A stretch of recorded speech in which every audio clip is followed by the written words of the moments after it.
Herbert Marshall as the man called X. Wherever there is mystery, intrigue, romance, in all the strange and dangerous places of the world, there you will find the man called X.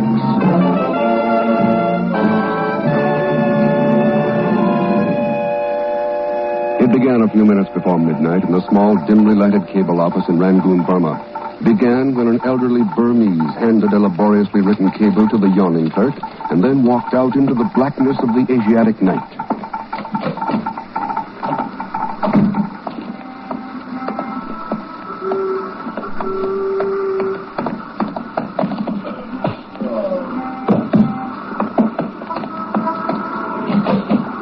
Sorry, this office is closing now. We won't be able to...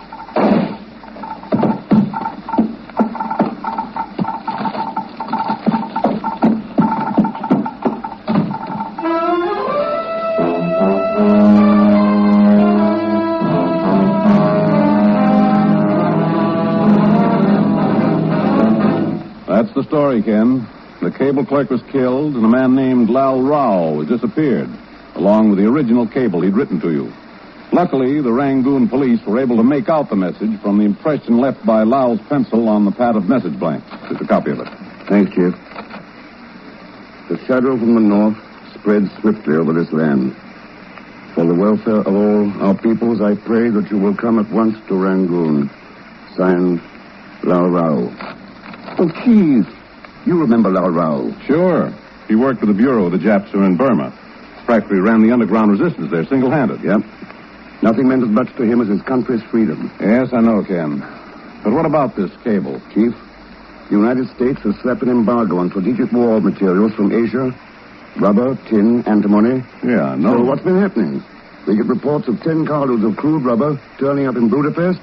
1,000 tons of tin are dumped at a Baltic port. Borneo oil turns up in Sofia. I know, Ken, I know. It's obvious we've been giving priority to somebody who's been selling us out. Rerouting strategic war materials and shipping them behind the Iron Curtain. Well, what have we been doing about it? You know the Bureau's got men in every ECA country in Europe working on it. Sure. But we don't have any in Burma. Burma? What in blazes is... Oh. Yeah. Take a look at your map. See what lies to the north of Burma. Lal Rao tries to warn me about a shadow coming from the north. Then he disappears. And when you tie that in with the fact that he owns some pretty big rubber plantations... Well, Chief? Miss Brooks, book passage for Ken Thurston on the first plane for Rangoon. From November 11th, 1950, The Man Called X on the golden age of radio theater. Back in just a moment. Primetime Radio Classics is the only known...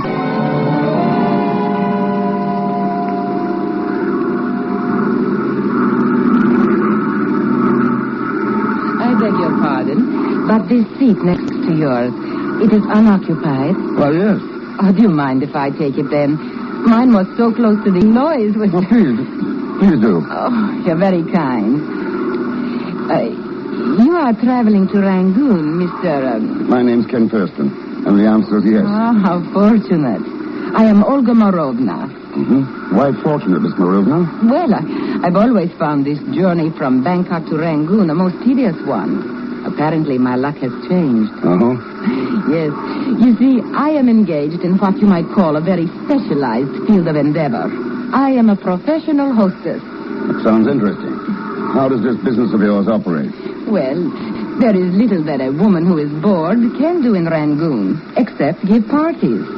A number of us are very keen rivals in being the first to host the celebrities at our affairs. I see. I planned a party at my home for this very evening. I should like very much to have you there. Well, that's awfully nice, but I'm hardly a celebrity. Perhaps not, but you are obviously an American businessman, and one who will be new to Rangoon society. It will be a conquest for me. Well, Besides, I will be satisfied in knowing that I have helped an American to feel more at home in a strange land. Will you be there? After that, how could I refuse? You're very gracious.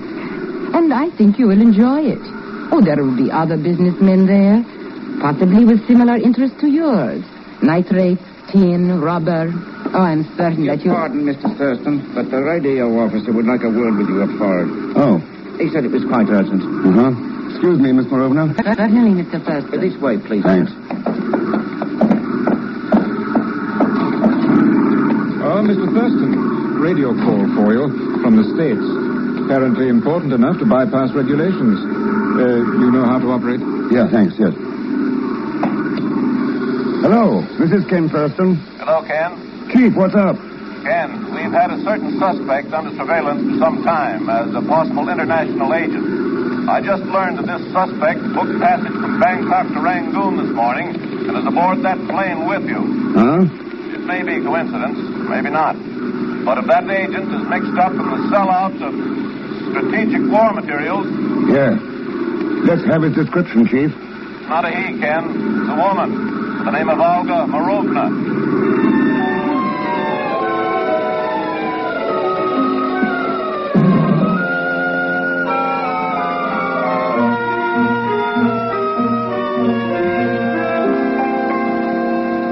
All right, then, Inspector Tegu.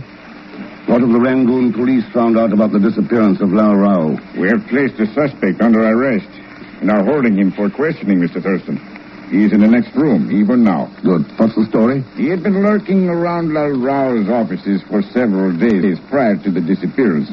He had followed Lao Rao to the Lotus Bloom on a number of occasions. The Lotus Bloom? Yes, a nefarious palace of drink and of pleasure that is located in the dock area. I see. In addition, he has been most curious concerning passengers arriving on international planes.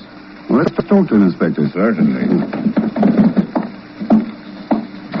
Come in here. So I guess you've seen the mending of your ways and are going to slip me my release, huh, Inspector? What? It was about time you learned you can't go around arresting every innocent crook that you see. Pretty lucky for you that I... Oh, hello, Mr. Thurston. Hey, gone. You know this person, Mr. Thurston? Does he know me?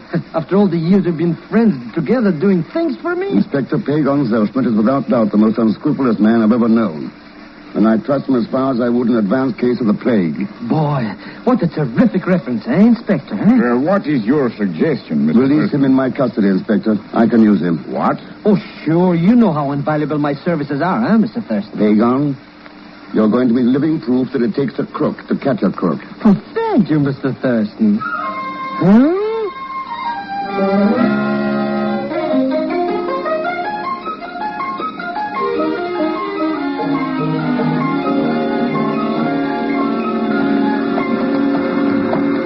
You see, it was like this, Mr. X.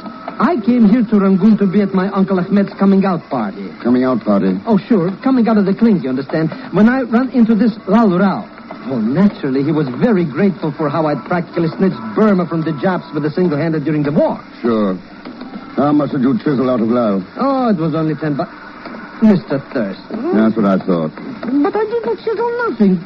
He paid me for telling him where he could cable to you. And besides, I didn't get it. The dirty double-crosser got himself kidnapped to avoid payment. Yeah. In here, Pagan. Hey, what are we doing in this no-good Lotus Bloom joint anyways? To find out who's interested in shipping priority war materials behind the Iron Curtain. Huh? What's that got to do with finding Lao Rao? Here, let's take this table. I don't get it, Mr. X. I really... That Lao Rao didn't do nothing here except, well, talk to some strictly cornball characters about maybe selling his rubber plantations. Didn't say nothing about any kind of curtains. You wish to place an order, gentlemen? Yeah, for some information. Information, sir? You had a customer here during the past couple of weeks. His name was Lao Rao. This humble one does not remember all the gentlemen who are served here. He talked to some people here, maybe about rubber shipments.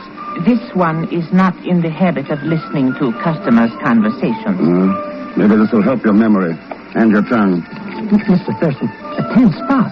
I want to talk to the same people about the same things.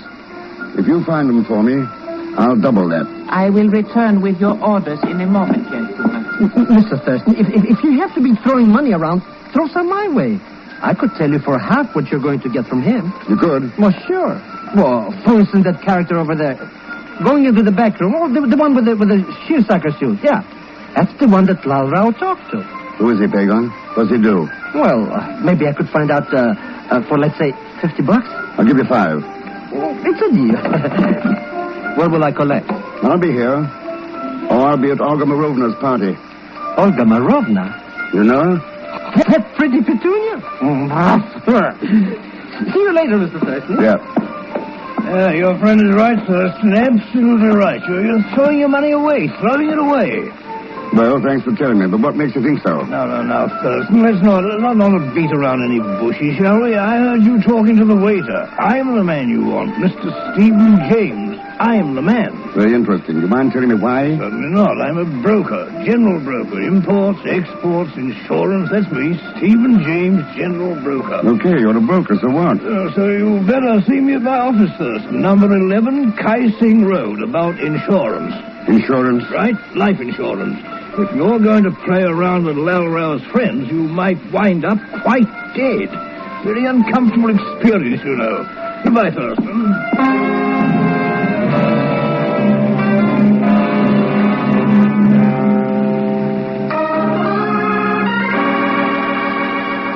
Now, Act Two of The Man Called X, starring Herbert Marshall, with Leon Belasco as Pagon Zellschmidt. You know, Ken, I am particularly happy that you came to my party tonight. Oh, why? So that I may prove to you that my parties are much more enjoyable than those given at the Lotus Room. Ah. How'd you know about that? I'm not a clairvoyant, Ken, but I do have friends. One of them is over there, with the perpetual glass in his hand. Uh-huh. Stephen James. Is he an old friend of yours? Stephen? Oh, yes. Very old. And once very dear to me. But those are not happy thoughts for a night such as this. Olga, my dear, your reputation as Rangoon's #1 hostess is rapidly becoming tarnished. Really, Henry? Heavens, what a disaster. May I ask why? Simply because your guests do not like to see you spending so much time with but one guest. May I meet him, Olga? Of course, Henry. He is Ken Thurston. Ken, this is Henry Savadell. Mr. Thurston. And let me warn you about him, Ken. He is very shrewd businessman, who is a good deal more interested in what profit you may turn his way than he is in my reputation as hostess. You are absolutely right, my dear. So if you will run along now, I shall see how badly I can best Mr. Thurston in a business deal. There, Ken. You have been warned. I shall return later to see how badly this wolf of finance has mauled you. A charming woman, Olga, charming. Even if she is brutally frank. You seem to do all right along that line yourself, Sabadell. Competition among the shipping and export firms here in Rangoon is very keen, Thurston, and seldom gentlemanly or polite in its mode of operation. Uh-huh. You're in that business? Owner of the Far East Trading Corporation. Rubber, nitrates, antimony, and tin. Uh-huh. Olga has told me you're here on business. If it involves the sale of any such materials, please do nothing until you have an offer from me. I will guarantee both a profit and the arrival of that material at the proper destination. What do you mean by that crack, Sabadell? As a loyal American, what else could I mean but what I said, Thurston? Well? If you're interested, you can find me at the Far East Trading Corporation in the morning, number 15 Kai Sing Road. It's been a pleasure meeting you, Mr. Thurston. Good night. Good night, Sabadell. Hey, Mr. Thurston. Come to join the party, Pagon? Party, Smarty. Who cares? I'm here to collect my 50 smackaroos. It was 5. Got some information on that man with the Lotus Bloom? Sure, already I know him like an old cook. Yeah, his name is Hawkins, and he's willing to spill plenty.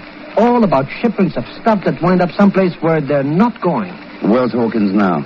Waiting for us at the place he works as a bookmaker. Some shipping joint down at the decks called the Far East Trading Corporation.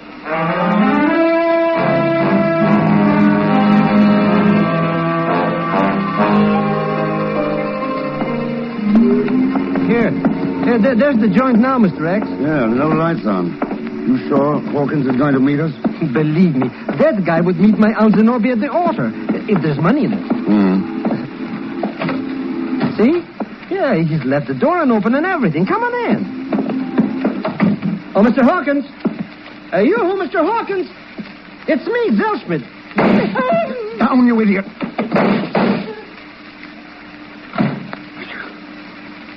All right, Pagan, you can climb out of that wastebasket now. Whoever it was, gone. Who do you think the dirt no good was anyways, Mr. Thurston? Wait, people, hold it. What's the matter, Mr. X? The door.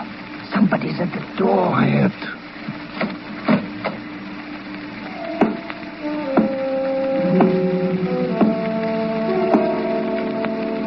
Thurston?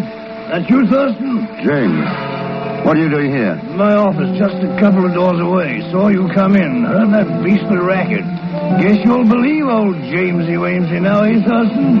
Told you you'd need life insurance, didn't I? Sure, told you.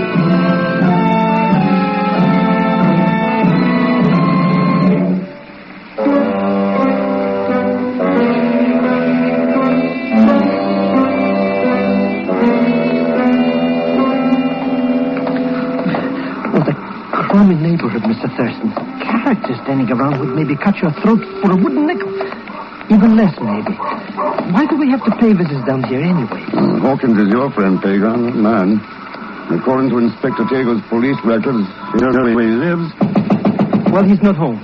Why don't we go to a joint I know on the Queens Road and have a couple of short beers? Oh, quietly. Hey, what do you know? He's not home. He looks that way. One thing about your friend, he's got a nice habit of leaving doors open. The joint is empty, Mr. Thurston. Absolutely. Mr. X. Yes. Your friend Hawkins was at home. But why do you think somebody bumped him off, Mr. X? Maybe these papers he was working on can answer that. What are they, Mr. X? Shipping invoices from an outfit called the Astor Warehouse. Astor? Yeah. So what? So they might tell us what happened to Lal Rao and who's racketeering strategic war materials behind the Iron Curtain. Uh-huh.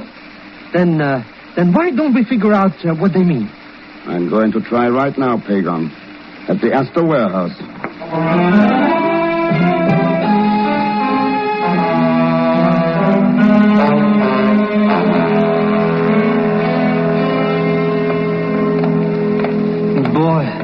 What a joint this warehouse is, huh, Mr. Hicks? Huh. Big enough to float the Queen Susie in. And all that rubber and metal and stuff. What does anybody want with all that junk anyways? Any country that wants to start a war needs plenty of that junk, Pagan. Sure, but look where it's going to. France, Switzerland, Italy. Nobody's got a chip on his shoulder there. I know. If that's where it's going. You don't think so, Mr. Thurston? I think Lal Rao could tell us if we could find him. I think... No. Mr. X, who's that? What? He's up on that rock, Pagan. Let's get up there.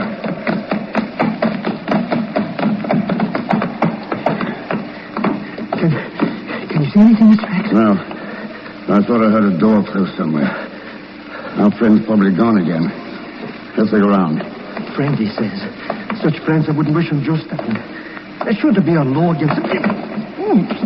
What is it, Pagan? I just tripped on a sandbag. Sandbag? Yeah, I'll check with this flashlight. Mr. X.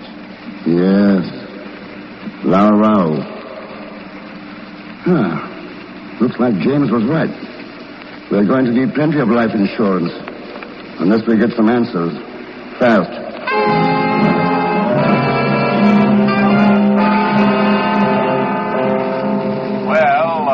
Sorry, Ken. All I've got is some file stuff, but here it is. First, Henry Savadell. What about him, Chief? He was mixed up in a couple of shady deals during the war. Gray market stuff. Strictly legal, but plenty sharp. His Far East Trading Corporation looks clean. No adverse reports. Huh? Stephen James was cashiered from the British Foreign Office about 2 years ago. Too much attention to drink and women. Other than that, reputation's okay. Then there's Astor. I'll bet that record's clean, too. You win, Ken. Duly licensed for priority materials. Operates 8 tramp steamers. Has never cleared for an Iron Curtain port. Who owns it, Chief? That's an interesting question, Ken. The officers and stockholders of record are all clerks, accountants, secretaries. Obvious cover-ups for the real owners. But there's one exception. Huh? What's that? The 3 original petitioners for incorporation. 2 of them are bookkeepers. The third is Olga Marovna.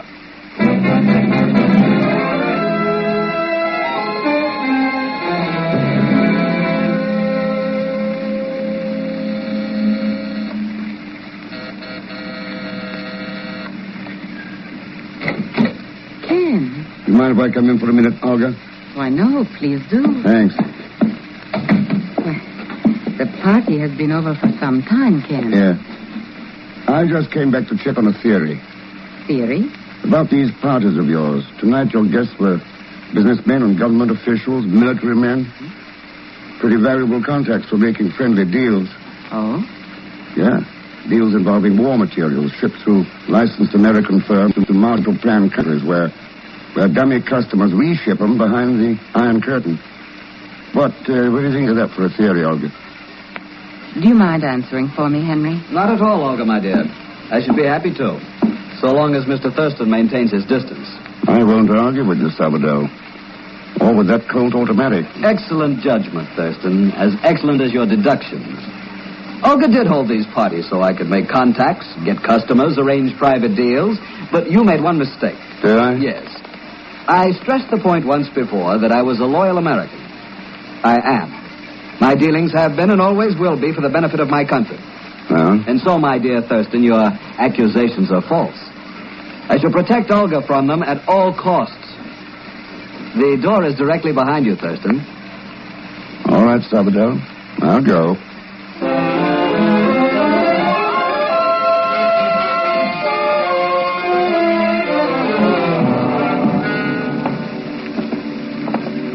What's this place?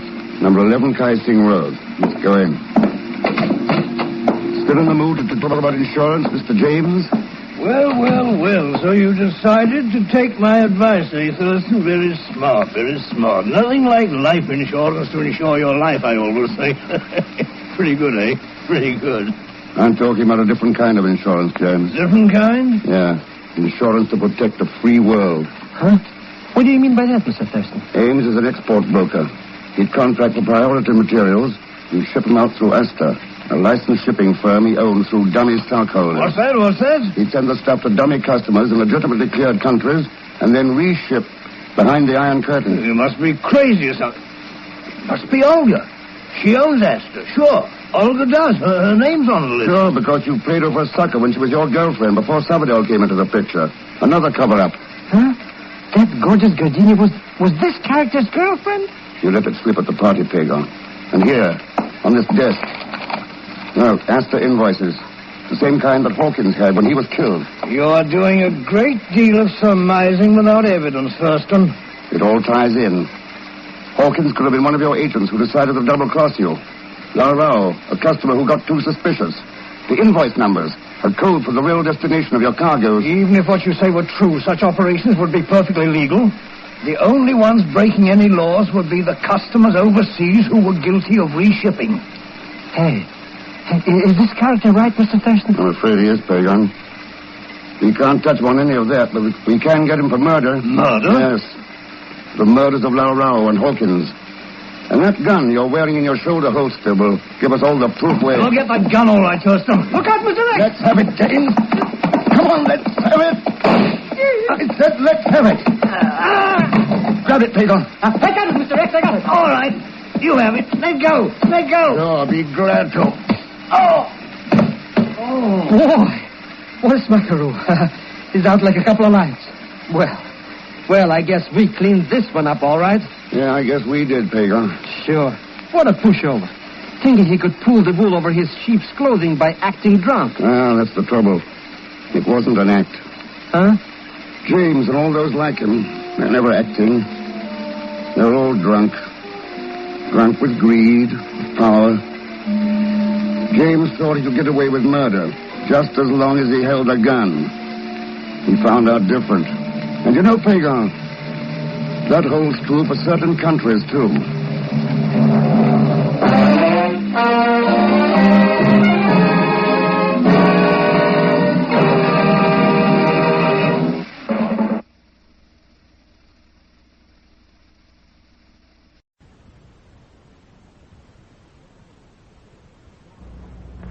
You're twice as sure with two great names, Frigidaire and General Motors.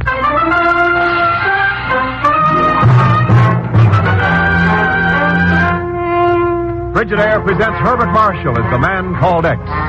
Wherever there is mystery, intrigue, romance, in all the strange and dangerous places of the world, There you will find The Man Called X.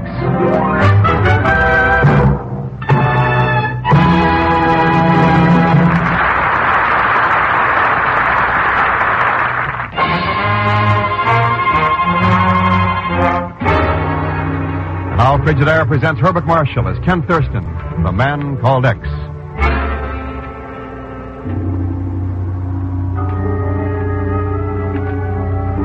North of India, in the shadow of the great range of the Himalayas, lies the tiny forbidden land of Shalakar, its narrow streets swarming with men of 100 tongues and races.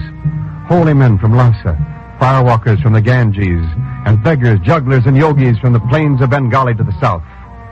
Dark pagodas hide where the idols of gods long forgotten in the world outside. Little known beyond its borders.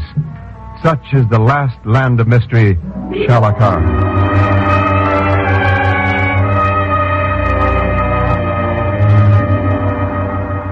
In regard to the charges of fraud and false dealing made against you, Mr. Norris, and against your American Eastern Export Company, the High Court of Shalakar finds you guilty. Now, wait a minute, Panchine. You are therefore ordered to leave Shalakar within 5 days and never to return. Look, I got permission to prospect here in Shalakar from the old Maharaja himself before he died last year. And if you think... Mr. Norris, the permission is hereby revoked. Okay, I'll take this whole thing to the Rani herself. I'm so sorry, Mr. Norris. The order is signed by the Rani. But I tell you I'm innocent. I don't even know what this is all about.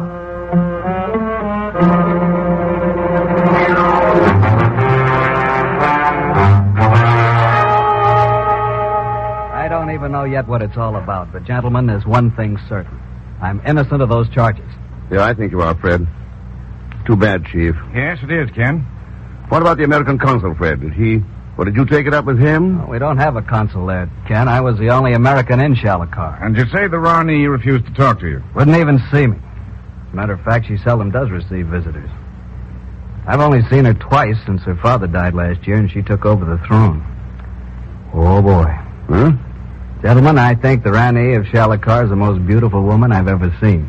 Which is, of course, beside the point. Oh, of course, sure. Yeah. But one fact remains. Somebody falsified the business records that were entered at my trial. Who, I don't know. That's what I hoped you could find out. Well, I sympathize with your position, Mr. Norris, but this kind of problem isn't really the concern of the Bureau. I don't know, Chief. I think maybe it is. Fred has discovered more new oil lands in remote parts of the world than any other man alive. Oil? Well, Ken, why didn't you... As the only American in Shalakar, Fred Norris represented America to those people. As far as they're concerned, he is America. Yes, I see what you mean. But there's not a thing the Bureau can do about it, Ken. Officially. That's right, Chief. We can't touch it. Officially. No, simply out of the question. Yeah. By the way, that vacation I was going to take, I suppose I might as well start it today. Why, sure, Ken. There's nothing much doing right now. 2 weeks be enough? Oh, plenty. I guess I better let Miss Brooks know about it. Yeah. Have a good time, Ken. Forget all about your official duties. Thanks, Chief. Oh, Miss Brooks. Oh, yes? Hello, Mr. Thurston. Oh, Pagon, what are you doing here? I was only waiting to see if you needed my services. I don't. I'm going on a vacation. Oh. Mr. Zellschmidt was talking about my new dress. Do you like it, Mr. Thurston? Gives it that new look. Yeah, it's quite a dress. Well, when it comes to a new fashion, I'm just like every other woman. Maybe it's silly, but I simply can't resist spending my money. Just a minute. Pagon, go on home and pack. Huh? I got a job for you. Sales representative for a New York designer. Well, that's a traveling salesman. I'll be ready in 10 minutes. Hey, by the way, what am I selling? Ladies' underwear. Huh? Mr. Thurston, no.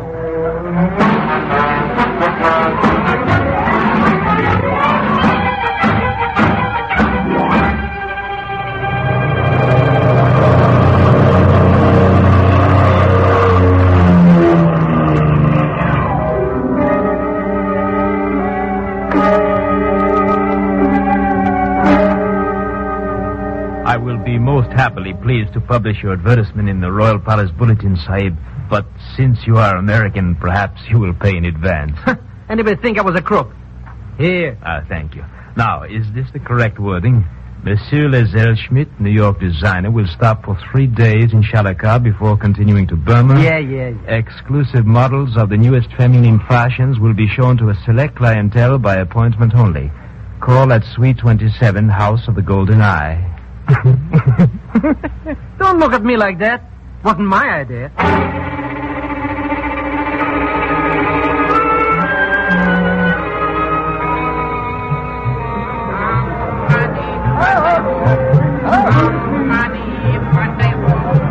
Look at them, Mr. X. Snake charmers, acrobats, guys sitting on boards full of nails. This town must be getting ready for a circus. No, Pagon, this goes on here all the time. Hey, look. You mean that pit with the fire burning in it? Sure. It's full of red-hot boulders. Hey, maybe they're going to have a barbecue. It's a ceremony. Fire walking. The true believers walk through it. Huh? Oh, they get cooked like chicken. No. Some of them really do it. Oh, but how? For the love of Allah. It's that same beggar, Mr. X. The one you already gave money to twice. Yeah, so I see. Sahib, you will help a poor beggar, please. Sorry. You can't make a good thing last forever. You will give nothing to the chosen of heaven. Not this time. You hear him, my brothers? The dog has insulted me. Yeah, now, take it easy. He is American. He has come to steal from us. All right, calm down now. Mr. Thurston's got a knife. Yeah. Okay, you asked for it. Uh-oh. Now they're all mad at us.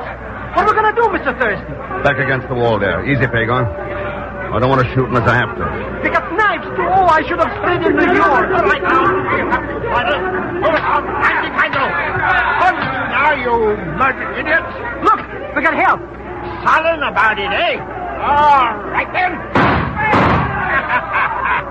That'll do it every time, sir. All it takes, a couple of shots over their heads. Yeah. Looks as if you're right. Thanks. My name's Ken Thurston. Colonel Blake, sir, retired 25 years with His Majesty's service in India. How are you? Mr. Thurston, that beggar you knocked down, he's gone. Yeah, you really should have done the blighter in, you know. Saved yourself a lot of trouble later.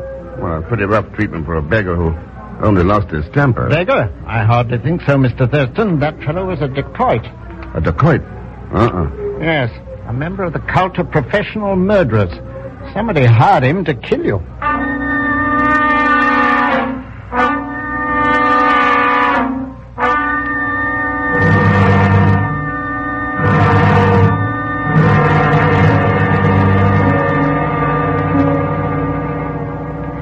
3 hours now we wait up here in this room, Mr. X. If somebody's going to answer that screw advertisement, then why don't they? Give them time, Pagan. Anyway, who's interested in new fashions in a place like this? Or maybe the Rani. At least I hope she is. That she's an old battle axe with a double chin. Fred Norris said she was the most beautiful woman he'd ever seen. Oh, well, that case no, she won't answer. Maybe not. But one thing's certain. With the feeling that's got started around here, she's not going to let any American into the palace unless she's tricked into it. Do you think maybe she really will, Mr. X? Who's that? Come in. Good evening, Sahib. I am from the Royal Palace of Shalakar. I am searching for a Monsieur Le Zelschmidt. That's me! Her Royal Highness the Rani wishes an audience with you, Monsieur. You will come with me, please?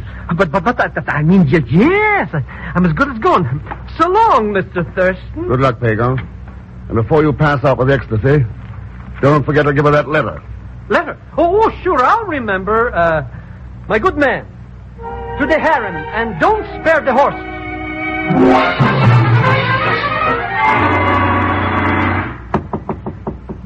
All right, come on in. Now, Pagan, I thought... Oh, Colonel Blake. Yeah. Good evening, Mr. Thurston. Sit down. Thought Pagan had forgotten something. He only left here 5 minutes ago. I know. I saw him in the street. He's, on his way to the palace of the Rani. Mr. Thurston, I think you may be playing a much more dangerous game here than you realized. What makes you think so, Colonel? When a man spends his life in this part of the world, he learns to recognize danger. Yeah, I suppose he does.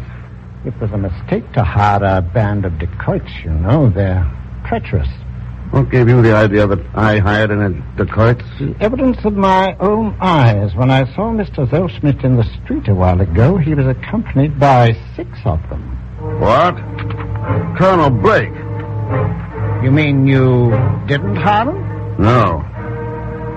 Somebody did. And there's only one reason for hiring dacoits.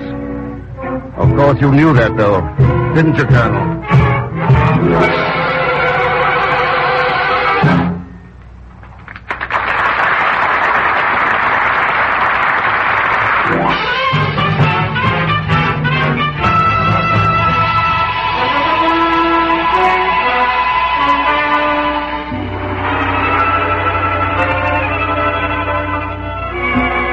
And now to continue with Frigidaire's Man Called X, starring Herbert Marshall. An American company is convicted of fraud in the High Court of Shalakar, and 140 million Americans thereby stand accused with no chance of defending themselves. On a 2-week leave of absence from the Bureau, Ken Thurston has gone to the mysterious little country to look into the matter unofficially. An hour ago, Pagon fell into the hands of a gang of dacoits, a cult of professional killers. And right now, Ken stands in a room of the Rani's palace. So sorry to keep you waiting.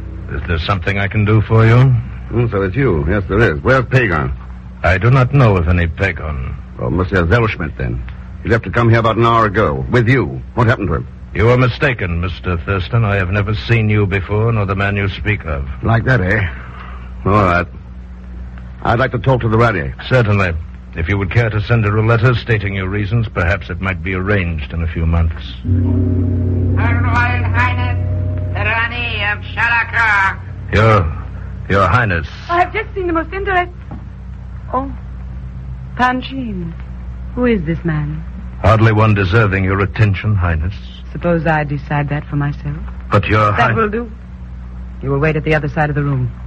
Very well, Highness. Panchin is sometimes an almost too faithful guardian. Guardian? Who are you? My name's Ken Thurston. Thurston, nice.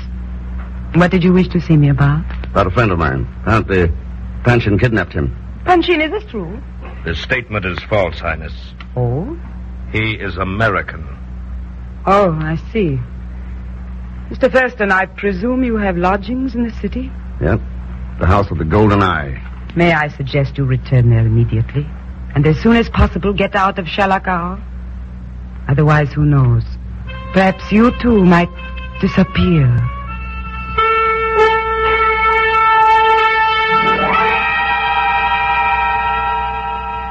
Maybe you're jumping to conclusions, Colonel Blake. I didn't say anything about going out looking for trouble.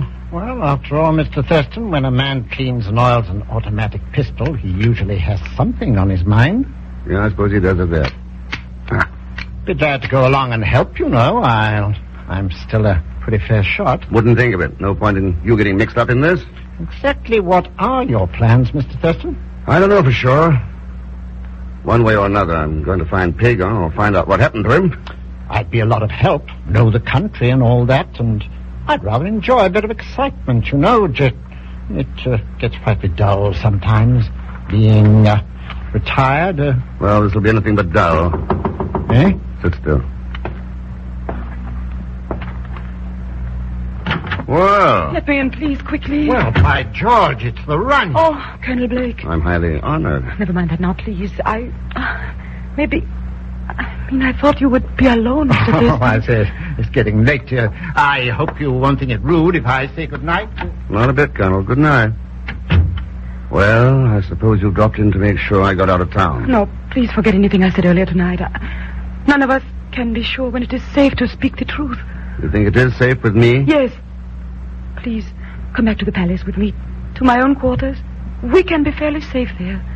Why? Why the palace? Because I have the papers from the trial of Mr. Norris there. Well, all right, let's go.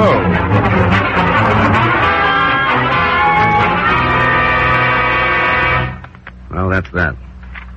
If these business records were used as evidence in the Norris trial, they show one thing pretty clearly. The trial was a fake.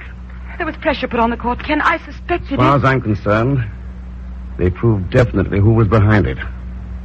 That's all I've been waiting for. Proof. Apparently, he's stolen nearly $500,000 during the last year, then thrown the blame on the American Export Company to cover up the fraud. Yeah, but there's more than that back of it, Your Highness. We both know that. Yes. It is all a part of the plan to discredit the American company, keep out foreign ideas, hold the people in ignorance. And that doesn't fit in with your plans? Mine are the same as my father's were. He realized there were benefits in the outside world that could be given to people. He knew it would take time. And I've tried to carry that on, but he would never dare if my father was still alive. But in the Orient, Ken, a throne with a woman on it is fair game for any man. Well, I don't see much of any way around that. It is a fabulous land lying out there in the moonlight, Ken. A land to challenge the will of a great man. It waits to be molded into something finer. That would be the work of a lifetime. And a pretty important work, too. By the customs of my people, a man who marries the Rani becomes the Maharaja of Shalakar. Mm-hmm. Don't you know what I'm saying? These are my private quarters of the palace, Ken. No man has ever been in this room before. Not even behind those curtains? Ken, there's a knife! Stand back, Sonny, look out. Ken, aren't you? Ken! He's gone. He got away. Yeah. I was afraid of hitting you. It was a dacoit. I know. Same one I met earlier. What shall we do, Ken? He will know now we have found out about him. Where do you think he might be? Got any idea? Yes. Probably go to the Black Pagoda. Black Pagoda? It is the temple of the dacoits. I think he has managed to get control over them. All right. Our best bet is to rush him before he gets organized. Come on. Let's head for the Black Pagoda.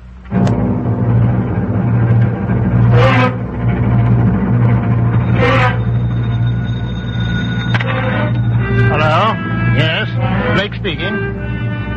Oh, I see. Mm-hmm. The Black Pagoda, eh? All right. I'll be there right away. Play him close to the table and be careful. Right. Goodbye.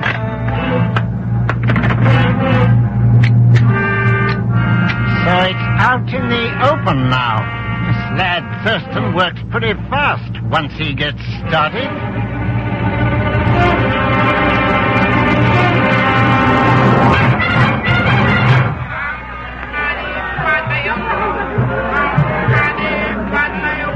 Lord, does that crowd live here in the street? Don't they ever go to bed? They've been here all night, Ken. It is the Dakisha, the ceremony of walking through a pit of fire. It begins at the first sign of dawn. Well, they've got to shove through them some way to get over there to the pagoda. Go on, Your Highness. Ken, wait. There he is now. The dacoit? No, he. On his way to the pagoda. He's seen us. Yeah, take it easy. Hello, Mr. Thurston. Your Highness, looks like a bit of excitement, eh? That's right, Colonel. You got a gun? Yes. Found him out yet? Over there. He's trying to sneak through the mob. Circle the crowd around the firewalkers. Head him off from getting inside the temple. I'll go for him here. Right. And thanks for calling me. Wouldn't have missed this for anything. I'm going with you, Ken. Oh, no, you're not. Panshin would kill you just as soon as he would me. You wait here. Be careful, Ken, please. Be careful. I'll stand aside, please. Sorry, pardon me. Panshin!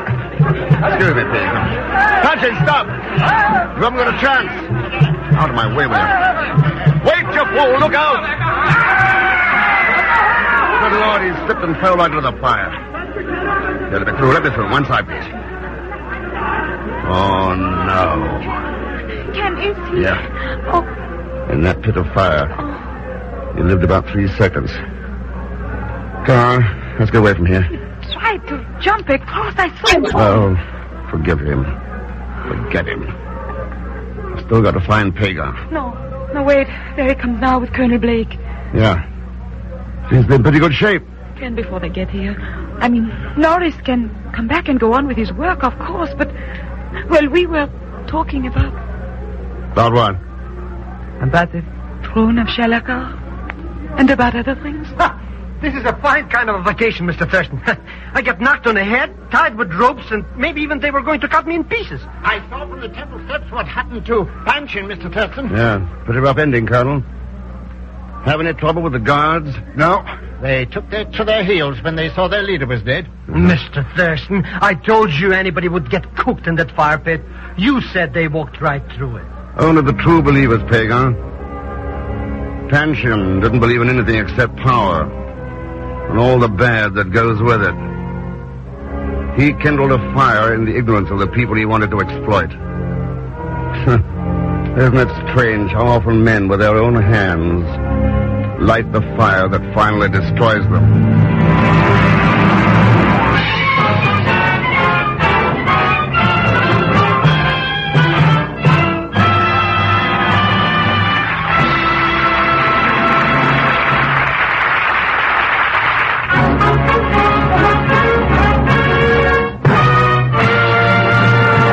Frigidaire star Herbert Marshall.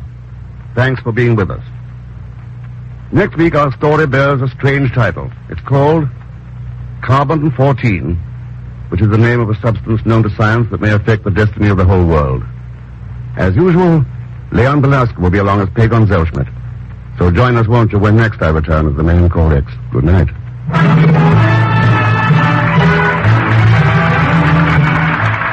Frigidaire's Man Called X is directed by Jack Johnstone, with music composed and conducted by Johnny Green.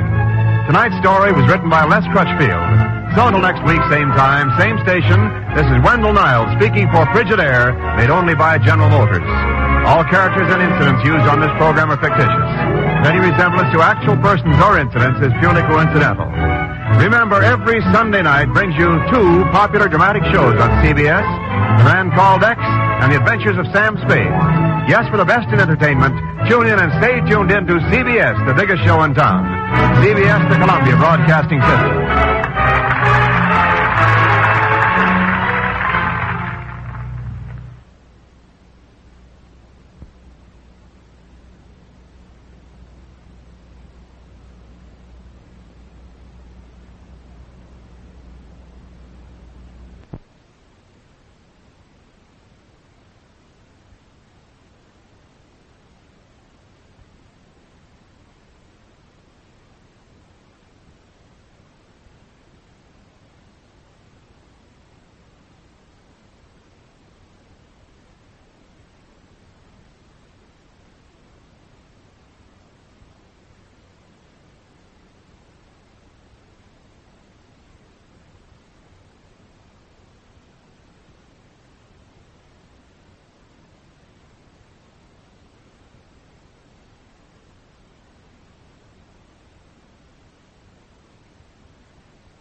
Now we present Herbert Marshall as the man called X.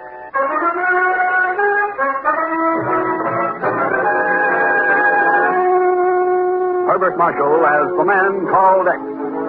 Wherever there is mystery, intrigue, romance, in all the strange and dangerous places of the world, there you will find the man called X.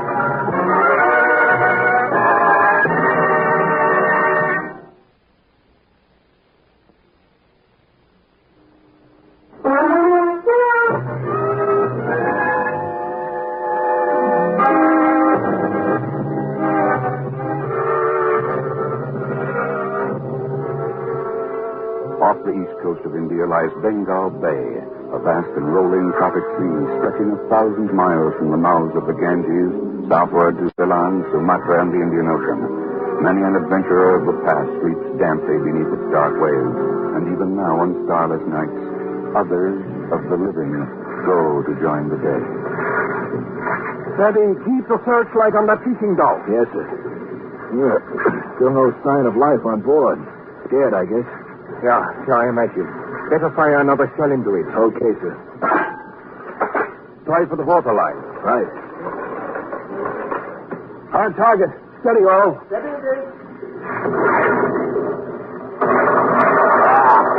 blew her right out of the water. Good shooting, Gronko.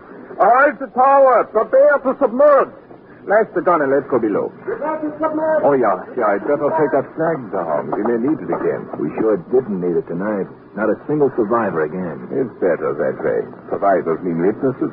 Witnesses mean trouble. You mean trouble spelled with an X? It's always a possibility. Let's go below.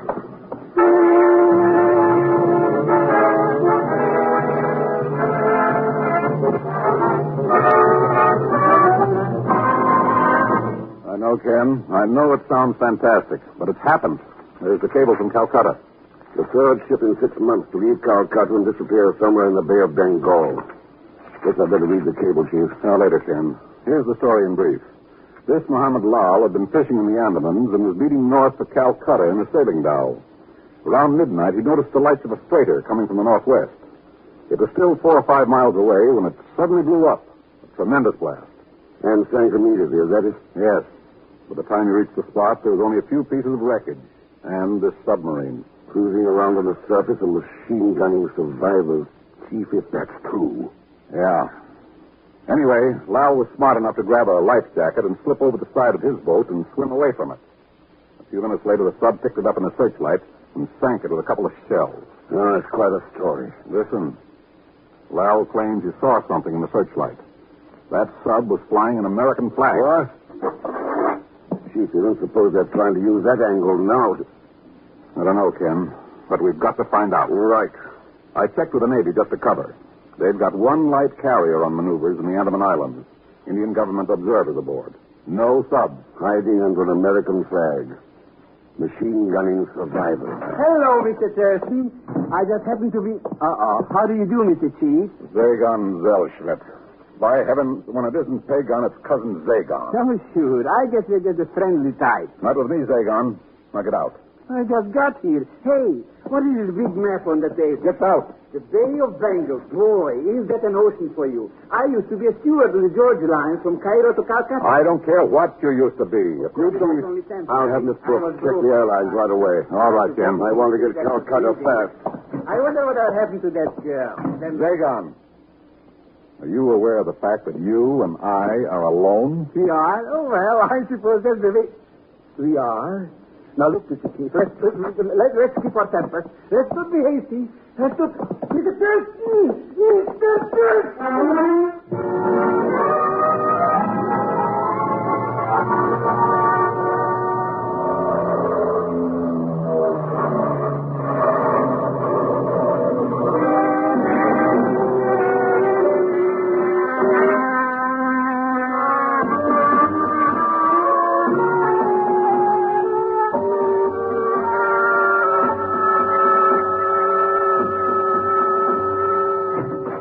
Mr. Thurston? Yes? Inspector Rumsing, Calcutta Harbor Department. Oh, how do you do? I must apologize for keeping you waiting. That's all right. I've been looking over these cargo and passenger lists, the final voyages of those 3 missing ships. Yes. Sailing to destiny, rendezvous with the unknown. You have a poet's viewpoint, Inspector. The influence of the Orient, Mr. Thurston. The proximity to strange occurrences. Yes. Now, according to these lists, the missing freighters were all carrying small, highly valuable shipments in their strong rooms. Rubies, gold, sapphires.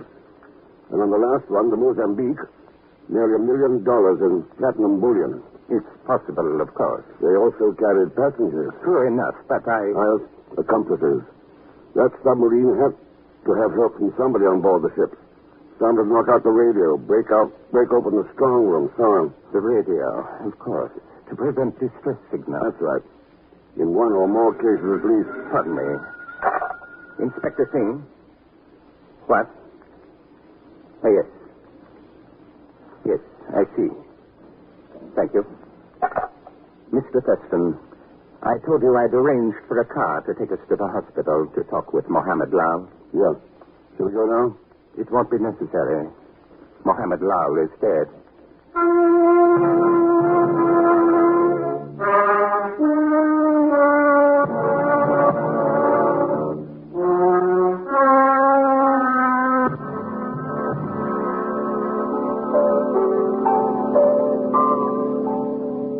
For you, Mr. Thurston, I would be only too happy to lay down my life within limits, of course, but this is different. This is work. Zagon, the only reason I brought you with me to Calcutta is because you said you'd work as a steward once. But it was only temporary. That's all this is.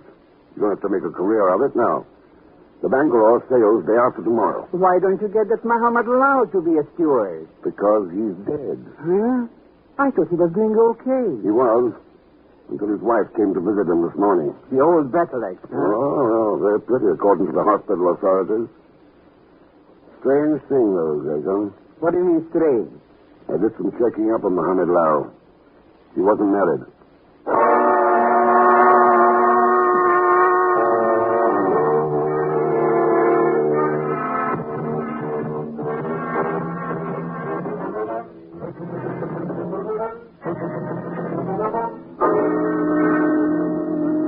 Count on my cooperation to the fullest extent, Mr. Thurston, and the entire facilities of my ship. But I must confess the whole thing seems a bit fantastic. A pirate submarine. 3 freighters have disappeared without a trace, Captain Macon. I know, but still... Well, we'll sail in a few minutes now. Captain Macon. Yes, what is it, Mr. Winslow? Sparks has Batavia on short wave, sir. I think you wanted to talk with the port agent there. If you'll excuse me, Mr. Thurston. Of course, yes. See you later. Hello. Well... I hope he doesn't disapprove of informal introductions between fellow passengers. I'm Carla Reaver. I'm Ken Thurston. How do you do, Miss Reaver? Has your table been assigned yet? I'm at the captain's, I believe. Oh, nice. Yours, too? Why else would I say how nice? Miss Reaver, I'm beginning to form a very high opinion of the cuisine on the Bangalore. Oh, there you are. Hello, Mr. Thurston. I beg your pardon? Huh? What is this, I beg your pardon, stuff? You seem to have the advantage of me, steward. Advantage? Steward? What? Oh, you remember, Mr. Thurston, the George line. Gershmith, I was going to be that. Of course, Cairo to Calcutta run. Well, small world, isn't it? You said it, and crazy, too.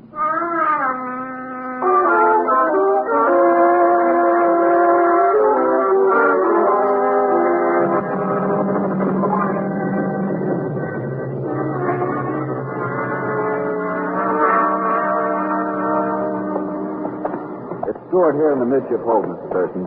Just a second. Go ahead. Pleasure. Now over this one.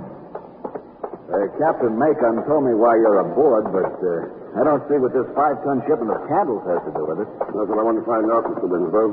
Every one of those missing ships also carried 5 ton of candles. Here we are. It's these cases stacked at the side. Mm-hmm. Right against the house. Let's open one of these cases. On my responsibility, of course. All right. I guess I can try the top off with this bar. I can't see any connection between the submarine attack and tank. There you are. Let's see now. That look like a candle, Mr. Winslow? No, it doesn't. Why, it's... Yes, that's right. 5 tons of it. Well, let's close it up again. Who is it coming out of there? All right. I'm coming. Just keep your... Hello, Mr. Thurston. Oh, for the... Stewart, what are you doing down here in the hold? Oh, just catching up on a little sleep. What? Oh, no. I'm not really a steward. I'm just you tell him, Mr. Thurston. Tell him what? But I never saw you before in my life. But, What have you got in your pocket? these are just a little pussycat, see? Acha-pata. The cook gave him to me. I don't care who gave it to you. Get rid of it. Now get back to work. Now, listen, sir. Commodore. Hey, Admiral. Oh, shut up. Someone's coming in. But, I didn't know anyone was here. Passengers aren't allowed below decks, Miss Humphrey. Ridiculous. Red tape. Just doing a bit of sightseeing, you know. Besides, you're wrong. Mr. Thurston's the passenger. He's here. Mr. Thurston requested special permission from the captain. I suggest you do the same. Yes. Stuffy attitude. Suit yourself, though. I'll go. Ship's officers, Mrs. Hill and Gordon. Yes. Good day, gentlemen. Hey, maybe he wanted to look at them caves that I was sleeping on. Could be. How come all the excitement about them? What have they got in there? Dynamite. Oh, dynamite.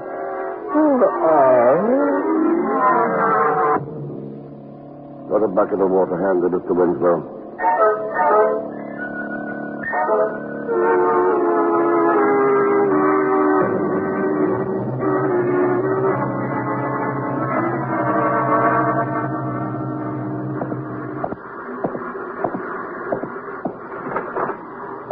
Well, Dagon, you decided to take over my cabin? Mr. Thurston, you are looking at a worn-out brake horse. Oh, I should have stayed in New York. Oh, there are worse jobs. That first-mate Winslow guy is nothing but a Silas McGee. Oh, sure. What do you do with your cat? He's playing around in here someplace. He got thirsty, so I gave him a drink of water out of... Hey, I found out something, Mr. Thurston. Huh? He got a stowaway on board. Stowaway? Well, not exactly, because the captain knows about it. He gave the chief steward strict orders not to disturb whoever is in cabin 41. Cabin 41, eh? See if we can find out who it is. Oh, I'll be only too happy. How much? Never mind how much. We'll talk about that when... Dagon? What's the matter, Mr. Thurston? Where did you get that drink of water you gave the cat? Why, out of this pitcher, here on the table by your bed. I didn't think you mind. I don't. The cat's lying here dead.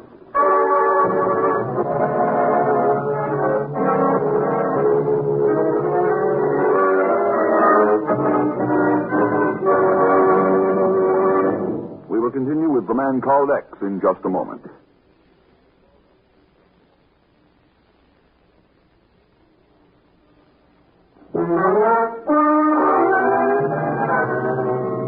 And now to continue with The Man Called X, starring Herbert Marshall.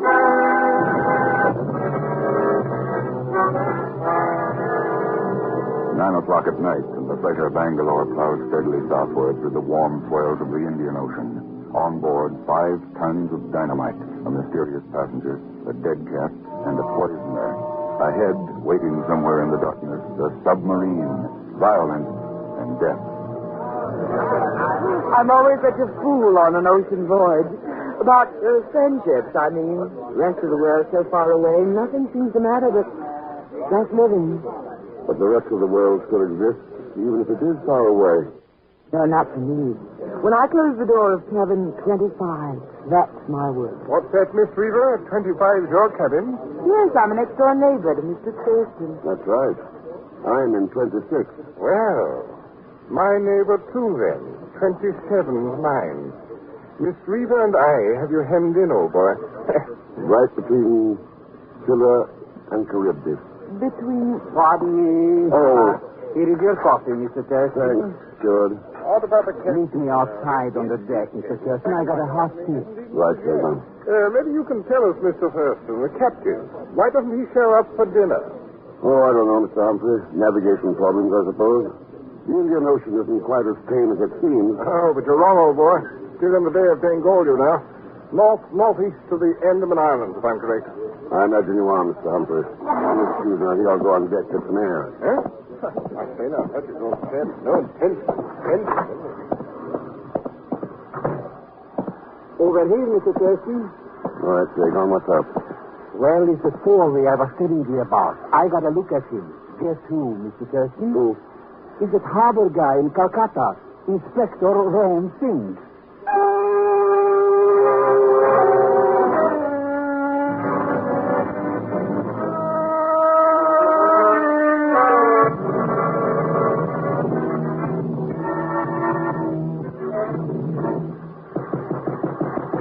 Inspector. It's Ken Thurston, Inspector. Open up. Come in, Mr. Thurston. I suppose the captain told you. No, just a hunch. One of those mysterious hunches of the Orient. You get a sudden desire for an ocean trip, Inspector? Your attitude is most interesting, Mr. Thurston. Glad you like it. It implies a distrust of me, whereas I am here because of distrusting you. Well, we could go over my credentials again. Credentials? In the Orient, there is nothing so easy to obtain as false credentials. Like those of a harbor inspector, for example? I have held the job for 10 years, Mr. Thurston. Quite a length of time to fool the man who signs my paycheck. Oh, all right, then. Let's assume we're both here for the same reason. Good. I have one lead of my own, I might mention. There's a steward aboard who's been acting very strange. I think I know the one you mean. A short fellow speaks with an accent. That's the one. He's always prowling about, seldom does any work at all. I believe you've hit on something there, Inspector. It sounds definitely suspicious. Watch him.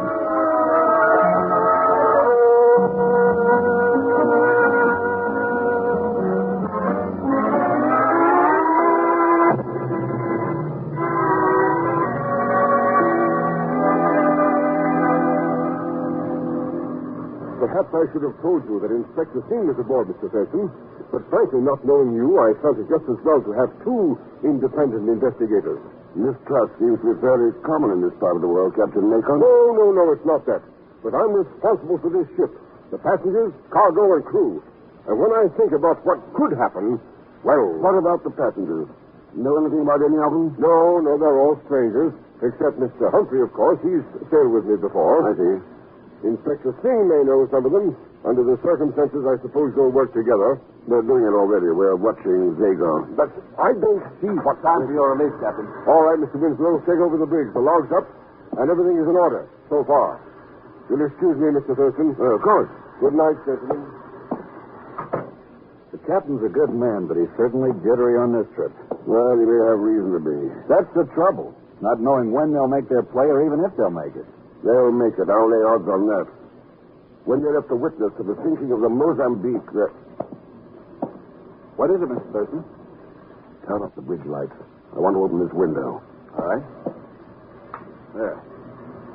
What do you see? Somebody's flashing a light down there on the boat deck. Why, that's international code. Yeah.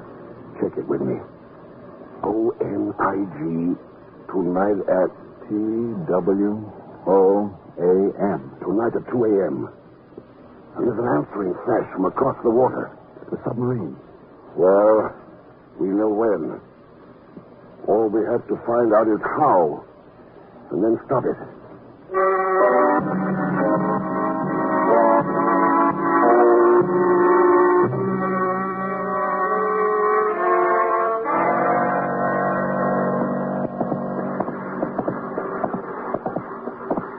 Number 26. This is it. Do you have those passes? Yeah, right here. Wait a second. The distance even locked. Come on. Sound asleep. All right, Crocker. Take care of him. A pleasure. No, he said it ought to be about right here, so I'll swing from the side here like this. Well, that's all from Mr. X. You want me to finish him off? Why bother? In a half hour, they'll all be finished off. Let's go to work.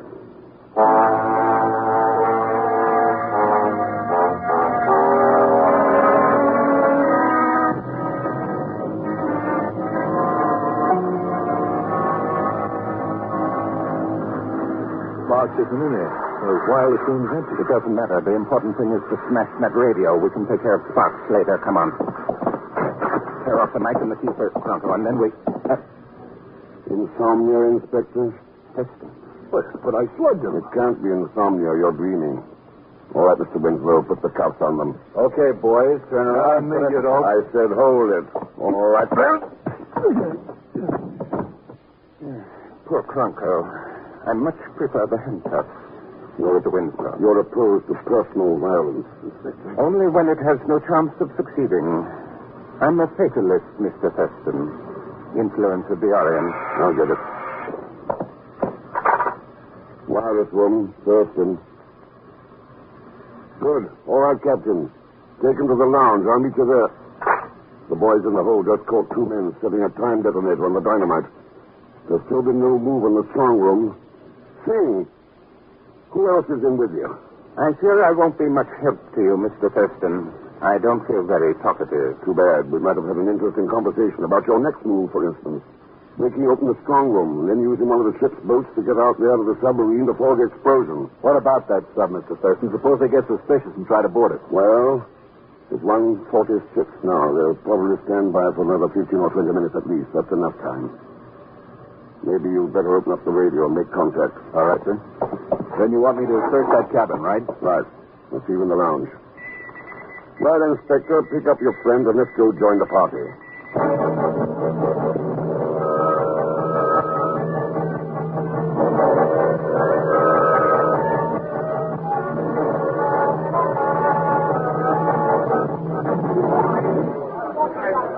We can't just sit here and do nothing, you know. No. Let's find a submarine out there, that sort of thing. You can rest assured, Mr. Humphrey, steps are being taken. What steps, Captain? We surely have a right to know what's being done for our protection. I really couldn't say, Miss Weaver. That is, What Captain Macon means is that I'm taking the step. Well, now, that's very interesting, Mr. Thurston. Official position of some sort, I suppose? Yes, of some sort. And I still don't understand what it's all about. Those 4 men, the ones you're holding prisoner. Yes, yes, by Jove. Passengers, all of them, rubbing elbows with us. Let's say criminals posing as passengers, Mr. Humphrey. Part of the same gang that's manning that submarine. But who is manning it? After all, we're not at war. Maybe Inspector Singh can answer that. Words still seem to fail me, Mr. Thurston. Right, then I'll make a guess. A German U-boat that was operating in the Arabian Sea or the Persian Gulf at the time of the surrender and remained unreported. Some of the crew must have stayed with it and kept it in commission. Possibly hiding out along the East African coast. Right, Inspector? I think I hear plain motors, Mr. Thurston. Good, right on time. Anyway, by some means or other, the sub crew contacted Inspector Singh at Calcutta, made a deal with them, and went into business. Piracy. Singh was in a position to pick out the ships for them, supply course data, plant accomplices on board, and so on. It worked 3 times in a row. And the Bengal was intended to be the 4th victim. Also the last, probably. Since they got a witness get away and the heat was on. Say now, what is this, Mr. Thurston? Where did those planes come from? They're light bombers from a U.S. carrier on maneuvers in the Andaman Islands. I radioed for help. Look, they're dropping flares on the water. And there's the sub. Yeah, surface. And there's half the crew on deck. Caught cold. Yes, by heaven, they're going to fight. They've manned the deck guard. Done. The planes are circling back. Men the lifeboat! Men the pump! Men alive! Dagon, there's battle overhead. What's the matter? You should ask, Mr. Thurston, just because I sneaked into your cabin for a wink or two of sleep. You didn't have to do that. What happened? Who knows? When I woke up, I was unconscious. So you're the one seeing his partner slugged. I seem to have made a number of mistakes. So does your friend out there on the submarine. Those planes will blow him out of the water. Well, there's the first one now coming in for a bomb run.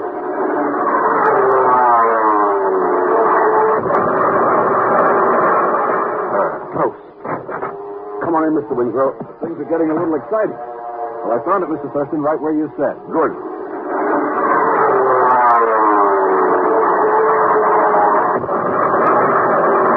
Missed again. They've cleared the deck.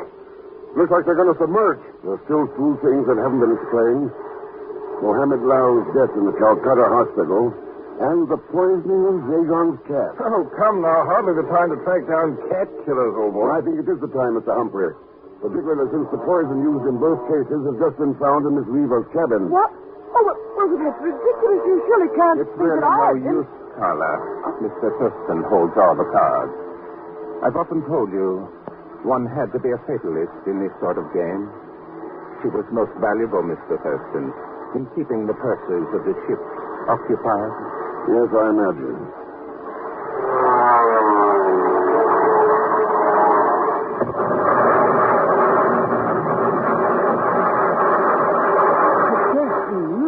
Dead center. No more stop. No more stop. And no more American flag being used to cover up somebody's crooked game. That was your big mistake, King. Trying to confuse witnesses by using that flag. Been tried before, and it may be again. But it never works. You were right about one thing, though.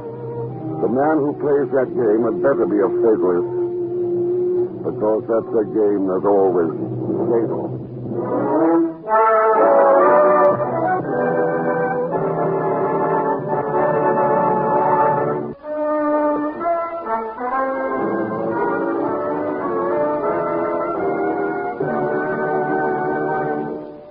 Now, here is our star, Mr. Herbert Marshall.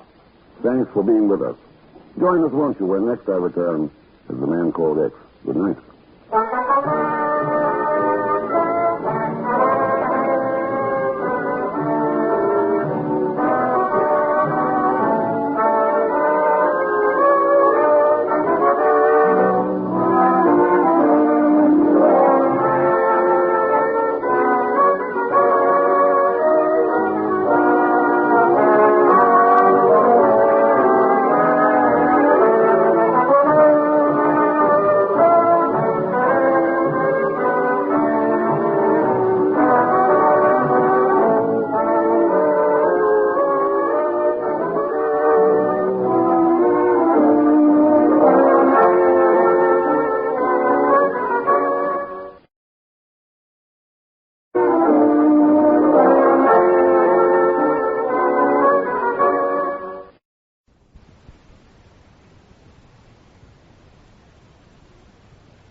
We present Herbert Marshall as The Man Called X, the Saturday night feature on NBC's 5-show festival of comedy, music, mystery, and drama. Brought to you by your local Ford dealer, who is now displaying the new 1951 Ford, the car that's built for the years ahead. By RCA Victor, world leader in radio, first in recorded music, first in television. And by the makers of Anacin for fast relief from pain of headache, neuritis, neuralgia.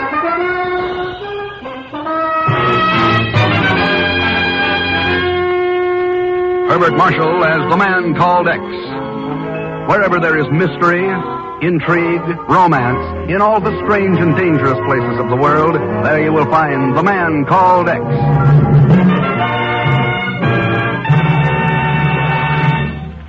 Ladies and gentlemen, I bring you an invitation. An invitation to examine the fine new Ford for 1951. It's on display now at your neighborhood Ford dealers, and we want you to see it. We want you to drive it, because this is the finest Ford ever produced. It's a quality car, a car that's designed and built to give you lasting satisfaction in the years ahead. When you inspect the 1951 Ford, you'll find that it offers 43 look-ahead features, features that will keep it young in performance, young in style for years to come. Among them, you'll find the new automatic ride control for an easy ride, a level ride.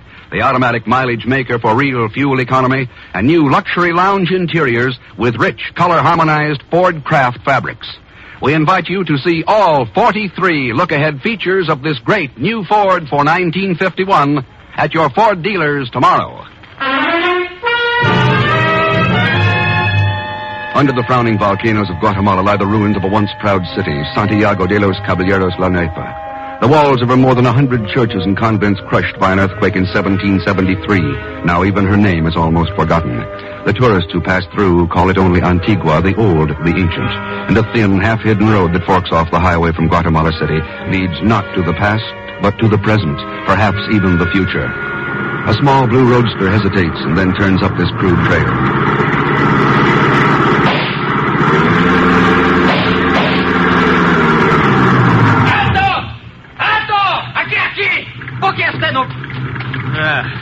Americano. That's right. The senor has taken the wrong road. Oh? You return to the highway at once. This isn't the road to Dr. Alvarez's laboratory? Laboratory? I do not know what you mean. Who are you? My name's Ken Thurston. Thurston? Oh, si, of course. Dr. Alvarez is expecting you. I am Capitan Jose Toboso, chief of the guards assigned to the doctor. Huh? You may drive on. I will ride on the running board. That won't be necessary, Captain. I can find my own way. On the contrary, Senor Thurston. The guards ahead have orders to kill any intruder. If you are ready.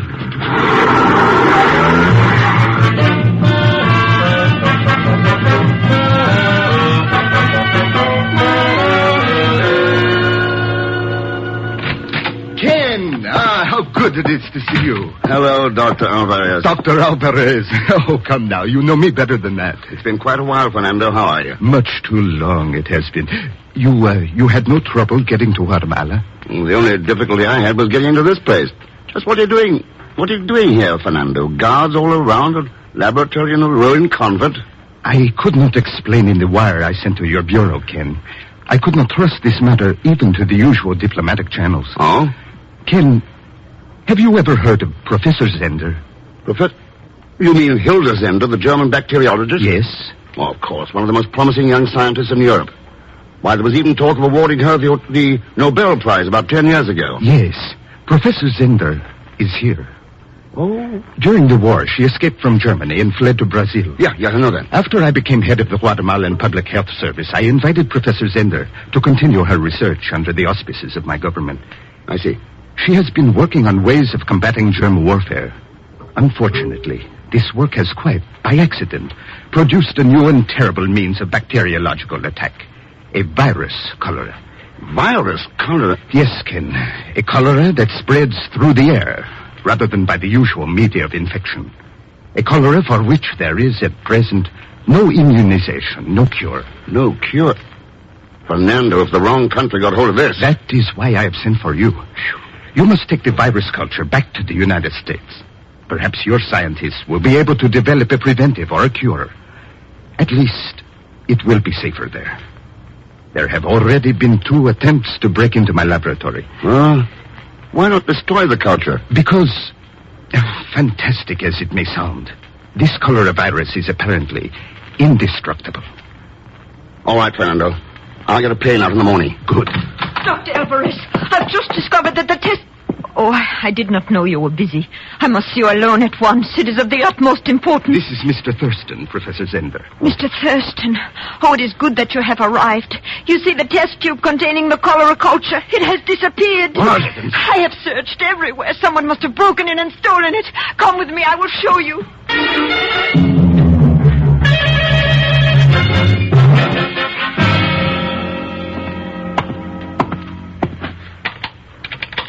Look here, Fernando. This window latch has been forced. See, yes. Wonder how whoever did it managed to sneak past your guards. Professor Zender, where was the test tube of cholera virus kept? In this rack at the end. Anything else missing? No, I do not think so. I have not had time to check thoroughly. I thought it more important to notify you and Dr. Alvarez at once. Yes, of course. The test tube is sealed? Certainly, Mr. Thurston. Labeled? Why, yes, in my handwriting, like all the others in the racks. In German.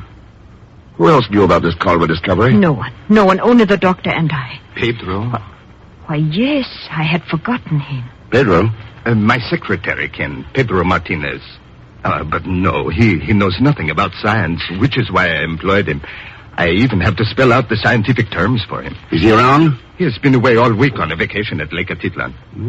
Could be a very convenient vacation, couldn't it? Mr. Thurston, this is such a serious matter that I must be completely frank. Roger Sibley was here with me last night. Sibley? He is my fiancé. He drove me out here from my home in Guatemala City so that I could check on an experiment. Could he have seen the tube of virus cholera? Yes, he did see it. I had to warn him against picking it up. I am acquainted with Mr. Sibley, Ken. He is a young Englishman and a very fine person. There would be no reason to suspect him. Obviously, then, Mr. Thurston, it must have been someone we do not know, someone from the outside. Whoever has this test tube does not realize exactly what it is, does not understand. Yes. There could be a cholera plague down here inside of 3 days. I'll check with you later at your office in Guatemala City. So long, Fernando. Professor Zender.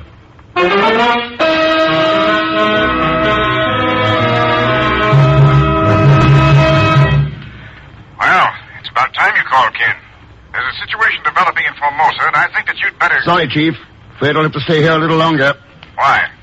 What did Alvarez want, anyway? He wanted to introduce me to a friend of his, Hilda Zender.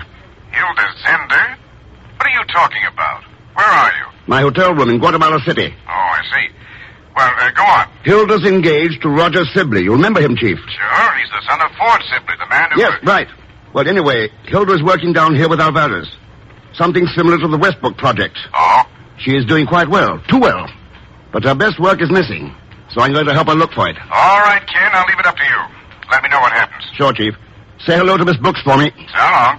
Hey, give her a hello for me, too. What? Operator, there's someone else on this line. Sure, Mr. Thurston, it's me. Pagon, where the devil are you? At the hotel switchboard, making some good connections. Of course, it's not exactly the work I was cut up for, but my cousin Angela isn't feeling so hot, so I'm taking over in her place. I'm being what you might call a big operator. Eh, Mr. X? Listening in on private conversations. Mr. X, how can you talk to me like that, especially when you owe me so much money? I owe you... Of course. I hope you don't think it was cheap finding out where you were going and getting all the way down here. Like I was telling... Wait a minute, Mr. Thurston. Something is making a noise. Don't hang up. Hello? Hotel San Carlos Gran, what do you want? Yes, Mr. Sibley? A plane to Lisbon? Sure, I'll find out. You'll be in a bar, okay? I'll let you know when the next one is leaving. Like I was saying, Mr. Thurston, if you... Mr. Thurston? Mr. Thurston?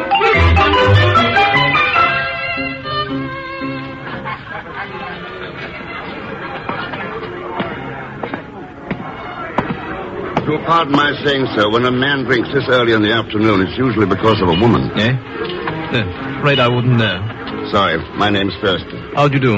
You are, Sibley, or Roger Sibley now, if you'll please excuse Roger me. Sibley? No, then I was wrong about a woman driving you to drink. What do you mean by that? I was fortunate enough to meet your fiancée this morning. She's very charming. You met Hilda? Yes, through Dr. Alvarez. You're a very lucky man. You didn't know her before? No, should I? I just wondered. I understand you're planning to get married soon. No, I don't think so. Engagement's off. I'm leaving Guatemala as soon as I can get out of here. Oh, isn't this a little sudden? Roger, darling, I've been looking all over for you. Hello, Hilda. And Mr. Thurston, you've met each other. How nice. Come along, Hilda. I want to talk to you. But of course, dear, and I want to talk to you. After all, I haven't seen you since last night, and you promised to call me early this morning. Did you forget? Come along, Hilda. All right, darling, don't be so impatient. Goodbye, Mr. Thurston. We will see you again. Sure. You'll see me.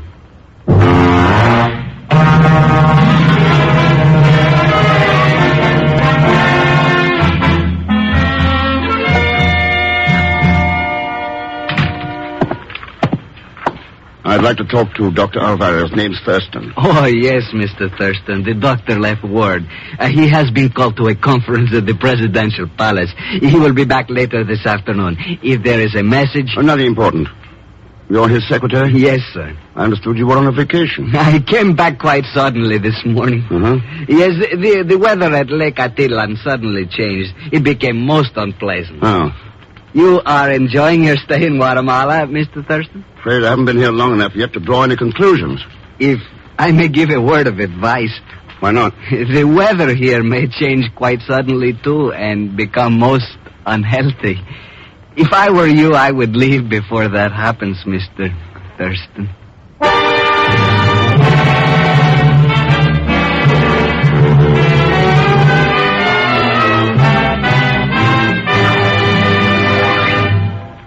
We will continue with The Man Called X in just a moment.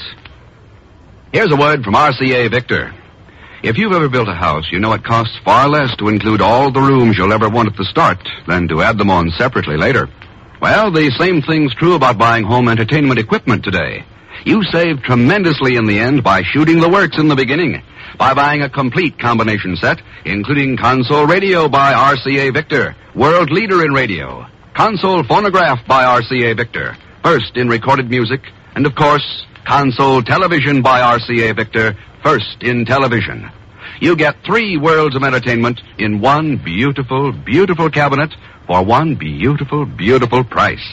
Visit your RCA Victor dealer soon and experience for yourself the matchless glories of sight and sound pouring from the 16 and 19-inch screens and the golden throat tone systems of RCA Victor's magnificent console combinations, each built with RCA Victor's most powerful television chassis. Its famous RCA Victor million-proof television, proven in well over 1 million homes. Now, Act 2 of The Man Called X, starring Herbert Marshall with Leanne Belasco as Pagan Zellschmidt.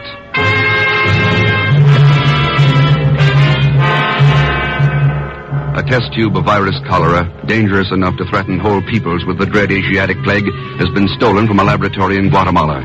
Ken Thurston, searching desperately for the missing disease culture, receives a thinly veiled warning at the Department of Public Health. The weather here may change quite suddenly, too, and become most unhealthy. If I were you, I would leave before that happens. There may be something in what you say, Pedro. Guatemala may become very unhealthy for a lot of people. Even you. I do not think so. I'm a native and accustomed to the climate. Suppose there were a cholera epidemic. Cholera? I do not understand you. It's too bad. I understood you. Please tell Dr. Alvarez I'll call him later. Of course.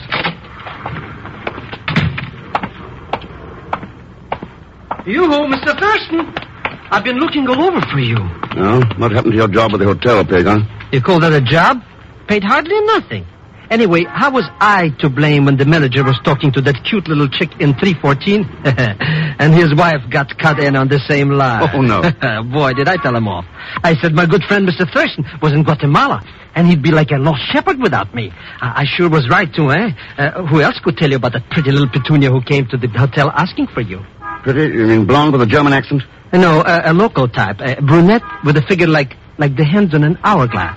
So, you see how much you need me, Mr. Thurston? I could find out everything about her for just a couple of bucks, say 50. Oh, never mind.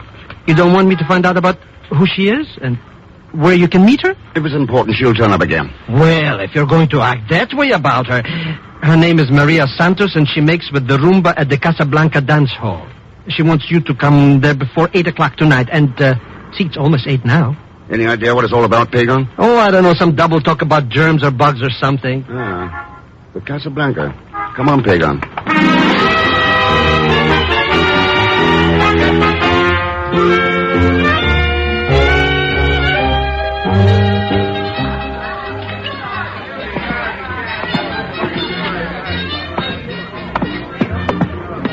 There she is, Mr. X.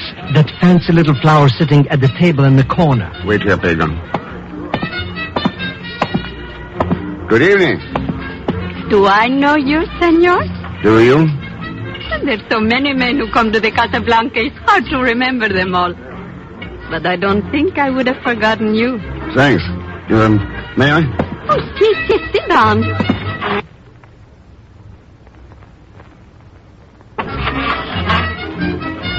Well, senor? I thought perhaps you do the talking, Maria. Who are you, senor? My name is Thurston. Why did you not say so before? I look all over for you. It's most important. You must leave here and go to a place... Ah, Mr. Thurston, we meet again. How pleasant. Oh, Professor Zender, Mr. Sibley. I see you're still with us. Yes, a bit of difficulty with plane reservations. May we join you and your, friend? Sorry, I was just about to leave. So early? Well, perhaps we will run into you later. Auf Wiedersehen. Auf Wiedersehen, Professor. Listen, Senor Thurston. Yes. A small house in Antigua, across from the monastery ruins by the main square. Bring Dr. Alvarez there at midnight. Oh, wait a minute. What's all this about? Jose Toboso will explain. Since you're leaving, Thurston, I thought I might ask the young lady for a dance. If Professor Zender doesn't object. As a matter of fact, it was her idea. I should be most happy to dance with you.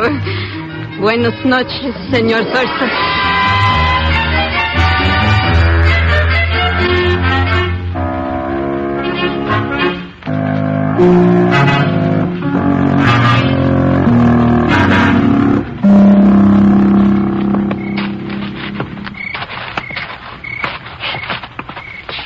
This must be the house that girl described to you, Ken. It is the only habitable building near the main square. Nobody around. Let's get out of here, Mr. Thurston. All these ruins around here, it gives me the creeps. Try the door, Pagan. Why bother? It's sure to be locked. Nobody goes off and leaves. How do you like that? Looks like I'll need this flashlight. Why would anybody want to live way out here? Nothing but a bunch of ghosts for company. Hey, speaking of ghosts, Mr. X, on that bed, under the sheet. That's no ghost, Pagan. You're dead like a doornail. Yeah. It's Captain Toboso. Why is he all purple like? What happened to him? Cholera, isn't it, Fernando? Yes, Ken. Cholera.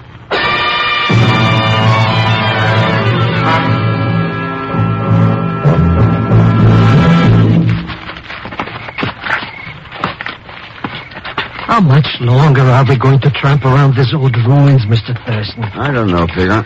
All this fuss for a little test tube. What difference does it make?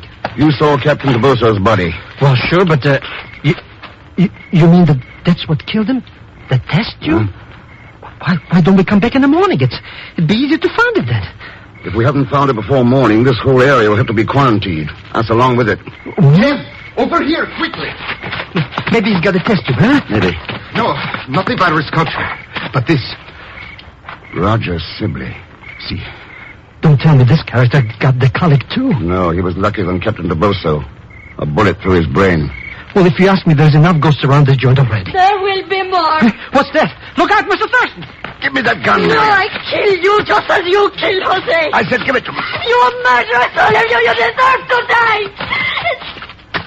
Yeah, that's better. I got the gun, Mr. Thurston. You killed him. You killed my Jose. No, Maria. He's dead. I just came from his He house. was dead when we got there. I don't believe you. Would you believe Dr. Alvarez? Mr. Thurston is speaking the truth. Captain Toboso died of the cholera. I hope you did not touch him. Cholera? A plague? Yeah. But how did this happen? That's what we're trying to find out. When did you last see Jose alive? About noon. He came to my room and asked me to find you. Where had he been before that? I don't know. I can't remember. Jose, I love him so much. I understand that. You don't understand. I was his wife. I would not let him tell anyone. An army officer married to a girl from the Casablanca. He would have been laughed at. And now, Try and remember, Maria. Where had he been this morning? I'm not sure. He says something about Pedro Martinez. Pedro. What does it matter now? It won't bring him back to me. Where does Pedro live, Fernando? Guatemala City, 13 Avenida Norte. Come on, Pedro. But, Mr. Thurston, you're just letting this little black-eyed Susan go loose. Maybe she shot this other character with this. Sibley, not with that gun.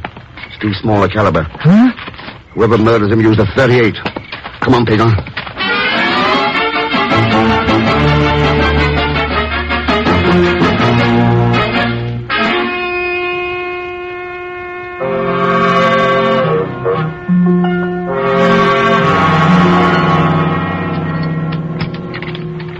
Yeah, that does it. What's going on in here anyway? Breaking into men's house in the middle of the night. Shut up and start looking for the test tube. Oh, that thing again. I wouldn't look for it if you paid me. Well, maybe if you paid me enough. But even that, I wouldn't look very hard. Quiet. All right. Oh. Good evening, Mr. Thurston. Hello, Pedro. Is this what you're looking for by any chance? Hey, he's got the test tube. And a gun. Two very dangerous weapons. Glad you realize that, Pedro. The gun is for you. And the test tube? For a country that would never use such a horrible means of warfare. A peace-loving country, unlike the warmongering United States. Well, ein Mann, der eine Schlange stehle, wird manchmal auch gebissen. Talk English, Mr. Thurston, or Spanish, so that I can understand you. It's an old German proverb. Surely you're familiar with it. I do not speak German. It means that if a man steals a snake, he may get bitten. I was wondering if that might apply to you. But of course, that's wishful thinking. You've had a series of inoculations against cholera. You're immune. Immune? Oh, you must be, or you wouldn't be so foolish as to stand there holding that test tube. I am sure it puts me in no danger, Mr. Thurston. Pagon, remember how Captain Toboso looked? Capitan Toboso? He died of cholera tonight. Yeah. Oh, you should have seen him. All purple and his face twisted. Oh, pretty horrible death. Shut up, both of you. But of course, you have nothing to worry about, Pedro, unless... Pedro? Huh? Yes, Mr. Thurston? Speak up so I can hear what you're saying. His face. The color of his face. Do you see? What's wrong with it, Mr. Yes, I think so, too. Whatever you do, don't go near him. Mr. Thurston. You mean he's got the colic? Oh. Mr. Thurston. With that much color, there should be other symptoms, too. Dizziness, pains in the legs. He don't look too steady to me right now. Listen to me. He'd feel a tightening of the throat, too. No. Stop. You're lying. There is nothing wrong with me. Hey, look at his face. There is nothing wrong with me. That mirror on the wall, Pedro. What? Perhaps you better look for yourself. I will. What you say is not true. All right, Pedro. The test tube! He's gonna drop it! Grab it. Now then, Martinez. All right, Mr. X. You've knocked him out. But what about me? I'll be catching the colic, Mr. X. As long as that tube is sealed, you haven't a thing to worry about. But you told him... You said I thought... Oh, hey... Oh, I get it. Mr. X, you were just stringing him along? Oh, but wait a minute. That captain fellow... He really had something wrong with him. Traboso saw the test tube here. He must have opened it. Then when he realized it was from the lab, he sealed it up again and tried to get in touch with me. He was too late. Oh, sure, Mr. X. You're absolutely right. That's just the way I figured it happened. Oh, sure.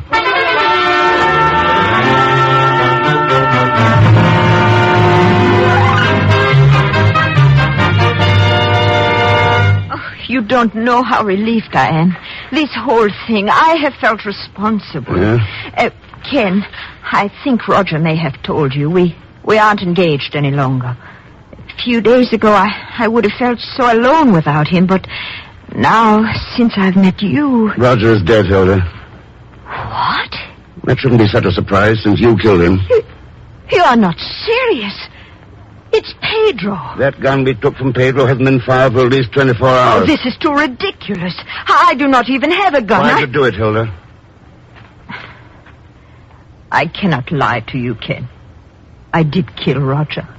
I was sure that Pedro had stolen the test tube, and when I found out that Roger was planning to take it to Europe, I had to stop him. Roger Sibley. I worked with his father in England, Hilda. And I know all about the fine job Roger was doing for his government. Ken, Roger found out what you were doing. That's why he tried to get away from Guatemala. That's why you had to kill him. No, Roger was working with Pedro. He ordered him to steal the test tube from the rack in the laboratory. A rack of tubes all marked in German, a language Pedro didn't understand a word of. No, Hilda. He wouldn't have known which tube to steal. He was just a messenger for the Color culture you stole and passed on to him. And if I did, you will do nothing to me. I am the only person in the world who understands how that culture was developed. You will need me to develop more. I am a scientist, the most valuable scientist in the world. No, Hilda. You're a murderer.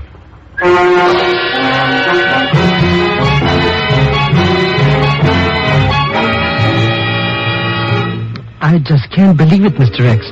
Such a pretty petunia and with all her brains to do a thing like that. Boy, did she look sick when Dr. Alvarez and the cops took her off to the clinic. Sicker even than that friend of hers who thought he had the colic. She was sick, Pedro. What? Not with cholera.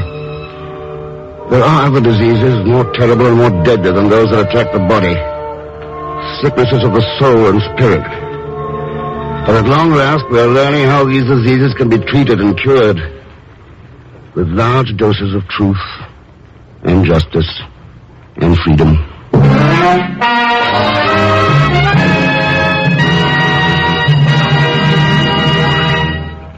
Our star, Mr. Herbert Marshall, will return in just a moment to tell you about next week's story. No matter what you now take for headache relief, we urge you to try Anacin for the incredibly fast relief these tablets bring the next time you're suffering from a headache. Now, the reason Anacin is so wonderfully fast-acting and effective is this. Anacin is like a doctor's prescription. That is, Anacin contains not just one, but a combination of medically proven active ingredients in easy-to-take tablet form. Thousands of people have received envelopes containing Anacin tablets from their own dentist or physician, and in this way discovered the incredibly fast relief Anacin brings from pains of headache, neuritis, or neuralgia. So the next time a headache strikes, take Anacin for this wonderfully fast relief. Anacin, A-N-A-C-I-N. Anacin at any drug counter in handy boxes of 12 and 30. Economical family-size bottles of 50 and 100.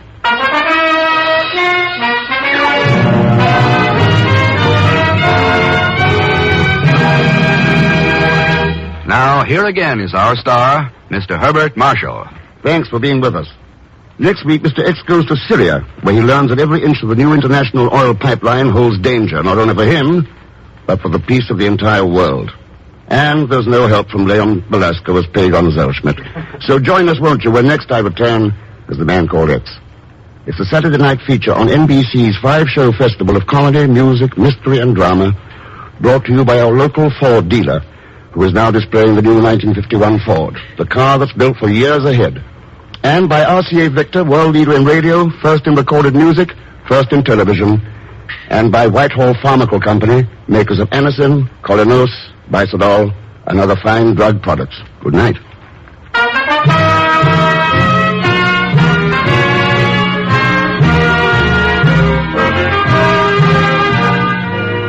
The Man Called X, starring Herbert Marshall, is a J. Richard Kennedy production, with music composed and conducted by Felix Mills. Tonight's story was written by Robert Libet and Frank Burt. All characters and incidents on this program are fictitious, and any resemblance to actual characters or incidents is purely coincidental. Be sure to listen tomorrow evening for The Big Show with Tallulah Bankhead, Margaret Truman, Fred Allen, Danny Thomas, Douglas Fairbanks Jr., Mindy Carson, the Sons of the Pioneers, and Meredith Wilson. And until next week, same time and same station, this is Jack Latham saying good night for The Man Called X. Remember, Margaret Truman visits Tallulah Bankhead and The Big Show Sunday on NBC.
Herbert Marshall as The Man Called X.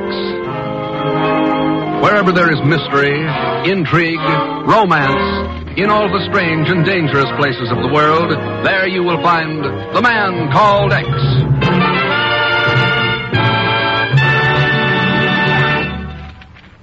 But first, listen for a moment to America's famous singing star. And now, here's Bing Baggy Pants Crosby. Ken, that type of introduction's entirely uncalled for. Well, I'm sorry, Bing, but your clothes are a little rumpled today. A little rumpled. Yeah. Look, I can tell you why. I had a very rough train trip up from Los Angeles. I had a horrible experience. I shared an upper berth with Bob Hope. That's the last time I ever get stuck in a berth with groaning Lisa. Why did you have to have Hope in the berth with you? He broke out of his crate. Let's move along to something musical, huh? Chesterfield, always wins first place. That milder, mild tobacco never leaves an aftertaste. So open a pack, give 'em a smell. Then you'll smoke 'em. Don't forget to give Crosby for Christmas. Yes, give Chesterfield Christmas cartons with Bing as Papa Santa Claus.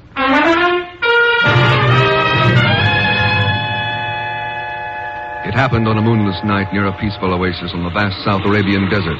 One moment, the small, well-piloted plane was coming in for a quiet, uneventful landing. And the next...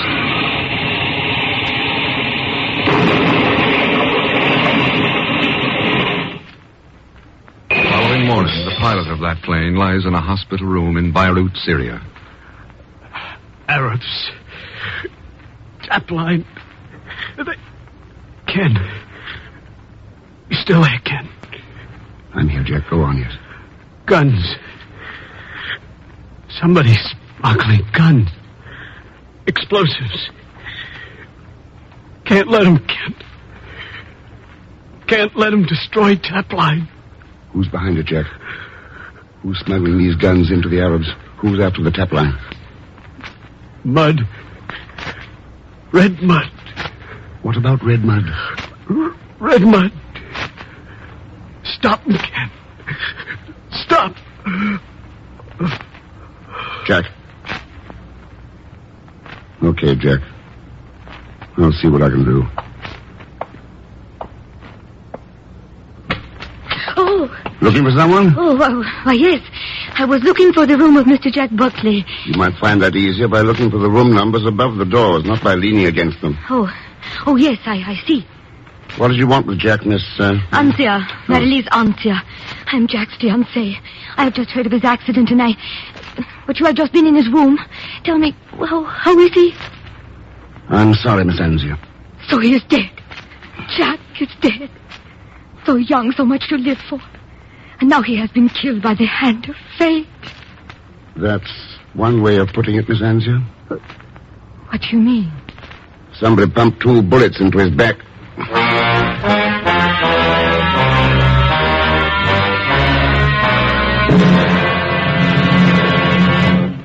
that's why Jack Buckley wired you to go to Beirut, Ken. Somebody's after the Tap line, eh? Looks like it, Chief. They're apparently smuggling in arms and explosive to some maverick Arab tribes, expecting them to do the dirty work for them. But good Lord, Ken, that Trans-Arabian oil pipeline is vital to us. It's vital to the whole Western Hemisphere, Chief. When somebody said that oil is the lifeblood of democracy these days, he wasn't kidding. Right. So what are we going to do about it? That pipeline runs through 1,000 miles of desert. How can we even start to protect it? You can start by tipping off the Saudi Arabian government. They'll put some men to work on it. What about you, Ken? Oh, I'll just relax here in Beirut at the government house bar until Pagon arrives. Pagon? Yes. Miss Brooks told me he was in the waiting room there when my call came through. I'll give 8 to 5. He's listening in on an extension phone right now. If he is, I'll ring his eavesdropping neck for him. Better hold it until he gets back, Chief. I can use him here. What in the world could you possibly use Zellschmidt for? This is a plenty dirty deal we're mixed up in. And some of the worst scum on earth are right here in Beirut. I can't think of anybody more at home in this situation than Pagon. Thank you, Mr. Thurston.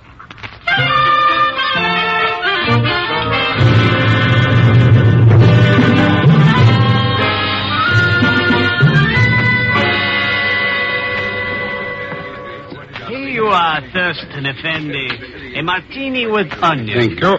Keep the change. 1,000 thanks, Effendi. 1,000 thanks. Well, it's very funny. Waiter. Oh, waiter. Yes, Edwards, Effendi. Scotch and soda for the young lady and myself. Your best Scotch, you understand? Yes, Effendi. A burr peg for you, Hassan. A burr peg, Stephen, if you please. It's not what I please, Hassan. You're the one who has to drink this filthy stuff. That right, Marilis? Stephen, darling, on such a wonderful evening as this, I could not disagree with anyone about anything. Not with Hassan over his burra peg, nor with Mr. Thurston over the onion in his martini. I was wondering if you remembered me, Miss Anzia. How could I forget, considering the circumstances under which we met? I should like to have you meet two friends of mine, Stephen Edwards and Hassan Al-Kar. Gentlemen, this is Mr. Ken Thurston. How do you do? American, eh, Thurston? That's right, Edwards. I suppose you're in the oil business. In a way, yes. And your recommendations are complete. You're in oil, you're a friend of the delectable Marilis, and I'm sure you'll be delighted to attend a house party I'm giving at Merzwa. Merzwa? Yes. A large oasis in the Saudi Arabian desert, Mr. Thurston. Stephen has a home there. It has become a mecca for those interested in oil. Oh. Yes, a quite democratic one, too. Stephen has entertained all classes, from King Ibn Saud down to lowly construction engineers such as Jack Buckley. I see. Well, will you join us at Mizra? That'll depend on how some business turns out for me here.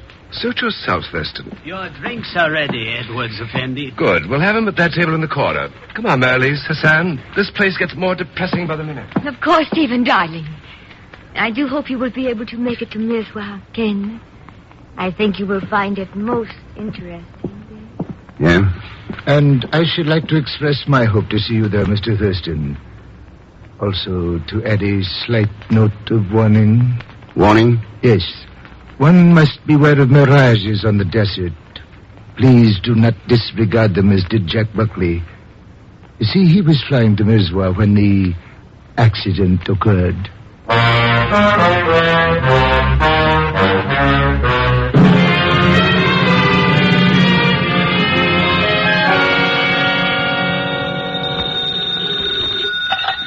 Hello? I should like to speak with Monsieur Ken Thurston, please. This is Ken Thurston. Ah, so I have found you in your hotel room at last, monsieur. Well, allow me to inform you, Monsieur Thurston, that under no circumstances will you be allowed to get away with this outrageous swindle. Swindle? What else would you call this bare-faced attempt to bring 500 empty brass watch cases into Beirut? Brass watch case? Just who are you, anyway? My name is Norbert. Lucien Norbert. French Customs Office. Ah, that explains it. It does not explain anything to me, monsieur. Are you in your office, Norbert? That is correct. Good. Then just hang on to Pagon Zellschmidt until I get there.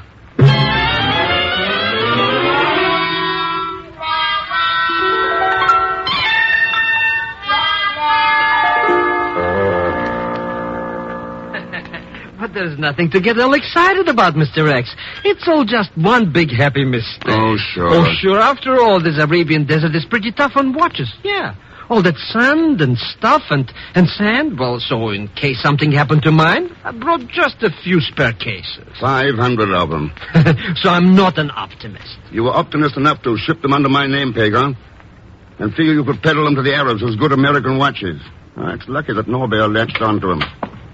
Well, Monsieur Thurston, your receipt for the fine and for the duty paid on the watch cases. Give it to Zellschmidt, Monsieur Norbert. To me? What do I wanted for this? You'll be paying for it. Out of your salary. Mr. Thurston. I trust that this will be a lesson to you, monsieur. An example of our alertness to all attempts at smuggling. You do all right with watches, Norbert, but what about guns, ammunition, high explosives? And what is your interest in all this, Monsieur Thurston? I'm interested in oil, Norbert. Tapline oil. Ah. Oui, I understand. So? I would not know of this smuggling of firearms, monsieur, officially. And unofficially? What would you do, monsieur? We are badly undermanned. There are many long kilometers of uninhabited coastline. On any dark night, a ship could move into shore undetected. Yeah. Its cargo could be picked up by plane. There are natural landing fields near practically every large oasis. What about Merzwa? It has a private field owned by Monsieur Stephen Edwards. Uh-huh. And this may be of interest to you, Monsieur Thurston. Not far from that landing field is one of the tap line's main pumping stations.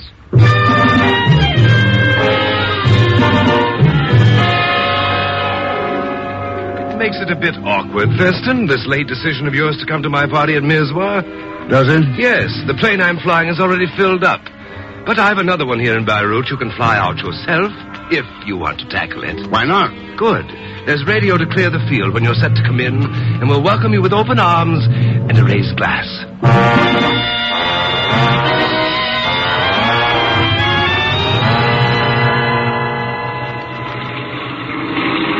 You know something, Mr. X?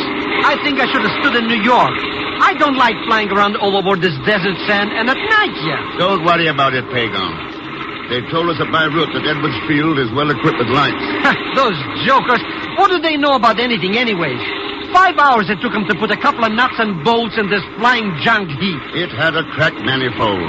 If they knew their business, they could have pasted it up or something. Cheer up, Pagan. We should almost be there. I'll see if I can raise them. This is Thurston calling Edwards at Merswa. Thurston to Merswa. Can you read me? Over. We read you loud and clear, Thurston. We can hear your engine, too. You must be close enough to start setting down. You could fool me, Edwards. We can't see a thing from up here. I'll have the landing lights turned on. There's no wind and plenty of runway, so you shouldn't have any trouble. Happy landings. Over and out. We're falling! Oh, relax, you idiot. We're only going in for a landing. Landing on what? Who can see anything down there in all that blackness? There are the lights now, and the runway's right between them. Now, hang on to your hat. We're going in. Take it easy. The wheels will be touching any second. Then we cut. Hang on, Pagan. Something's wrong.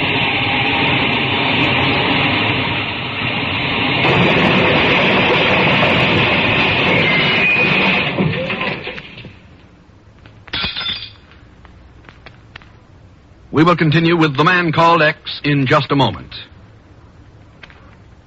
Here's a word from RCA Victor. Only 12 shopping days left till Christmas. But that's not bothering America's snappiest families. They need only one day to select the greatest family gift in history. An RCA Victor complete home entertainment combination. They are pooling their dreams and their money to buy the gift that keeps on giving and giving and giving. Giving not just to one, but to all. Giving not just a day, but every hour, every day, every year. Giving not just RCA Victor radio or recorded music or television, but all three combined in one magnificent cabinet. Why don't you join together and agree this minute to meet each other next Monday at your RCA Victor dealers to choose your matchless RCA Victor radio, phonograph, television combination? You'll find it costs far less than you'd pay for each instrument separately. You'll find that your RCA Victor combination is the greatest gift each of you ever made to the year-round happiness of all of you.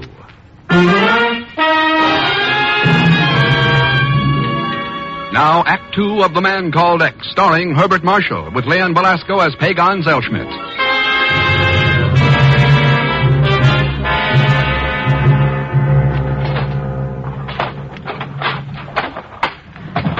Pagan?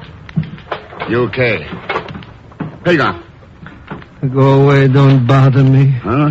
I just found an angel who's a sucker for empty brass watch cases. I'm sorry, Pagan. You're not dead yet. I'm not? But after that crash, I gotta be. That's what somebody else thought. Come on. Let's get out of here. What happened anyways? Somebody threw us a curve. Huh? Hey, what kind of a runway is this? Nothing but sand. That's right. But the custom guy that Lucien Norbert said there was a good landing field in Merzwa. Well, there probably is, but this isn't Merzwa. Please, Mr. X, don't be playing 64 questions with me. I told you someone threw a curve at us, Pagan. By stringing portable landing lights out in the middle of the desert. But what kind of a joker would do a thing like that? Don't you know he could kill somebody that way? He knew it, Pagan. Then why did he... Oh, Mr. X. Let's start walking. I think we'll find the rest of the answers at Merzwa.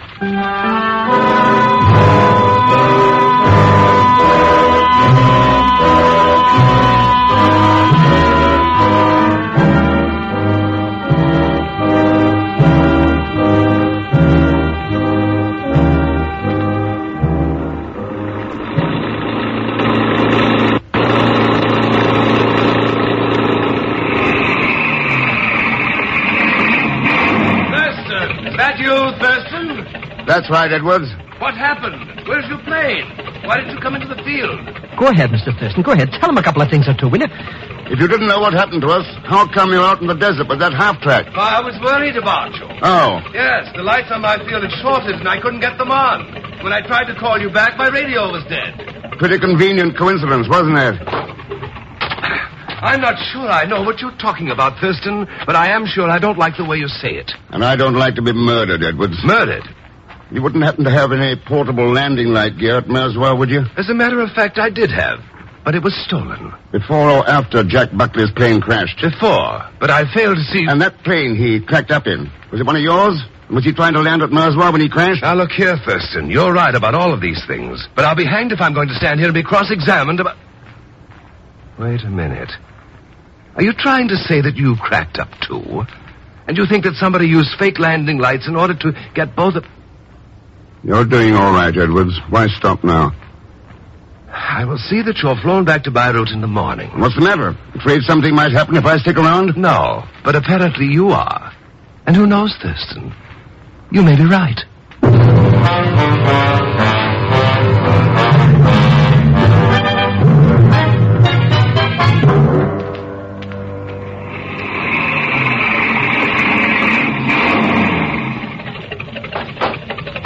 I did promise you a drink when you arrived at Merswa, Thurston. If you care to join me, I'll be in the bar. Make mine a triple scotch, Mr. Edwards. Sorry, Peon. You've got work to do. Work? I want you to snoop around here, talk to the servants, learn whatever you can about smuggling, particularly arms and ammunition. But, Mr. Get Rex... started, Pagon. But...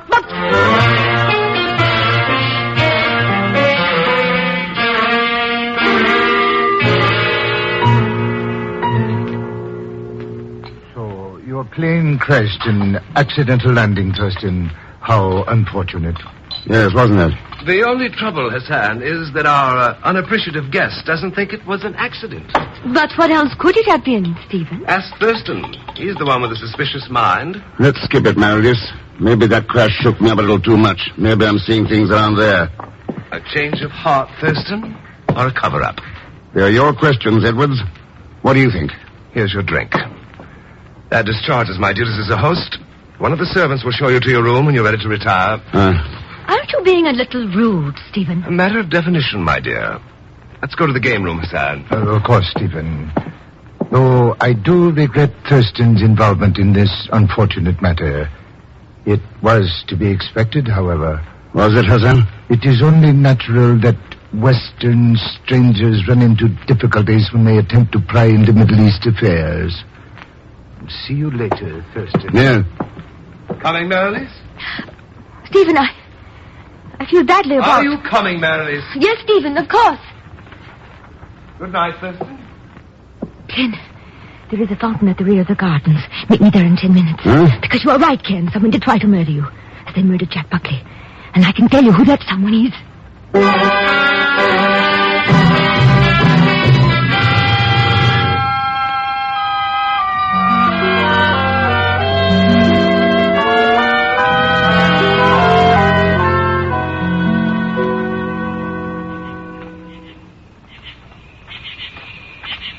Sorry to be late, Ken.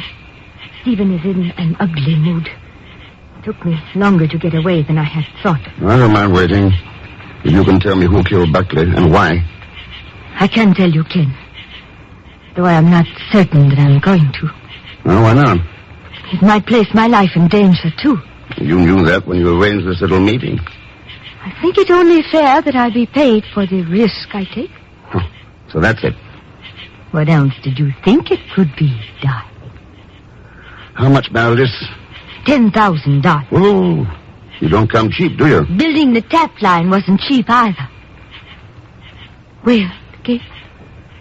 No dice, Meredith. Aren't you being rather foolish, darling? Maybe, but I'd hate to pay out that money and then find that you were the person after me.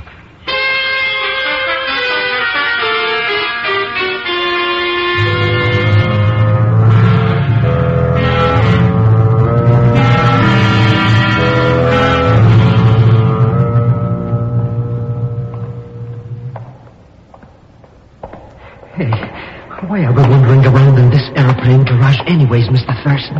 I wanted to see what kind of planes Edward was flying out here. So you're finding out. So what? So he's got 4 DC-3s, transport planes, heavy cargo carriers. Could they carry us back to Beirut? They could also carry arms and ammunition, Pagan. And look here. Look at the mud caked on those landing wheels. Red mud.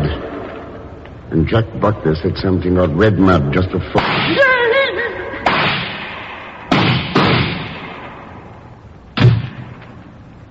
All right, now. Come on, Pagan.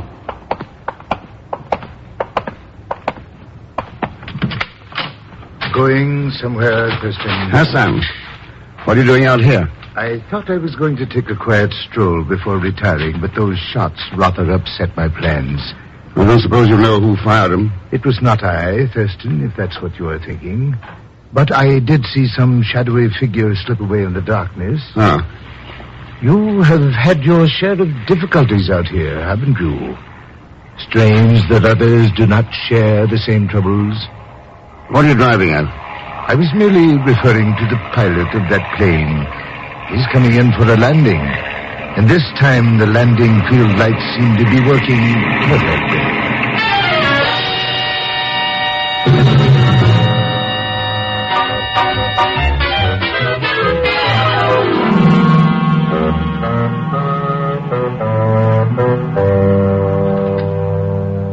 So you've got good news for me, Norbert? Oui, Monsieur Thurston. That is so. Those who were smuggling arms into the Arabs have been apprehended. A small group of illegal operators in Beirut. So you need have no further concern. Your troubles are over. Very considerate of you to fly to Mercer with the news, Norbert. You could have radioed me. Ah, but I did not come here merely for that, monsieur. I am on duty for the Customs Department. Huh? Oui, the captured men revealed that they have a cache of arms and ammunition at Le Lac Rouge. Le Lac Rouge? Mm-hmm. A small oasis some 15 miles from here. It supplies water to one of the tap line pumping stations. How come it's called the Red Lake, Norbert? The color of the water, monsieur, caused by some chemical in the soil. The entire shore is of red mud.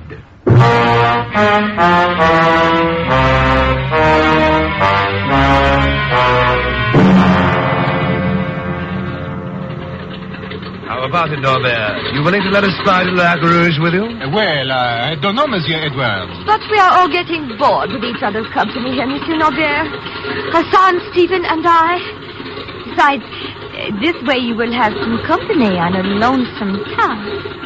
Well, I have never been able to refuse the desires of a beautiful woman, mademoiselle. But what of you, Monsieur Thurston? Edwards has a plane ready for me, Norbert, to fly back to Beirut.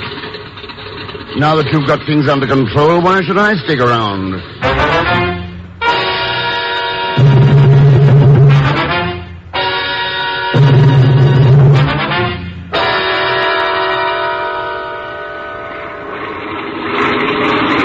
Boy, am I glad to be going back to Beirut. We are not heading for Beirut, Pagan. Huh? What do you mean we're not? Mr. X, it's ganging up on us. We're going to crash again. We're going to crash. Not this time. You're just going in for a dead stick landing. Landing? Landing where? On a natural landing field near the shores of the Lac Rouge.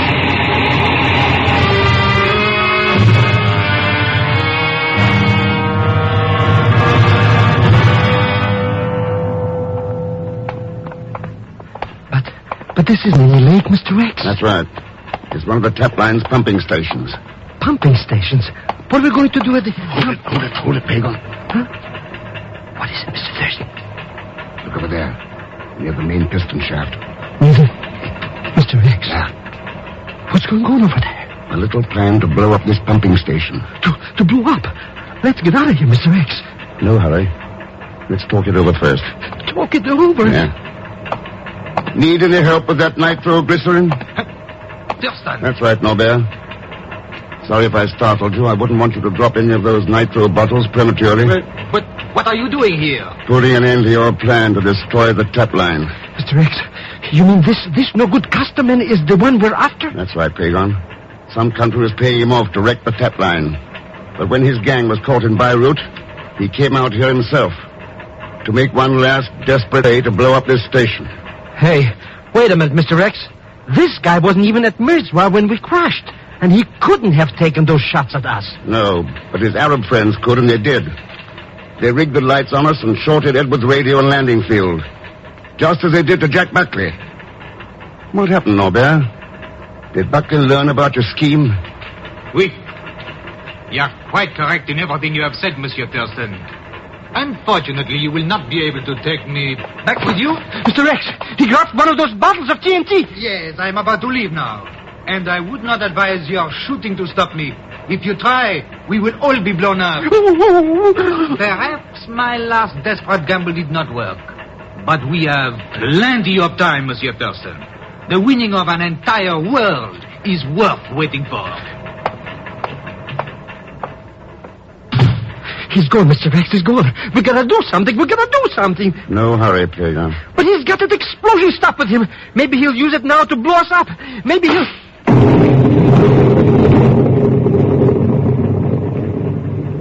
Mr. X, what was that? I told there was no hurry. Hassan's bullet took care of that nitro. And Norbert. Hassan's bullet? But what did Hassan have to do with this? Well, that's what the French and the Arabian governments pay him to do, Pagan. You mean he's a desert G-man? That's right. He and I arranged this little get-together before leaving Mirzwa. Well, what do you know? So I guess we show that no-good crook Norbert where he gets off at. Oh, it's not Norbert who bothers me so much. It's Edwards. And all those like him. Edwards? Yes. We can protect ourselves against the Norberts of this world. But we can't protect ourselves against the selfish and the blind who put their own personal interests above those of freedom. That's where the real danger to democracy lies. We've got to learn that. All of us.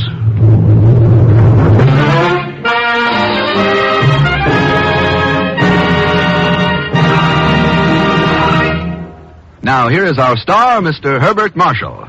Ladies and gentlemen, in the hustle and bustle of your Christmas shopping, have you stopped to realize that there are children who may not receive any Christmas presents this year? Now, you can do something about this by sending a new or used toy to the groups in your own town that are distributing gifts to less fortunate children. Help brighten a child's Christmas by sending a toy to your local groups. And thanks for being with us.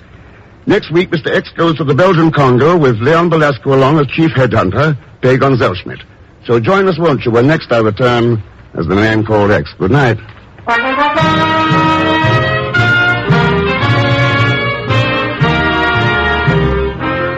The Man Called X is a J. Richard Kennedy production with music composed and conducted by Felix Mills. Tonight's story was written by Sidney Marshall. All characters and incidents on this program are fictitious, and any resemblance to actual characters or incidents is purely coincidental. The Man Called X, starring Herbert Marshall, and Dangerous Assignment, starring Brian Donlevy, have been brought to you by the makers of Anacin for fast relief from pain of headaches, neuritis, and neuralgia. By Chesterfield, the only cigarette that combines mildness with no unpleasant aftertaste. By your local Ford dealer, who is now displaying the new 1951 Ford, the car that's built for the years ahead. And by RCA Victor, world leader in radio, first in recorded music, first in television. Be sure to listen tomorrow evening for The Big Show with Tallulah Bankhead and a great parade of stars, the Sunday night feature of NBC's All-Star Festival. And until next week, same time and station, this is Jack Latham saying good night for The Man Called X. Hear your hit parade next on NBC.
Hello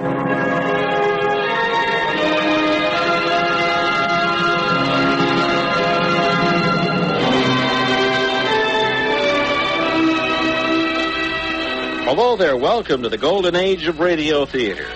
Join us now as we turn back the clock to relive the golden moments of radio's yesteryear. I'm your host, Victor Ives, and this time we have A Man Called X starring Herbert Marshall from December 16th, 1950, which will take us to Strasbourg, Austria, and then The Great Gildersleeve from 1945 as Gildy insists on obedience from Leroy and Marjorie, his nephew and niece.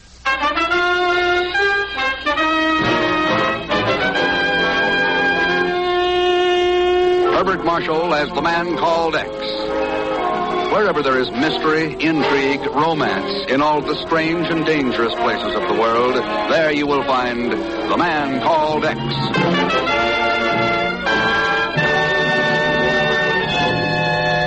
It's nothing at all unusual for Ken Thurston to come hurrying into the office of the Bureau in New York City. But what is most unusual is the receptionist he finds there this morning. Hello. Well, hello. What happened to Miss Brooks? She had to step out to powder her nose. Oh, I see. Shall I announce you? I know all about these thingamajigs. Good. Just tell the man on the other end of that thingamajig. Oh, I know who you are. Really? Sure. You're the man who's always going somewhere. Who told you that? Daddy. He says you're the only man in the world who could answer all my questions about places and people. Daddy never has time to answer any of them. Oh? He's always working in his laboratory. Oh, wait a minute. Now I remember you. Honest? Of course. Your father is Dr. Simon Markov. The eminent physicist. And I'm Marilyn. You came to Mommy's funeral that time. Yes. Marilyn, since you're so interested in places and people, how'd it be if I sent you a souvenir for my next stop? Oh, would you?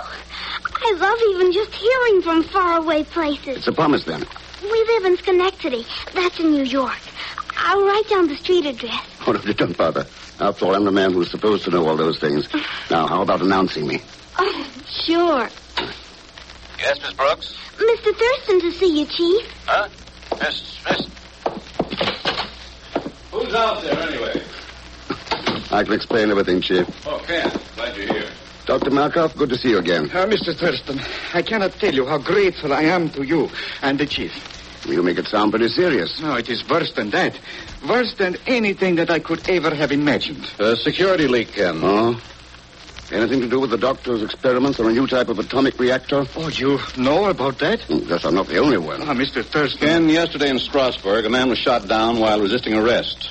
Turned out to be a red messenger, a courier. Yes, and I still cannot believe he should have had on him information about my experiment. It is impossible. Doctor, it's about time we in the West learned that the red espionage system specializes in the impossible. But every precaution was taken. Now, what can they do but suspect me? Especially with my old-world birth and background. This is a lot more important than just you, Dr. Markov. Oh, believe me, Mr. Thurston, I did not come seeking your help because I know, Doctor, I know. Tell Marilyn I'll be sending her that souvenir from Strasbourg.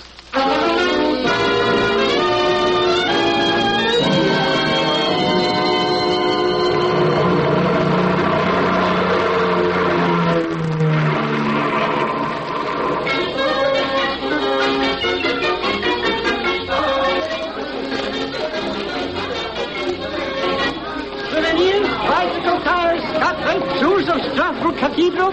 Also latest postcards from Paris. Strictly high class. And Mr. X, well, what you got to say for yourself? Pagan, the world isn't that small. Why do you have to be here in Strasbourg? So we'll go to Switzerland. See, I already got 2 plane tickets for Lucerne. What about Lucerne? The plane leaves in an hour. Why, I was almost beginning to think you wouldn't make it. Pagan, what about Lucerne? Well, I was in Paris working on a big deal. Yeah, of course, the postcards. And you understand how it is with me, always with my nose under the groundstone. So when I hear about this red courier business, right away I say to myself, how much is there in it for me? Well, I'm only fooling about the money. You certainly are. Except for expenses, of course. And don't forget the 500 francs. What 500 francs? That I had to give to my bosomy friend, the Chiseler, for telling me that the red messenger fellow came to Strasbourg from Lucerne. Hey, where are you going? Inside. To see if you got your money's worth.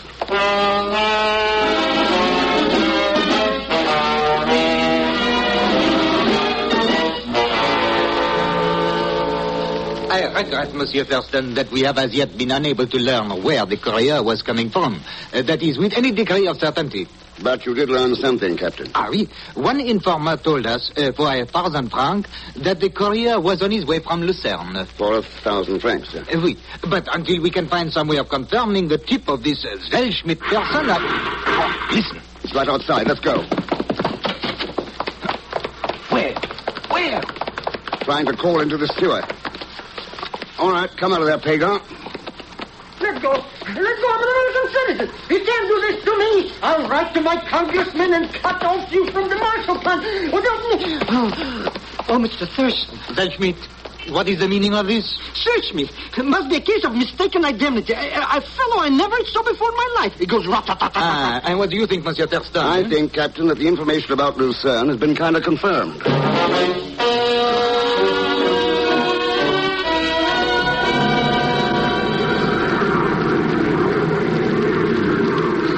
So you wouldn't believe me, Mr. Thurston. All right, so I proved it to you. At the risk of my life.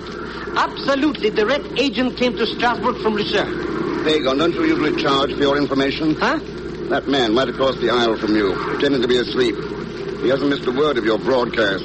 Yeah? Well, I'll tell him a thing or two. Say, I know that joker. That takes care of his reputation. Sure, I know him. Zellschmidt never forgets a face. How about a name? All right, I'll tell you. Well? Just a minute. Hey, you, wake up. What? Good to see you again. Good to see. Hey, what's your name? I have never seen you in my life. Now, why do you want to know my name, please? I am Pagan. Pagan Zellschmidt. Now you remember. Pagan Zellschmidt? No. Look, enough is too much. I never forget a face. Or a name. Look, you tell me or I'll tell the police. And what will you tell the police? You thought you wouldn't, eh? Thought I wouldn't traveling incognito to fool me.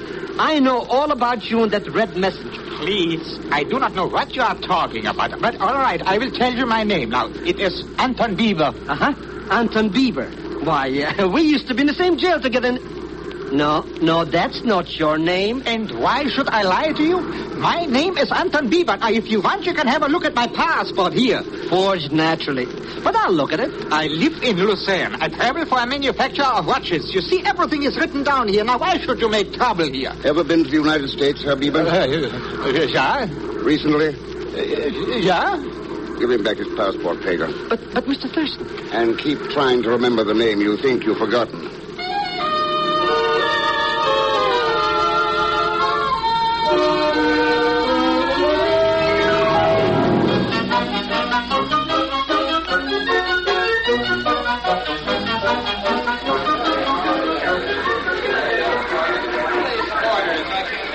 Look at him, Mr. Thurston. Can't wait to get away from the airport. And him trying to tell me his name is Anton Bieber. When I knew it's Mr. Thurston. Well, Pagan? I thought of it. I mean, almost. Oh, come on, or I'll leave it behind, and I don't mean almost. But now it's right on the tip of my tongue. Mr. Thurston, may I have a word with you? Oh, I wish you would. I'm a newspaper woman, Vanya Sabine. Your name was on the flight list from Strasbourg, and I wondered... Pleased to meet you, Vanya. I am Pagan Zellschmidt. Anything you want to know, just ask me, huh? I will. Suppose we get out of this crowd. What newspaper are you with, Miss Sabine? Oh, none in particular. I'm what you call freelance. Huh? I thought there might be a story in your mission. Oh, sure. What makes you think I'm here on a mission? Lucerne is a good place for the health. Not always.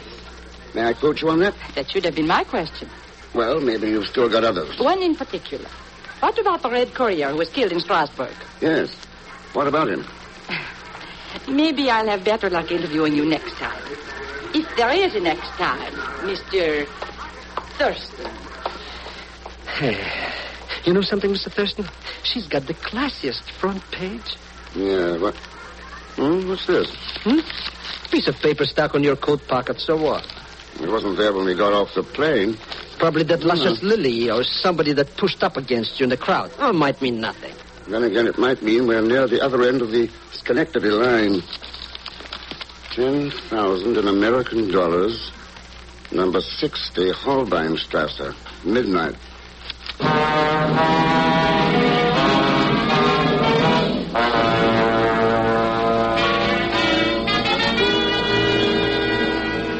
Yes, Mr. Thurston. We have now definitely established the fact the Red Courier was here in Lucerne the night before he went to Strasbourg. We are sparing no effort in pressing our investigation. Inspector, what about the girl? Vanya Sabine? Oh, on her we have complete dossier. Yeah, I thought you would. At various times she has been suspected of espionage activities. Only suspected. What about Anton Bieber? A puzzle, this Bieber. We have reason to believe that there is something in his past which he is hiding. But, again, we can prove nothing. Oh, your pardon. Inspector Fabry? Moment. For you, Mr. Thurston, a call from New York. Oh, thanks. Hello? Hello, Ken. Yes, Chief. Wanted you to know, Ken, that things in this end look worse. Much worse. Oh. Everyone who came into the slightest contact with Markov during his experiments has been given a clean bill. And from the nature of the information found on the Red Courier, the opinion here is that it could only have come from Markov himself. That does look bad. One thing, though, he still maintains his complete innocence. Tell him something from me, Chief. There is such a thing as being too innocent.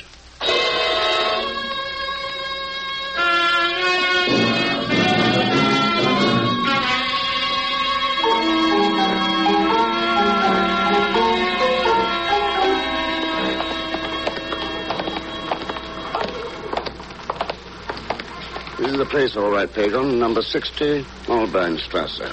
But it's an apartment house, Mr. Thurston. How are we going to find out who we're supposed to meet? Only one light burning on the lower floor. But that's where the concierge lives. Coming.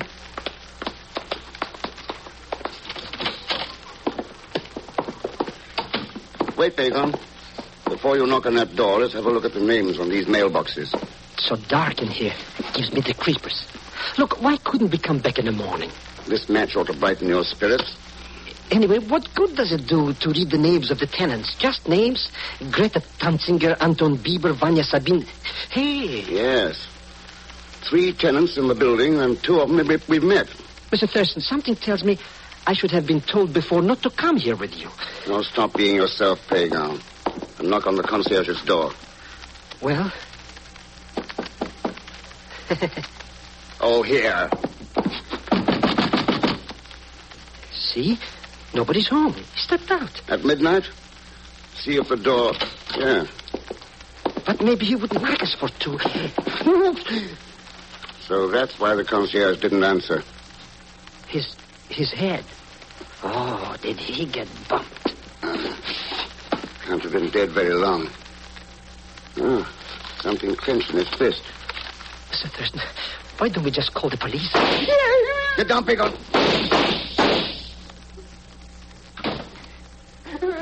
My age to die so young. Crawl out from under that rug and look at this. Just a tiny scrap of paper. Yes, a tiny scrap of paper. But it happens to be the postmark from a letter.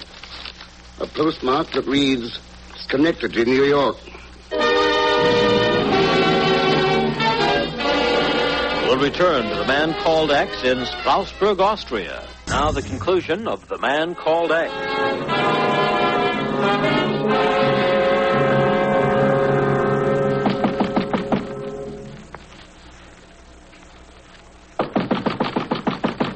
See, Mr. Thurston, no answer. Yeah. Vanya Sabine seems to keep late hours. If you ask me, the whole apartment house is as dead as that concierge downstairs. Come on, Pagan. We'll check the other tenants. Say, Mr. Thurston, you don't think a Goldilocks like Vanya could do a thing like that? Like what? Try to kill me. Now, you got this whole thing tipsy-turvy. She couldn't be mixed up with that Red Courier in Strasbourg and this Markov guy in Schenectady. Bieber doesn't seem to be in either. Hey, how did I forget Anton Bieber? Why, the minute I saw him on the plane, I knew beyond the shadow of a shadow. And you had to let him get away. Oh. Will you wake me up, please? You sleep pretty soundly, Herr Bieber. What? Oh, it is you. Yeah, and him. Yeah, and me. And don't think you can pull the wool over my clothing. Just because you come to the door in a nightgown don't mean you didn't shoot at us. Shooting? With guns? You didn't know the concierge had been murdered? Oh, so. Who murdered him? Well, if we knew that, we wouldn't have any more questions. Oh, such a quiet man, the concierge. A fly he wouldn't kill. Now, why should anyone want to hit him over the head? Yeah. How did you know he was hit over the head? I Better go back to bed and sleep on that one. Good night. Good night. Hey, Mr. Thurston, you're going to go walk off and leave him to walk off? I'm turning him over to you, Pagon. Keep both eyes on him. Well, I'll go up to talk to the last tenant. You know me, Mr. Thurston. Oh, yeah.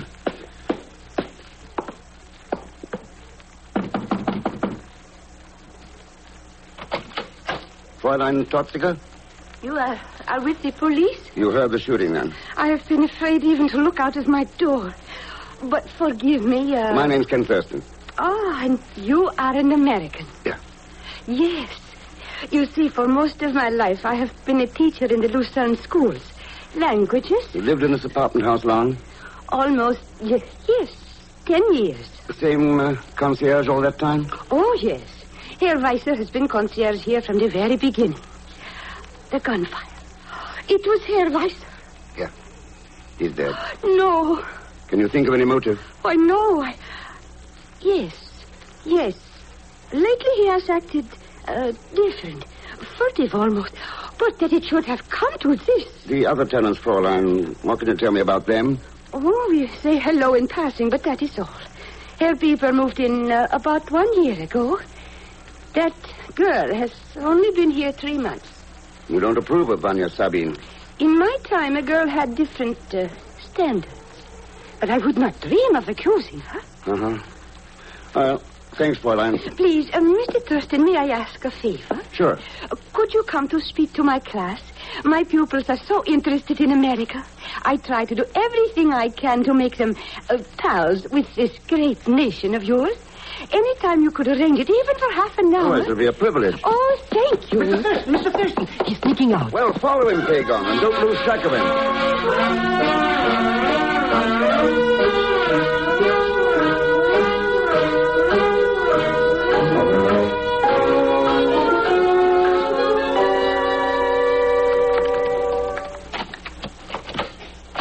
Morning. Well, Mr. Thurston, it isn't often that news sources force their way into my apartment. No, I don't imagine so. I trust you found plenty to read while you were waiting? Oh, nothing will throw any light on how a certain red messenger came by certain information. Or how a certain dead concierge came by a certain postman. Oh, you do gather news, don't you? Or do you make it?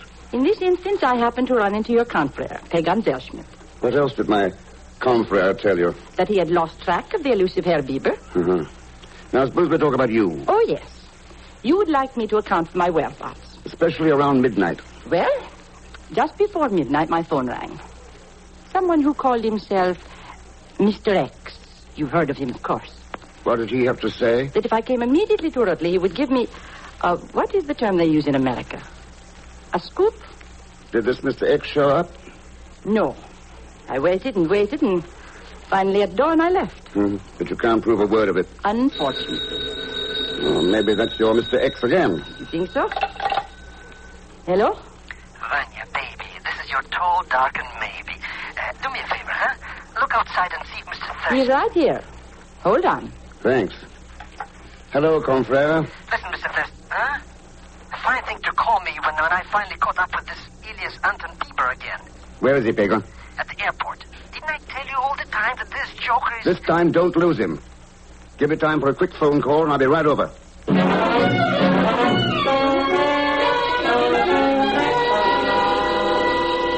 But why do you persecute me? Is it a crime to buy a ticket to Berlin? I suppose, Herr Bieber, you were rushing to Berlin to sell watches. And what else?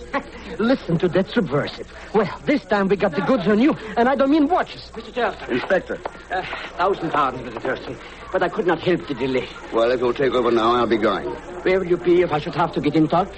The post office. Huh? What's with the post office? Letters, Pagon. At least one in particular. About the post office, Mr. Thurston. A curious thing. Yeah? The reason for my delay. There has been a mysterious attack upon a postman. The postman assigned to number 60 Holbeinstrasse. How did you know? Tell me, Inspector. You see... Yeah, at the point of death. When they took him to the Vierwaldstätter Hospital, he was unconscious. Hey, Mr. Thurston, wait for me!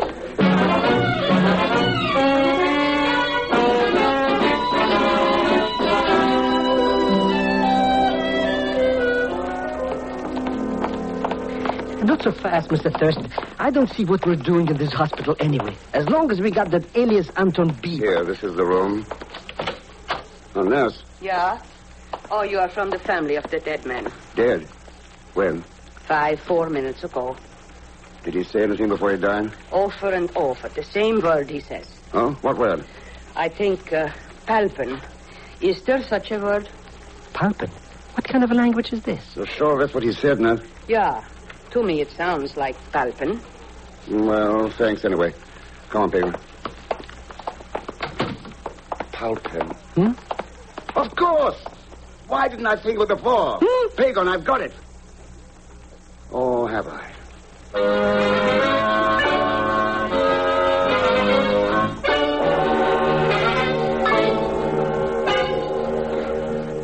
Yes, operator, I'm still waiting for that call to be put through.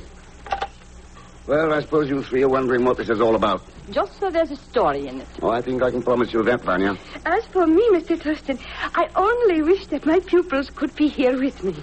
Oh, how excited they would be to listen in on a transatlantic telephone call. Maybe some other time, Fräulein. Look at it, alias Anton Bieber, Mr. Thurston. Got nothing to say for a change. That's just as well. Okay. Go ahead with Schenectady, New York. This, as you Americans say, had better be good. No, Vanya. Hello, Dr. Markov. Ken Thurston. Oh, Mr. Thurston, you have learned something? I'm always trying to learn. You're calling from Lucerne, Switzerland. Yes. Happen to know anyone in Lucerne? No. Sure? Positive. Thought you'd say that. But, Dr. why do Markov. you ask? Is your daughter awake? She's right here at the telephone, and she heard that you... Put her on, please. Hello, Marilyn. Hello? Is that really you, Mr. Thurston? Talking to you from Lucerne, Switzerland. Oh. Tell me, Marilyn, you know anyone there? Here? Oh, sure. Living at number 60 Holbeinstrasse? Uh-huh. One of my pen pals. And did you play a little game with this pen pal, a game in which you copied down things from the papers in your daddy's study? Why, Mr. Thurston, how did you know? That was our big secret. You had better hang up now, Mr. X. Huh? What did you say, Mr. Thurston? I didn't hear. Sorry, Marilyn. Got to hang up now. Your pen pal is pointing a Luger at me. The nurse told me you were at the hospital, Mr. X. You were very clever to have realized that the postman was not saying pal pen, but pen pal. Too bad I wasn't clever enough to get you before you got him and the concierge. That is because I am even more clever than you are.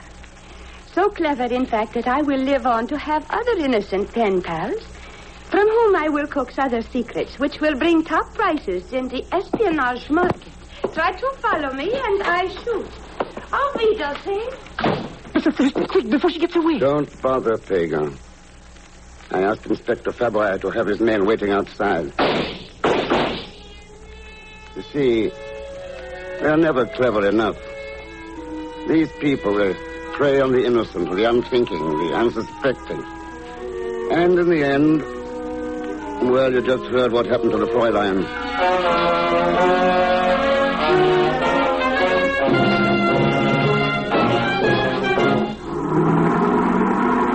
Hold your head, Pagan. I think we'll just about make that plane. If you ask me, we're almost flying now. But, Mr. X, I still don't like letting that alias Anton Bieber off the hook. Not much choice. Can't prove anything on him. But he's a crook. The way he lied about who he is and the way he tried to run away. Oh, what I wouldn't give if I could remember why I remember him. Oh, maybe it'll come to you. Hey, wait, I got it. I know why that lowlife wouldn't admit who he was. Yes, I know now. Well, come on, who is he? He's one of my cousins. Oh, no.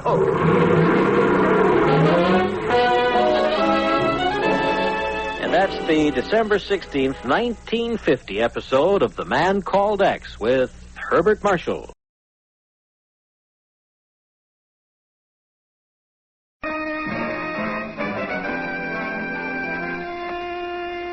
Herbert Marshall as The Man Called X. Wherever there is mystery, intrigue, romance, in all the strange and dangerous places of the world, there you will find The Man Called X.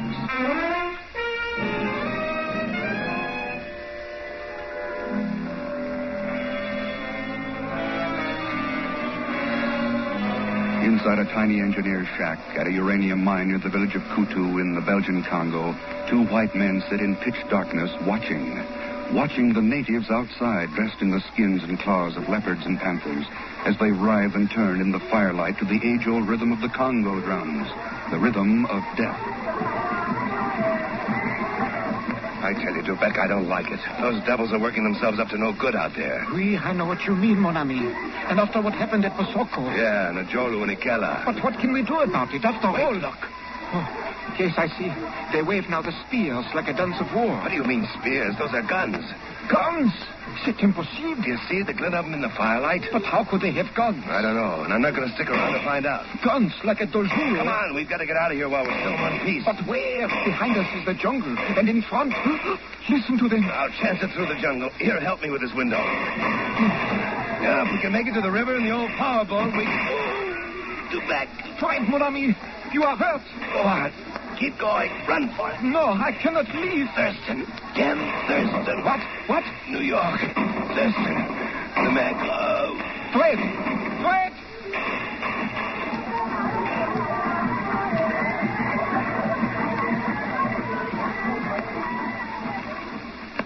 Who is this Dubeck, Ken? Well, all I know about him is what he says in his letter, Chief, that he was associated with Fred Stevenson in the mining operation in the Congo. Stevenson, yeah. And apparently Fred told him to contact me just before he died. You remember Fred.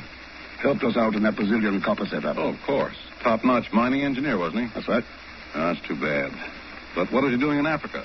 He's working as mine supervisor for an outfit called Congo Uranium Limited, a Belgian-American-British combine licensed under a Belgian government permit. They've been shipping out a lot of high-grade ore. Most of it directed to Oak Ridge. Oh, well... According to Dubeck, 4 of the company's 5 major installations have been forced to shut down because of local opposition, strikes, and native raids. Oh, yeah. I guess that's what's apt to happen when civilization starts to cramp the style of the petty native chiefs and witch doctors. I wish I could be sure that's all that's causing this trouble. I don't get you, Ken. Suppose some foreign power were interested in cutting down our supply of atomic weapons. Why wouldn't they stop it at the source by stirring up our supply of uranium ore? Yeah. A clever agent who really knows those natives could make a real play on their superstitions, their taboos, and their magic. Ken, I'll have Miss Brooks contact Sabina Airlines right away and get you on the first plane for Leopoldville. Already done. Well, then I'll cable this Dubeck fellow that you're on your way. Oh, I did that the minute I read his letter. So long, Chief. Send you a postcard.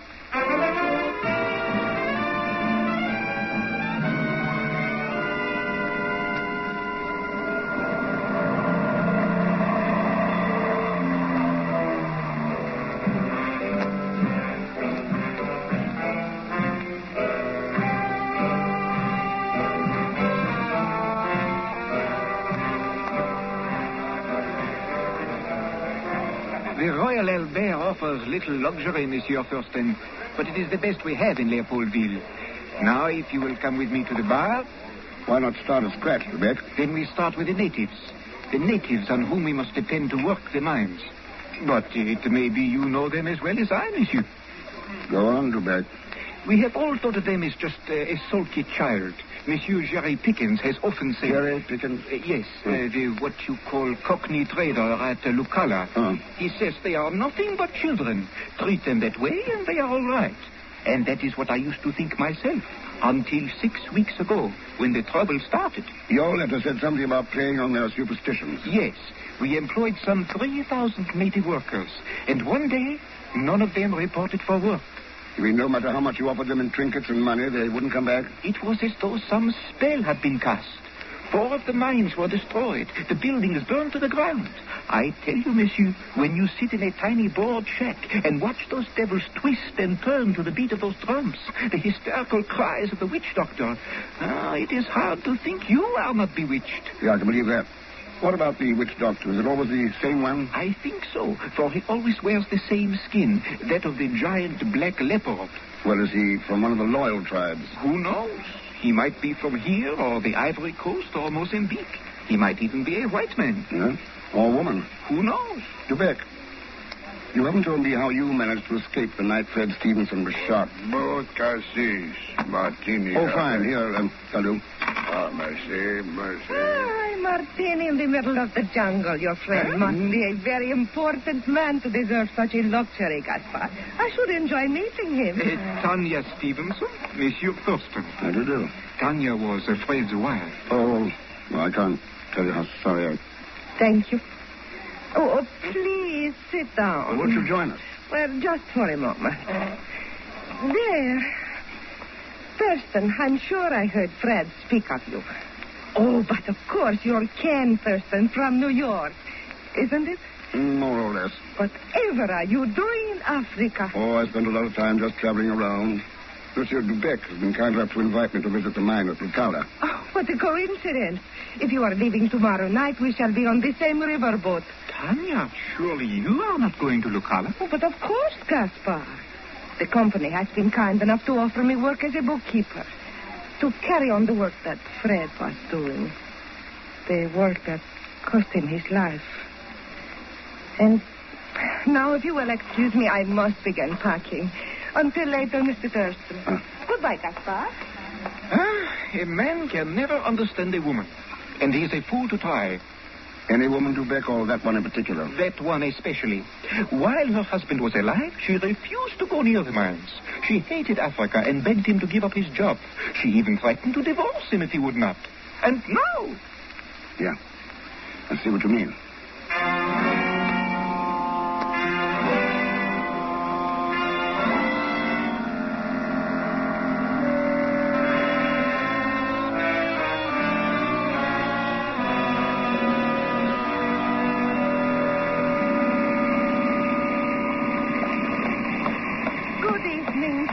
Oh, hello, Mrs. Stevenson. Won't you call me Tanya? Tanya? What the devil's that? Sounds like a...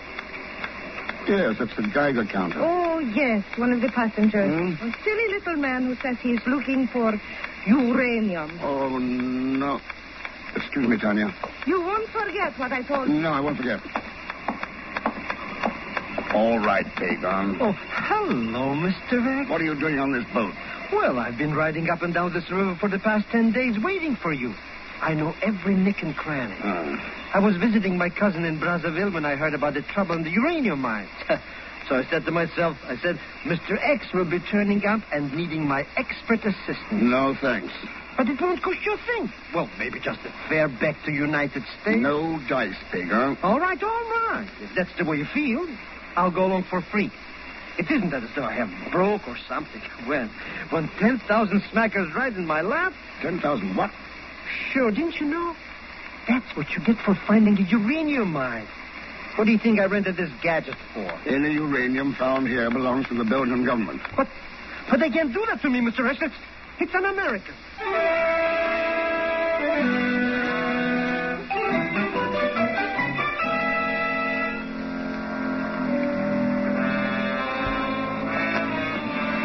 Good morning, Monsieur Thurston. Oh, hello, Dubec. We ought to be getting to Lucala pretty soon, haven't we? Yes. The village is just around the next bend. But from there to the mine is nearly a 6-hour trip. I see. Dubec. Yes? Is that the village up ahead? Why, yes, Monsieur Thurston, that smoke. There must be a fire. There was a fire. What? Lucala's been burned to the ground.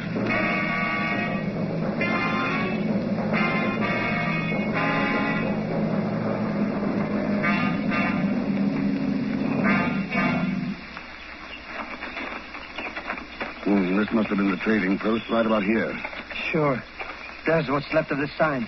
Jerry Pickens, proprietor. Now, you see what I was talking about on the boat, Ken. The mines bring nothing but destruction and death to everyone. Now, here comes Dubec. Maybe he's found out what happened. Who's that character with him? And what's he wearing all that paint on his face for? Those markings show his tribal rank. Huh? It is as I expected. The witch doctor, he aroused the tribe to another frenzy. They attacked the village and burned it. The natives who lived here have fled to the hills. What about the trader, Pickens? Oh, how stupid of me. I had almost forgotten. Embo, where was Mr. Pickens last night? Him go up river last morning. Not be here.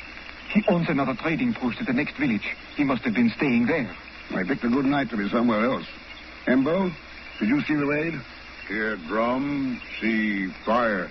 Come down from mine. Good for you. And the witch doctor, do you see him too? Not see face. See black leopard skin. Ah, yeah. Well, let's go look at the mine. If we are to arrive before dark, we must leave at once. Embo, bring Mrs. Stevenson's luggage. Dear Juana, Embo follow. You bet. How long has Embo worked for you? Perhaps 6 months. Why? Well, it's strange that he stays loyal while all the other natives are running off, especially when he's of such high rank. High rank? What do you mean? Oh, that red line across his forehead and the way his hair's cut. Yes? They indicate that our friend Embo is a tribal chieftain with the powers of a king among his people. What? Are you sure? Yeah. I'd say we have a very important man carrying luggage for us.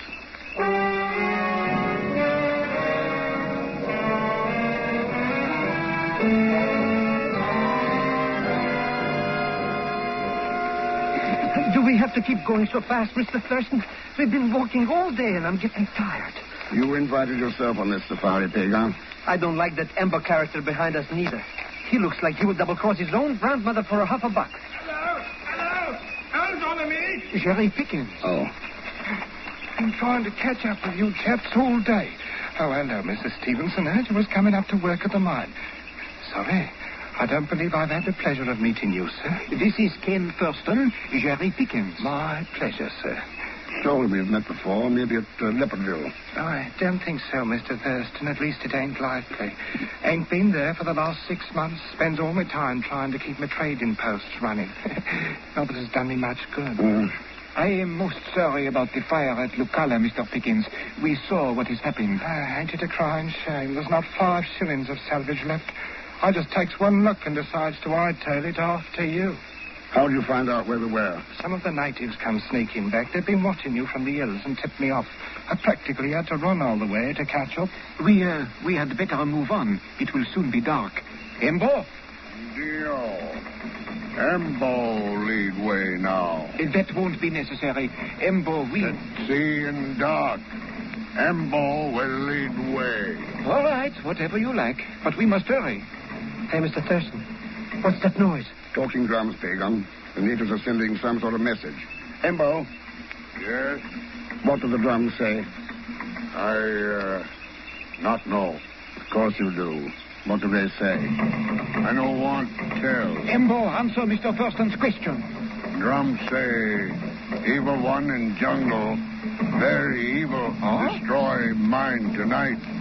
Destroy power of evil one. Evil one? What does that mean, Embo? Drums say, man called X.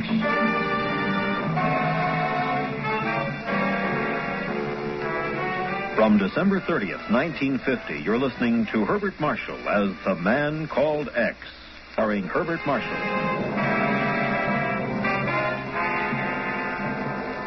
Ken Thurston has reached the uranium mine near the village of Lucala, deep in the Belgian Congo. In the distance, native drums reiterate their baleful message, and Ken knows that a leopard-skinned witch doctor who has roused the natives against the mines and focused their hate by witchcraft is waiting to kill him. Oh, you hear? The drums have stopped. They will now prepare to attack us. How long would you say we have, Dubé? Oh, an hour, perhaps 2 hours. How about weapons, Dubeck? At least we could give these blighters a taste of their own medicine. Yes. The drums are hidden in the mine shaft beyond the compound. I took that precaution when I left for Leopoldville to meet Mr. Thurston. Good idea. I saw the shaft as we came in. They're on the first level. But you do not... Come on, Pagan. Well, I... Come on.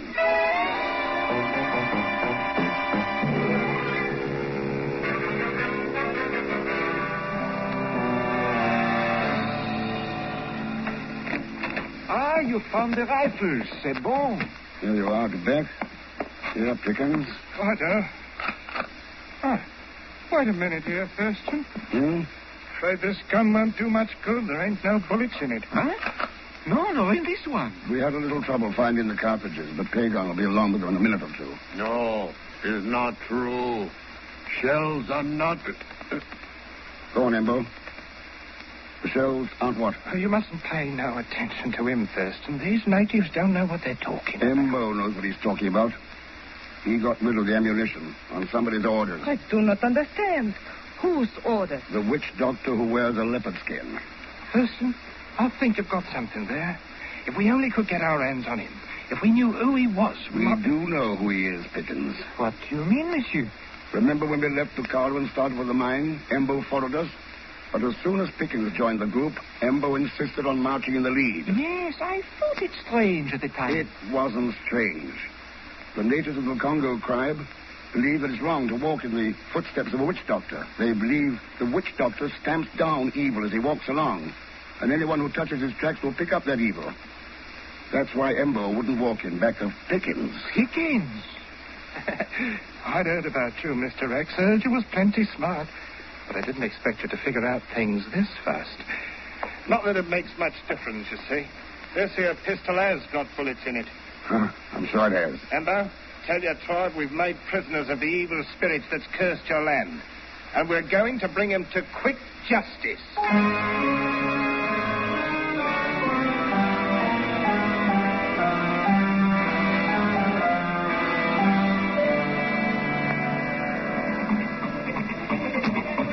Why are they keeping us in this hut, Mr. X?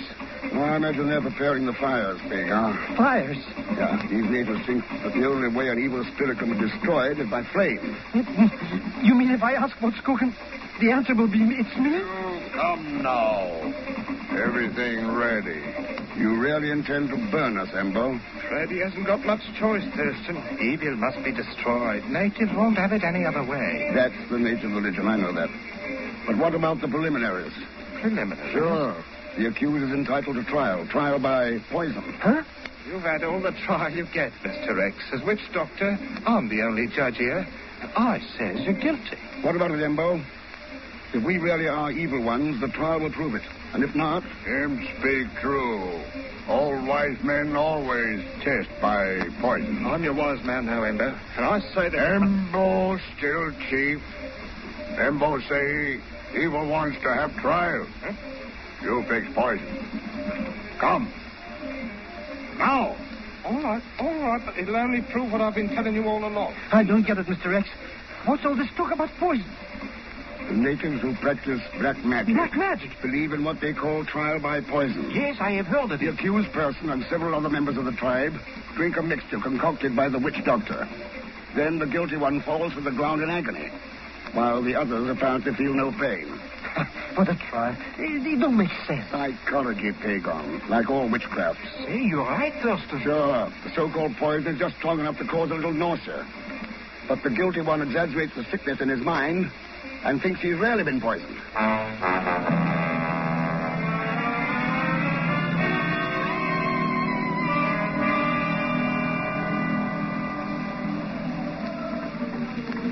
The Jerry Pickens character sure looks like a fugitive from a nightmare, Mr. X. He even forgot to take the head of that leopard skin coat he's wearing. Yeah.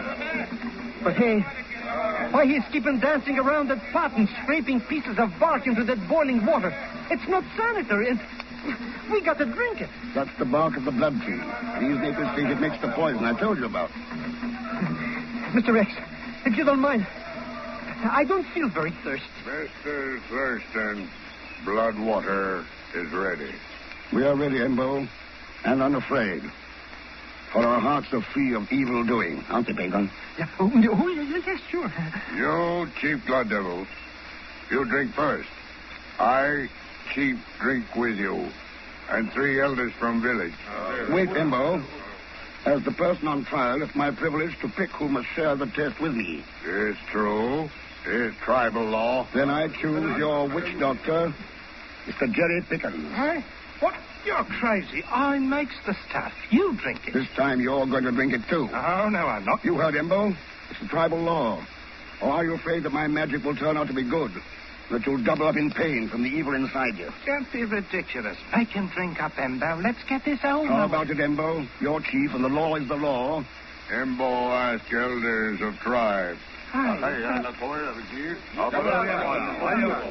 Elders say witch doctor drink or no make true medicine. All right, but he takes his first. No.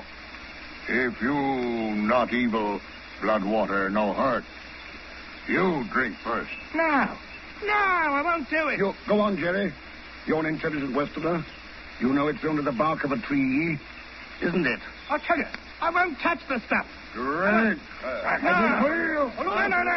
won't do it. You can't force me to. Get away from me. Drink. No.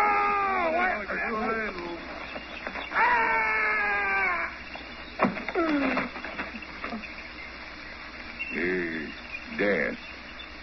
Yes, Admiral. Your people can take off their leopard skins now and go back to the mines.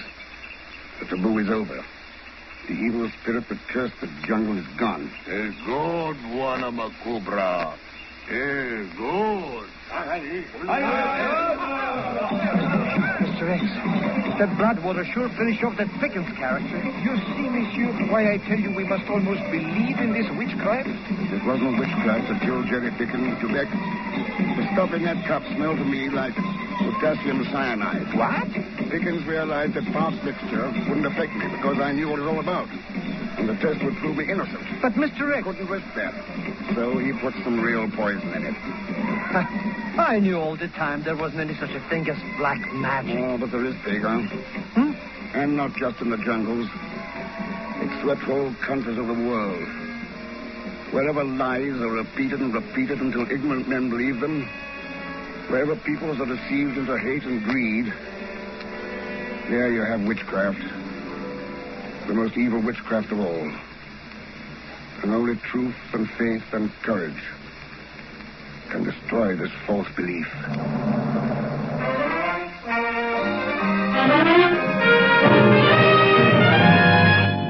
Now we present Herbert Marshall as The Man Called X, the Saturday night feature on NBC's 5-show festival of comedy, music, mystery, and drama, brought to you by the makers of Anacin for fast relief from pain of headache, neuritis, neuralgia, and by RCA Victor, world leader in radio, first in recorded music, first in television.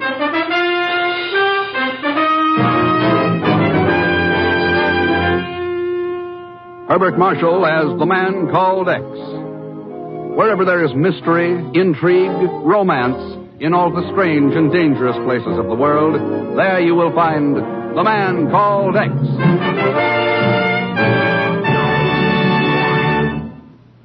Here is something you should know if you ever suffer from the sudden pain of headaches, neuritis, or neuralgia. It is a way to ease the pain, often within a few minutes. A way that is incredibly fast and effective. It's Anacin. Anacin is like a doctor's prescription. That is, Anacin contains not just one, but a combination of medically proven active ingredients in easy-to-take tablet form. Thousands of people were first introduced to Anacin through their own physicians or dentists. But today, these tablets are in such widespread use that all drug counters have them, and anyone may enjoy their benefits. Next time you suffer from the pains of a headache, neuritis, or neuralgia, by all means try Anacin. You like the convenience of Anacin tablets, and you will be delighted with Anacin's incredibly fast action. A-N-A-C-I-N. Anacin. Ask for Anacin by name today at your druggist's.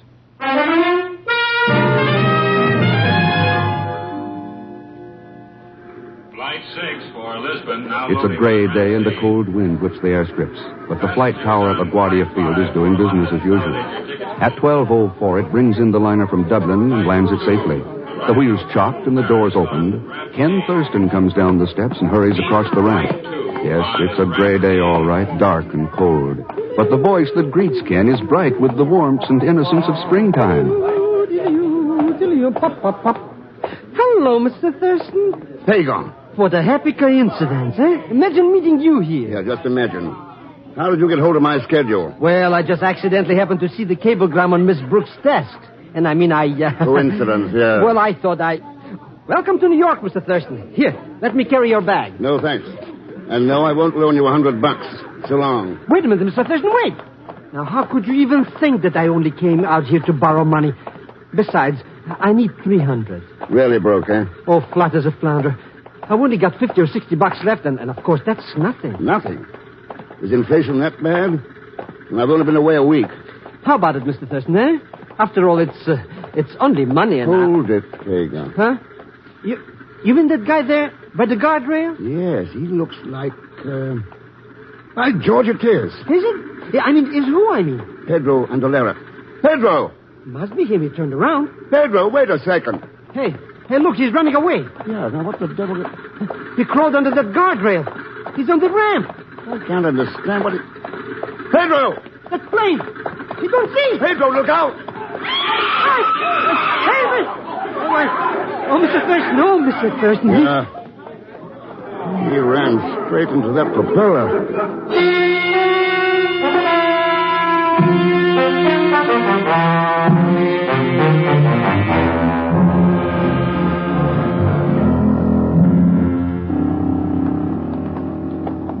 Calling Dr. Ives. Will Dr. Ives please report to surgery? Well, what I did was make arrangements at the receiving desk, Ken. An intern is bringing the contents of his pockets up from the morgue. Okay, Chief. We can wait in here. I called police headquarters. They've got nothing on him. I still can't understand why he ran away from you. Nor can I, Chief. I hadn't seen or heard of Pedro since that sabotage case in Panama in 1944, yeah. He was mixed up in that, wasn't he? Probably. He was dismissed for lack of evidence, though. So that certainly couldn't be the reason he was terrified enough to run into a plane propeller. Well, here's the stuff. What stuff, Pagan? Well, the stuff from that dead guy's pockets. What else? Well, how did you get hold of it? Oh, I just told the intern I'm a special agent of the Bureau. What do I do with it? Zell Schmidt, for the last time, So help me, So what's the beef, Mr. Chief? I'm only trying to be useful. All right, Pagan. Dump it here on the table. Okay, Mr. X. It really don't amount to much. You, look through it, huh? Well, I peeked a little, there. 38 revolver. Loaded, too. Return airline ticket to Cuba, made out to Pedro Andalera, Hotel Metropole, Havana. Yeah. The Pan American plane landed right ahead of us. That means he'd just arrived. Chief, you know it's funny there's not 1 cent of cash in his... Pagan. Mr. Thurston, I hope you're not thinking that I might have... Hand it over. But I swear by the father of my father... How much was there? Oh, $184. And... All right, there it is. After all, money isn't evidence, and he won't need it anymore. And... Ken, look at these pamphlets. Yes, printed in Spanish. Instrucciones para la sab... Good Lord. Yes. Detailed instructions for various methods of sabotage. Yes, with drawings and diagrams. How to disable power stations. Methods of destroying public water supplies. Construction of booby traps. If this stuff's being put out in quantity... Why, it's dynamite. Dynamite is treason. It's chaos and murder. But who printed them, Mr. Thurston? They're not even signed. They don't have to be signed. Chief, I think the best bet is Havana. We've got no lead on Pedro's contacts here in New York. All right, Ken. Follow it up. In whatever way is necessary. Well, as far as I know, there's only one way to deal with a spreading infection. You find the center of it, and you eliminate it.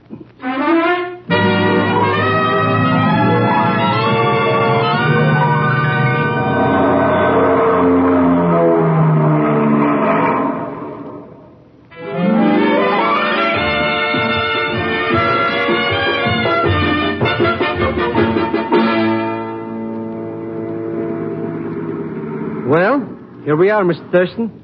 And what a crummy-looking dump. Nobody asked you to come along, Pagan. You should have stayed in New York. With all my creditors? How could I afford it? Which reminds me... Sorry, no loans.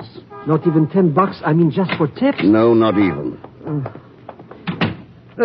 This mucellarium is worse inside even than outside. I'll bet they never even heard of plumbing. This is the dirtiest joint Senores? Oh. Good morning, senorita. Senores, if the Hotel Metropole is too ordinary for your fastidious tastes, why don't you go somewhere else? But It's just Pagan's idea of humor, senorita. You the manager? I am not. Ring that bell there on the desk if you want the manager. Well, thanks. You're Americans, no? That's right. Americans. Why don't you go back where you came from? Why don't you stay there? Always running around the world, sneering, bragging. I hate all of you. Anga. Why don't you stay home? What's going on here? Seems the young lady doesn't quite like us. Anga, this is no way to talk. You must stop it at once. Americans. I don't even care to stay in the same room. What a flamethrower she is. My apologies, senores. I am Lovilla, the manager. May I help you? Yes, we'd like a couple of rooms. But of course, you sign here and I will have the boy show you. I should like Pedro Andalero's room. Pedro's? But he is not here now, of course, but he is coming back tonight. He won't be back. He's dead. Dead? What happened to him? Threw himself into the propeller of an airplane. But why, senor? I thought maybe you could tell me why. No, senor. I know nothing about it. What do you know about Pedro? Pues, nothing, senor. Well, he lived here, didn't he? See, he lived here for, maybe 2-3 months. But I know nothing about him. Well, did he have any friends, visitors? Quien sabe, in a hotel like this, people come and go all the time. Whether to see him, I do not know. After all, senor... All right, let it go.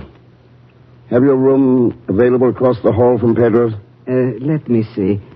Pedro has number 44. 44. And, see, the room across from it is empty. Number 45. Good, we'll take the two of them. But I am not certain it is permitted, senor. The police should be notified. I've already seen the police. Here's your authorization. Bueno. In that case, Miguel, véngase. It was very nice of you to rent number 45 for me, Mr. Thurston. You'll be in 44, Pagan. Yes, I was afraid I might have to sleep on the part, you know. Oh, no. Oh, no, you don't. What's the matter? You know what's the matter. 44 is Pedro's room. I'm not going to be the live bait in this booby trap. All right, then. Go find yourself a room somewhere else. But I'm broke. You know I spend all my money for plane fare. Well, in that case... Oh, what a sitting bull I turn out to be. The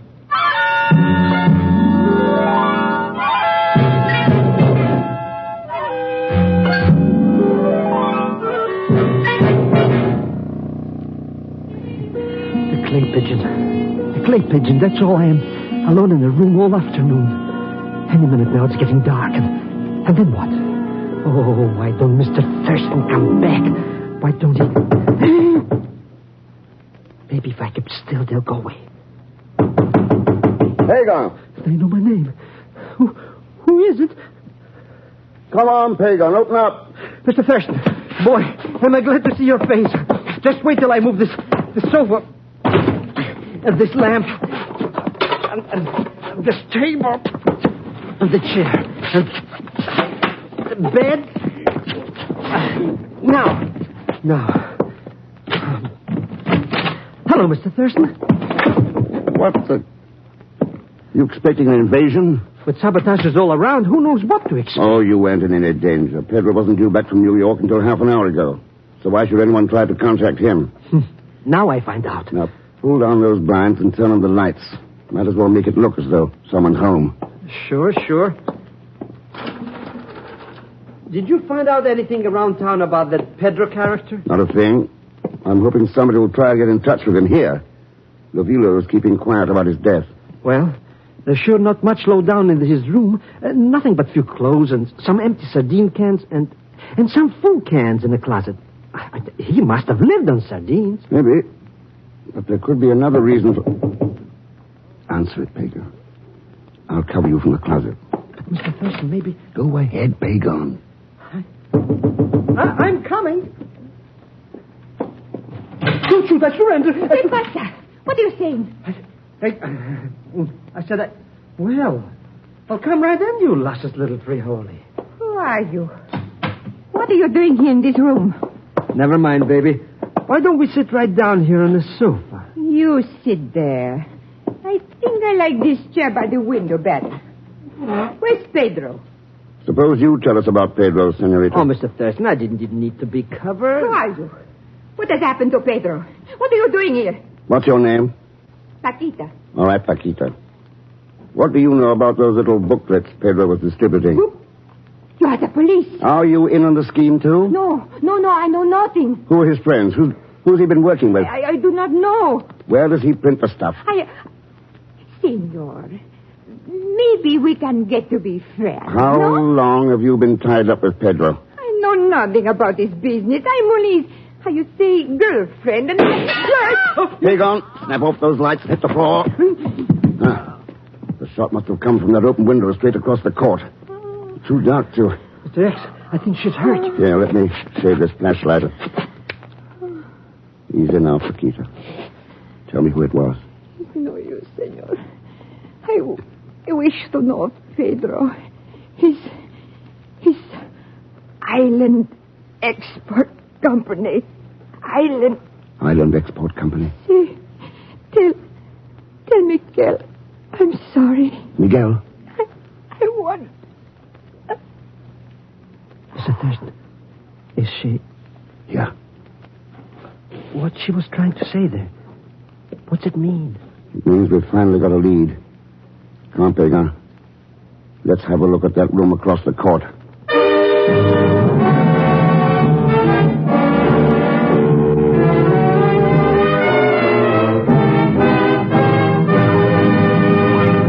We will continue with The Man Called X in just a moment. Here's a word from RCA Victor. What's the television picture today? Well, one thing's for sure, the television picture today's a big one. More and more people are enjoying it every day and on bigger and bigger television screens. Why not start your family at the top with 19-inch television and start right with America's favorite television, RCA Victor Million Proof. That's the kind of television that well over 1 million families have chosen for their homes. Yes, you get a bigger value, too, with your 19-inch RCA Victor. You can watch those big million-proof pictures comfortably whether you're close-up or clear across the average living room. And here's another thing that's important to you. Only RCA has a nationwide service company to install your set and to give you continued service wherever you live. Ask your television dealer about the RCA Victor Factory Service Contract. And remember, you can buy this contract only with RCA Victor television.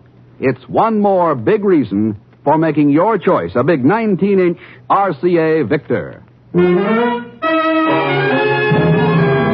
Now, Act Two of The Man Called X, starring Herbert Marshall, with Leon Belasco as Pagan Zellschmidt.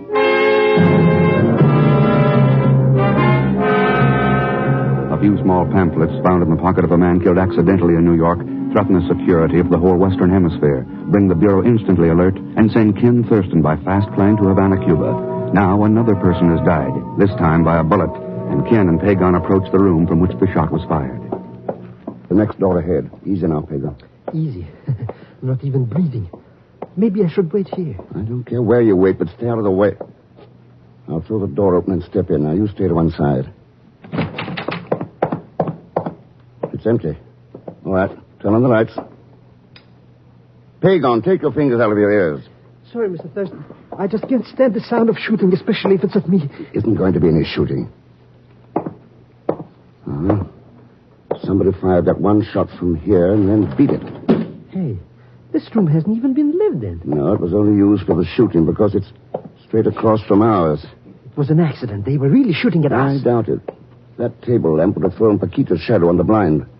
No, they knew who they were after. Come on. Let's get back to the other room. Got any idea who done it, Mr. Thurston? Not exactly.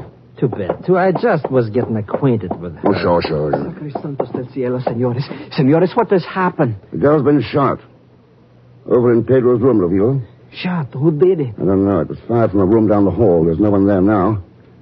See anybody on your way up? Nobody, senor, except Miguel, of course, who was on the elevator. Mm-hmm. Well, you better call the police. Come on, Pagan. Right away, senor. I will inform them immediately. How could anybody get away so quick, Mr. Fire escape stairway. It wouldn't be difficult to... Pagan, I closed the door of Pedro's room when we left it. Well, it's open now. Hey, maybe she wasn't really killed. Of course she was. Come on. Nobody here. Looks just like it did before. Except for one thing. Somebody's taken those canned sardines that were lying around. Good riddance. Who cares? Seems odd, though, doesn't it? Sneaking into a murder room just to steal sardines. Oh, well, some people like them. Personally, I'm a gourmet myself. Yeah. One of those empty tins from the wastebasket. Smell it. I don't smell anything. That's just it. It's perfectly clean. So maybe it was washed. Ever tried to wash the odor from a sardine can? Oh, I don't get what's going on around here, Mr. X. I do. But the problem is how to stop it.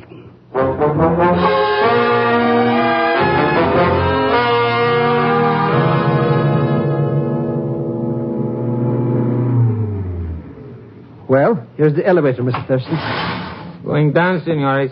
Thanks, Miguel. I have heard a most unfortunate thing happened last night. Yes, a girl named Paquita was shot to death. Senor, you have stopped the elevator between the floors. That's a good place to talk. Miguel, what do you know about Pedro Andalera? Pues nothing. Except it is possible it takes many kind of person to make the world. And you didn't like his kind, is that it? Perhaps his mother thought him a fine fellow.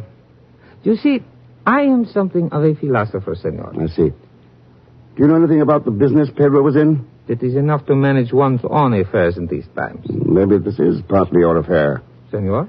Paquita's last words were, "Tell Miguel I'm sorry." What did she mean? Pues, it is not easy to talk about. I am very sad she is dead. The thing is that Paquita was at one time my, girlfriend.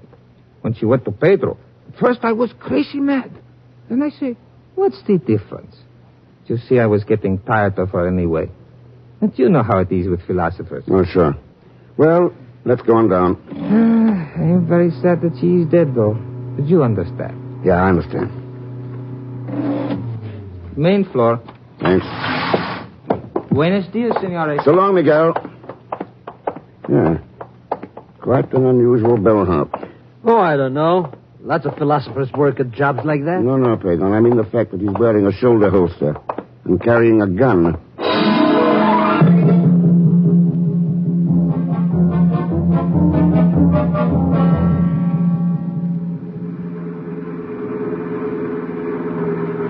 Well, Pedro, this looks like the place. Sure it is, Mr. Thurston. See right there on the sign? Island Expert Company office. Well, it isn't the office I'm interested in. I think our best bet is that warehouse sticking out over the water. Come on, let's go. The joint sure looks deserted. They must not do much business. With the kind of business this is, any is too much. I guess the door opens off the dock here. Boy, what a rickety dump. You know, if one of these pilings broke, the whole building would fall in the bay. Yeah, it's a master padlock. Unlocked. They're really sure of themselves. Let's go in and have a look.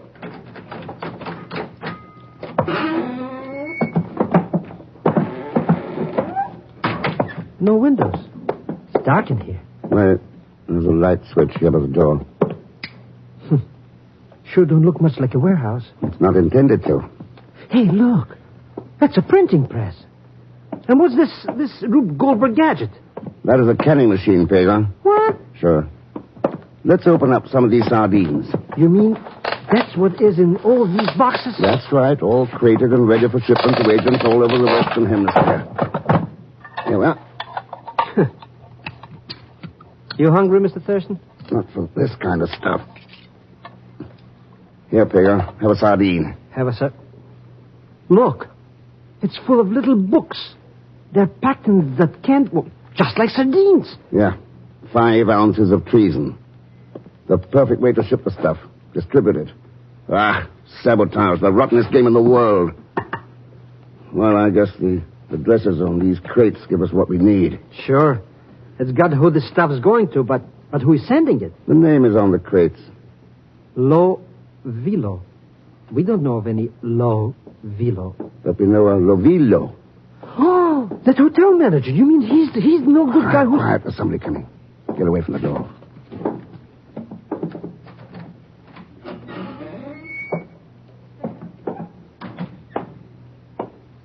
Good morning, Mr. Lovillo. Senor Thurston. Get your hands up. Si, senor, look, they are up. Please do not shoot me, senor. I have done nothing. Nothing. What you call the murder of Paquita last night. What about this layout here? These pamphlets and shipments to agents with your name on the crates.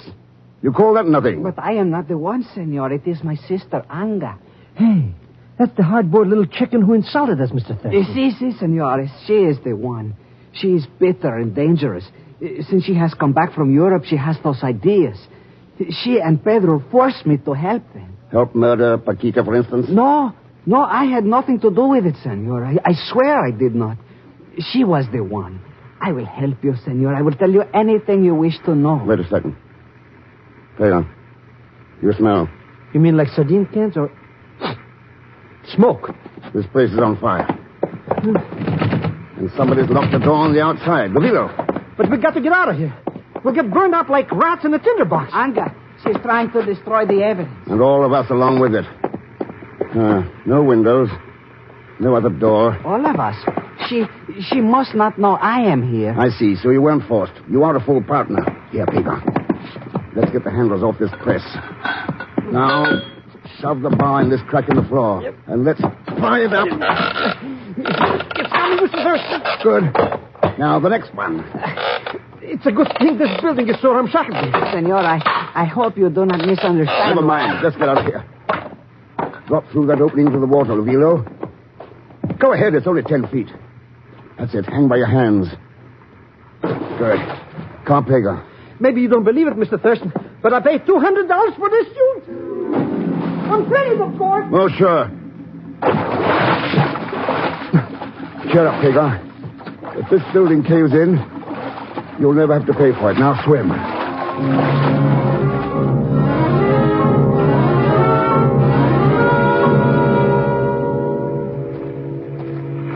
What are you planning to do, Senor Thurston? Use the phone here in the office and have the police pick up Anga. She hasn't really left after she started the fire. Look at that bird. Oh, we sure would be a couple of dead gooses inside there.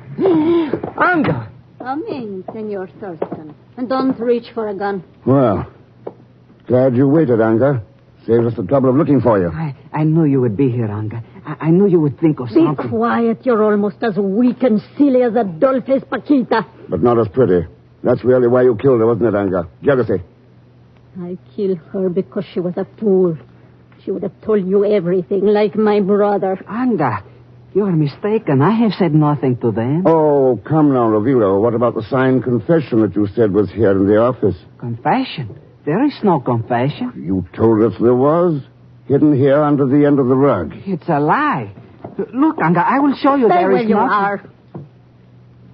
Senor Thurston, suppose you turn back the rug and hand me this little evidence of my brother's cowardice.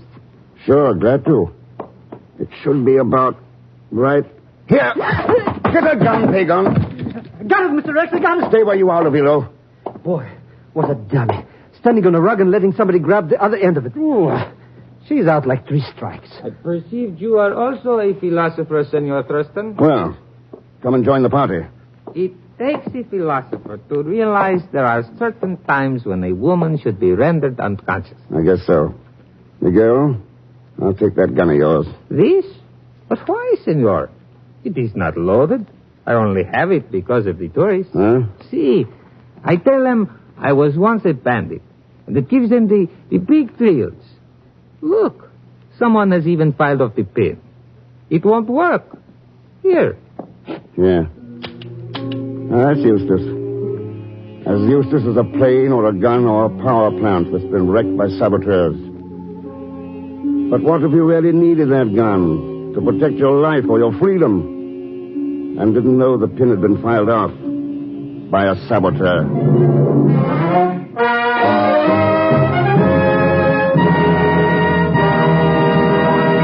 Now, here is our star, Mr. Herbert Marshall.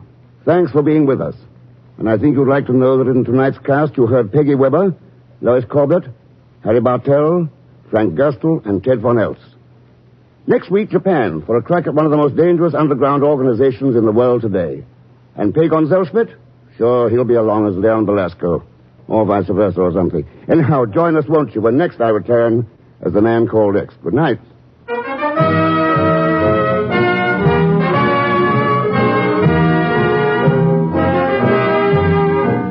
The Man Called X is a Saturday night feature on NBC's 5-show festival of comedy, music, mystery, and drama, brought to you by the makers of Anacin for fast relief from pain of headache, neuritis, neuralgia, and by RCA Victor, world leader in radio, first in recorded music, first in television. The Man Called X, starring Herbert Marshall, is a J. Richard Kennedy production with music composed and conducted by Felix Mills. Tonight's story was written by Les Crutchfield.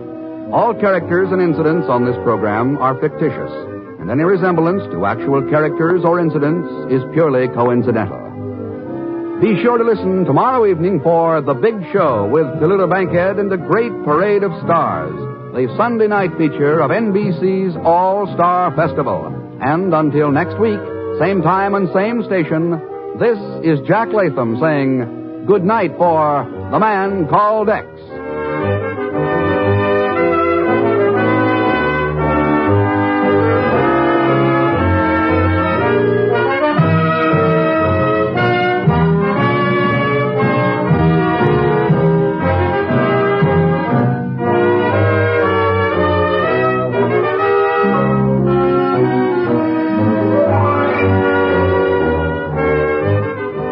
Now enjoy your hit parade.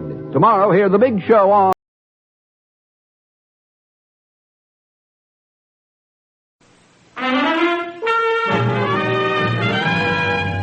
Now we present Herbert Marshall as The Man Called X, the Saturday night feature on NBC's 5-show festival of comedy, music, mystery, and drama. Brought to you by RCA Victor, world leader in radio, first in recorded music, first in television. By the makers of Anacin for fast relief from pain of headache, neuritis, neuralgia. And by your local Buick dealer, who just today introduced the new 1951 Buick. Be sure to see it.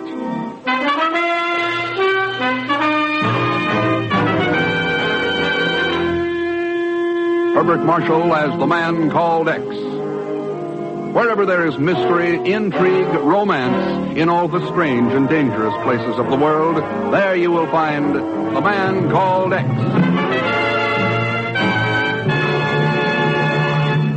Here's a word from RCA Victor.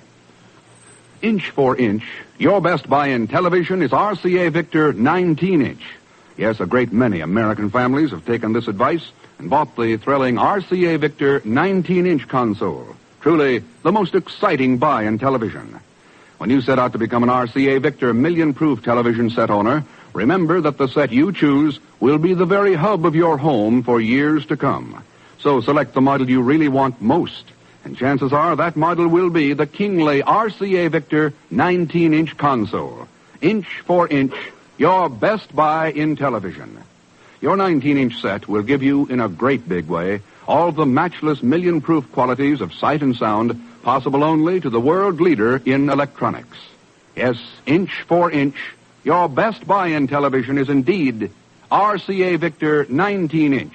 And with it goes wishes to you and your family for all the warmth and good cheer of million-proof television by RCA Victor.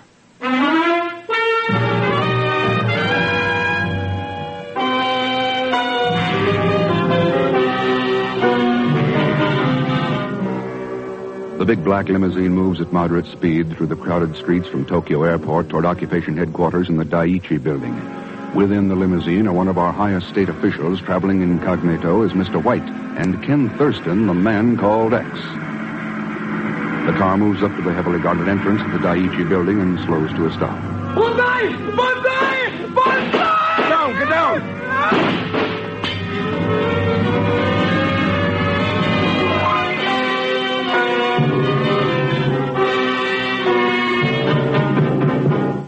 Well, Colonel Cecil, you identified him? Yes, we have, Thurston. His name was Suzuki, a young student at Keio University. Keio University? Mm-hmm. And as you know, Mr. White's arrival here was a closely guarded security secret. Yeah. How did Suzuki get past the MPs? Well, that's something I thought you could tell us. Me? Yes. Suzuki was carrying a bureau pass, signed by Ken Thurston.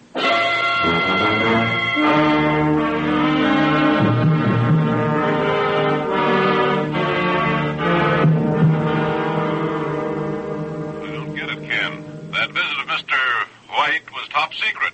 What's going on there in Tokyo? Chief, you remember what happened at Nagoya about 3 months ago? Nagoya? Yeah, just before the Incheon invasion. Oh, sure. One of our troop ships bound for Korea was nearly blown up by an unidentified one-man submarine. Yes, and a month ago a private jet plane crashed accidentally near the Army Air Base at Ashiya. It carried enough high explosives to have leveled it, if it had hit the target. Yeah. Wait a minute, Ken. Do you think those things are tied up with this attempted assassination of Mr. White? I'm getting right to work on it. What have you got to go on? Cairo University, and the man who forged my name on Suzuki's bureau pass. Any idea who it is, Ken? Chief, only one man in the world has had enough practice to get away with it. Pagon Zellschmidt.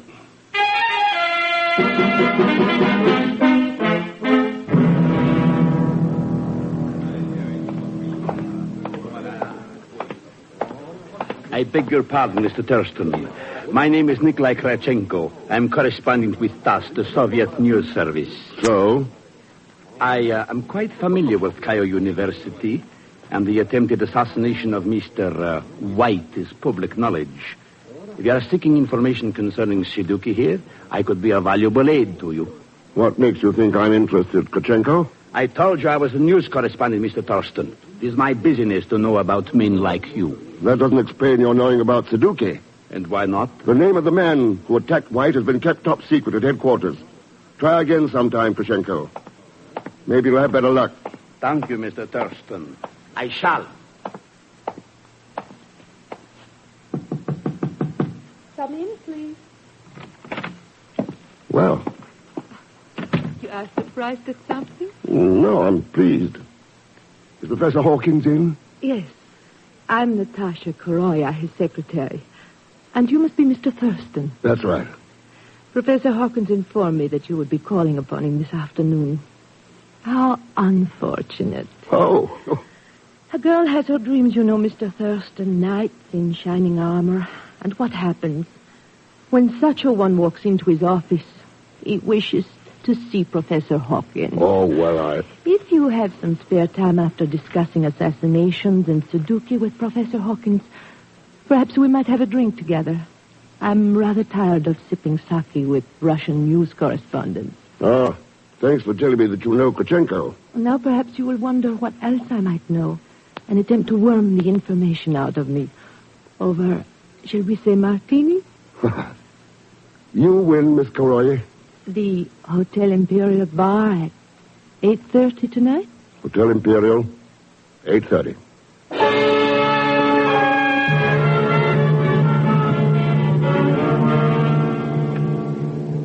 Oh, dear, if I'd had any idea that I would become involved in government investigations, I would never have accepted this exchange professorship at Cairo University. Oh, no. No, it's not as bad as that, Professor Hawkins. You're not being investigated. Suzuki is. Eh? What's that? Suzuki?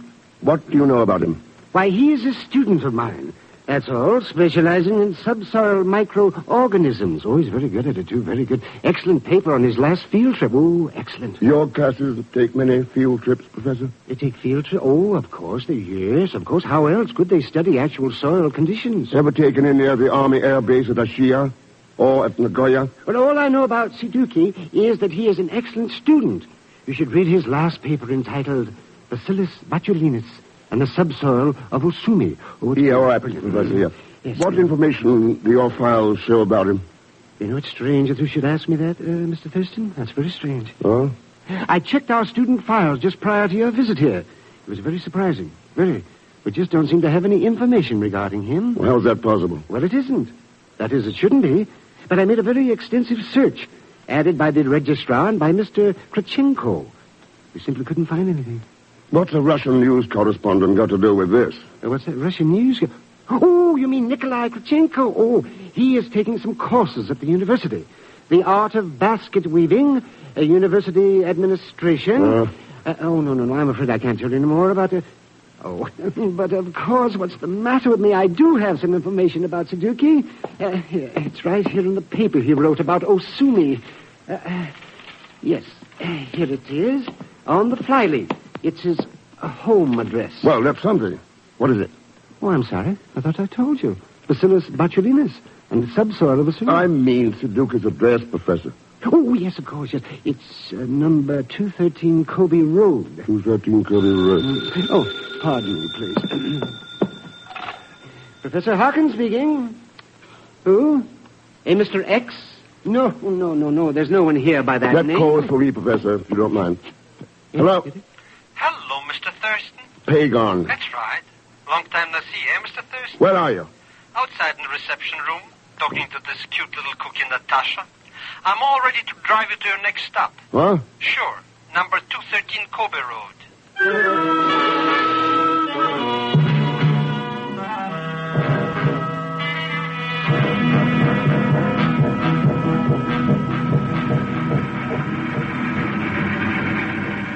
But it's just like I said, Mr. X. I was here in Tokyo, temporarily embarrassed for funds, you understand? And when this Suzuki joker gave me a job learning him how to talk English, well, naturally, he knew I was an American, my accent, you understand? Oh, sure. He gave me room and board. I gave him English lessons. You also gave him a bureau pass with my name forged to it. Sure.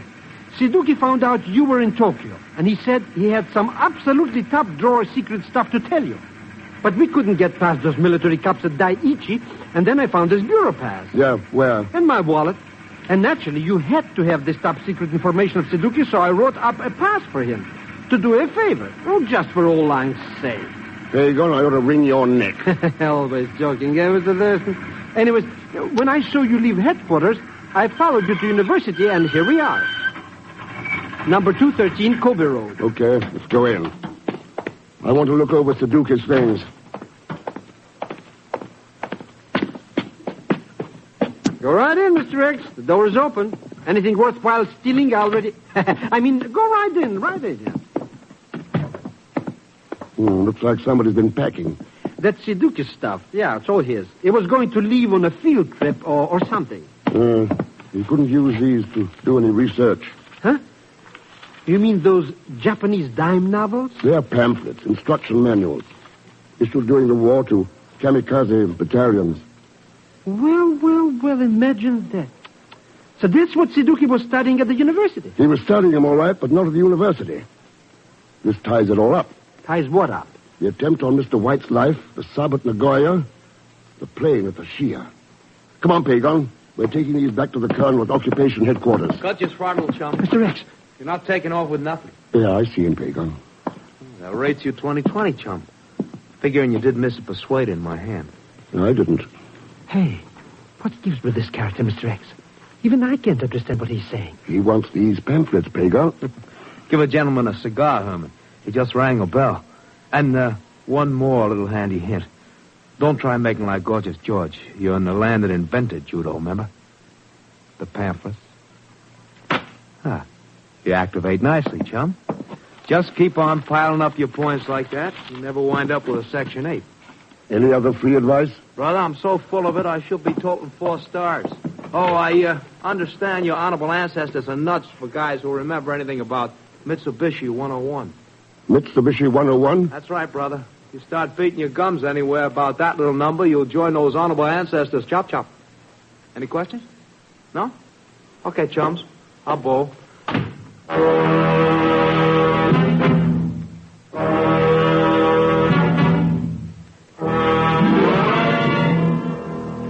You're sure about your identification, Thurston? That ribbon in his lapel cinched it, Colonel Cecil. I was there when they gave it to him. He's Miki Hidayo, all right. A Nisei who won the Congressional Medal of Honor in Italy. All right. I'll have every available man in G2 start tracking him down at once.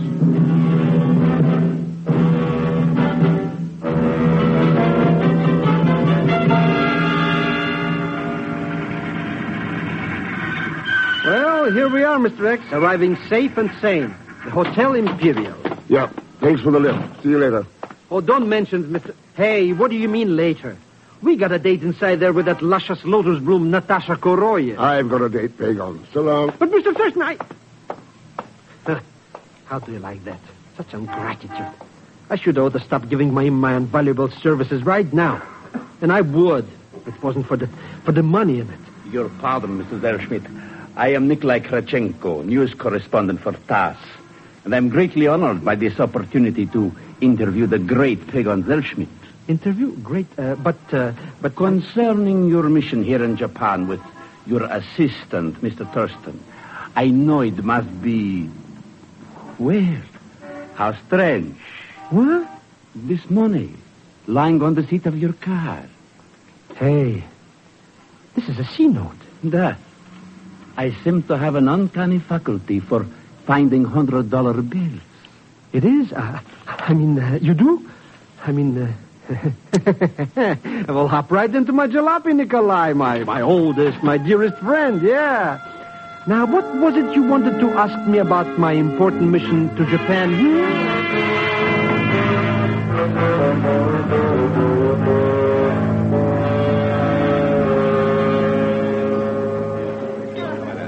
Well, I didn't expect to see you here tonight, Professor Hawkins. Eh? What's that?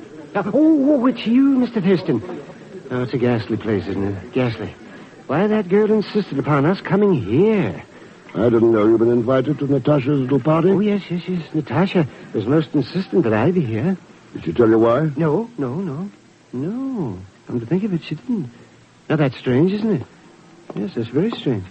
Your pardon, gentlemen. Would one of you be Mr. Ken Thurston? Here, waiter. So, it is a telephone call for you, Mr. Thurston, if you would care to receive it, sir. Sure. Where is it? Oh, this way, if you please, sir. I'll be right back, Professor. Oh, of course. The telephone is here, please. Thanks. Oh. Oh? Ken, is that you, Ken? Yep. What's up, Natasha? Something has happened. It concerns Suzuki. Oh? Yes. Ken, you must come up here to my room at once. All right, Natasha. What's the number? It is 314. And hurry. Natasha! Natasha, what's going on there? Mitsubishi 101. What? Mitsubishi 101. Mitsubishi.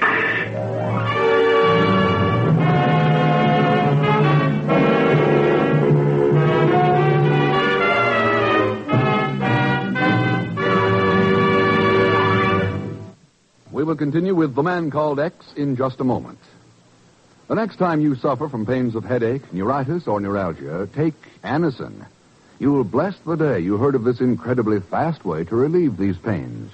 Now, the reason Anacin is so wonderfully fast-acting and effective is this.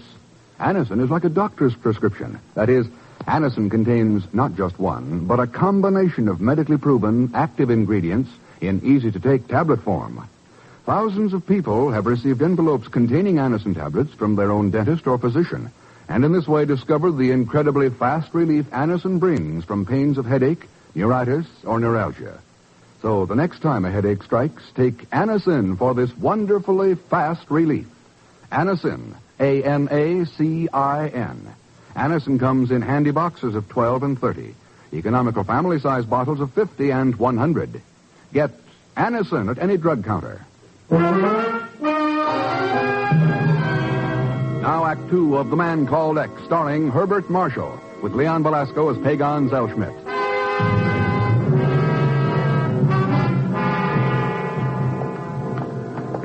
But I do not understand, Mr. Thurston. Why did Natasha ask us to meet her in her room? Oh, we'll soon find out.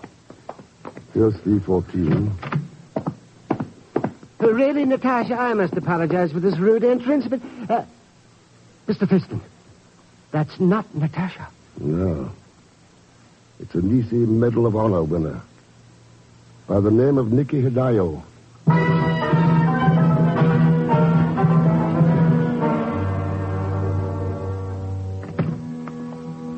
He's conscious now, Thurston, but the doctor says he only has a few minutes left. Thanks, Colonel. How are you feeling, Nikki? Not too good, chum. Not too good. What happened in that hotel room? I was booby-trapped, soldier. Who did it? Don't know. What were you mixed up in, Nikki? A new kamikaze movement? That's right, chum. They're going all out. And their target? Anything American or UN in Asia. How did you ever get roped into anything like that? I figured I'd be a hero again. Play a secret agent all by myself. Turn them into G2. I tried to tip you at the Suzuki. Couldn't make it. The local general was on my tail. Who is he? It's funny. I beat my choppers about your ancestors. Never figured I'd be meeting mine so soon. Nicky. Thurston. Yeah.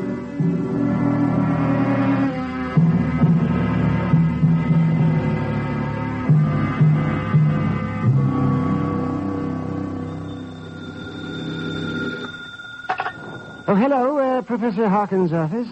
This is Ken Thurston, Professor. Oh, yes. How do you do, Mr. Thurston? Do you still have that field trip report of Sudokus? The field trip?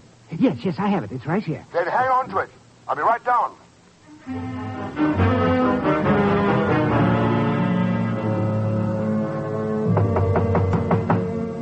Just a moment, please. I'll be right there. Sorry to have locked the door, Mr. Thurston. My nerves are not of the best. I'll have it opened right away, though. There we are. Now come right. What?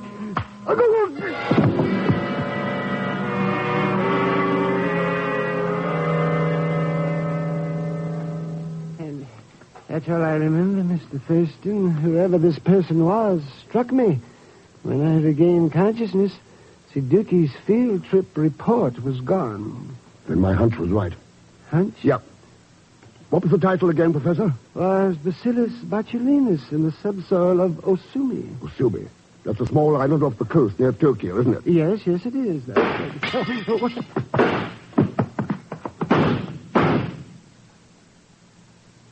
It's all right, Professor. Whoever it was is gone. Our friend left a memento of his visit outside the door, Professor. Memento, Mr. Thurston? A newspaper. A copy of Pravda. Pravda? That's right. Published in Moscow. And it gets its Tokyo news from Nikolai Krachenko of the TASS News Agency.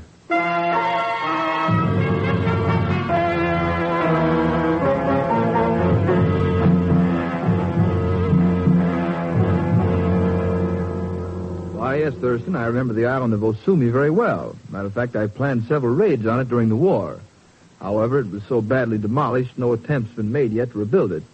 Do you remember why we were so anxious to knock it out, Colonel? Very clearly. It was an airplane factory, turning out kamikaze attack planes by the thousands. It wouldn't happen to have been a Mitsubishi factory, would it? Mitsubishi factory number 101?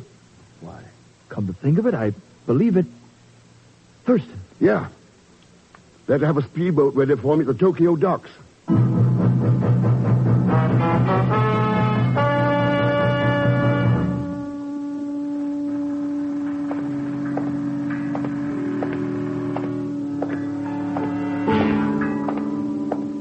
Good evening, Mr. Thurston. Huh? Krachenko. Yes. I'm most pleased that you remember me. What are you doing down here? A question that I was about to address to you.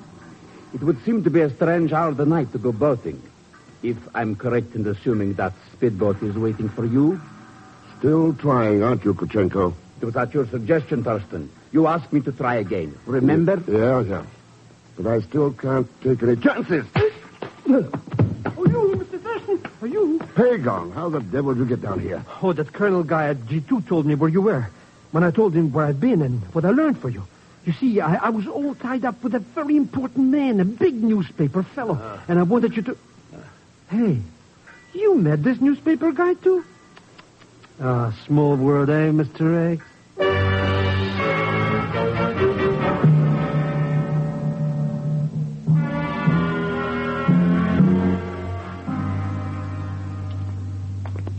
I don't get it, Mr. Thurston. What are we doing walking around in this old, busted aeroplane factory anyway? Checking the subsoil of Osumi. Huh? You know, sometimes you don't make any sense, Mr. X. Didn't I tell you I had a long talk with that Krachenko guy about kamikazes? He knows all about them. Did he tell you that? Or did you tell him? Now you're just splitting hairs. Anyway, there's nothing on this pile of junk to... Hey, what did you pick up there? It's a firebomb cylinder. The kind we fill with napalm. What's napalm? Jetted gasoline. Used for incendiary bombing. So it was dropped here during the war, so what? Not this kind. We've only been using them since Korea. Hey, then maybe your hunch was right. Maybe this island of Osumi is the headquarters for some kind of a new kamikaze outfit. Would you like to answer that, Natasha? You come over here right after the hotel shooting, Natasha? That's right, Ken. After a few little detours. Like picking up a field trip report at Professor Hawkins and seeing the little lead was sprayed around later. Mr. X, this luscious lollipop, you mean the cheese? That's right, chum. I'm the 4-star general Nicky talked about. And my little arm is right behind me. Aren't you, boys? I wouldn't advise any foolish moves while we take you into headquarters. My lads are very allergic to knights in armor from the west.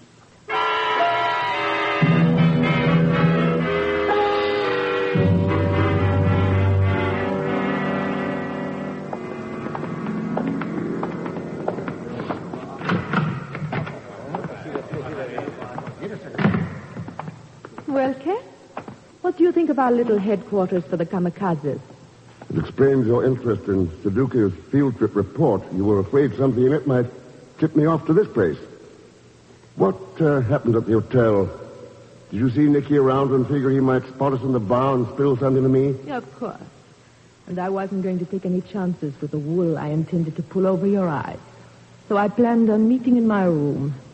Only he walked in on me while I was phoning, so... Boy, you shoot people for practically nothing. No, not for nothing, Zellschmidt.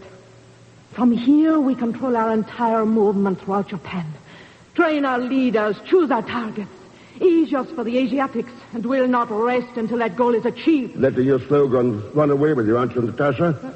It's not Asia you're after, it's the world. Look, this is all a very interesting and educational type talking, but what about me? What's going to happen to me in all these things? I'm afraid that neither you nor Mr. Thurston will be around to see it, Zellschmidt.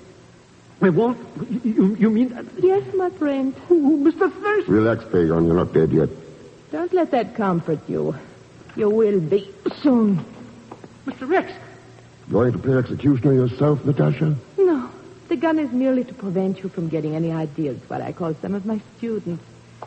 A few of them can use some practice at this door. What was that? Just something you overlooked, Natasha. What's going on out there? Maybe the colonel at G2 got nervous when I didn't radio. What are you talking about? I told him I'd report in 30 minutes after we got here. Those are Navy patrol boats starting to land. I'm afraid your students won't last very long. No. And just so you won't get any ideas, Natasha, I'll take that gun. Lock that door, Pagon. Believe me, Mr. Rex, it's practically there. Ah, good. Now we can all settle down and relax for a few minutes. It shouldn't take too long until Mitsubishi 101 is rendered harmless again. Well, I guess we taught these kamikaze suiciders a lesson, Mr. X, eh? Boy, listen to those lovely guns. There's nothing lovely about them, Pagon. Why? As long as people anywhere can hear that sound, we haven't taught anybody a thing. Slogans, guns. They don't settle anything. They only lead to suicide. Not only for kamikazes, but for the world. That's the reason we've got to teach Natasha and all the rest of them. Yeah. And maybe even ourselves.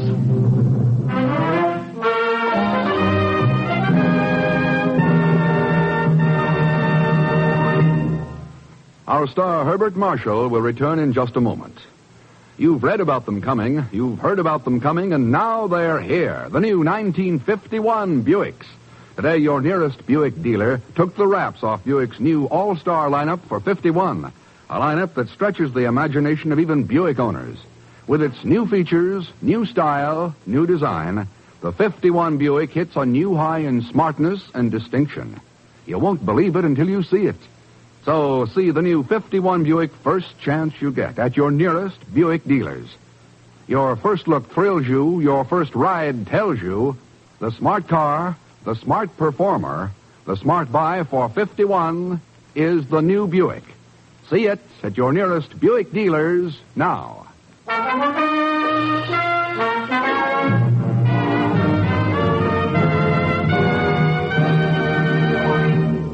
Now, here is our star, Mr. Herbert Marshall. Thanks for being with us. In tonight's cast, you heard Gene Bates, Will Wright, Wilms Herbert, Stan Freeberg, Howard McNear, and Tony Barrett. Next week, Mr. X rides the Orient Express, the most famous train in the world for international crime intrigue. And believe me, he finds plenty of both, along with Leon Belasco as Pagon Zellschmidt. So join us, won't you, when next I return as the man called X. Good night.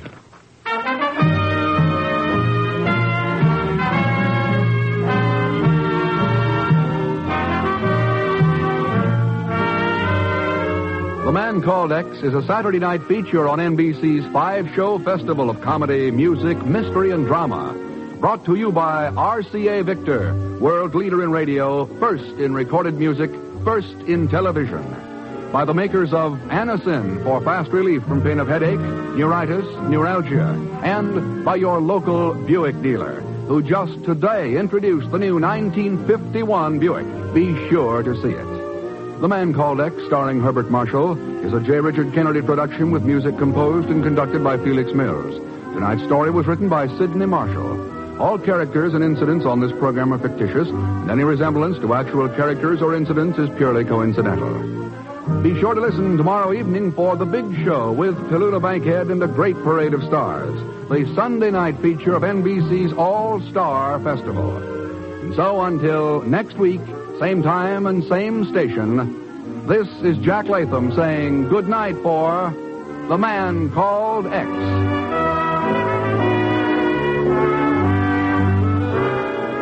Now it's your hit parade. Tomorrow, hear the new Blanding Show on NBC.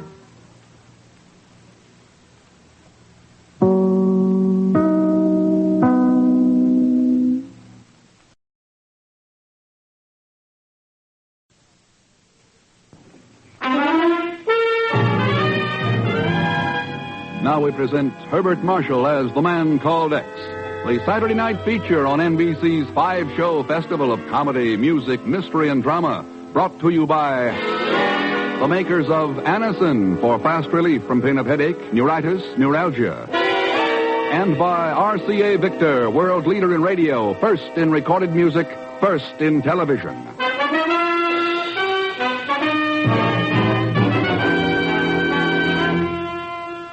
Herbert Marshall as The Man Called X. Wherever there is mystery, intrigue, romance, in all the strange and dangerous places of the world, there you will find The Man Called X.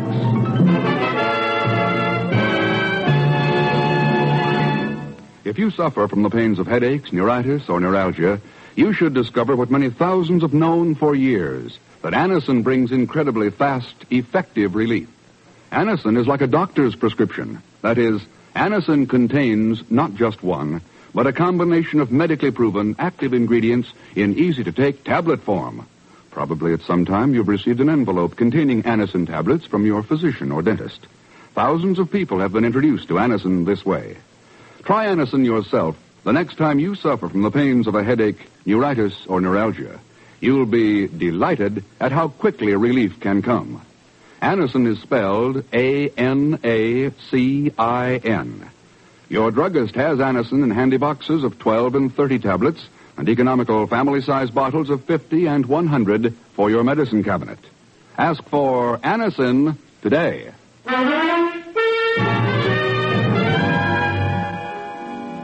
Within the apartment on the second floor at Osterplatz 7 in Stuttgart, Germany, all was quiet, ominously quiet, as two men moved softly along the corridor, stopped, and listened intently outside the door.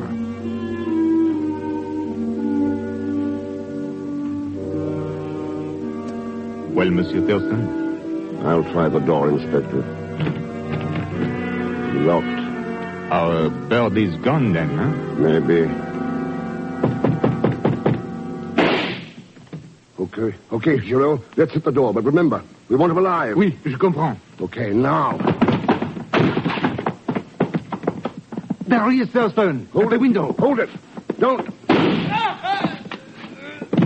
Oh, why the devil did you do that? He was trying to get away, Thurston. You saw for yourself. Oh, well. Let's take a look at him. Zardov. What's that? Zardov. Friday. Orient Express. Orient. Well, Thurston? Yes, he's dead. Ah, bien. Très bien. There goes the last of the saboteurs, the spies, the traitors we have been after. It is a time for congratulations, Thurston. You're as fast with conclusions as you are with your gun, Inspector. Huh? You heard what he said, didn't you? Oui, I heard. Zardov, Friday, Orient Express. Delirious mutterings of a dying man. They mean nothing. Oh, no. Our job is over. You're wrong, Inspector. Pardon? Our job has just begun.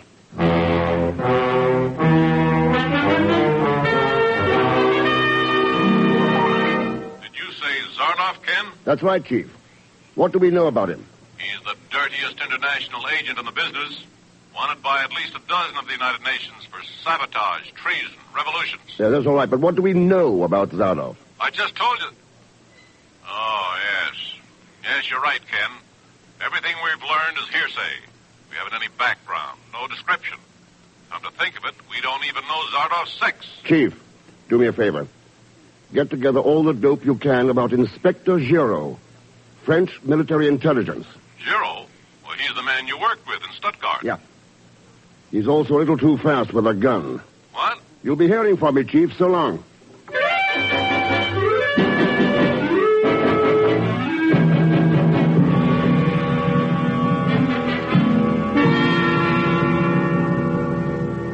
You are wasting your time, Monsieur Thurston.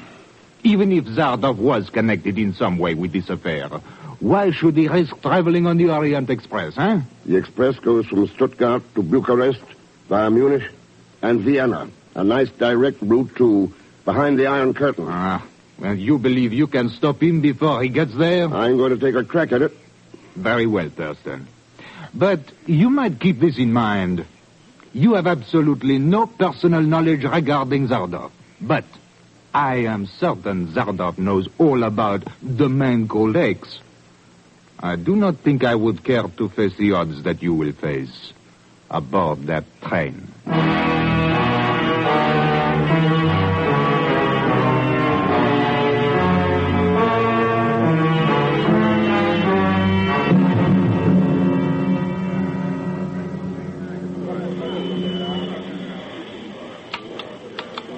There you are, Monsieur Thurston, car 2, compartment B. Thanks.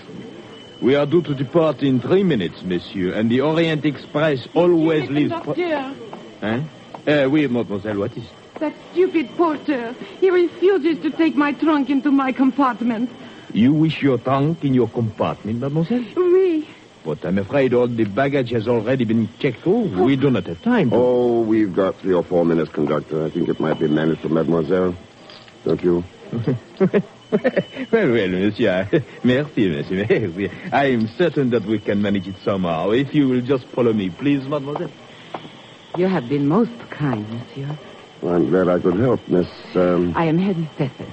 I am so grateful. Miss Stephan. Well, my name's Ken Thurston. If you really want to thank me, perhaps you'll join me later for a drink in the dining hall. I shall be delighted, Mr. Thurston. Now, if you will excuse me, I shall see about that trunk. Some luscious lollipop. What? Hello, Mr. Tess. Bacon. Here I am, Mr. X, ready to offer you my invaluable services. What are you doing here? Where's Pagon? Oh, that no good cousin of mine had an accident. He got drafted or something. Too bad. So long. Oh, Mr. Tess. So long, Pagon. Oh, Mr. Tess. Hello, Inspector. What? Oh, Monsieur Thurston. Yeah. Nice of you to come to see me off. As a matter of fact, monsieur, I too will be traveling aboard the Orient Express. That's a quick switch. Pardon, monsieur? Oh, you refer to Zardoff. You are quite wrong. I am going to Munich on other business.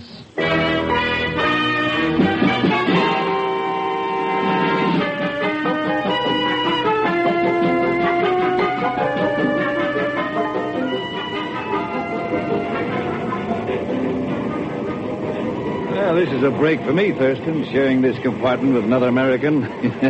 I guess Jim Wilson just wasn't cut out for traveling in foreign territory. You here on business, Mr. Wilson? Well, you might call it that. I've been visiting shoe factories over here. That's my line. I've been studying production style, maybe picking up an idea or two. You know how it goes. Yeah, sure. I thought I was all finished last week. Then I sold myself a bill of goods. Decided to make sure there weren't any factories I'd missed in Eastern Europe. But the truth of the matter is, ever since I was a kid, I've had a yen to ride the Orient Express. I just had to find out if it was as romantic and adventurous as the movies made it out to be. How have you found it? Thurston, I've been bored stiff all the way from Paris. Not a spy or foreign agent or one of those femme fatales in the carload. Why, there's no more excitement aboard this train than on the milk run from Peoria to Chicago. If some...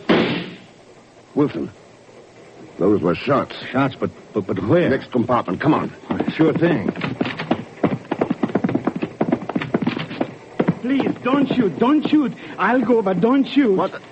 Zagon. Mr. Thurston, help. She's trying to shoot me, kill me, make me dead even. By golly, Thurston, she does have a gun. What's going on here, Miss Staffen? If you know this animal, Mr. Thurston, suppose you ask him for an explanation. Well, Zagon? I did it all for you, Mr. Thurston. I couldn't let you take this trip without me to protect you, so I got on board. Could I help it if I got in the wrong compartment by mistake? By mistake? What kind of an excuse is that? It's true. And the little lady looked so lonesome, I could see right away that she needed company. How was I to know she got so mad just because I tried to hold her hand? Hold my hand.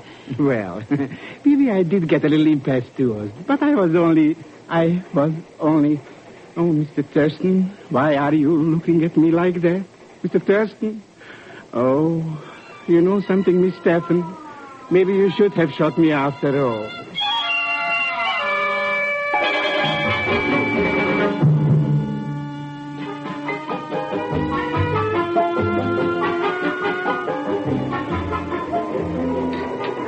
You know, Ken, I am not at all certain I should be having a drink with you. Why not, Heidi? I think perhaps you are a very dangerous man for me to know. You do? Yes. I am not at all certain how safe it is for me to be acquainted with an enemy as Zardoff. How much did Zagon tell you? Only enough to whet my curiosity. He had other things on his mind. Yeah. Would you care to tell me more? Suppose you tell me something first. Well, what is it that you wish to know? Why are you so touchy about your trunk, Heidi? My trunk? You wanted it in your compartment. You wouldn't even come here to have a drink with me until I persuaded Zagon to stay there and watch it. Why? There is nothing so mysterious about that, Ken. All my personal belongings, everything I possess is in that trunk. That's the partial answer. It is a most complete one. To a person like me, a homeless wanderer on the face of the earth. No permanent address, no family. The war, Heidi? Yes, Ken. It was not too easy in Germany for anti-Nazis. I'm not finding it too easy for myself now. You have only yourself to blame for that, Heidi. Carl. Yeah? So you still remember me? Yes. Yes, I remember you, Carl. Mr. Thurston, this is Dr. Carl Schmidt. Carl, Mr. Ken Thurston. Yeah, Thurston? Doctor? I happened to overhear your conversation, Heidi, and I cannot help but remind you of the advice I gave some 10 years ago. Do you still remember that also? Oh, I remember that very well. You said that the average man would avoid much trouble if he would pay attention only to his own business and not to politics. Exactly. The ideas, the ideologies of a nation are best left to those few most qualified to judge. Oh, sounds like what the Nazis sold to Germany, Doctor. It didn't work then. It won't work today. Nonsense, Herr Thurston. The average man is like a stupid sheep. It takes a superior person to tell him what to think, how to act. Mr. Thurston! Mr. Thurston! This train is filled with crooks, with murderers, with killers even. Wait a minute, Zagon. What's all this excitement about? They tried to kill me, murder me. They even knocked me subconscious. Well, who did? Where? All I know, I was in the compartment and all of a sudden the roof falls in. My trunk, Feldschmidt. What about my trunk? Huh? Has anything happened to it? Is it all right? Your trunk? Who knows? It's gone.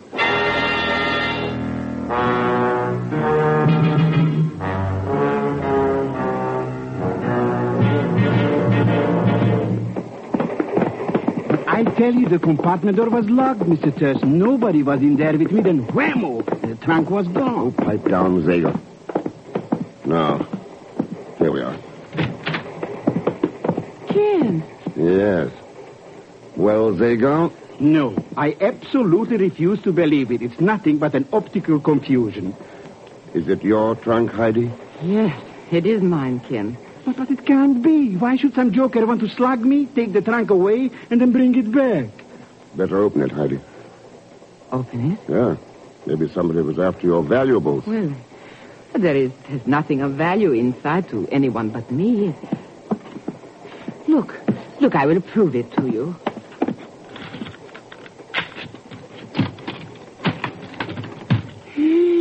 Okay. Yes. Looks like someone gave you a present. It's Zardov. That's who it is. That no good Zardov. No, Zagon. That's the body of an inspector in the French military intelligence. Emile Giraud.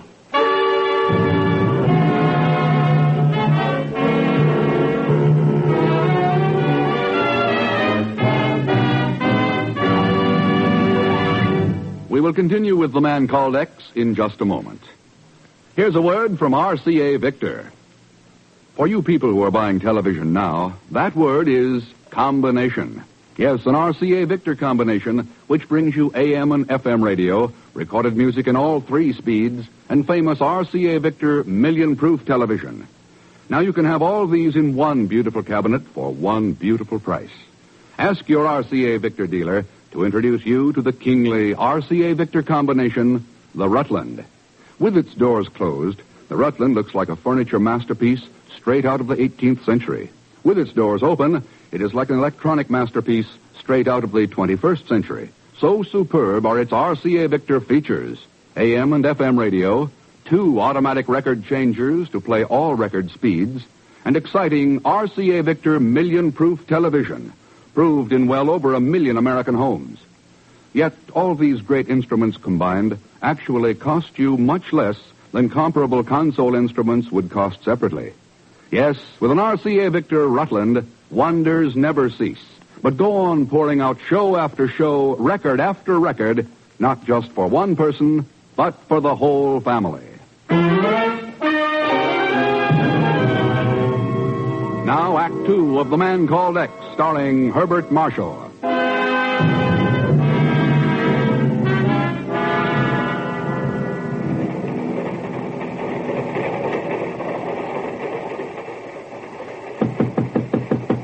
Come here. You are alone, Monsieur Thurston? That's right, conductor. Come in.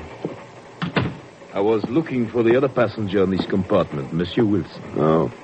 He went to the dining car. Can I help?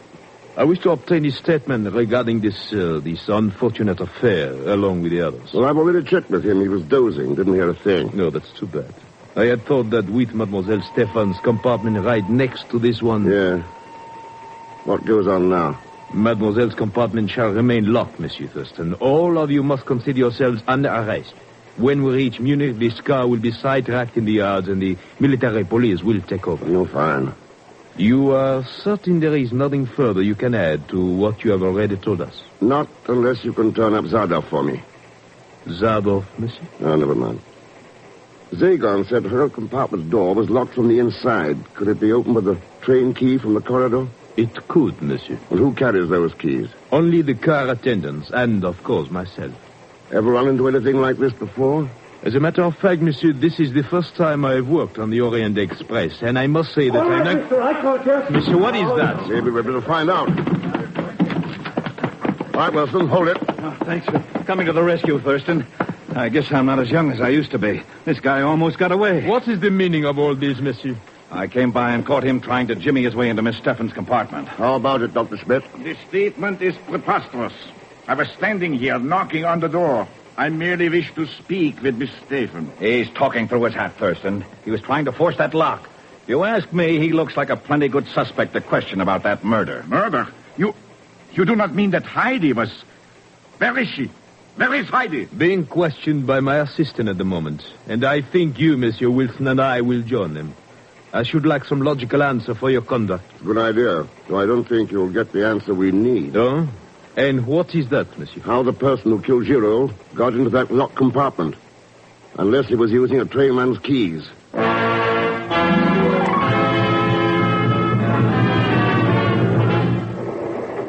But I keep on telling you, Mr. X, I don't know how nobody got in that compartment. You must have been plenty busy not to have noticed when somebody came in. Busy? What could I be busy about in a tiny little joint like that? Trying to open Heidi's trunk. Why, that's ridiculous. Why should I do anything like... How did you know? Well, did you get it open? Sure, it was a cinch. And you know what I found when I opened that thing, Mr. X? Nothing. It was empty. That's right. It was empty. Mr. Thurston? Just one of those days, Zagon. Hunches are clicking. Boy, I should have hunches like that. I'd be at Hialeah, not some place where spies like this Zardo go around murdering people in trunks. Believe me, Oh. Oh, it's only that little Viennese Wiener Schnitzel. Come in, Heidi. They all through giving you the 3rd degree? Are there only 3 of them? I could have sworn there were at least a dozen. That's why I'm here, Ken. Would you mind buying a poor, browbeaten little girl a drink? Ha! Oh, what a question. We'd be happy to, Mr. Thurston? I'd be happy to, Zagon. Huh? Oh, sure.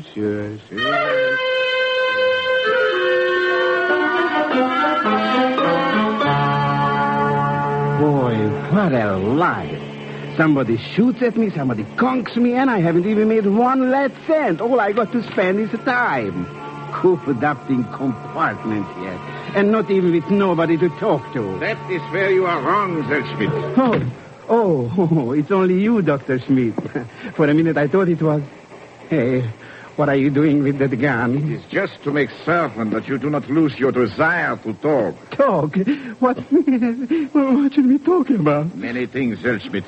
Inspector Giraud, Zazov, the man called X.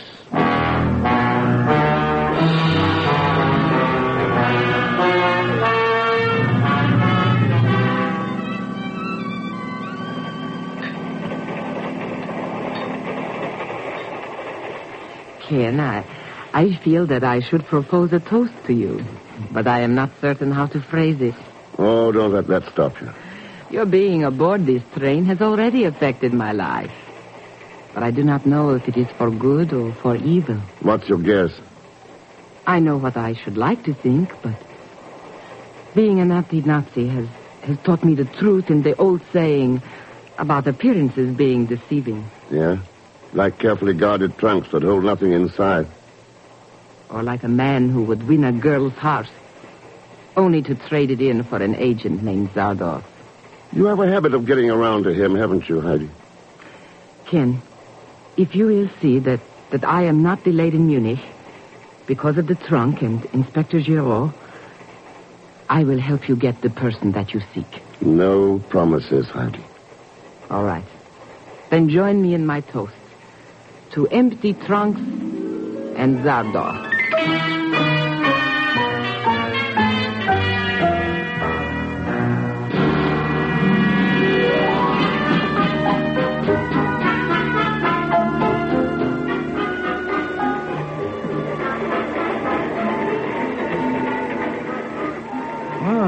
Looks like we might be pulling into Munich. We are, Wilson. Well, they sidetrack us here, huh? That's right. The military police will take over. Well, by golly, I was hoping for some excitement aboard this train, but murder's a little more than I bargained for. Giraud was a friend of yours, wasn't he? I knew him. Too bad. I wish there's some way that I could express my sympathy to you. Boy, am I glad to see you, Mr. Thurston. I've been looking all over the train for you. What's up, Zagon? I got a message for you from that pretty Heidi Patouti. She wants to meet you in the vestibule going to the next car. She tell you why? Oh, something screwy about drinking toast, empty trunks, and some kind of a promise.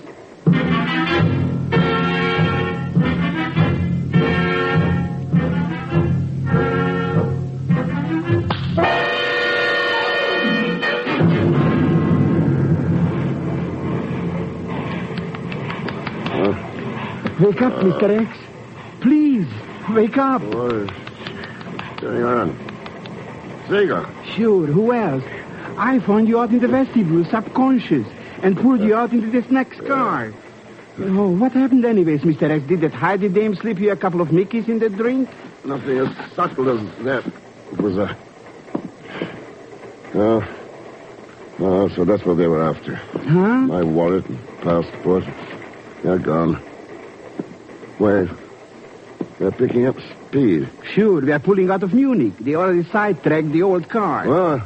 Well, lucky for you I put you in this car, or you'd be stuck back there, too. Good work, huh, Mr. X? there's only one thing wrong with it. Zardov's still aboard that car in Munich.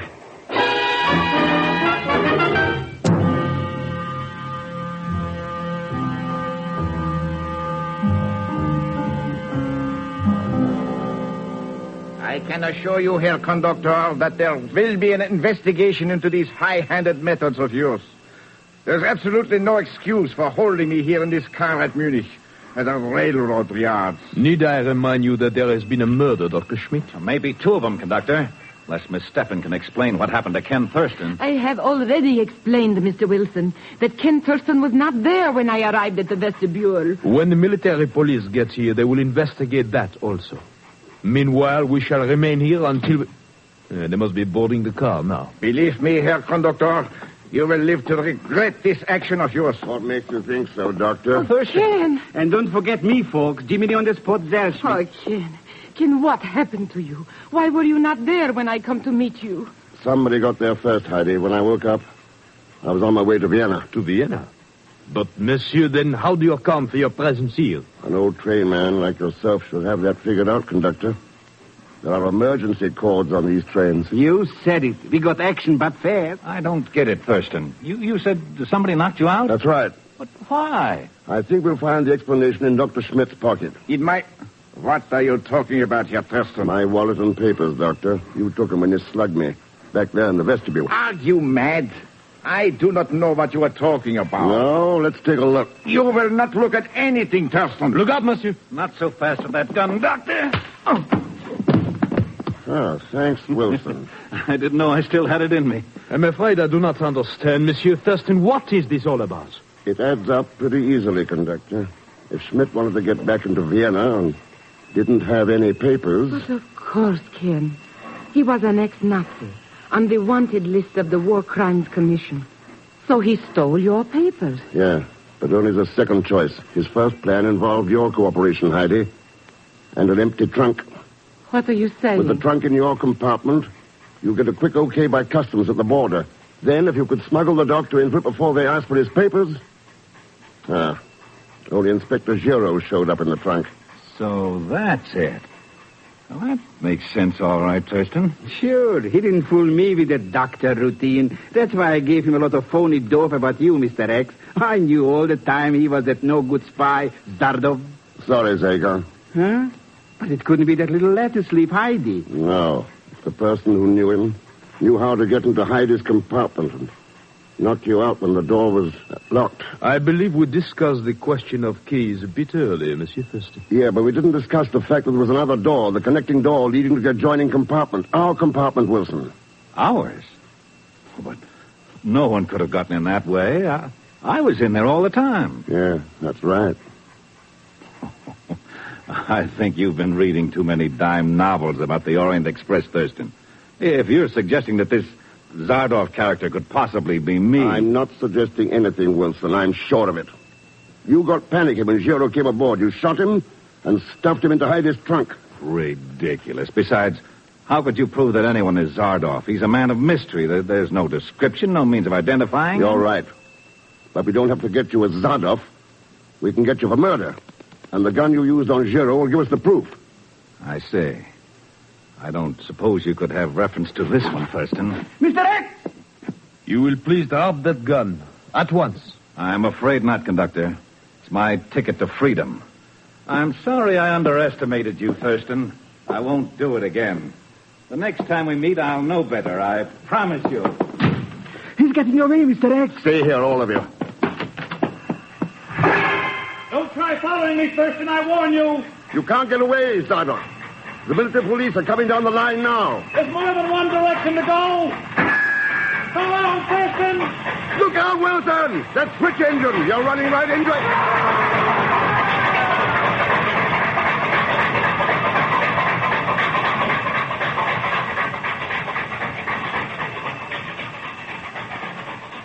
Boy, what that engine did to him. Yep. They just won't learn, Zager. Huh? The Zardovs of this world. They keep on trying to get away with their phony Americanism. Well, if we're going to survive, we better open our eyes to them. All of us. Before it's too late.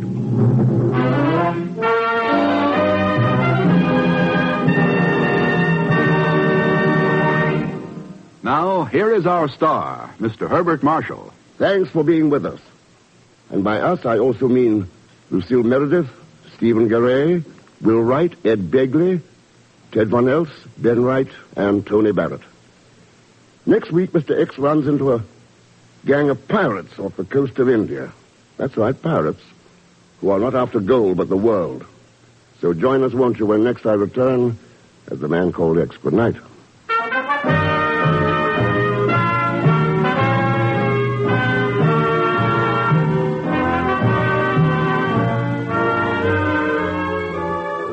The Man Called X is a Saturday night feature on NBC's 5-show festival of comedy, music, mystery, and drama. Brought to you by the makers of Anacin for fast relief from pain of headache, neuritis, neuralgia. And by RCA Victor, world leader in radio, first in recorded music, first in television. The Man Called X, starring Herbert Marshall, is a J. Richard Kennedy production with music composed and conducted by Felix Mills. Tonight's story was written by Sidney Marshall. All characters and incidents on this program are fictitious, and any resemblance to actual characters or incidents is purely coincidental. Be sure to listen tomorrow evening for The Big Show with Tallulah Bankhead and a great parade of stars, the Sunday night feature of NBC's All-Star Festival. And until next week, same time and same station, this is Jack Latham saying good night for The Man Called X.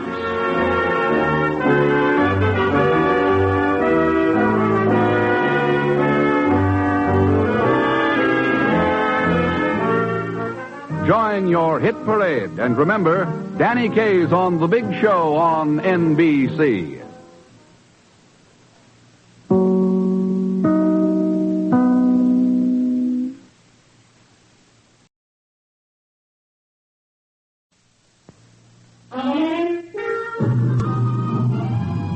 Now we present Herbert Marshall as The Man Called X, the Saturday night feature on NBC's 5-show festival of comedy, music, mystery, and drama.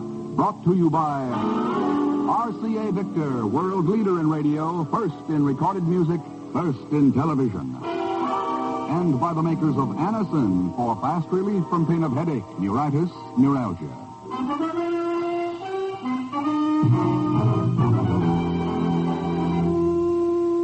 Herbert Marshall as The Man Called X.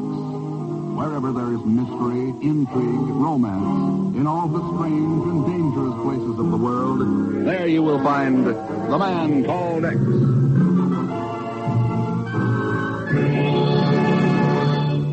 Here's a word from RCA Victor. The amazing thing about the exciting new world of television is the way that television sets have become handsome, important pieces of furniture as well as functional instruments. Here, as in every phase of television, RCA Victor is the master. Take the fabulous new RCA Victor console with million-proof television, America's favorite television picture. Even if these cabinets were absolutely empty, they would be worthy of a prominent place in the finest of living rooms. When you shop for television, consider the distinction an RCA Victor console will provide. For lovely period styling, see the RCA Victor Fairfield. Have your dealer show you the RCA Victor Regency. For the sophisticated living room, there's RCA Victor Modern. True modern through and through. And RCA Victor offers you a breathtaking cabinet in the Provincial. Yes, when you shop for television, be sure to consider the distinction of an RCA Victor console.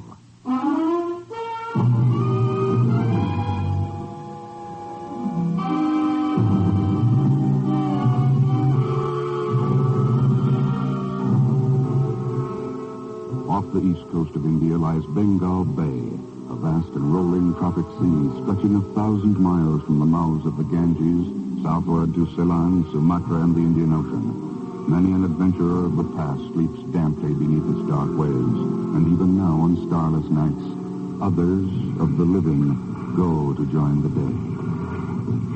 Steady, keep the searchlight on that fishing dhow. Yes, sir. Still no sign of life on board.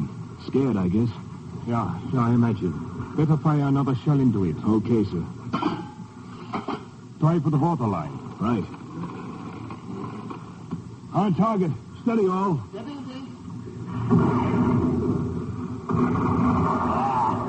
Blew her right out of the water. Good shooting, Gronko. Ahoy's the tower. Prepare to submerge. Lash the gun and let's go below. Oh, yeah, I'd better take that flag down. We may need it again. We sure didn't need it tonight. Not a single survivor again. It's better that way. Survivors mean witnesses. Witnesses mean trouble. You mean trouble spelled with an X? It's always a possibility. Let's go below.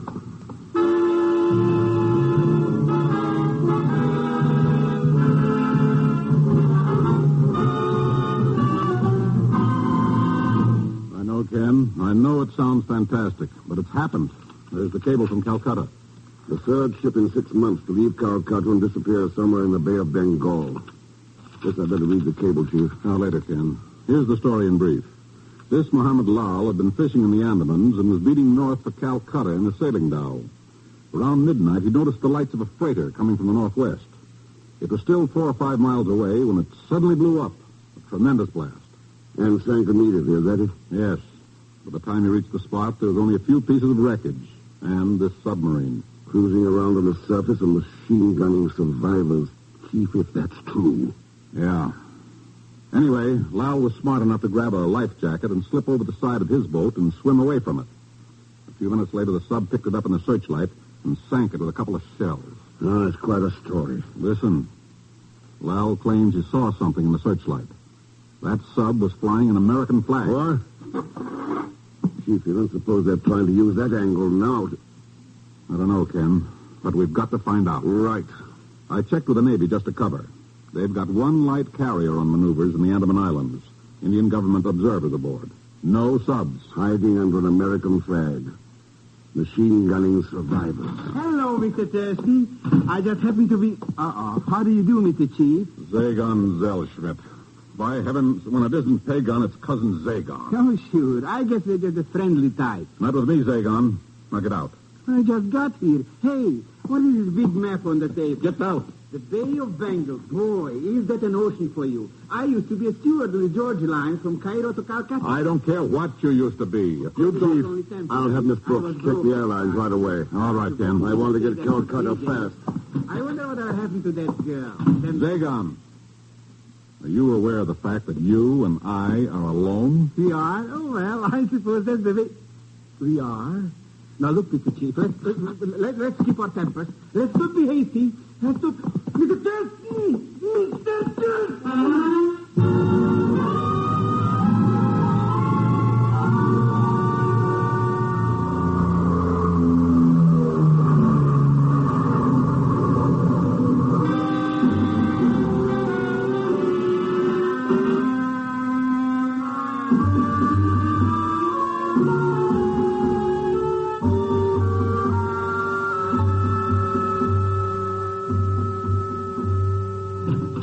Mr. Thurston! Yeah? Inspector Ram Singh, Calcutta Harbor Department. Oh, how do you do? I must apologize for keeping you waiting. That's all right.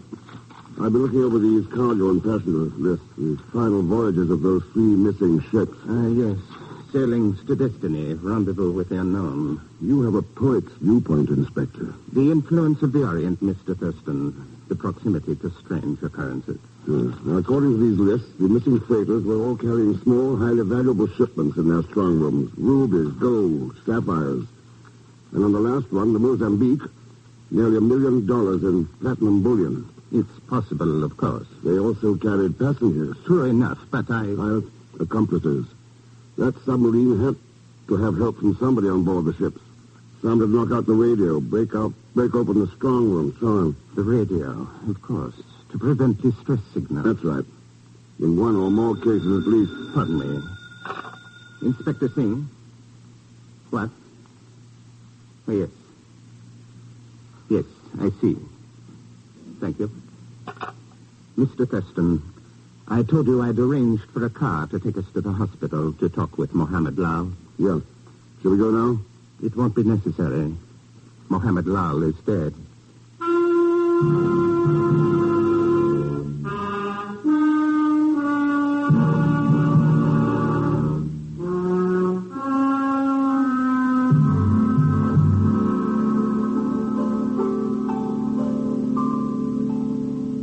For you, Mr. Thurston, I would be only too happy to lay down my life, within limits, of course, but this is different. This is work. Zagon, The only reason I brought you with me to Calcutta is because you said you'd worked as a steward once. But it was only temporary. That's all this is. You don't have to make a career of it now. The Bangalore sails day after tomorrow. Why don't you get that Muhammad Lal to be a steward? Because he's dead. Huh? I thought he was doing okay. He was, until his wife came to visit him this morning. The old battle-axe, huh? Oh, they're pretty, according to the hospital authorities. Strange thing, though, Zagan. What do you mean, strange? I did some checking up on Muhammad Lal. He wasn't married.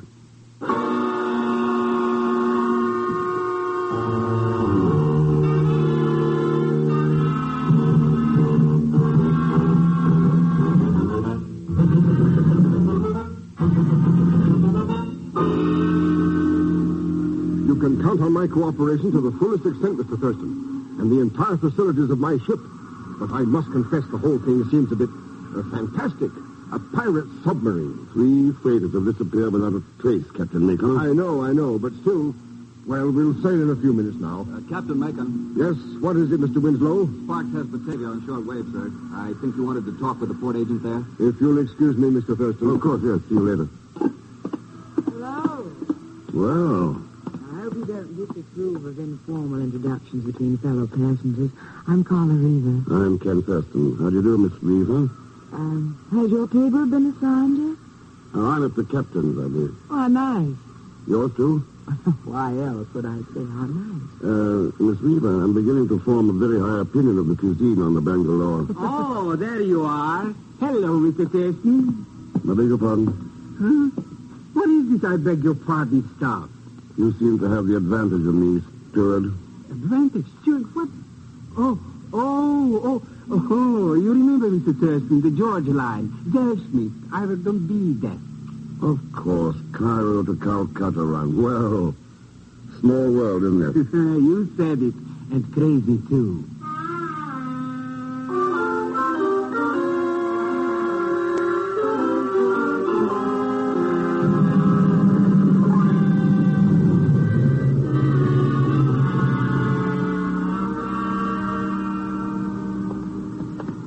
Stored here in the midship hold, Mr. Thurston. Just a second. Go ahead. Thanks. Now over this way. Captain Macon told me why you're aboard, but I don't see what this 5-ton shipment of candles has to do with it. That's what I want to find out, Mr. Winslow. Every one of those missing ships also carried 5 ton of candles. Here we are. It's these cases stacked at the sides. Mm-hmm. Right against the hull. A certain one of these cases. On my responsibility, of course. All right. I guess I can pry the top off with this bar. I can't see any connection between a submarine attack and candles. There you are. Let's see now. That look like a candle, Mr. Winslow? No, it doesn't. Why, it's... Yeah, that's right. 5 tons of it. Well, let's close it up again. Who is it? Come on out of there. All right. I'm coming. Just keep your... Hello, Mr. Thurston. Oh, hello. Steward, what are you doing down here in the hold? Oh, just catching up on a little sleep. What? Oh, no. I'm not really a steward. I'm just you tell him, Mr. Thurston. Tell him what? But... I never saw you before in my life. But, what have you got in your pocket? This, just a little pussycat, see? Kitty, atta-pata. The cook gave him to me. I don't care who gave it to you. Get rid of it, and then get back to work. Now, listen, sir, Commodore. Hey, Admiral. Oh, shut up. Someone's coming in. Huh? But, I didn't know anyone was here. Passengers aren't allowed below decks, Mr. Humphrey. Ridiculous. Red tape. Just doing a bit of sightseeing, you know. Besides, you're wrong. Mr. Thurston's a passenger. He's here. Mr. Thurston requested special permission from the captain. I suggest you do the same. Stuffy attitude. Suit yourself, though. I'll go. Ship's officers, little tin gods. Good day, gentlemen. Hey, maybe he wanted to look at them cases I was sleeping on. Could be. How come all the excitement about them? What have they got in them? Dynamite. Oh, dynamite.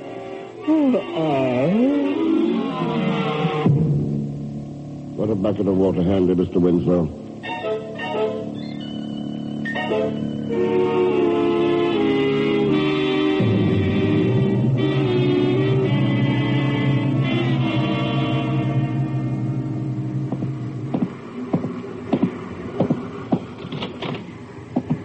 Zago, you decided to take over my cabin? Mr. Thurston, you are looking at a worn-out workhorse. Oh, I should have stayed in New York. Oh, there are worse jobs. That first mate Winslow guy is nothing but a Silas McGee. Oh, sure. What do you do with your cat? Oh, he's playing around in here someplace. He got thirsty, so I gave him a drink of water out of... Hey, I found out something, Mr. Thurston. Huh? We got a stowaway on board. Stowaway? Well, not exactly, because the captain knows about it. He gave the chief steward strict orders not to disturb whoever is in cabin 41. Cabin 41, eh? See if we can find out who it is. Oh, I'll be only too happy. How much? Never mind how much. We'll talk about that when... Zago? What's the matter, Mr. Thurston? Where did you get that drink of water you gave the cat? Why, out of this pitcher, here on the table by your bed. I didn't think you mind. I don't. The cat's lying here dead.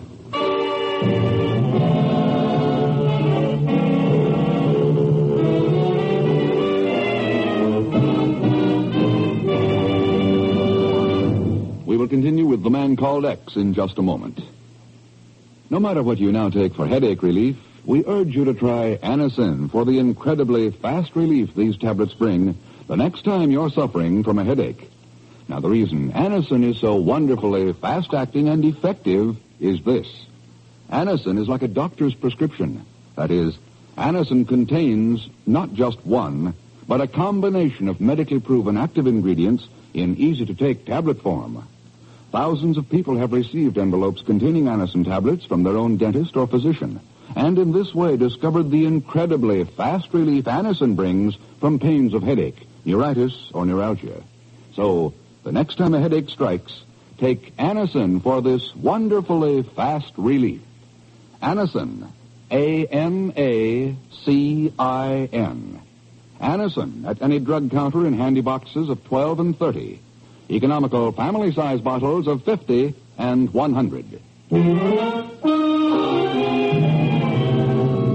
now to continue with The Man Called X, starring Herbert Marshall.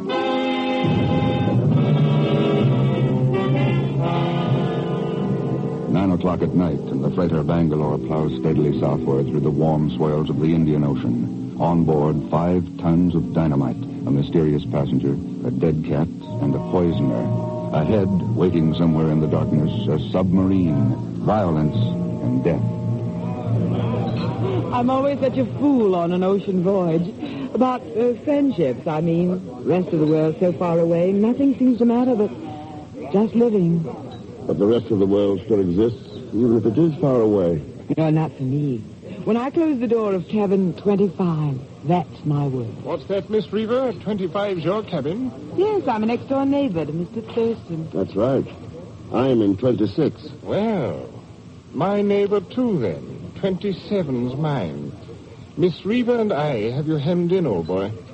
Right between Scylla and Charybdis. Between... Pardon me. Oh. Here is your coffee, Mr. Thurston. Thanks, Steward. What about the captain? Meet me outside on the deck, Mr. Thurston. I got a hot tea. Right, sir. Maybe you can tell us, Mr. Thurston, the captain. Why doesn't he show up for dinner? Oh, I don't know, Mr. Humphrey. Navigation problems, I suppose. The Indian Ocean isn't quite as tame as it seems. Oh, but you're wrong, old boy. Still in the Bay of Bengal, you know. Northeast of the Andaman Islands, if I'm correct. I imagine you are, Mr. Humphrey. Please excuse me, I think I'll go on deck, get some air. Eh? I say now, touch his own tent. No intention. Over here, Mr. Thurston. All right, Sagon, what's up? Well, it's the stowaway I was telling you about. I got a look at him. Guess who, Mr. Thurston? Who? It's that harbor guy in Calcutta, Inspector Ram Singh.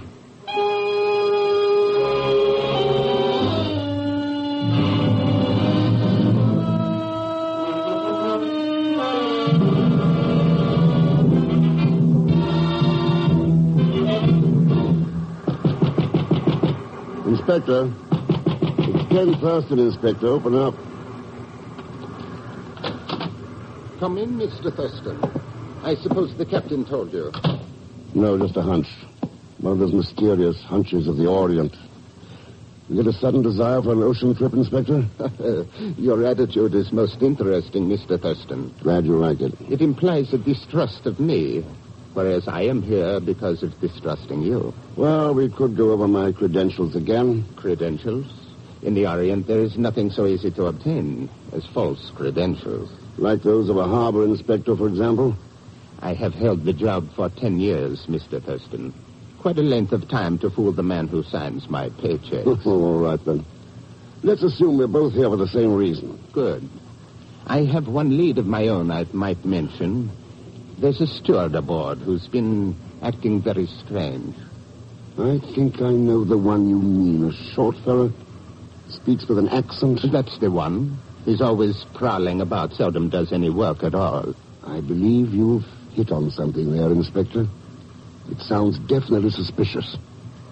Watch him.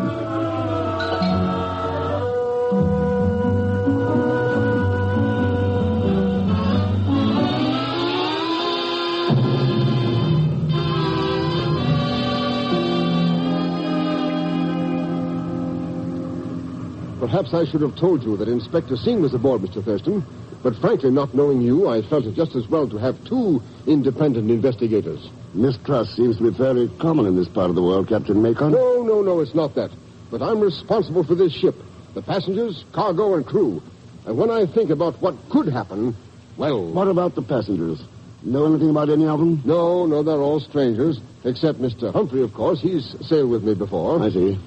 Inspector Singh may know some of them. Under the circumstances, I suppose you'll work together.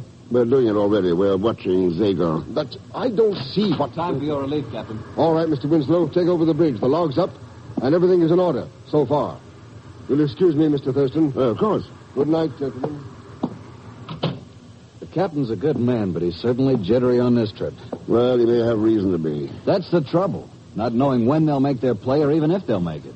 They'll make it. I'll lay odds on that. When they're left a witness to the sinking of the Mozambique, that... What is it, Mr. Thurston? Turn out the bridge lights. I want to open this window. All right. There. What do you see? Somebody's flashing a light down there on the boat deck. Why, that's international code. Yeah. Check it with me. ONIG. Tonight at... TWOAM. Tonight at 2 a.m. And there's an answering flash from across the water. The submarine. Well, we know when. All we have to find out is how. And then stop it.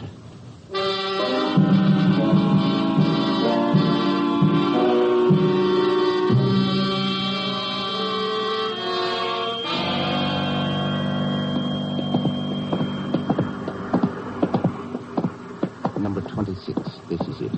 Do you have those passkeys? Yeah, right here. Wait a second. The fool. It isn't even loud. Come on. Sound asleep. All right, Crocker. Take care of him. Pleasure. Now, his head ought to be about right here, so I'll swing from the side here like this. Yeah, that's all for Mr. X. You want me to finish him off? Why bother? In a half hour, they'll all be finished off. Let's go to work.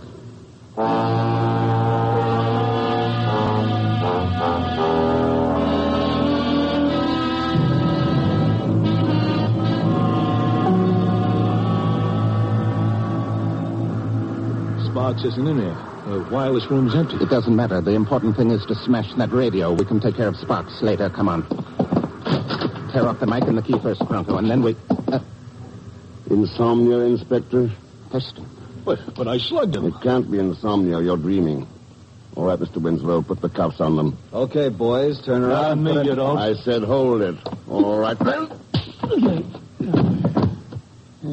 Poor Cronko. I much prefer the handcuffs, Mr. Winslow. You're opposed to personal violence, Inspector. Only when it has no chance of succeeding. I'm a fatalist, Mr. Thurston. Influence of the Orient. I'll get it. Wireless room, Thurston. Good. All right, Captain. Take him to the lounge. I'll meet you there. The boys in the hold just caught 2 men setting a time detonator on the dynamite. There's still been no move in the strong room. Sing, who else is in with you? I fear I won't be much help to you, Mr. Thurston. I don't feel very talkative. Too bad. We might have had an interesting conversation about your next move, for instance. Breaking open the strong room and then using one of the ship's boats to get out there to the submarine before the explosion. What about that sub, Mr. Thurston? Suppose they get suspicious and try to board us. Well, it's 1:46 now. They'll probably stand by for another 15 or 20 minutes at least. That's enough time. Maybe you'd better open up the radio and make contact. All right, sir. Then you want me to search that cabin, right? Right. I'll see you in the lounge. Well, Inspector, pick up your friend and let's go join the party.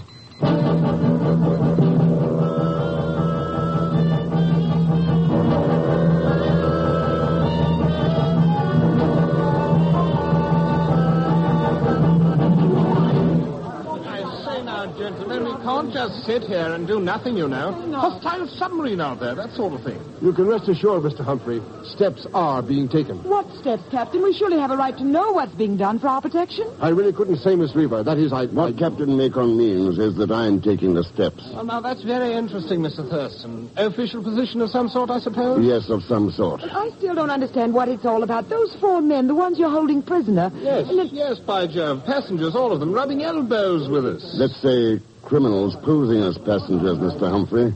Part of the same gang that's manning that submarine. But who is manning it? After all, we're not at war. Maybe Inspector Singh can answer that. Words still seem to fail me, Mr. Thurston. Right, then I'll make a guess. A German U-boat that was operating in the Arabian Sea or the Persian Gulf at the time of the surrender and remained unreported. Some of the crew must have stayed with it and kept it in commission. Possibly hiding out along the East African coast. Right, Inspector?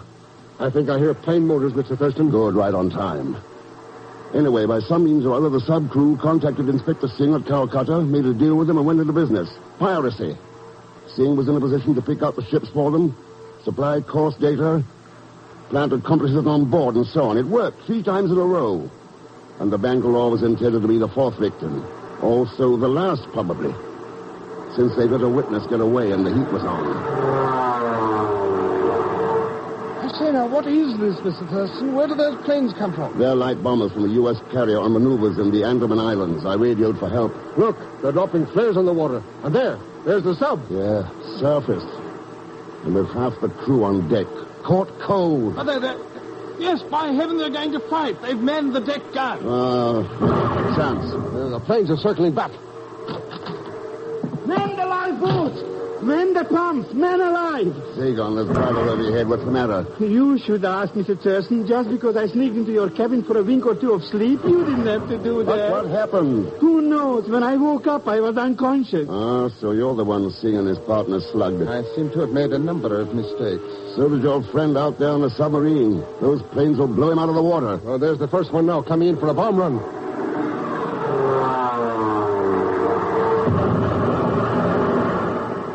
Close. Come on in, Mr. Winslow. Things are getting a little exciting. Well, I found it, Mr. Thurston, right where you said. Good.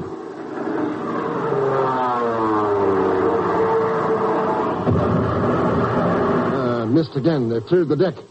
Looks like they're going to submerge. There's still 2 things that haven't been explained. Mohammed Lal's death in the Calcutta hospital and the poisoning of Zagon's cat. Oh, come now. Hardly the time to track down cat killers, old boy. I think it is the time, Mr. Humphrey. Particularly since the poison used in both cases has just been found in Miss Reaver's cabin. What? Oh, well, that's ridiculous. You surely can't... It's really no use, Carla. Mr. Thurston holds all the cards. I've often told you, one had to be a fatalist in this sort of game.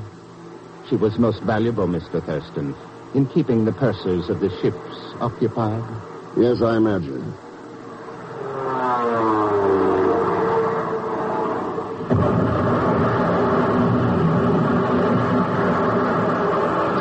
Look, dead center.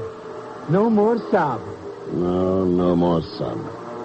And no more American flag being used to cover up somebody's crooked game. That was your big mistake, Singh. Trying to confuse witnesses by using that flag. Been tried before, and it may be again. But it never works. You're right about one thing, though. The man who plays that game had better be a fatalist. Of course, that's a game that's always fatal.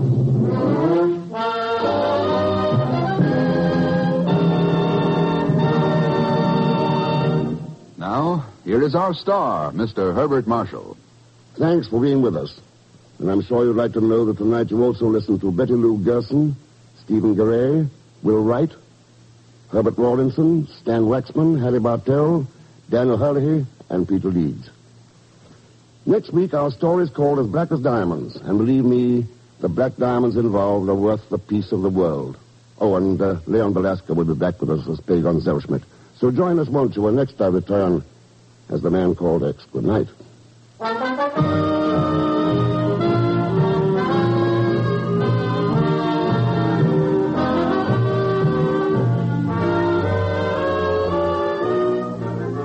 The Man Called X is a Saturday night feature on NBC's 5-show festival of comedy, music, mystery, and drama. Brought to you by RCA Victor, world leader in radio, first in recorded music, first in television. And by the makers of Anacin for fast relief from pain of headache, neuritis, neuralgia. The Man Called X, starring Herbert Marshall, is a J. Richard Kennedy production with music composed and conducted by Felix Mills. Tonight's story was written by Les Crutchfield. All characters and incidents on this program are fictitious, and resemblance to actual characters or incidents is purely coincidental.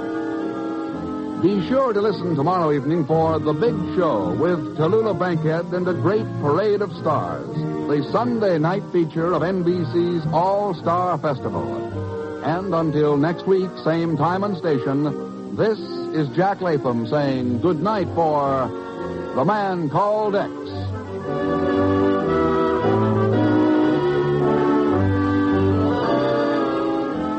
Join your hit parade and hear The Big Show with Jimmy Durante on NBC.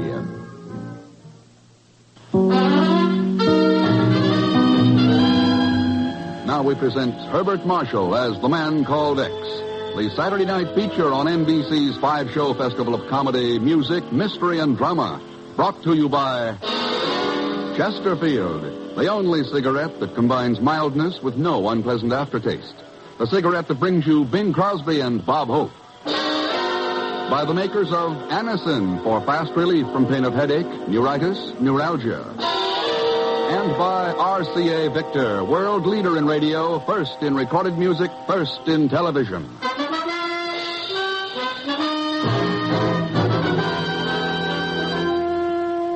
Herbert Marshall as The Man Called X.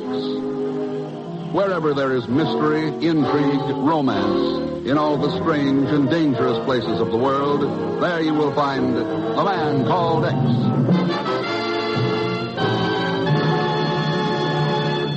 Hey, Bing, Bob, come on, you're on.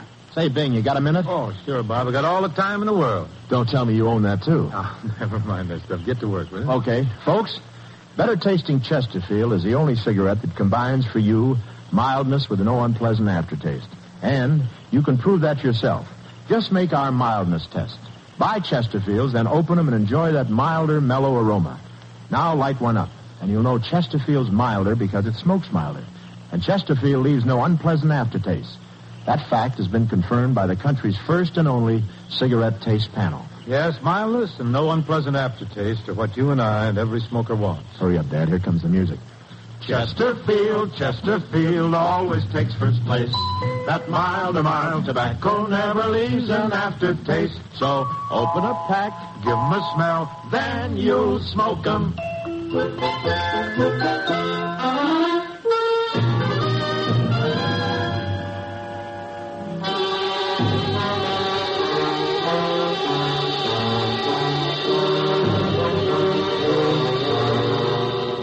The Saar Basin is the backbone of industrial Europe, supplying the potential strength of the defensive skeleton that is the Atlantic Pact. And within this giant of white-hot steel and black coal, there cannot be allowed to form the red, cancerous rust of dissidence, turmoil, and false ideologies. A small black car weaves its way through the pandemonium that is traffic in the gay city of Paris. Then, eventually, it reaches the comparative quiet of the side street known as the Rue Didier. I got the latest figures on coal production in the Saar just before we left the ECA offices, Ken. Not too encouraging. More work stoppages in the mines, Chief. More accidents. That's right. Particularly in the Kobza mines at Birkenfeld. Ken, we've got to do something about that. And fast. That's what we're here for, Chief. When I think of how badly that coal is needed to build up Europe's... why, it's more valuable than diamonds. So are the people in the Saar. Huh? Those mines shutting down mean no work for them. No money, no food. Chief, people like that will turn anywhere for help. Even to cockeyed promises from the East. That's our real job, to keep those people on our side working and happy. Well, if the mayor of Birkenfeld brought the information he promised to Paris, we'll have a lot more to go on. Maybe he even knows who's responsible for those accidents at the Kobza mines. I will soon find out. Here's the pension you're staying at. Hello, Mr. Thurston. Zellschmidt. That's right, Mr. Chief. Plenty happy to see me, eh, Mr. Thurston? Would you like to take over, Chief? With pleasure, Ken. Zellschmidt, for the past 3 days, you've hounded us all over Paris. Now you're through, permanently. Not another word, Mr. Chief. This time I'm holding the palm in my hand. What? Well, I don't care one way about the Kobza mines and the Birkenfeld place. But if you're interested in some red-hot Johnny-on-the-line information about them... What do you know about those mines, Pagan? Please, Mr. X, would you want me to tell tattles on a friend without getting paid for it? Ken. They came from inside the pension. Let's go. Which way, Ken? That door's open. Let's try it. That is far enough, gentlemen. Ken. Step over to the other side of the room, please. Quickly. Well. Yes. Come on, Chief. Oh, Ken, they're in the corner. Yeah. Mind if we take a look at him, Miss... We can forget the amenities. As for the mayor of Birkenfeld, there is nothing anyone can do for him now. I can see that. I would suggest you wait at least 10 minutes before attempting to follow me. It might prove very dangerous if you try to move before then. Auf Wiedersehen. Come on, Ken. After her. Why bother? Why bother? For Pete's sake, she just killed a man. Chief, I'm going to pay a visit to the Saar Basin.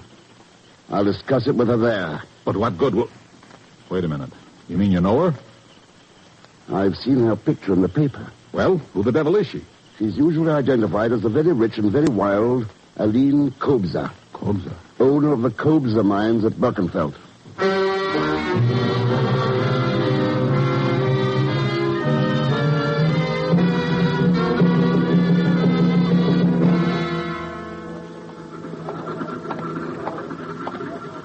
Your pardon, please. Yeah, Herr Thurston? That's right. Who are you? My name is Hauptmann, Captain of the Birkenfeld Civil Police. What can I do for you, Captain? Return to Paris on the next plane, Herr Thurston. Oh? Why? We have no need for outside assistance here. My men and I are quite capable of handling any difficulties that might occur in the mines. You haven't been too successful so far, Hauptmann. The disturbances will cease when Karl Brewer is imprisoned. Who is Karl Brewer? Foreman of the Kobza mines. Oh, do you make it a habit to imprison foremen because of accidents? Accidents, no. Sabotage? Yeah. You're sure that's what it is? Aren't you, Herr Thurston? I'll let you know after I've been here a while. But I have already informed you that there is no need for your presence here. I'm more interested in what you haven't informed me, Hauptmann. And what is that? How you happened to meet me here at the airport. How you know why I'm here. I'll see you around, Hauptmann. You, Mr. Thurston, this way, right here. What? Hop into my limousine, and I'll give you all the dope in the Kobza mines. For a slight consideration, of course.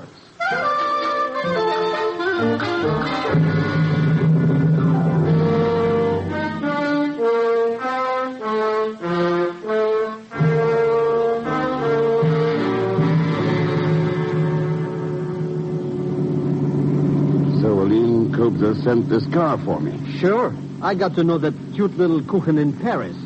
I knew right away after I read about her in the papers that we had mutual interests. She was rich and you were broke. That's right. She was... Mr. Thurston. So you wangled a job as her chauffeur. Chauffeur? Oh, that explains a lot of things. What you were doing at the pension, your cracks about the Kobza mines, and you probably told Captain Hauptmann I was coming here. Well, after that accident to the mayor, I knew you'd be following us down here. Naturally, I wanted to meet you. So I asked that Hauptmann joker to check you for me. Oh, he was plenty happy, too. Yeah, I can see that. Well, anyways, now that we're working together, I guess there'll be no more trouble in the little cookie's mines. Hey, Mr. Thurston? Guess again, Pagan. Huh? A mine whistle blowing at 3 in the afternoon doesn't mean lunchtime. Step on it.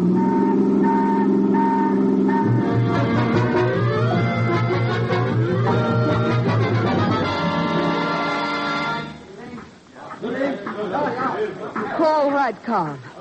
What excuses do you have to offer this time? Rotten timbers used for show. I do not need any excuses, Miss Kobza. I warned you, it was only a question of time before they would collapse. As foreman of my mines, it is your responsibility to see no accidents occur. And as owner, it is your responsibility to see that my men work under safe conditions.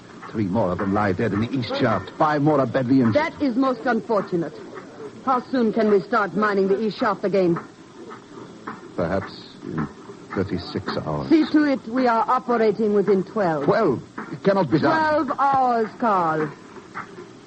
And I would not advise any deliberate delay on your part. For it seems we are about to be honored by the presence of an expert in seeing through such tactics.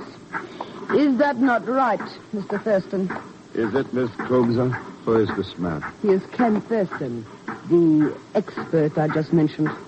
Mr. Thurston, this is my foreman, Carl Brewer. How are you, Brewer? So you are an authority on mines, Mr. Thurston. That may prove quite unfortunate for you here. What's that supposed to mean? Mining experts are not needed here, Mr. Thurston. Only safety devices. And if you do not think so, remember that accidents are not particular as to their victims. They can happen to experts, too.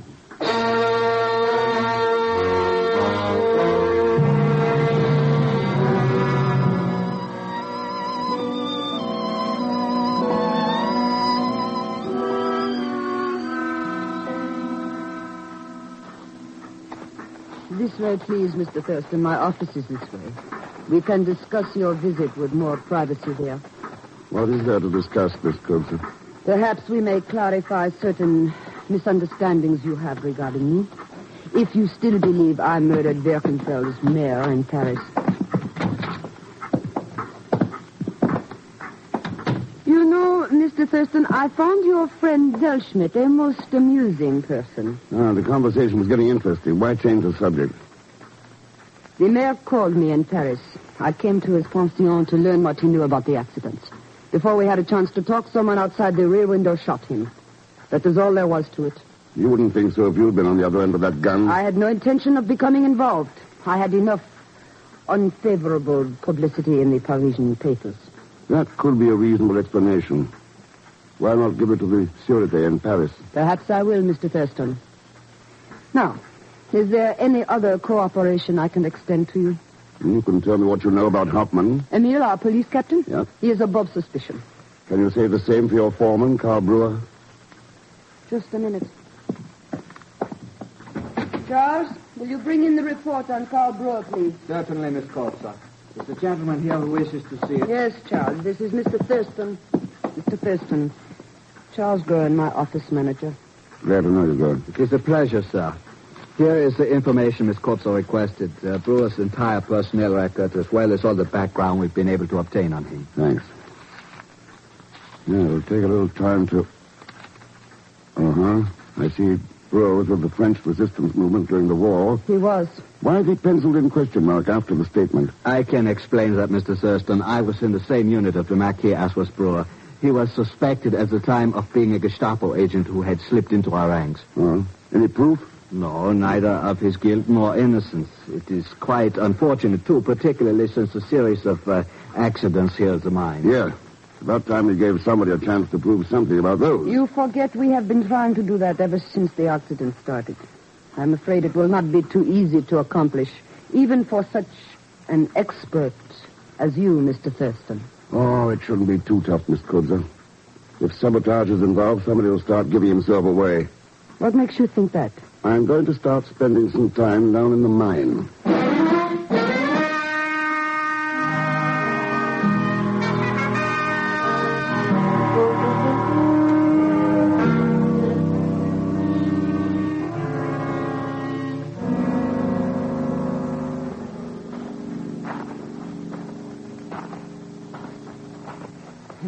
I don't get it, Mr. Thurston.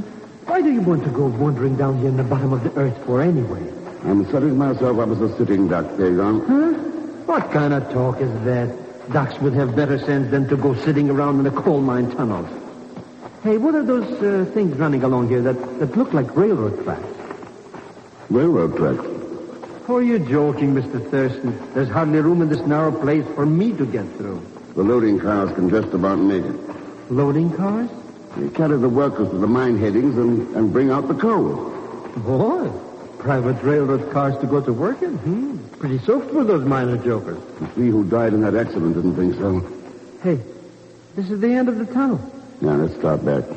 But there's nothing down here. No accidents, no nothing. This tunnel's in the west shaft, Pagon. The accident happened in the east shaft. They haven't mined this tunnel for over 4 months. But by comparing the two, I can... Pagon, hear that? Sure, it sounds like a railroad train. It must be some of those loading cars running in this tunnel. Yeah. Don't the driver know there's no room in this narrow place for both of us and the train? Don't he? Mr. Rex! Start running, Pagon, fast. But there's no place to run to. Up ahead there. Run!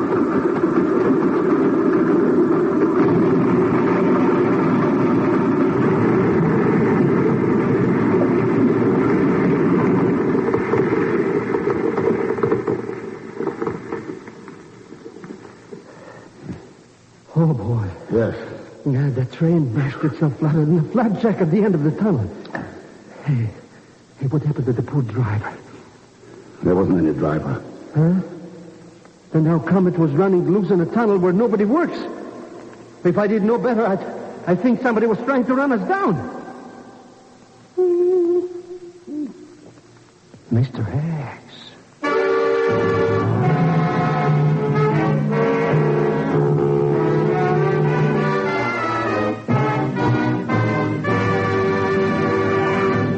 We will continue with The Man Called X in just a moment. When we ask you to try Anacin for the relief of pain due to a headache, neuritis, or neuralgia, we're not asking you to try a new or unproved method. For there are many people listening in now who have been introduced to Anacin tablets by their own dentist or physician.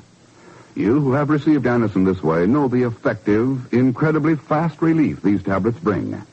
Anacin is like a doctor's prescription. That is, Anacin contains not just one, but a combination of medically proven active ingredients in easy-to-take tablet form. People by the thousands are using modern Anacin today instead of other ways. Doesn't their experience seem worth following? Try Anacin the next time you suffer pains from headache, neuritis, or neuralgia. You will be delighted with the results. Ask your druggist for Anacin today. Anacin is spelled A-N-A-C-I-N.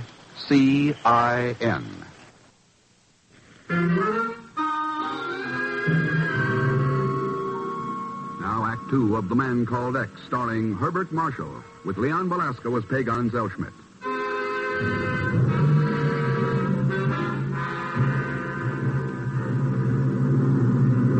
Sounds to me, Ken, like those runaway cars were a deliberate attempted murder. I'll worry about that, Chief. What did you find out? Helene Copes is broke. She's had a petition for ECA funds to keep her mine going. So the newspapers weren't kidding about her being a wild spender. Any word from ECA? Oh, they'll give her the funds all right. Those mines have to be kept going. But with a proviso. A government administrator appointed to handle all the... Ken, you still there? That was someone else hanging up, Chief, not me. An extension phone? Could be. I'm going to check on it. When you get the dope I asked for, hang on to it. I'll have Pagon get in touch with you from town. Okay, Ken. Will do.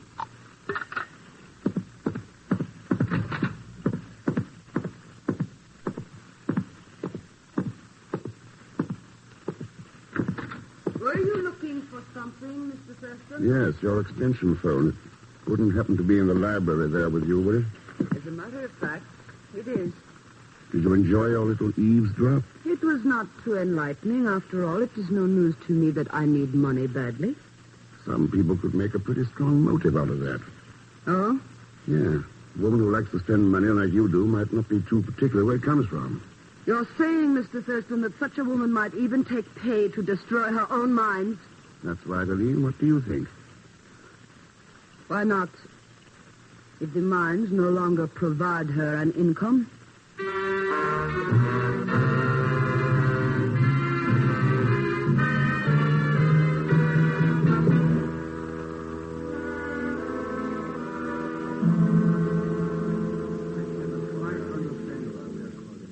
trust, Fräulein Kupsa, that this meeting will not take too long. I have my duties to perform. So also have Mr. Groh and Mr. Brough and myself, Captain. But since Mr. Thurston seems to know what the Marshall Plan will require I'll of make us... it short. This meeting is a council of war. The idea is to keep the Kobza mines operating at full production levels. You realize, of course, Thurston, that is just what we've been attempting to do in the past. Let's see if we can be successful this time, Brewer. What are your suggestions, Mr. Thurston? Gurn, I want you to step out of your job as office manager and take over supplies. Check every piece of material that goes into the mines for possible tampering or sabotage. That means everything. Timbers, rails, drills, blasting powder. Handling the supplies has always been my job, Thurston. You're going to be too busy stepping up protection to handle anything but your men. So far, Herr Thurston, I fail to see why I have been included in this meeting. Your job is to supply police guards at the mines, Hauptmann. Enough of them, so there won't be any more accidents. And, what of me, Mr. Thurston? Surely you have some job for me to perform also. You like finances, Aline. Suppose you handle that end of things. It will be a pleasure. All right, Thurston. I will see that my men produce the work. But one more accident, and I will refuse to order them down again. My men will work for a decent life, Thurston, for their homes, their families, their country. But nothing could make them work for an owner who will deliberately sacrifice their lives for money.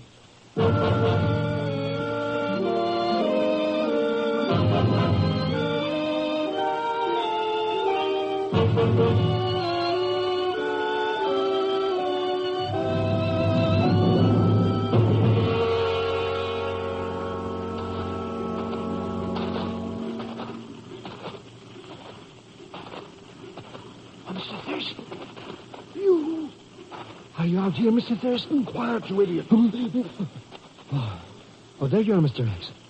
I thought I saw you wandering around in the dark. What are you doing over here near the powder house? And... Mr. X! Yeah. I just found him. Oh. Why did you always have to go around finding dead bodies? Who is he? The night watchman. But who... Well, what's going to go on? That little talk of mine earlier.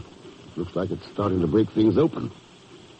You still got the keys to Aline Kobza's car? Who needs keys? Okay. Get into Birkenfeld. Call the chief. Tell him I need every bit of dope he's got right now. Sure, Mr. X. But where will I find you? I'm going to check the powder house first, then the mine. Now beat it. You bet, Mr. X. I'm off like a couple of bunnies.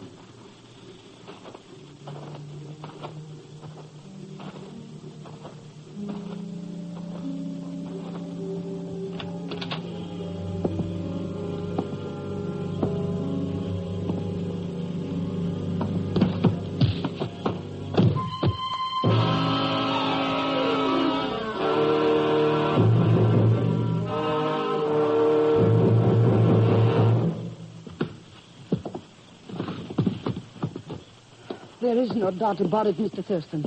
A number of the powder boxes are gone. And the detonator caps and fuses as well. That's what I figured. And I was out cold for about 15 minutes before you found me. That's enough time to...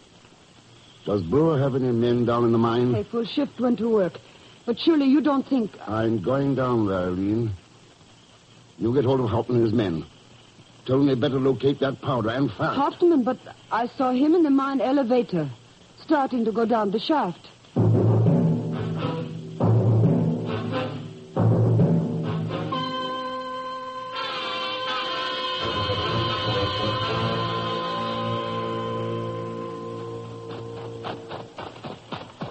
What's your hurry, Brewer? Thurston, there's a powder charge laid down here somewhere. We have to find it. How do you know about that? Because I was in the powder house. I know what is missing there. You wouldn't happen to know who knocked me out, would you? Of course I know. I did. Well, that's frank enough. In the dark, I couldn't tell who you were. I thought you might... What difference does that make now? We have to find the powder, and I have looked everywhere I could think of. You didn't happen to check the loading cars, did you? The loading cars, no. But what... Thurston, there are some cars coming this way now. That's right. Good Lord. If the powder is aboard one of those cars and the train is a runaway. Yeah. One guesses to what will happen when it hits the end of the track.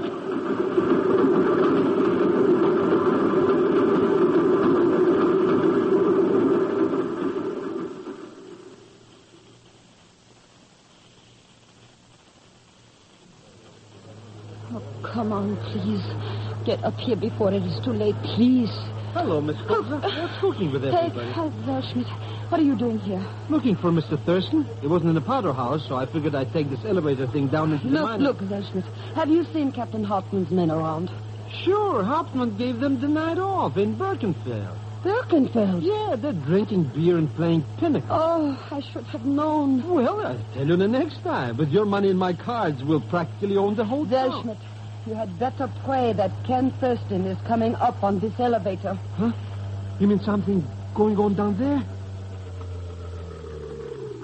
Hey, you see who's on board? That's the Joker you were looking Captain Hauptmann, did you stop it? Stop it, Fräulein. To what do you refer? The sabotage of the mine, you fool. Did you stop it? My dear Fräulein, I can assure you that there will be no sabotage of your mines tonight or at any other time. You have my word for it.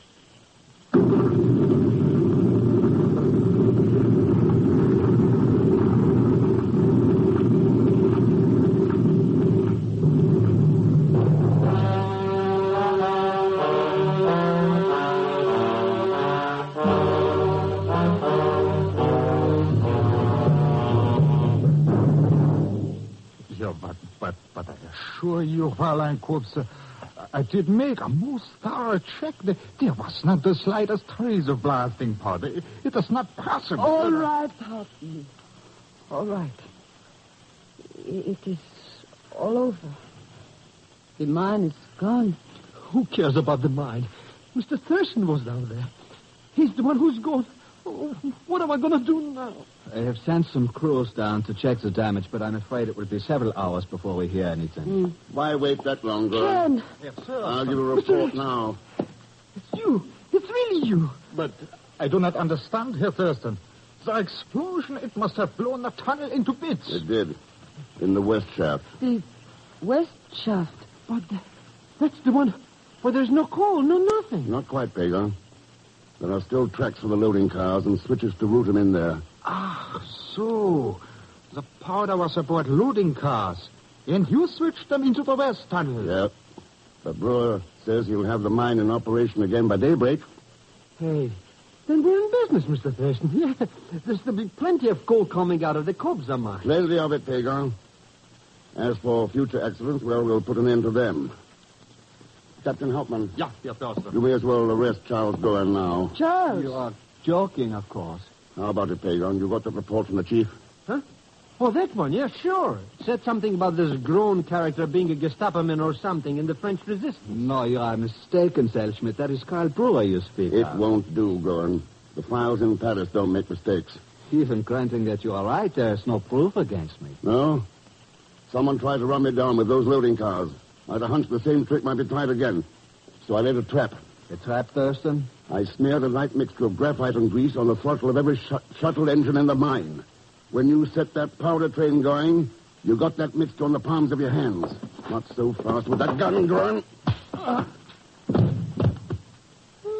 Oh, boy, you really powdered him, Mr. X. He's out like it. Hey, look at his hands. There's nothing on them. I know. But, Ken, a mixture of graphite and grease? His palms should have been black. Yeah.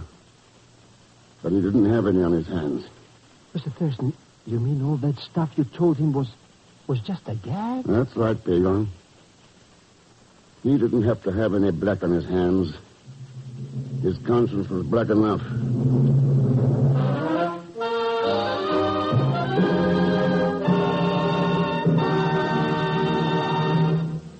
Here's a word from RCA Victor. It's a great life this week for television enthusiasts. Yes, the current issue of Life magazine, dated February 12th, contains a really thrilling double-page advertisement showing RCA Victor's complete new 1951 series of million-proof television, America's favorite television, owned most, proved most, and now more wonderful than ever. 14 brand-new RCA Victor models, each more glamorous than the last. Table toppers, consoles, and console combinations. Cabinets ranging from an exquisite 18th century lowboy to a stunning modern swiveler. 14, 17, and 19-inch screen with such beautiful pictures. Well, you will simply have to see them to believe them. So run, don't walk, to the nearest RCA Victor dealers and meet all the glamorous new million-proof models in real life. Here's hoping you can take home your favorite set soon and start having the time of your life, enjoying the life of your time with matchless RCA Victor television.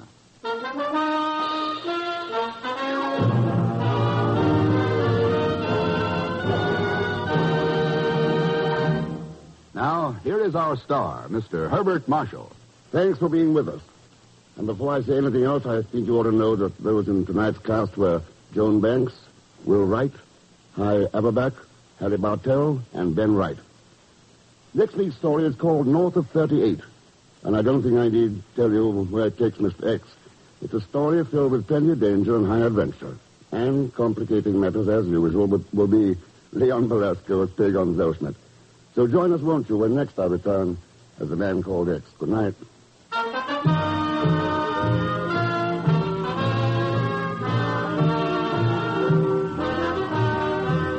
The Man Called X is a Saturday night feature on NBC's 5-show festival of comedy, music, mystery, and drama. Brought to you by the makers of Anacin for fast relief from pain of headache, neuritis, neuralgia. And by RCA Victor, world leader in radio, first in recorded music, first in television. The Man Called X, starring Herbert Marshall, is a J. Richard Kennedy production with music composed and conducted by Felix Mills. Tonight's story was written by Sidney Marshall. All characters and incidents on this program are fictitious, and any resemblance to actual characters or incidents is purely coincidental. Be sure to listen tomorrow evening for The Big Show with Tallulah Bankhead and a great parade of stars, the Sunday night feature of NBC's All-Star Festival. And until next week, same time and same station, this is Jack Latham saying good night for The Man Called X. Join your hit parade, and later it's Dennis Day on NBC.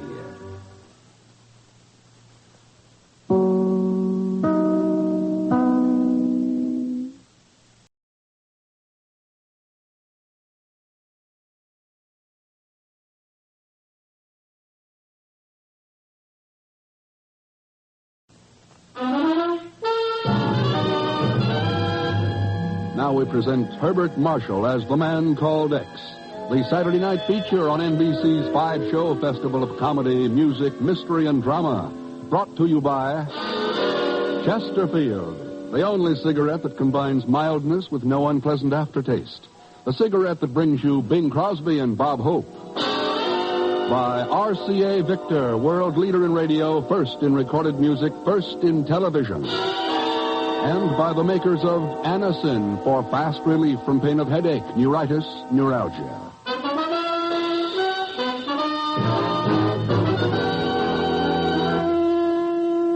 Herbert Marshall as The Man Called X. Wherever there is mystery, intrigue, romance, in all the strange and dangerous places of the world, there you will find The Man Called X. Whoa, hold everything. Here's a couple of old friends. Now here's Chesterfield's answer to Cyrano de Bergerac. Bob Hope. I'd top easy, Dad, but we only have a minute here to sell Chesterfield. Okay, well, let's get to it. Better tasting Chesterfield is the only cigarette that combines for you mildness with no unpleasant aftertaste. The mildness is a cinch to prove. You just make the Chesterfield mildness test. You know, open a pack and enjoy that milder aroma. Then smoke them, and you'll know that Chesterfields are mild. And Chesterfield leaves no unpleasant aftertaste. That fact has been confirmed by the country's first and only cigarette taste panel. So make our cigarette your cigarette. The reasons go together like this. Chesterfield, Chesterfield always takes first place. That mild tobacco never leaves an aftertaste. So open a pack, give 'em a smell, then you'll smoke 'em.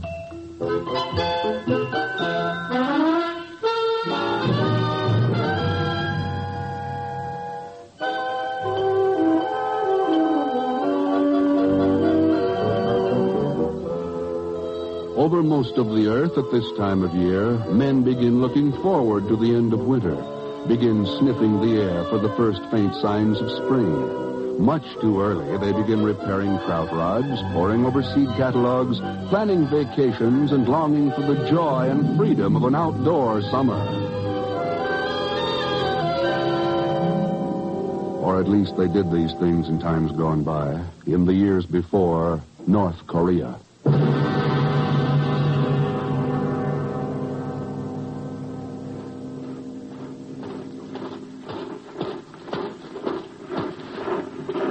Julie! Ji! Utai! Oh!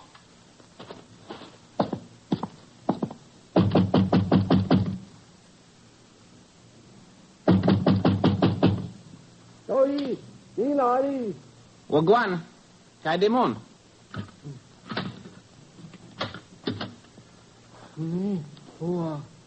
You are Li Chan, I believe. You speak English? A concession to your many years of professorship in the subject at Harbin University, Professor Li. I am no longer a professor. Since the war, I have become a shoemaker. So I am informed. I am Lieutenant Te Mao of the People's Army of North Korea, now in charge of this sector. The village of Chingchong is greatly honored, Lieutenant Mao. I am also informed that you are not generally considered cooperative to our government, Professor Li. I have caused no trouble. You have a granddaughter, I believe, Li Song. Yes. Very pretty, I am told. What do you mean, Lieutenant? I mean you will become much more cooperative immediately. Do we understand each other? Yes. Good. Woman Chu! Dain!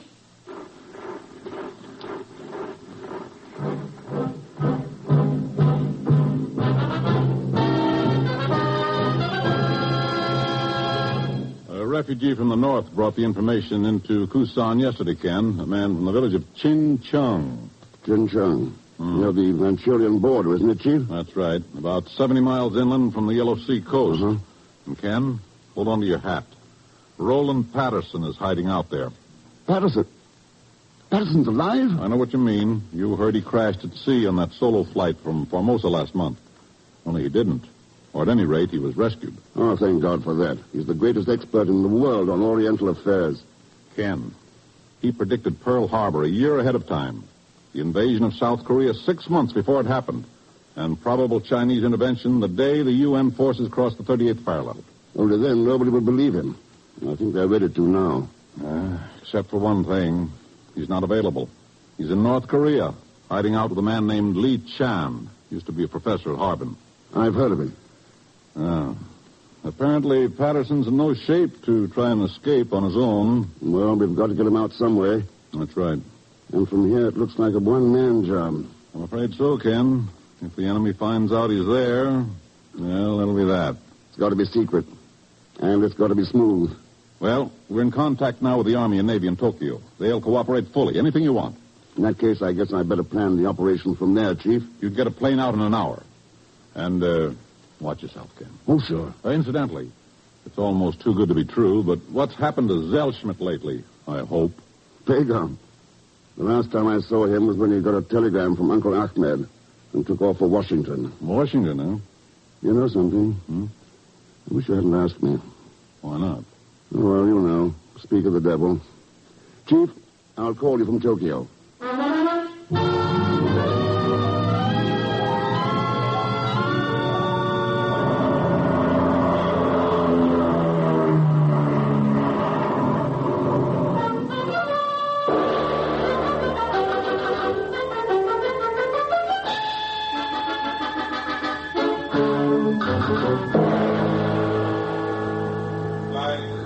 Tokyo to Guam, now loading. Civilian passengers, please use gate C. Flight 7, now loading. Tokyo to Guam. Pardon me, sir. You're Mr. Thurston, I believe? That's right. Lieutenant Commander Barnes, Naval Intelligence. Oh.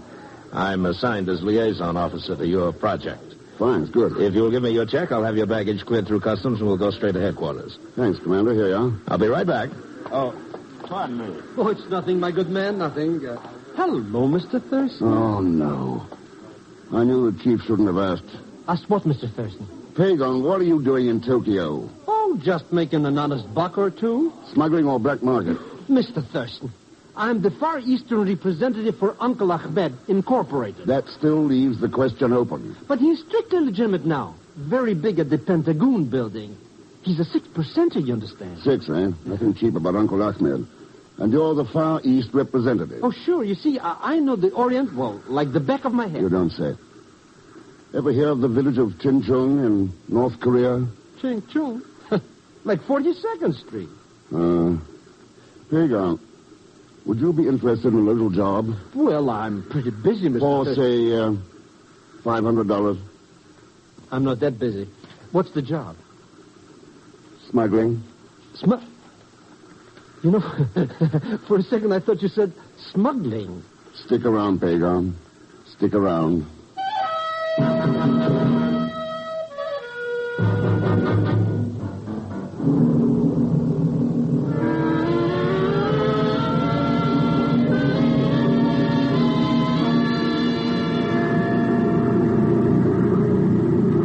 We're crossing the main ridge of the Paisang Range now, Mr. Thurston. That Ching Chung's that spot of light right ahead of us there. You want a last-minute briefing? No, I think it's straight enough, Commander. Those escort bombers will attract their attention by attacking the supply depot to the east, while we parachute into the foothills north of the village. Right. And your next contact with us will be at Anshu Inlet on the seacoast, 70 miles west. Yep. I've got the charts. We'll have a PT boat standing by offshore every night from dusk till dawn, starting tomorrow night. They'll watch for your signal and take you off the beach. Right. Well, guess we'd better start getting into these chutes. Yeah, the escort bombers ought to be starting the runs about now. Yeah, here you are. Does your partner know yet? No. Pagan, you better come get into this thing. Oh, I'm plenty warm now, Mr. Thurston, with all these clothes you had put on. Hey, that's a parachute. Yeah. Yep. Commander Barnes will show you how to get into the harness. Oh, no, he won't. Oh, no, you're not going to catch me stepping 1 foot outside of this plane tonight. Yeah, there go look at the flashes from the first bomb run. We're about over the village now. Commander, what were your orders exactly? To drop 2 men by chute, sir. I guess we'll have to throw Mr. Zellschmidt out somewhere over the Yellow Sea on the way back if he doesn't Never want mind. How do we fasten these buckles? Boy, what a sacrifice. I thought we were just going to fly over the dump. Come on, Pagan. Well, you're on your own from here on, Mr. Thurston. I guess you know what that means in enemy territory. Yep. I'll see you at Anshu. Did he say enemy? That's enemy territory down there? Sure. Go on, Pagan. Jump. Stop pushing, Mr. Thurston.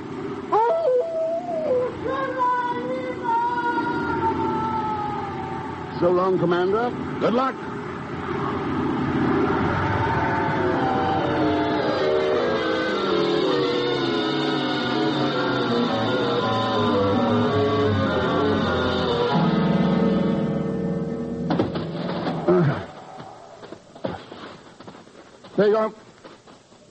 Pagan, where are you? Over here, Mr. Thurston. I think I'm dead already. Get out of that parachute and roll it up. Hurry. Here. Take my chute, too, and bury both of them. I want to check this map. When's this plane coming back to pick us up, Mr. Thurston? It isn't coming back. Huh? Our only way out of here is at Anshu Inlet, 70 miles west. Oh, now I find out. Why don't I keep my big mouth shut? I often wonder. Why, I never even heard of this town, this Ching-Chung. You what? Well, I mean, I thought I did at first. Pagan, so help me, I ought to wring your neck. Now get to work.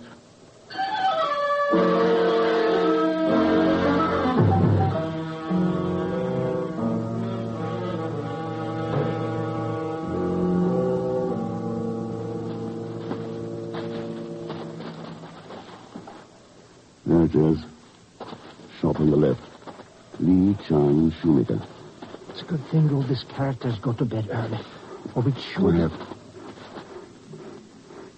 That sounds like an army patrol. Yeah, back between these buildings. If I get out of this alive, I swear by the father of my son... Shut up, will you? Come on. Let's head for Lee Chan's. That was our lucky break for tonight. Lucky? When I lost 10 years of my life. Here we are.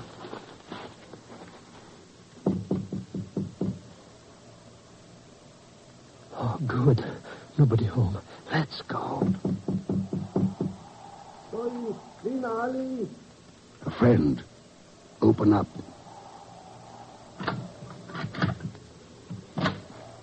You're Professor Lee Chang? Yes? My name is Ken Thurston from the States. We've come for Roland Patterson. Thank heaven. Come in quickly. Then my message did get through. Yeah, how is he? Very sick. Unconscious most of the time. Here, let me light the lamp.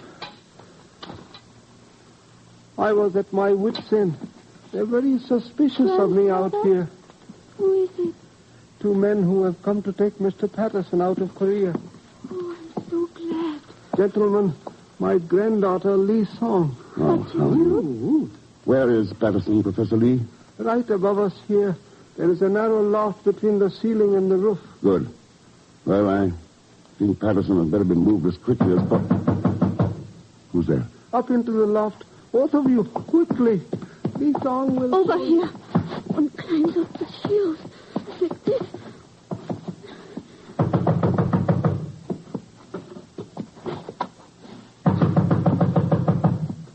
Joey, Eli. Ready. Do not move around. Mr. Patterson is lying here behind us. Good evening, Professor Lee. You are up late. Yes, we both are. It is the devil, Mao. Perhaps the noise of the bombing awakened you. Or perhaps you knew there was going to be a bombing. No, I knew nothing about it, Lieutenant. Where is your granddaughter? She went out somewhere. Where? I do not know where. In other words, Professor Lee, you are of no use whatever to me. It's drawn a gun. Lisa.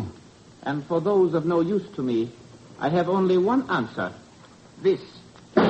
Oh! He killed my grandfather. Oh, Lisa. He killed my grandfather. What are you going to do, Mr. X? Nothing. Too late to help Lee Chang. The important thing now is to get Patterson out of here. Oh, I wish I would have stayed and told you. Why? This way you're learning about life. The kind of life they live in North Korea.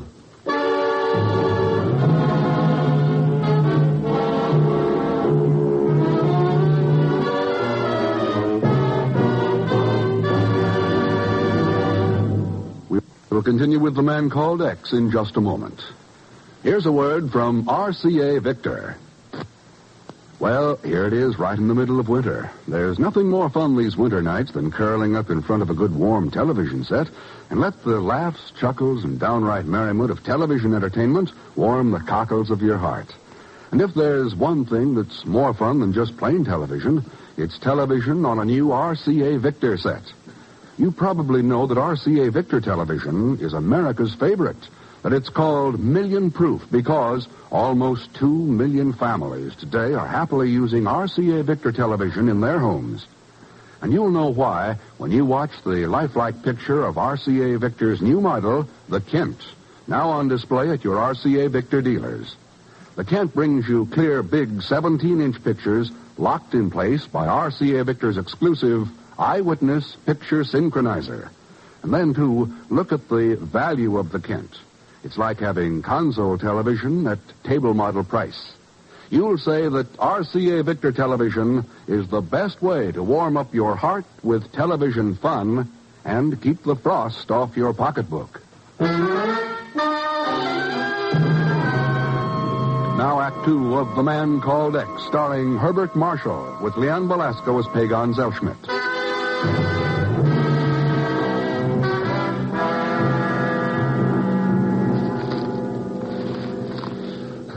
How much longer are we going to have to stay here in this barn and freeze ourselves, Mr. Thurston? At least until Lee Song gets back from that farmhouse up there. Well, another half an hour and it'll be daylight. Boy, what a night. I wish I was as unconscious as this Patterson guy. Don't tempt me, Pagan. Now, keep those blankets around him.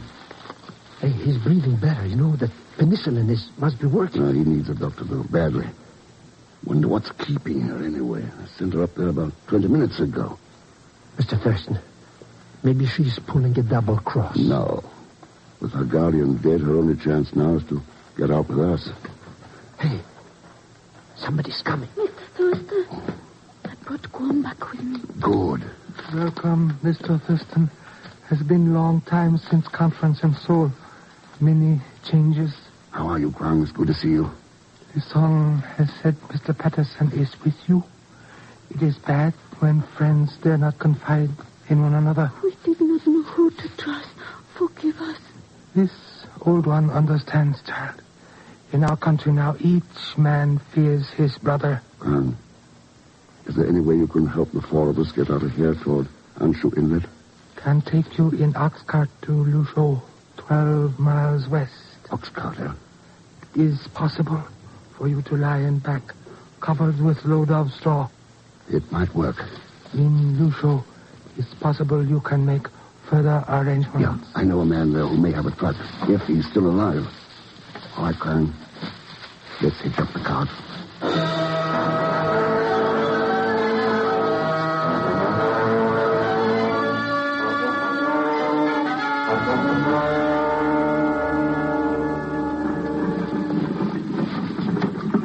From a haystack in a barn to a haystack on wheels. And twice as cold, Mr. Thurston.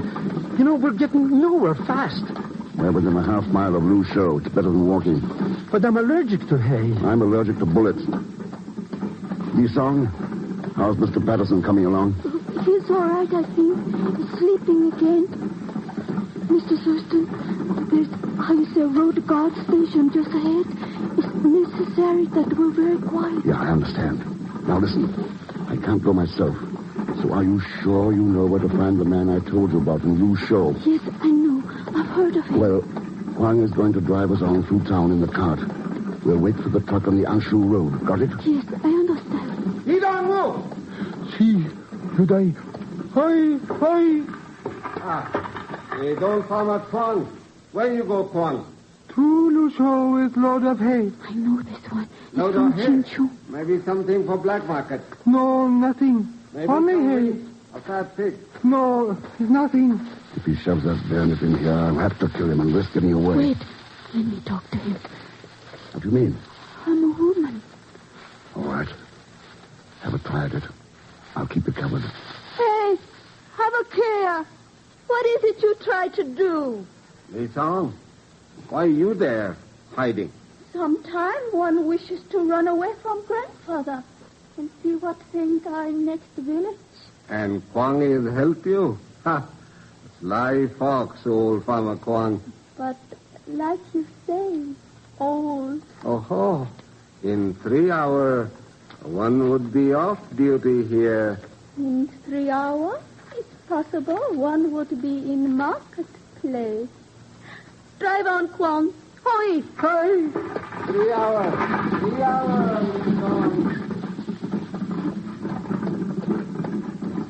Mr. Thurston, I haven't breathed for 5 minutes. Well, you can thank Lee Song that you're breathing at all. She's got a lot of courage. Oh, I don't know. I doubt if we were in real danger. Hey, look. I tore my coat sleeve on a nail or something. It wasn't a nail. That's where the guard poked that bayonet through the hay when he... Oh, idiot. Oh, this is a fine time to faint.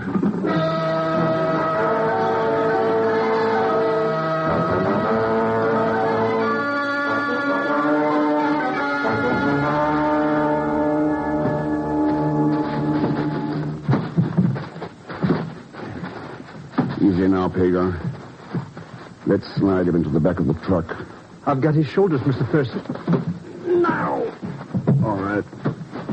Now, get those blankets around him. He's in no shape to stand a chill. The owner did not dare to wait, Mr. Thurston. He left the truck and walked back to town. He'll report it as stolen tomorrow. Good idea. There's certainly no point in... What's it? Oh, half a dozen hand grenades. Well, let's hang on to them. How about letting me drive, Mr. Thurston?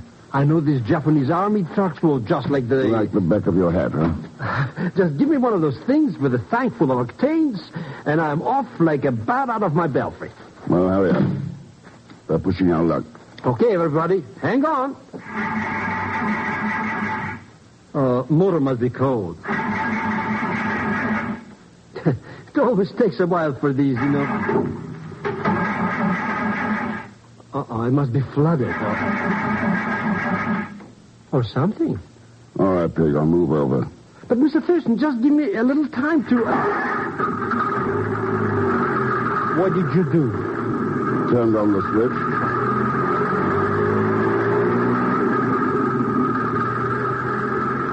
Well, it's 50 miles to Anshul, and from here on, anything can happen. But why? It's all open country. There are no more guard stations. Oh, well, just call it a hunch. Things have been too easy, these songs. Far too easy.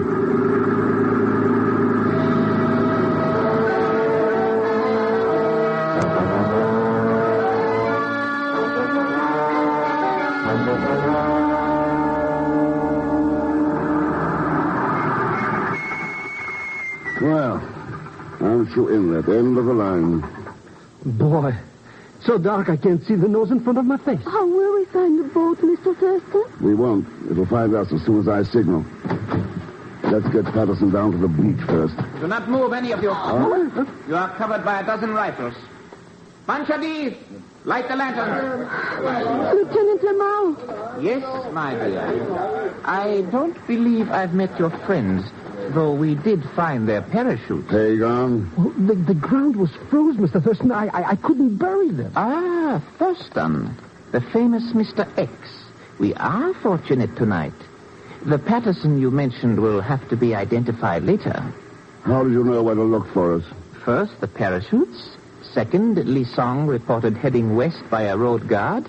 Third, my own intelligence. Yes, congratulations. Nothing, really. And now, Li Song, if you would move a few steps to one side. The accuracy of a machine gun is never quite dependable. No. Oh, please, my dear. You have nothing to worry about. I have entirely different plans for you. As a matter of fact, I think you better change all your plans, Lieutenant. You notice what I've been holding in my hand? A hand grenade? That's right. The pin has been pulled, so don't move. If I release this, you're too close to me to get away. Order your men to drop their arms. Bingo! Yumabulo! Xiangmutai! Pagan, take his machine gun. Hey, Mr. Thurston. Thanks, chum. Now, Lieutenant, order your men to hit the road east, fast. In 10 seconds, I'm going to heave this grenade after them. Bingo! I guess we can signal that Navy boat now and get out of here. Hey, Mr. Thurston, what about that hand grenade? Yeah, I guess the time's about up. Pick up your feet, boys. Up. Lieutenant Mao, you're a prisoner of war.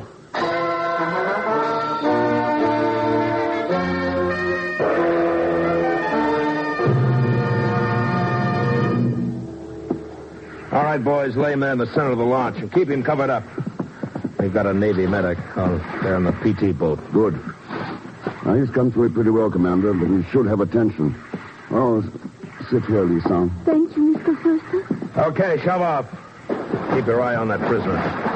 Mr. Thurston, if I ever leave this United States again, it's only going to be over my dead body. All right, kick him over. Let's go.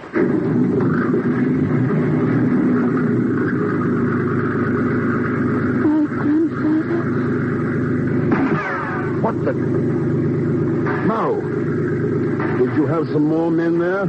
I think it is the same ones who have come back. They were undoubtedly puzzled by my orders and have decided I was a traitor. Well, we'll be out of range in a few seconds. Oh, Li Song. Here's the flashlight. Mr. Thurston, she's, Yeah. Pagan, give me that machine gun. Thanks. All right. Whichever one of you fired that shot, and all the other shots, and all the other helpless people in the world,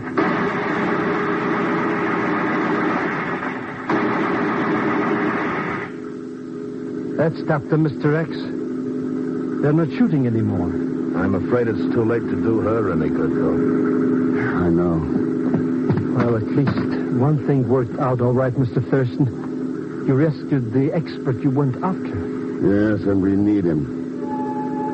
We need any man who can tell when and where the next war may strike. No question of it. But even more, we need a man who can show us how to end wars. And when you come right down to it, the kind of expert mankind needs most today is an expert on mankind.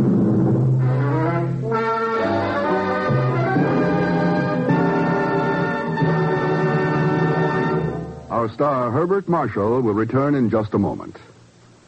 If you would like to know a quick, easy way to ease the pain of headache, neuritis, or neuralgia, then by all means try Anacin. Your own dentist or physician may, at one time or another, have handed you an envelope containing Anacin tablets. Then you already know how incredibly fast and effectively Anacin brings relief. Anacin is like a doctor's prescription. That is, Anacin contains not just one, but a combination of medically proven active ingredients. For your own sake, try Anacin. Anacin is sold to you on this guarantee.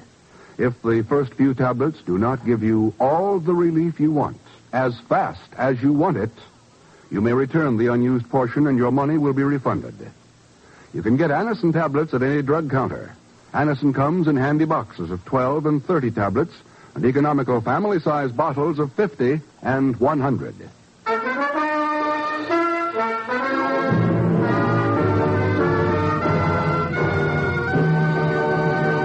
Now, here is our star, Mr. Herbert Marshall. Thanks for being with us. And you ought to know that the others you heard were Peggy Weber, Will Wright, Lalchand Mehra, Byron Kane, Ted Osborne, and Bill Conrad. Next week, Ken goes to Iran in search of a tiny bit of microfilm that may hold the key to peace in this world. And Pagan, oh yes, you'll be along in the person of Leon Belasco. So join us, won't you, when next I return as The Man Called X. Good night. The Man Called X is a Saturday night feature on NBC's 5-show festival of comedy, music, mystery, and drama. Brought to you by RCA Victor, world leader in radio, first in recorded music, first in television. And by the makers of Anacin for fast relief from pain of headache, neuritis, neuralgia. The Man Called X, starring Herbert Marshall, is a J. Richard Kennedy production with music composed and conducted by Felix Mills. Tonight's story was written by Les Crutchfield. All characters and incidents on this program are fictitious, and any resemblance to actual characters or incidents is purely coincidental. Be sure to listen tomorrow evening for The Big Show with Tallulah Bankhead and a great parade of stars, the Sunday night feature of NBC's All-Star Festival. And until next week, same time and station, this is Jack Latham saying good night for The Man Called X. Join your hit parade and have fun with Dennis Day, both on NBC.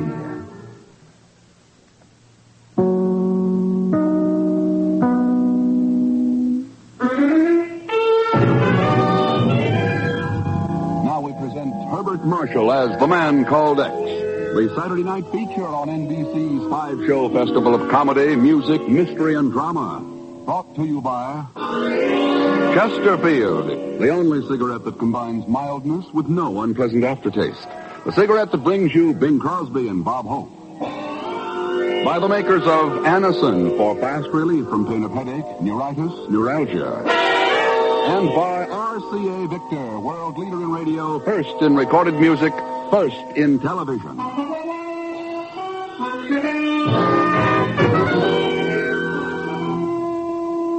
Herbert Marshall as The Man Called X. Wherever there is mystery, intrigue, romance, in all the strange and dangerous places of the world, there you will find The Man Called X.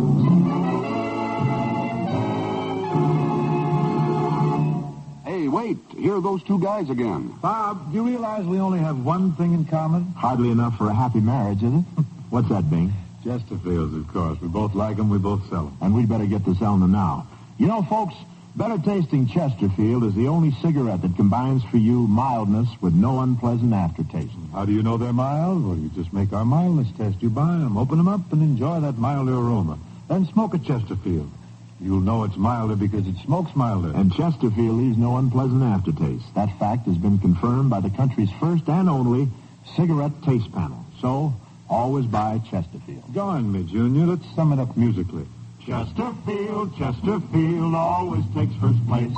That mild tobacco never leaves an aftertaste. So open a pack, give 'em a smell, then you'll smoke 'em.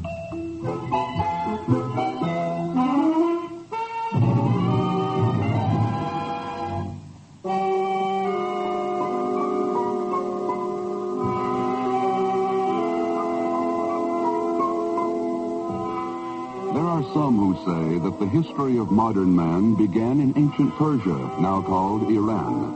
And there are others in the capitals of the Western world who fear that the end of modern man may begin there also, with the thunder of the weapons of war as the hordes from the north march down to seize the oil-rich lands of the Middle East.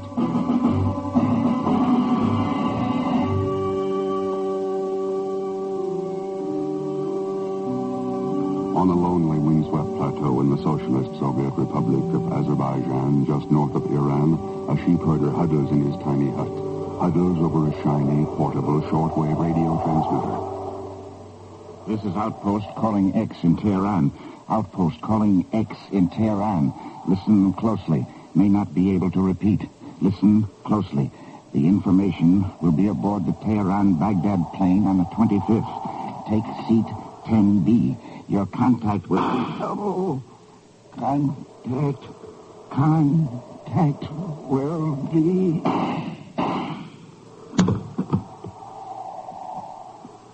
Pig. So, Dagilev, we have finally caught up to the traitor. It was inevitable, comrade. But the message he was sending about the information, we found him too late, Dagilev. No. We did not find him too late. I assure you that information will never reach the man called X. Then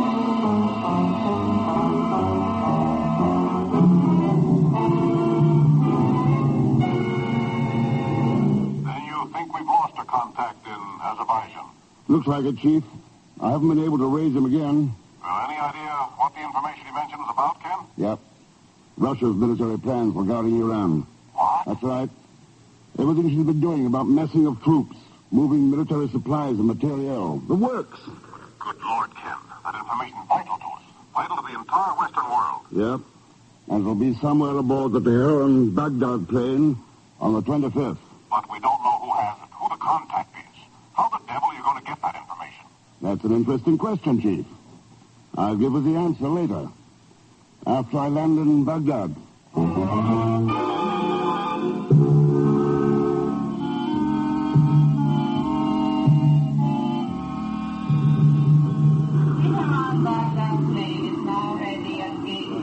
All passengers will please get aboard at once. This is the last call for the Tehran-Baghdad That's plane. the entire passenger list, Major Chugga. That is correct, Mr. Thurston. And we have complete intelligence dossiers clearing all but 3 of them. Uh-huh. Who are they? The first is a Professor James Gilbert, an English archaeologist. James Gilbert. He was recently stricken with a heart attack and is accompanied by a nurse, Riza Hussein. And the third? He terms himself a financier from Luxembourg. Rather strange person. What's his name? He calls himself Count P. Vonitzu Zerschmidt. Zerschmidt? Yeah. He is perhaps the contact you are seeking? He'll contact me, all right, but as for being the man I'm seeking... Well, time for you to get aboard, Mr. Thurston. Yeah, thanks for the help, Major Chugga. Let you know how I make out. But please do, until we know definitely just how strong is the threat from the north. There is little sleep for anyone in Iran. That goes for the rest of the world, too, Major. Senor. Good luck, Mr. Thurston. Oh, your pardon, Effendi. Your pardon. It is nothing, sir. Nothing. Did you recognize that man, Dagilev? Major Chugga, Iranian intelligence. Then we must be right, Dagilev, about the information being aboard. There is no doubt of that, comrade. The man with whom Chugga was speaking is the man known as X. The man called... But you let him get aboard the plane, Dagilev. Once he obtains that information and lands at Baghdad... There is no cause for alarm, comrade. That plane will never land at Baghdad.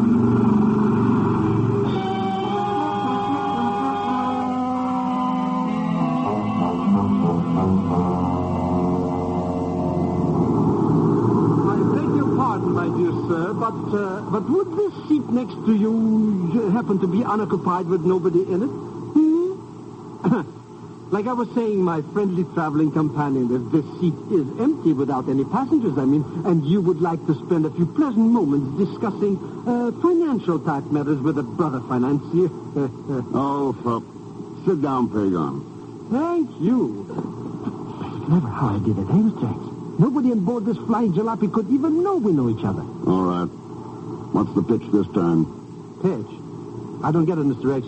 I'm not after no money from you. Then who asked you to get aboard this plane?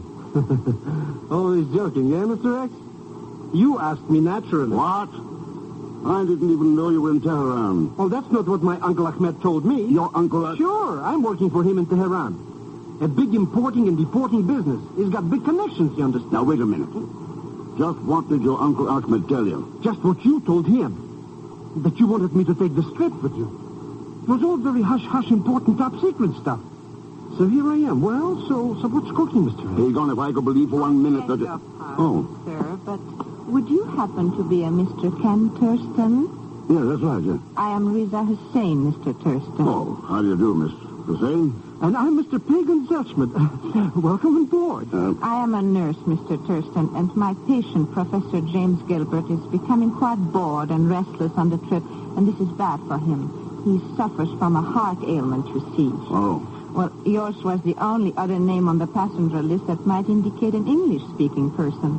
And I thought perhaps you might not mind talking with the professor? Oh, I'll be glad to.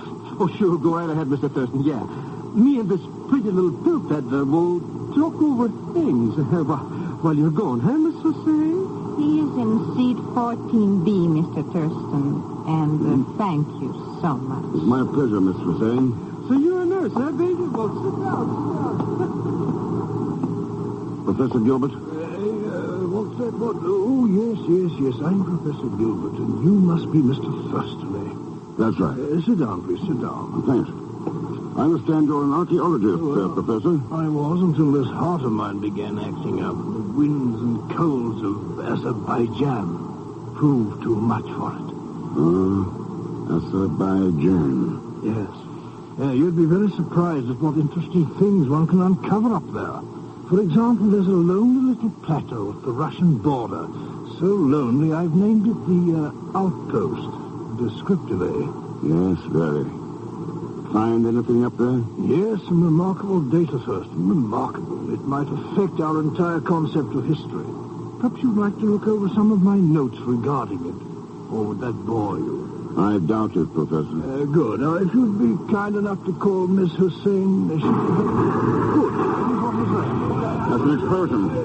In one of the rear compartments. Sabotage. Better tell me where those notes are before we crash. Right. You'll find everything you want for complete data stashed away in this...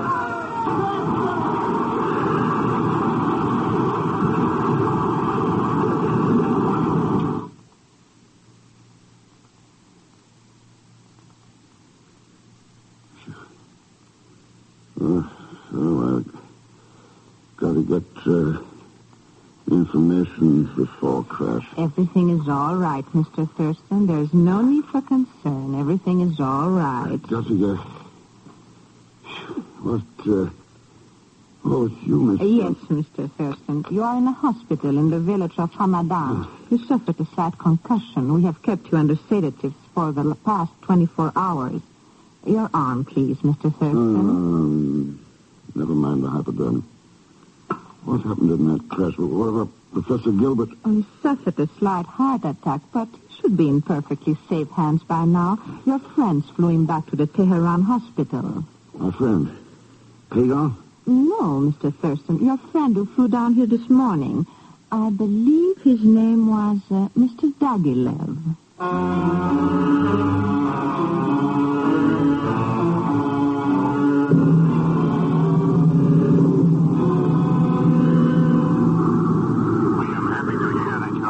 Better, Mr. Thurston. Are you returning directly to Tehran in the plane I sent for you? That's right, Major Chugga. I've got to learn what happened to Gilbert. What have you turned up there? There would seem to be no doubt that he was your contact. The one carrying the information about Russia's military plans regarding Iran. We have since learned that he is a British agent. I was pretty sure of that. What about him now? Have you located him? No such person was admitted to the Tehran hospital. And so far, our dragnet has failed to pick him up. Major, I got Pagon and Riza Hussein aboard. As soon as we land, I'm going to send her over to your offices. Maybe she can find a picture of this man named Dagilev. And what of you? I'm going to visit Pagon's Uncle Ahmed.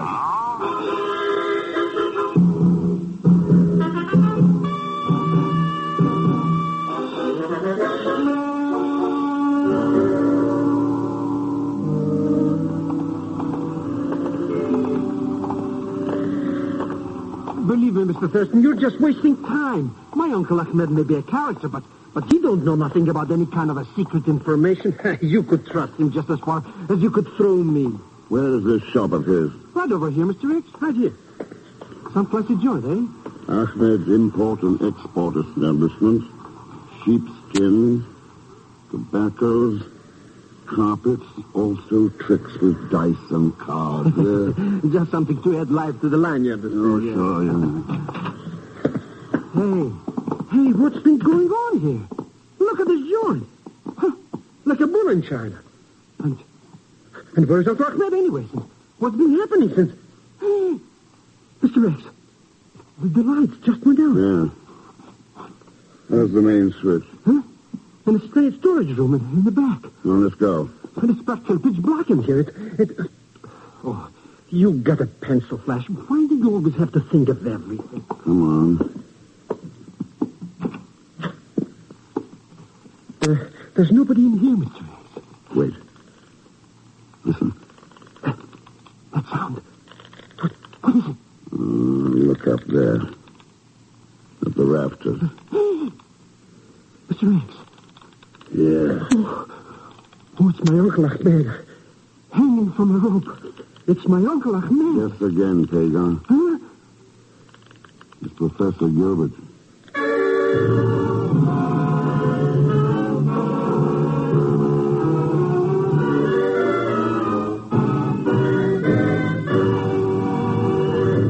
We will continue with The Man Called X in just a moment.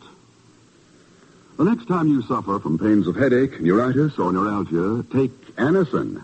You'll bless the day you heard of this incredibly fast way to relieve these pains. Now, the reason Anacin is so wonderfully fast-acting and effective is this.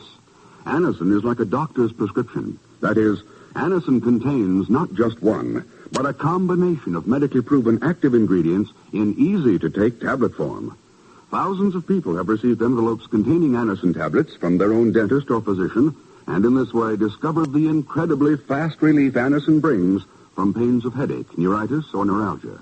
So, the next time a headache strikes, take Anacin for this wonderfully fast relief. Anacin, Anacin. Anacin comes in handy boxes of 12 and 30, economical family-size bottles of 50 and 100. Get Anacin at any drug counter. And now we return to the second act of The Man Called X, starring Herbert Marshall, with Leon Velasco as Pagan Zellschmidt.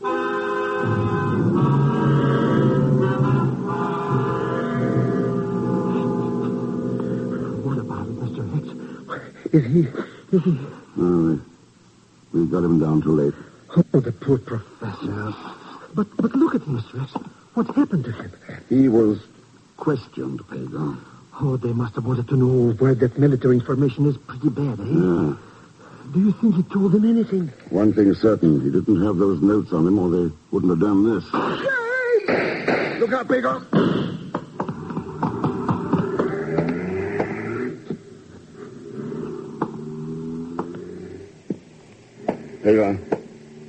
Pagan! Yeah, Mr. X. Over here. What are you doing under those carpets? Oh, I started to run, to your rescue. You understand? Somewhere along the way I got lost. Oh, come on, let's get out of here. But maybe I ought to stay here in the shop, Mr. Thurston, just in case some customers come in or something. Don't be an idiot. That man on the alley's in no condition to hurt anyone. The rest of them are gone. Oh, well, in that case, Come on, Mr. Thurston. Let's get out of there. Boy, you really gave this character what he had coming to, Mr. X. That'll serve him right for... Hey, that's the guy. What guy? The guy I saw in Hamadan Hospital with Diaghilev when they kidnapped Professor Gilbert. Well, that answers one question. Gilbert didn't talk. Huh? How do you know? If they'd found his notes, they wouldn't be hanging around looking for me. Pagon, you better go find your Uncle Ahmed. You think you know something, Mr. X? There's $50 in it if you find out. Huh? Where'd they collect? I'm going to Major Churga's office. The intelligence guy? What are you going to do there? About time I talked to our little friend Reza.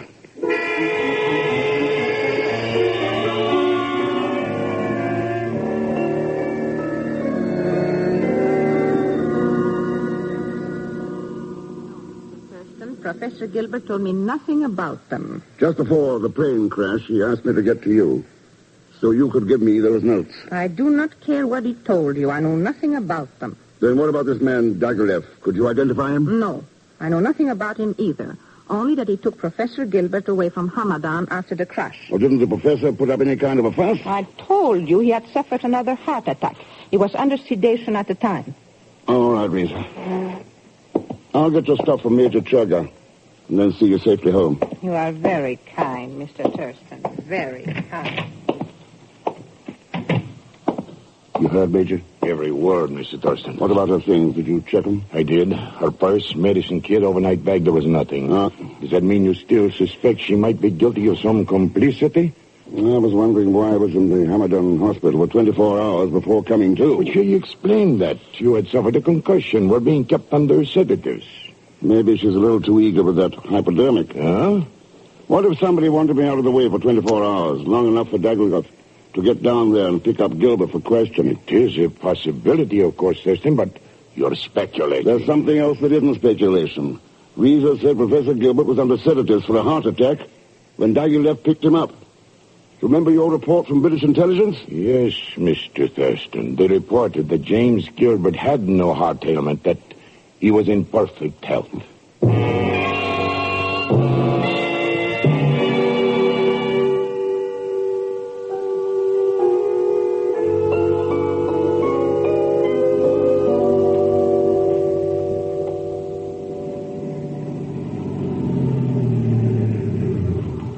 It was most kind of you to see me home, Mr. Thurston. Yeah.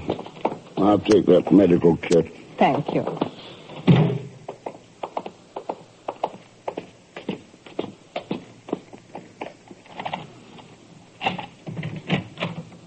I will have the lights on in a moment. Do not bother, Miss Hussein. Mr. Thurston! And do not move, either of you. My men are well armed. Who are you? My name happens to be Diaghilev. And as for why I'm here, surely I do not have to tell you that, Mr. X.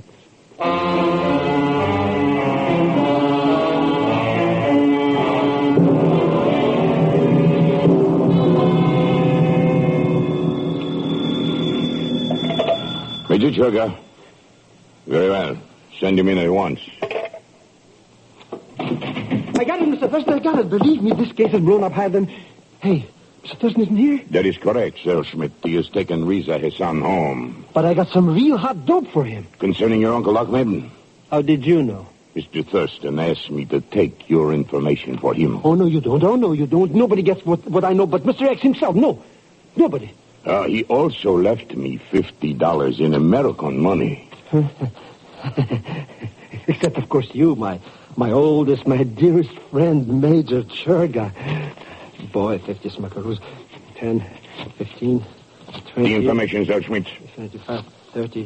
Huh? Oh, that. Well, believe me, it's hot like a griddle, yeah. You know what that Uncle Ahmed of mine was doing? 35, 40... He was going... go between some sheep herder and Azerbaijan and then Professor Gilbert. Only he didn't know it. You were certain of this? 45, 50... Sure, some microfilm was being shipped into my uncle's inside sheepskins he was importing. And the stuff was being bought by Gilbert. Microfilm? That's right. By accident, he found out what he was doing, yeah. When that Diaghilev and his character marched into the shop with guns. So he sent you aboard that plane to warn Mr. Thurston? Are you kidding? He sent me aboard to get rid of me. He owes me $75 in commission. Major Chugga. What? You're certain? Very well. Carry on as planned. Come with me, Zellschmidt. We have work to do. Work? That was one of my men calling from Riza Hussain's apartment. The place is empty. And there are blood stains on the floor.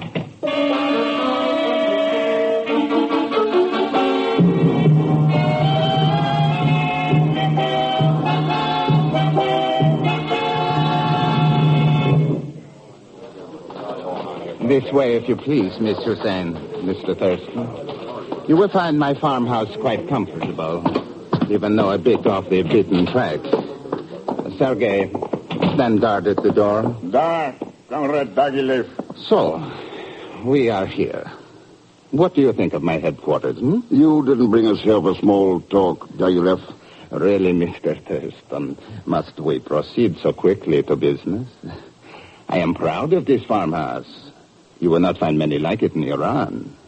So well equipped with shortwave radio, recording apparatus, airplanes, concealed hangars. Please, what is it you want? What is going to happen It's to simple us? enough, Riza. He didn't get what he wanted from Professor Gilbert. So he's going to try his luck with us. That is quite correct. Gilbert had no microfilm on him, nor would he tell us where he had hidden it, despite our persuasion. Perhaps you and the young lady will not prove so stubborn, eh, Mr. X? I shall leave you in the good graces of Sergei while I get the plane warmed up. The plane? Plane? Yes, Miss Hussain. This time the questioning shall be conducted at our leisure. There will be no chance of interruption within the borders of my own country. Does it really mean that? Tell me, Riza, who hired you to act as Gilbert's nurse? Why, he did. Was that just before the flight to Baghdad? Yes, but... And who said he had a heart attack at Hamadan when he was given sedatives? Why, the man with Dagilev. He said he was a doctor. Thanks, Riza. I think that explains a lot of things. Ken! What is going on out there? Better take a look, Sergei. But first, I'll take that gun. Oh! Ken, what is happening? Come on and see. Look, those are military cars. That's right, Riza. Under the command of Major Churga. Major Churga? I figured that Dagilev would be after us when he didn't get anything from Gilbert. Churga had some of his men tailing us. Hello, Mr. Thurston. Small world, isn't it? Hagon, this is one time when I can truthfully say I'm glad to see you. Well, you got nothing to worry about. I got everything under control. The whole cat and caboodle. All these characters are rounded up. And everything is... Hey, I didn't know Major Churga had an aeroplane here. He hasn't. That's Dagilev. Dagilev? He's getting away.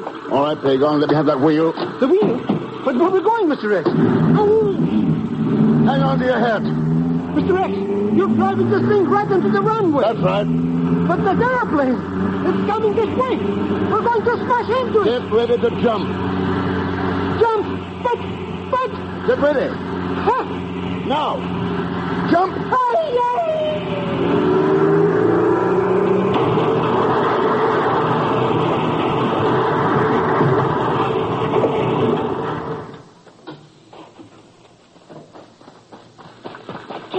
Ken, are you all right? Thurston, are you hurt, Thurston? No, I'm all right. What about Hagon? I don't know about this, Mr. Phoenix. But every time I try to help you out of some kind of a mess, I get in trouble. Why do you always have to... Hey. Oh, look at that aeroplane. Yeah. Dagilev and his agents are no longer a problem in Iran. Oh. However, we still have the much greater problem of locating that missing microfilm. I think Riza can give us that, Major. Me, Ken? Yeah. There's only one reason why Gilbert, a perfectly well man, hired you as a nurse to carry the film for him. To carry the film? Riza, did Gilbert order any special medicines? Why, yes, penicillin. Well, what would a man suffering from heart disease want with penicillin? Oh, I don't know. I wondered about it, but... You've still got the kit, Riza. Take a look at those ampules. Of course, Ken. Here is one. Thanks. Thurston, the film. The information about Russia's plans. Mm-hmm. Well, that's that. It's all over, Mr. X. No, Pagan. Huh? You mean we can't relax and take things easy? Not as long as plans like these are still around. plans for war. We've got to be ready for anything. But with one everlasting satisfaction about all the sacrifice. Peace on earth is well worth fighting for.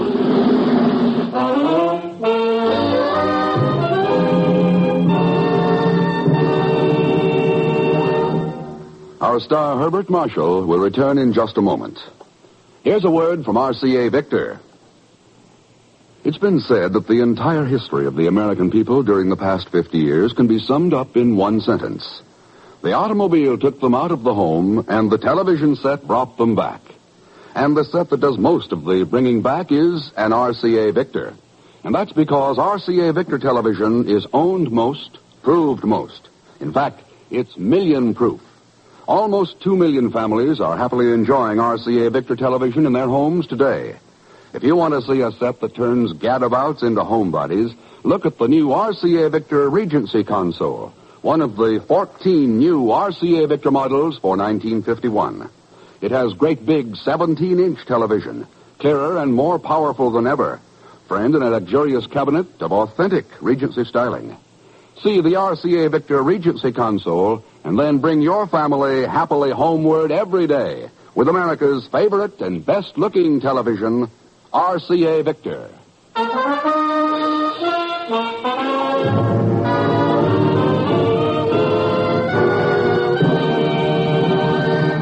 Now, here is our star, Mr. Herbert Marshall.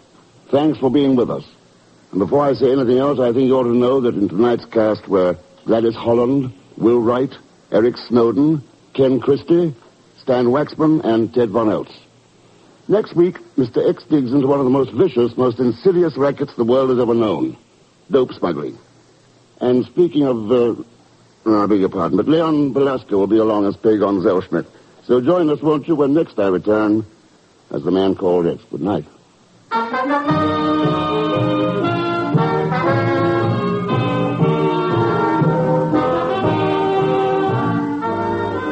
The Man Called X is a Saturday night feature on NBC's 5-show festival of comedy, music, mystery, and drama. Brought to you by the makers of Anacin for fast relief from pain of headache, neuritis, neuralgia. And by RCA Victor, world leader in radio, first in recorded music, first in television.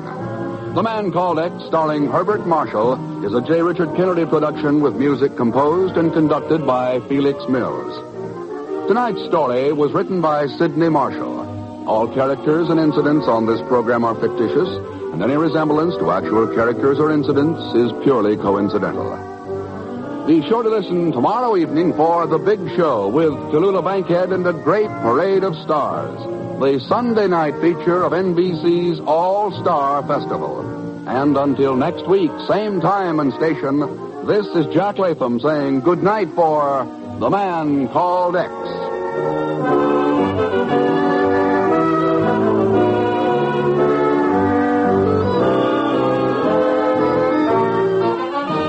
Join your hit parade and have fun with Dennis Day, both on NBC. Now we present Herbert Marshall as The Man Called X, the Saturday night feature on NBC's 5-show festival of comedy, music, mystery, and drama. Brought to you by Chesterfield, the only cigarette that combines mildness with no unpleasant aftertaste. The cigarette that brings you Bing Crosby and Bob Hope. By RCA Victor, world leader in radio, first in recorded music, first in television. And by the makers of Anacin for fast relief from pain of headache, neuritis, neuralgia.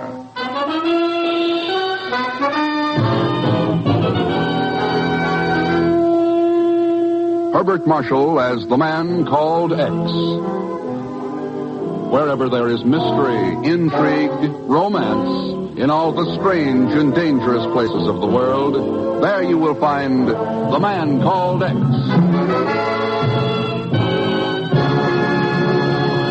Hey, fellas, come on, you're on. Say, Bing, you got a minute? Oh, sure, Bob. I got all the time in the world. Don't tell me you own that, too. Oh, never mind that stuff. Get to work, will you? Okay. Folks, better tasting Chesterfield is the only cigarette that combines for you mildness with no unpleasant aftertaste. And You can prove that yourself. Just make our mildness test. Buy Chesterfields, then open them and enjoy that milder, mellow aroma. Now light one up, and you'll know Chesterfield's milder because it smokes milder. And Chesterfield leaves no unpleasant aftertaste. That fact has been confirmed by the country's first and only cigarette taste panel. Yes, mildness and no unpleasant aftertaste are what you and I and every smoker wants. Hurry up, Dad. Here comes the music. Chesterfield always takes first place. That milder, mild tobacco never leaves an aftertaste. Oh, ho, open a pack and give 'em a smell. Then you smoke 'em.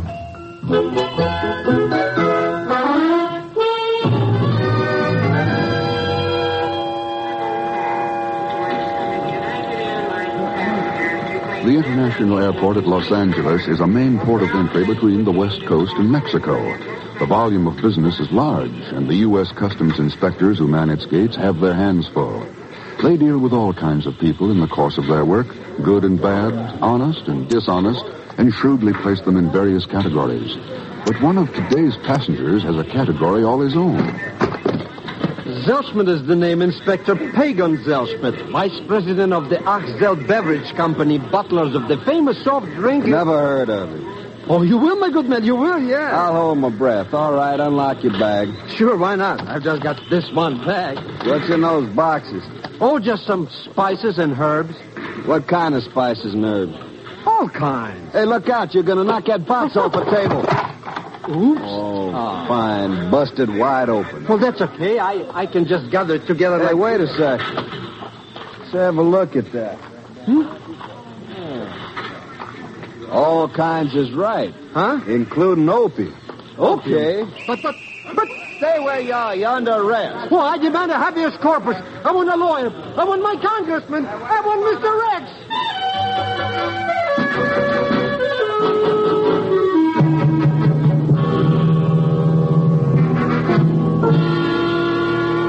Actually, Ken, it doesn't surprise me a bit. I hate to say I told you so, but... But you will. Is that it, Chief? Yes, confound it. Because I have told you so, Ken. Zellschmidt is a conniving, swindling little two-bit crook who'd sell out anybody, including you, at the drop of a hat. Sure, I know that. Well, if you know it, why do you let him hang around you? Oh, a lot of reasons, Chief. He's useful for one thing, has shady contacts all over the world. Yeah. And he'll sell out the other side, too. Anyway, I kind of like him. Oh, even when he's caught red-handed smuggling opium? I simply can't buy that one. The opium racket just doesn't fit Pagon's personality. I don't see why not. He's done everything else. That's the point, Chief. Everything else. I think he's been made the fall guy for somebody. For whom? I'll know more about that when I get back from L.A. Ken, if you go out there and try to help that good-for-nothing little bum, you'll just be wasting your time. Chief, aside from Pagon, even if he weren't mixed up in this, it would hardly be a waste of time. What do you mean? I mean opium. That's the lowest, dirtiest game in the world, wherever it's played. Any chance to smash it is never a waste of time. I'm going to Los Angeles.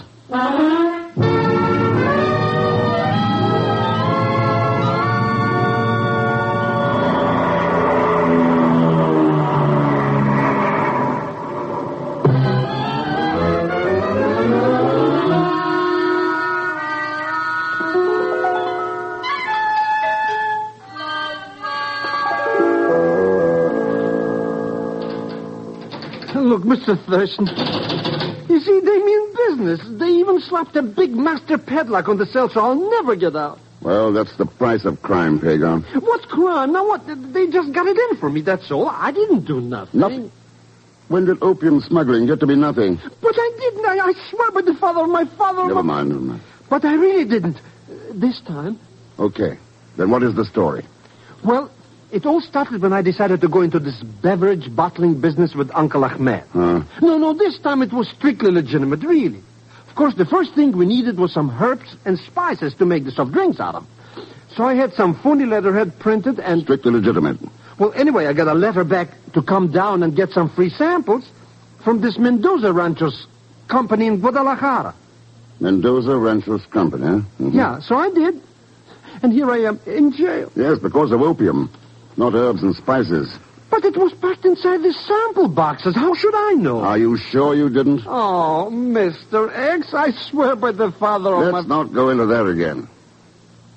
Well, it sounds like a typical Pagon Ahmed crooked scheme. Crooked? Sure. 10 to 1, you represented yourself as a potential buyer of carload lots and got a couple of $100 worth of samples for nothing. 300. Okay, then 300. It was enough to run us for a whole year. Yeah, except for one thing. Somebody saw a chance to use you. But who, Mr. X? That's what we're going to find out when we get to Guadalajara. What do you mean, we? You've been released in my custody, Pagon. Come on. Pack your toothbrush, if any, and let's go.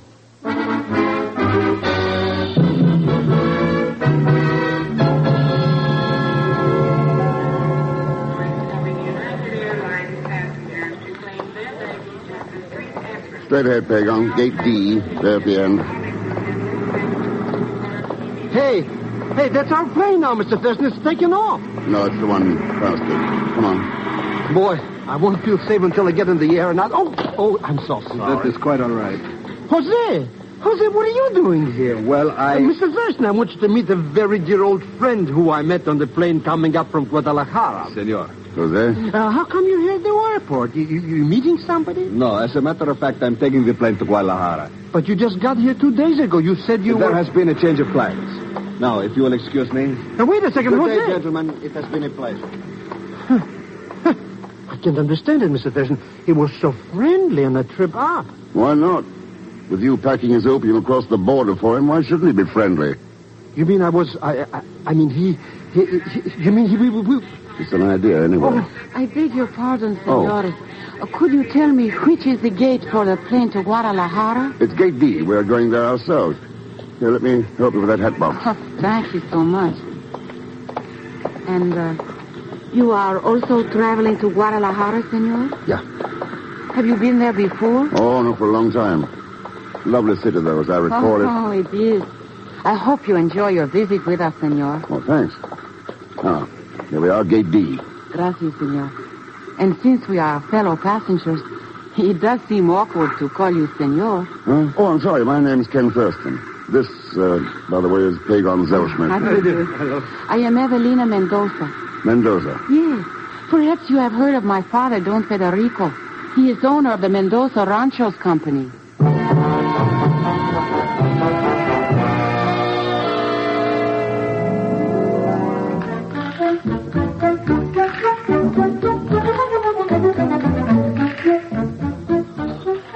Hey, taxi, senores. You like nice taxi, huh? Take you any place. Want to grab this guy's hack, Mr. Thurston? Just a second, Pagon. Well, your happy is charming, Mr. Thurston. It has been a most pleasant trip. Thank you, Miss Mendoza. And you will come to dinner this evening. Both of you, of course. Right, at 8. Then I'll say hasta luego. Until this evening. Bye. My name is Pancho, senor. You take my taxi, huh? It's a real fine car. We go like the wind. Might as well, Mr. Thurston. He's got our bag. Okay, one cab's as good as another. All right, Pancho, let's go. Si, senor. Si. This way, huh? You coming, huh? I wonder what happened to Jose. I never did see him get off the plane. I did. He was the first to leave. Well, hadn't you to follow him, give him the business, put the log on him? Why? Well, you could. I mean, he was, he didn't like me. If that's a crime, I'll have to go back to New York and arrest the chief. Say, Pancho, where is this taxi anyway? Oh, it's only a bit more now, senor. We're clear down the other end of the terminal. But it's no matter, senor. It's only around this corner now. Just a little bit more. Huh? All right. Watch it, Pagan. Be ready for a move. Move? You mean... Oh, no, I'd rather be back in jail. Ahorita! Hit the dirt, Pagan. It's that car at the corner of the building. If I can just get a clear shot at... too late. Mr. Thurston, is it all right? It's all over, if that's what you mean. Car took off and Pancho disappeared into the underbrush. You shouldn't live so long. And now somebody else doesn't like us. Not necessarily. What do you mean?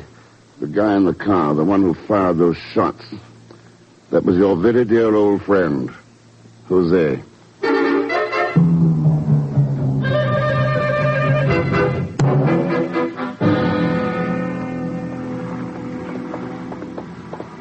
That's the place, Mr. X. That little dump right over our head there. It's not much of a place for a layout the size of the Mendoza Company. Oh, I think this is only a retail office for herbs and stuff. The way I get it, they run some big ranches out west of town. What's the name of the man you dealt with, the one who gave you the samples? Manuel Gomez. He's a little short fellow, bold as an egg. Boy, am I going to tell him a couple of things or two? You're going to tell him nothing. In fact, you're going to wait for me outside. Huh? This Gomez is the only lead I've got so far. And he has to be handled right. You wait here.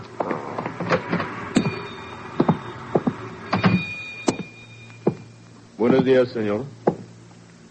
There is something I can do for you. Yeah, you can tell Manuel Gomez I'd like to see him. Pues, sí. I could tell him that, but I do not think I will tell him. Oh, why not? Because it's a waste of time, I think. He would not care to see you. I suppose we find out. Senor, I am Capitan Rodriguez, the Policía Federalista. What are the federal police doing here? Senor, if you really wish to see Manuel Gomez, then I do not have any objections. Permit me to turn back the sheet. Mira, senor. Apparently not all the marksmanship in Guadalajara is bad. Right through the heart.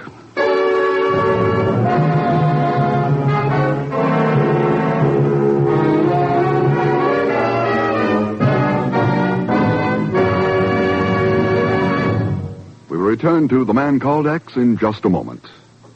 Here's a word from RCA Victor. Inch for inch, your best buy in television is RCA Victor 19-inch. Yes, a great many families have taken this advice to heart and bought the thrilling RCA Victor 19-inch. Truly, the most exciting buy in television. When you buy television, remember that the set you choose will be the very hub of your home for years to come. So select the screen size you really want most. The bigger and better RCA Victor 19-inch pictures are the just right size for family viewing. Big enough to watch from across the room, and yet so clear and sharp you can sit up close. That's RCA Victor's million-proof quality for you. Quality proven in over 2 million homes. Your dealer can show you RCA Victor 19-inch television in a table model, a console floor model, or a combination television radio phonograph. See them. Learn why inch for inch. Your best buy in television is RCA Victor 19-inch. And now to continue with The Man Called X, starring Herbert Marshall with Leon Belasco as Pagon Zellschmidt.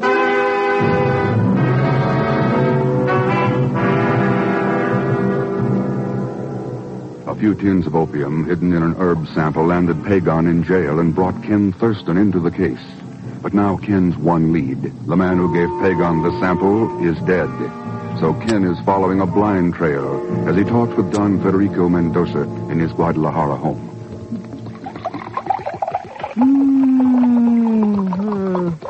Gwen. And can I offer you more sherry, Senor Thurston? No, thanks, Don Federico. This is fine. Boy, this stuff is real McCoy. It was brought here from Spain a long time ago, Senor Zellschmidt. A real pre-prohibition, eh? I think I'll just have another little snort. I fear I live a much too isolated life, Senor Thurston. Believe me, I am most happy that Evelina has brought you home to dine with us.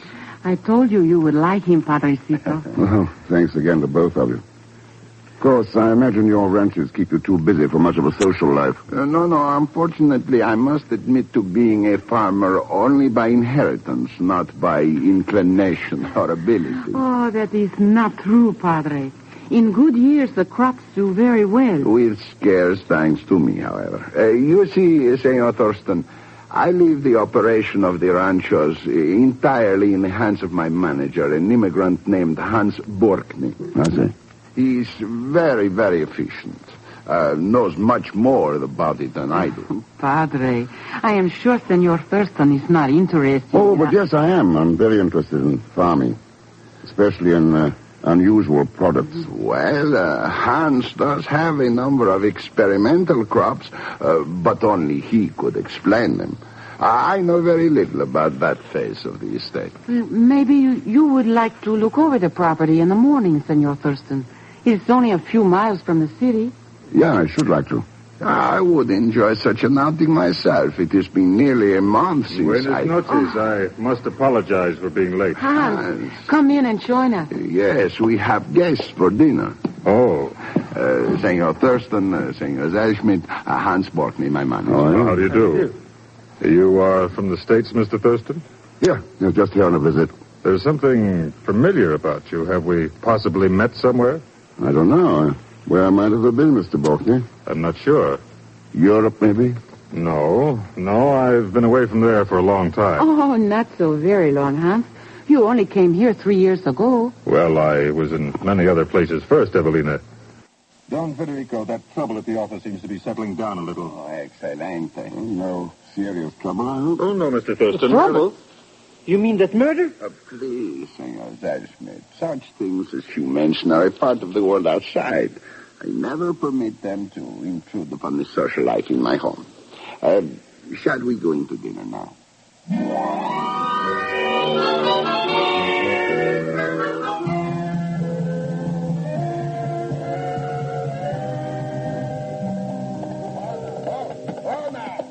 Easy, boy. Easy now. I am afraid I'm not quite certain about the crops in these particular fields, Senor Thurston. I'd say they're lying fallow from the looks of them. Yes, I believe that is it. Hans knows, of course. Yes, I noticed that earlier. He seems to be familiar with every blade of grass on the rancho. He is indeed. I am sure you would have found him a much more interesting guide than I am, Senor Thurston. Oh, we'll catch up with the rest of the party later. I want to... Here. What's the matter, boy? I believe he's trying to shy at something. There's something there in the bushes. Here now. Hold it, boy. There. Can you see what it is? Someone's been hurt. What? Why, it is one of the peons. He must have been drinking. Yeah, looks like. No, he isn't hurt. And he hasn't been drinking. Huh? He's smoking opium. Opium? Yeah. Can't you smell it? Yes, it's too bad. A number of the peons do this upon occasion. Where do they get this stuff? Who knows? And who can say they are wrong? The ranchos are not profitable, and the workers' lot is a hard one. This kind of thing doesn't make it any easier. They can forget for a while. They pay for it, all right. There wouldn't happen to be any opium poppies growing in the ranchos, would there? I am not even sure that the plant will grow in this climate, Senor. It will if somebody sets it out and cultivates it. Then who can say? Somebody can. I'll bet on that. Well, I really know very little about the matter, Senor Thurston. Shall we join the others now?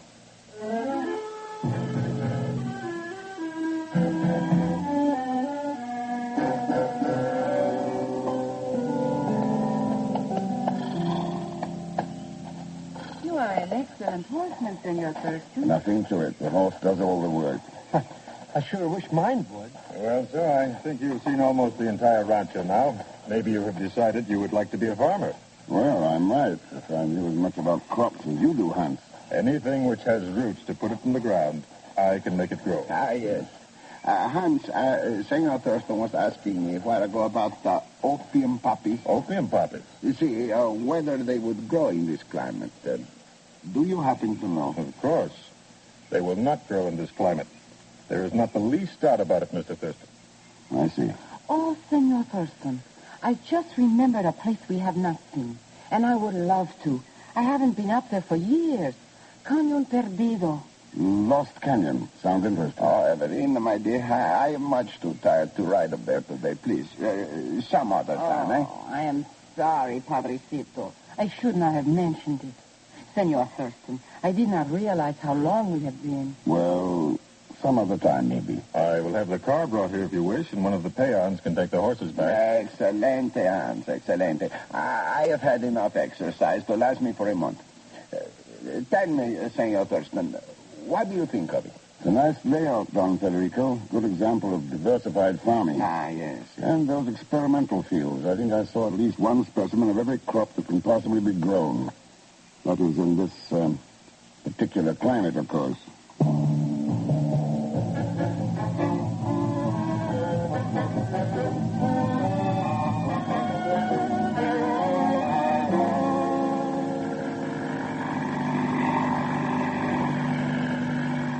I can't tell from nothing of this map, Mr. Thurston. Where are we anyhow? Well, about 10 miles out of Guadalajara. That's the east boundary of the Mendoza ranches, right below it. I sure hope something don't happen to this plane mover. You should have waited at the hotel, Pedro. With that Jose character running loose? I'm not that crazy. Let's see now. This lost canyon must lie along the foothill side of the ranchos. So... I just want to say one thing. Mr. X, I'm opposed to this whole idea. All right. Your attitude is on record now, so relax and enjoy yourself. But what we're carrying there in the back of the plane, who can realize? Well, you better hope the plan works. It's your neck that's out, you know. But at least I've got a neck now. This must be it. Just over the ridge.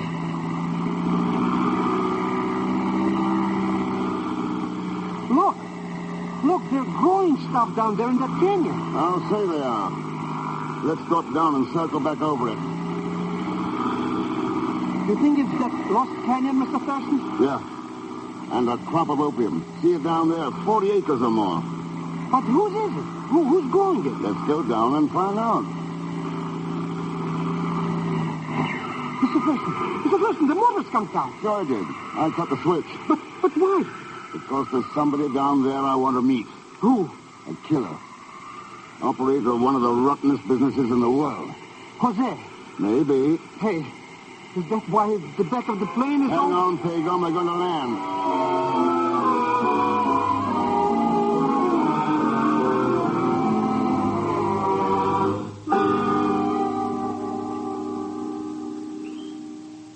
Well, we're here, Mr. X.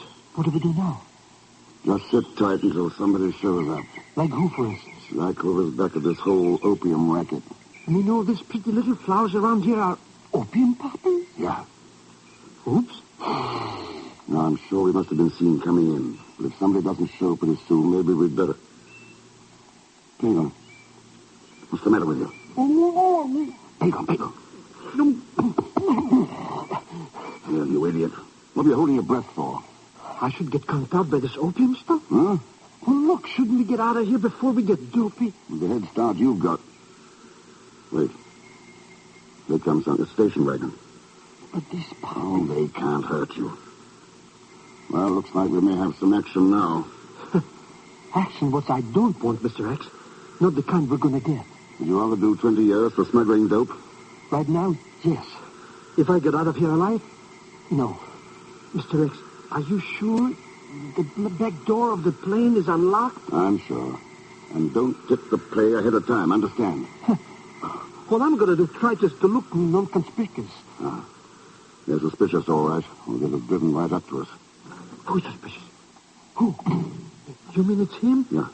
The manager of the ranchos. Who did you expect? Good afternoon, Mr. Balkney. Get your hands up, Thurston. You too. Yes, sir. They're up. See? That was a fast draw, Balkney. Do you learn it in Germany, Austria? Or am I too far south? So, you're Mr. X. I've heard about you for a long time. But I never thought I'd see you across the sights of a gun. Well, all of us run into unexpected situations now and then. Sure we do. Like having a plane motor conk out while we're busy snooping? Oh, I landed on purpose. And you all the time I'd be waiting for you, I suppose. I thought you'd be around somewhere. I wanted a closer look at your poppy field. You in the flower business, Balkney? I'm in the opium business, Thurston. And I'm going to stay in business. But I don't think you are. Jose. Oh, no. Si, senor, yo vengo. So, Jose gets another chance, is that it? That's it. Jose, I don't think you need any instructions. Not at all, senor. Balkney, shouldn't the rest of the corporation be present for the ceremony? There isn't any rest, Thurston. This is it. If you mean old Federico, he is too busy being an aristocrat to know what's going on around him. His daughter, too? Evelina? No. I have other plans for her. So it's just you and Jose. And Manuel Gomez, until you killed him, of course. He would have talked under pressure. I see. Well, I think that's all the information we need. Balkney, I imagine you're aware of the damage a submachine gun can do at close range. What are you trying? There are two of them pointed at you right now from the rear door of the plane. Come on out, Captain. Yo vengo, senor Thurston. The man moves, senor. Penalistas. That's right. Better drop those guns. No, you're not going to take me to prison. No. Entonces, pues.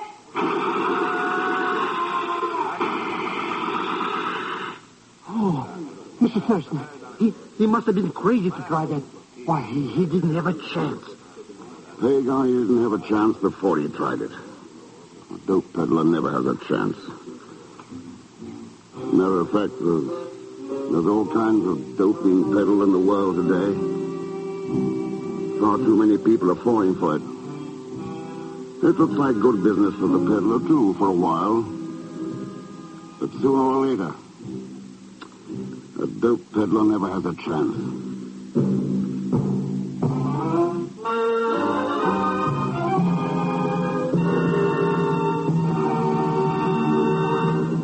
Our star, Herbert Marshall, will return in just a moment.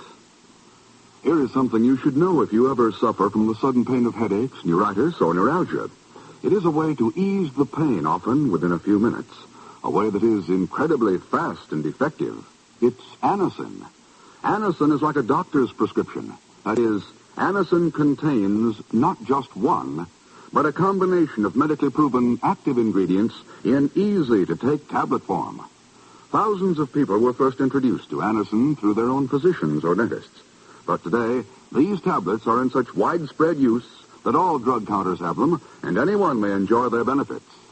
Next time you suffer from the pains of a headache, neuritis, or neuralgia, by all means, try Anacin. You like the convenience of Anacin tablets, and you will be delighted with Anacin's incredibly fast action. A-N-A-C-I-N. Anacin. Ask for Anacin by name today at your druggist's.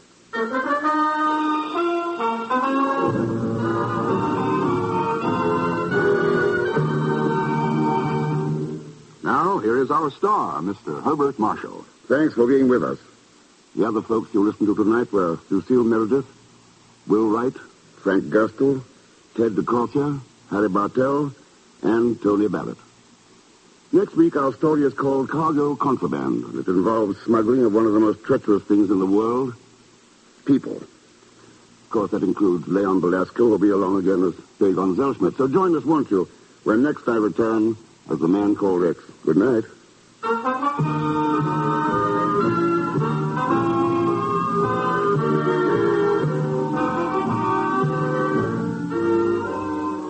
The Man Called X is a Saturday night feature on NBC's 5-show festival of comedy, music, mystery, and drama.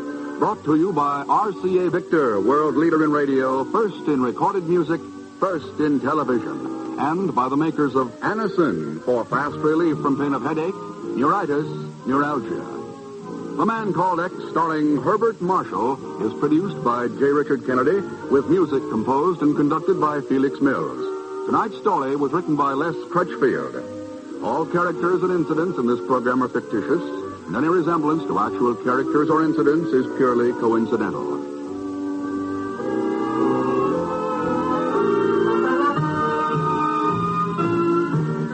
Be sure to listen tomorrow evening for The Big Show with Tallulah Bankhead and a great parade of stars, the Sunday night feature of NBC's All-Star Festival. Also on the Theater Guild on the Air tomorrow, you will hear John Gielgud with Dorothy McGuire and Pamela Brown in a great performance of Shakespeare's Hamlet. And until next week, same time and station, this is Jack Latham saying good night for The Man Called X.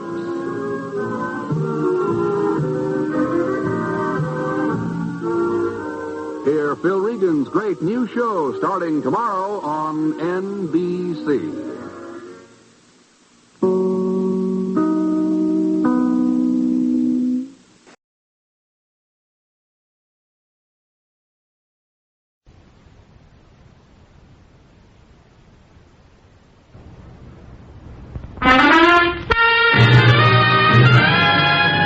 Now we present Herbert Marshall as The Man Called X, the Saturday night feature on NBC's 5-show festival of comedy, music, mystery, and drama, brought to you by Chesterfield, the cigarette that has for you what every smoker wants, mildness plus no unpleasant aftertaste, the cigarette that brings you Bing Crosby and Bob Hope.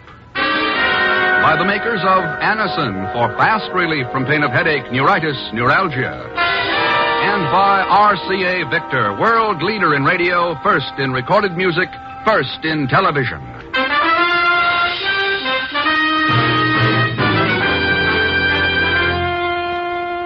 Herbert Marshall as the man called X. Wherever there is mystery, intrigue, romance, in all the strange and dangerous places of the world, there you will find the man called X. Hey, wait, listen to this. Now here's Chesterfield's answer to Cyrano de Bergerac. Bob Hope. I'd top you easy, Dad, but we only have a minute here to sell Chesterfield. Okay, well, let's get to it. Better tasting Chesterfield is the only cigarette that combines for you mildness with no unpleasant aftertaste. The mildness is a cinch to prove. You just make Chesterfield mildness test. You know, open a pack and enjoy that mild. Smoke 'em, and you'll know that Chesterfields are milder. And Chesterfield leaves no unpleasant aftertaste. That fact has been confirmed by the country's first and only cigarette taste panel. So make our cigarette your cigarette. The reasons go together like this. Chesterfield, Chesterfield always takes first place. That milder, mild tobacco never leaves an aftertaste. Oh, ho, open a pack and give 'em a smell. Then you smoke 'em.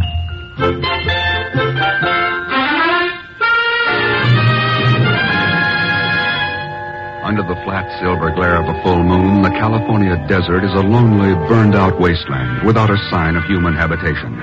But in a dense clump of mesquite and chaparral, two men crouch silent and hidden, watching as a two-engine transport plane lands in the midst of its utter desolation.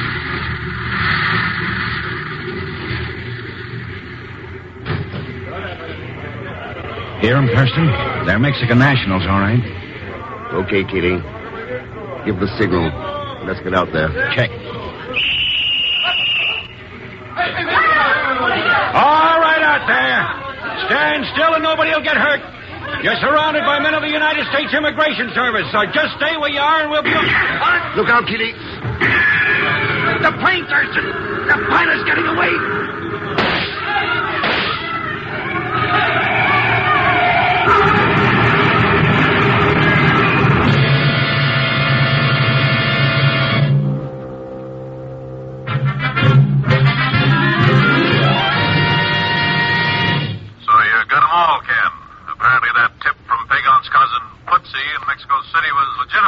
That's right. Good. You heading back to New York now? No rush, Chief. I think I'll stay out west for a little while. Why, Ken? Just a routine thing. Another bunch of Mexican nationals picked up for attempting illegal entry. Chief, did you ever hear of Fedor Kolenda? Fedor Kolenda? Yeah. Sure. During the war, he was one of the biggest international agents in the business. He was also one of the passengers aboard that plane. What? That's right. He's the fourth big-time alien agent we've picked up in the past 60 days. Illegal entry, all of them. How many more have gotten in without it being spotted, we don't know. But I have a hunch we're being flooded with them. If you're right, Ken, we've got to put a stop to it. Right. Now, Colenda's in the hospital at Blythe with a bullet in his shoulder. He's in no condition to talk even if he wanted to. But he had a telegram in his pocket that may give us a lead. Well, what did it say? It confirmed a reservation he'd made for a vacation. Vacation? Where? At the Flying Mustang, a dude ranch in Helena, Montana.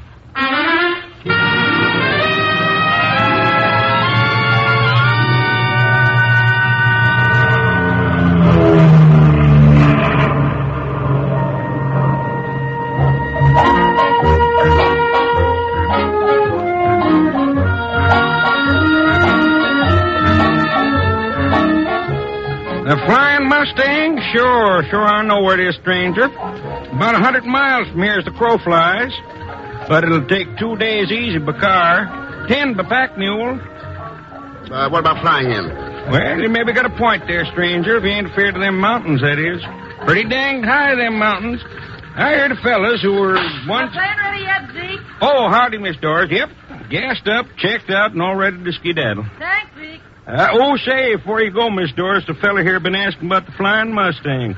Seems he's trying to figure how to get out there.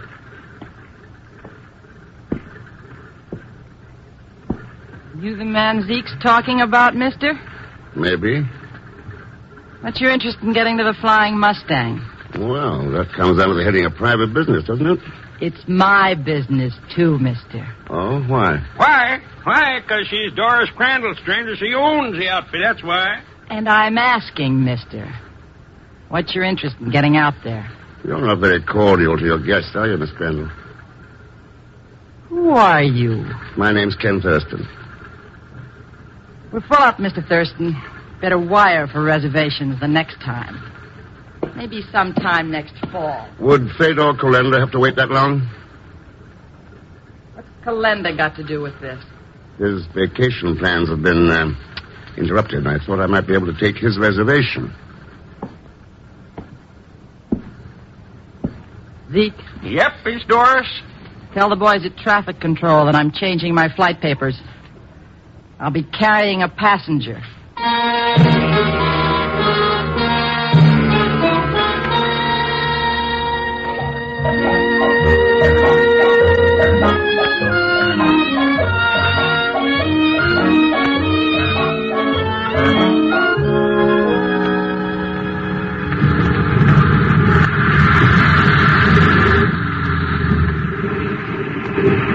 Here we are, Thurston. The Flying Mustang. Thanks, Miss Crandall. Nice landing strip. Good-sized hangars. Looks like you handle a lot of traffic here at the Flying Mustang. Running a cattle outfit, even a dude ranch, is big business these days. And in big business, the airplanes replaced the horse. Or haven't you heard? Well, not being a rancher, I'll have to take your word for that. My handyman's riding up. He'll take you to your bunkhouse. When you get your gear stowed away, come up to the ranch house and meet the other guests. See you later. Yeah, see you later, Miss Crandall. Howdy, stranger. Howdy. Welcome on board the Flying Mustang. What the... Putsy. That's right, Mr. X. Long time no see, huh? What the devil are you doing here? I thought you were in Mexico City. Oh, I was, but this Senor Rocas flew me up here and got me this job with that luscious Doris Crandall. Who's Senor Rocas? Oh, a big hotshot cattleman from Argentina. He's the guy I heard talk about smuggling in the Mexicans when I called you and the chief about it. Huh? Believe me, Mr. X, I'm plenty glad you showed up. There's something screwy going on this ranch place. Like what, Putsy? Yeah, like what, Putsy? Oh, it's you, Mr. Sanders. You were saying there's something screwy about the Flying Mustang, Putsy. Like what? I didn't mean exactly screwy. Exactly. Oh, Mr. Thurston, this is Mr. Bert Sanders. He's the big shot in charge around here. That means I'm foreman of the spread, Thurston. And any information you want about the outfit, you can get from me. Not from any cookhouse waddy who's been pasturing on loco weed. What's the matter, Sanders? Has the Flying Mustang got something to hide? Look, mister, maybe you're here for a vacation. Maybe you're mixed up with some of that business going on at the ranch house. But whatever it is, let's get one thing straight. As long as I'm foreman here, I'm running things the way I see them. That goes for you and all the rest of the... Mr. Thurston? Sanders? Stop worrying, Thurston. Just a couple of the boys leveling their sights on some coyotes. For a cattleman, Sanders, you've got a bad sense of direction. Unless your boys are shooting coyotes in the ranch house.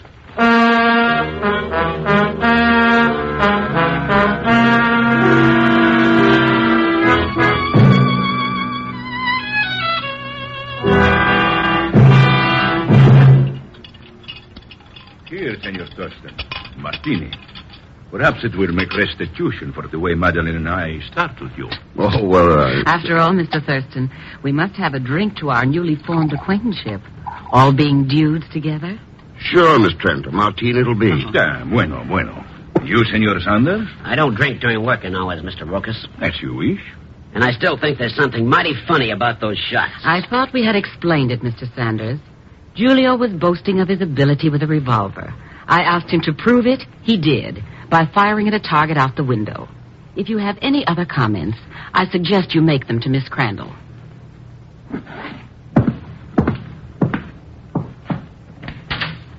Your horse is saddled and ready, Miss Trent. I'll be at the corral any time you want to take that ride. Thank you, Mr. Sanders. You're very sweet.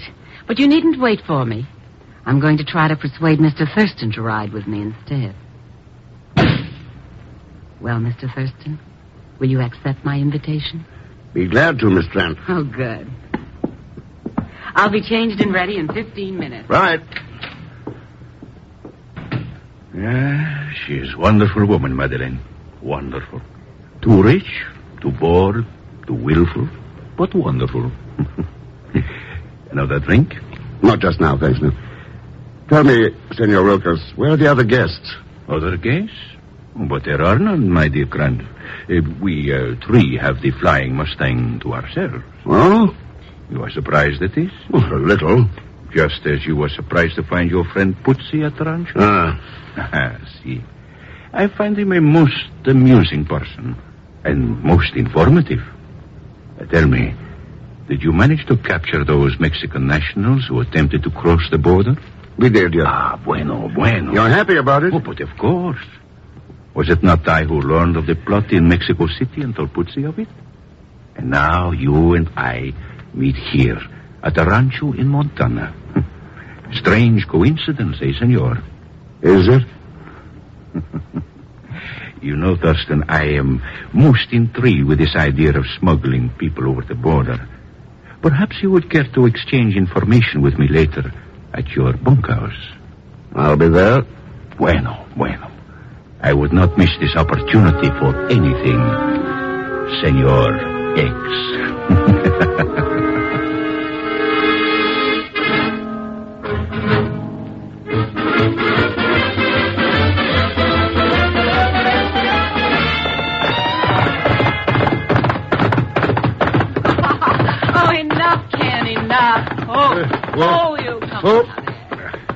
Tired, Madeline? Oh, no, Ken. I could ride like that for hours. But we're nearly back at the ranch house. And my main purpose in coming out here was to talk. What about? A friend of yours, Theodore Colenda. What do you know about Colenda? Oh, I met him once, casually, before the war, at an embassy ball in Budapest. What makes you think he's a friend of mine? Well, Doris Crandall told me you'd assumed his reservation. Frankly, I was a little surprised to learn he was in the country. I thought he was in disfavor with the government. Tell me a couple of things, Madeline. Of course, Ken. You and Rokas were the only guests at the ranch when I arrived, but at first Miss Crandall said there wasn't room for anyone else. Any idea why? No. Except that Doris is a rather peculiar girl. Any other questions? Yeah, that shooting episode in the ranch house. What really happened there? You didn't believe my story to Sanders? I might have. If Rokas didn't have powder burns on the shoulder of his jacket. Powder burns? Yep. Rokas wasn't shooting at anything. He was the target. Oh. If you knew Julio better, you'd realize how ridiculous that statement is. My darling, he hasn't an enemy in the world. Mr. Thurston! You, Mr. Thurston! Oh, boy, am I glad I found you. You got to do something, Mr. Thurston. You got to do something. What's wrong? Somebody's been shooting at coyotes again. That's what's wrong. What? And they got him, too. Right in your bunkhouse. Senor Rokas. Julio? What's happened to him? He is murdered, killed. Oh. Even dead, maybe. Oh, blood all over.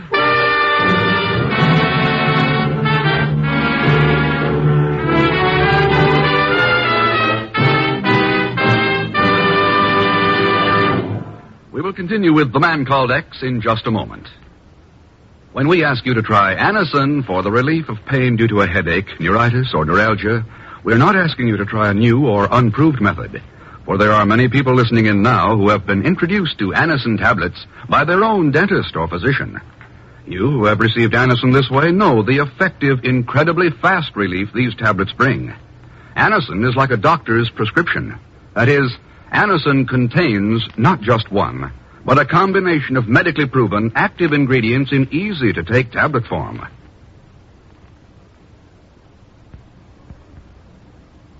People by the thousands are using modern Anacin today instead of other ways. Doesn't their experience seem worth following?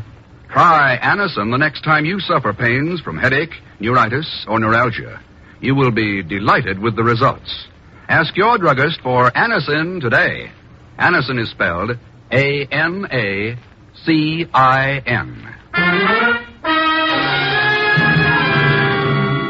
Now, Act 2 of The Man Called X, starring Herbert Marshall.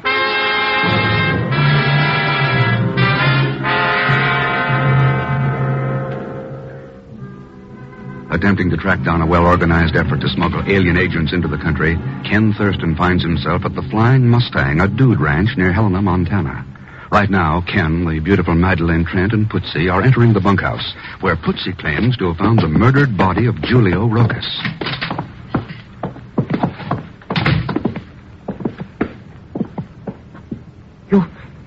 You see what I mean, Mr. Thurston? Yeah. What was it, Ken? Whoever shot at him this time didn't miss. Who else knows about this, Putsy? Oh, Nobody. Where's Sanders? He said he was going hunting for snipes or something. And Doris Crandall? Oh, the last I seen of her, she was going into the airplane garage. The hangars? What would Doris be doing there at this time? Ken. Yeah. There's your answer, Madeline. Looks like Doris is taking a little trip.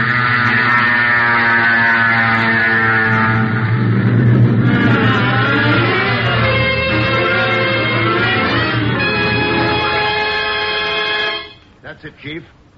Will you get the reports back to me as fast as you can? Right, Ken. Now, I've got some hot news for you. I got a call from Keating of Immigration. He went into the hospital at Blythe early this morning to question Fedor Kalenda. Did he find out anything? I'll say he did. He found out that... Hello. Chief, can you hear me? Chief. What's the matter, Mr. Thurston? I think somebody just cut the phone wire, Putsy. Oh, that's all it... Huh? Cut the phone wire? That's right. Hey, I don't get it, Mr. X. What's going on this ranch place anyways? Cutting phone wires, murdering people? And why would anybody want to bump out that Rokas character anyway? The usual reason, he knew too much. Knew too much about what? Smuggling aliens into the country. Huh? I have an idea he was going to tell me about it when I got back from that ride. Somebody else must have thought so, too. Hey, what if that somebody thinks I know something? It's a possibility. Well, don't just stand there. Call the police. Call the... Mr. X, the telephone wires. We can't call nobody. That's right, Putsy.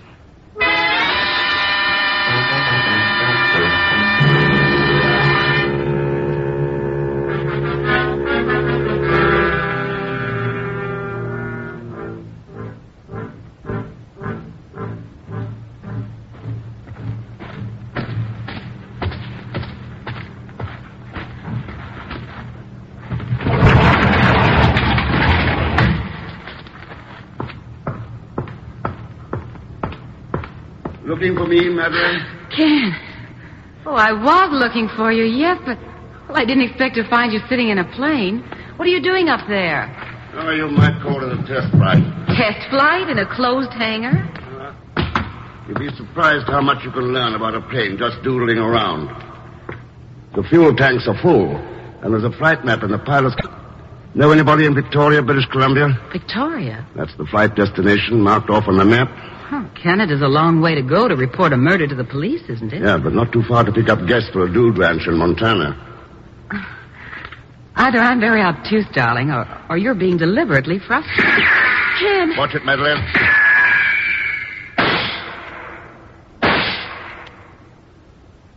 Stay right there. Can you see him, Ken? No, he's gone.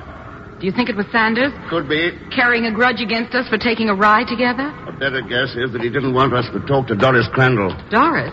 Yeah, she's back. Coming in for a landing now.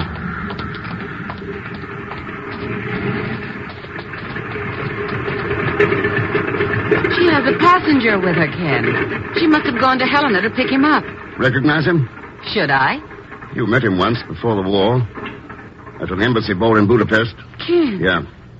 He's our old friend, Fedor Kalenda.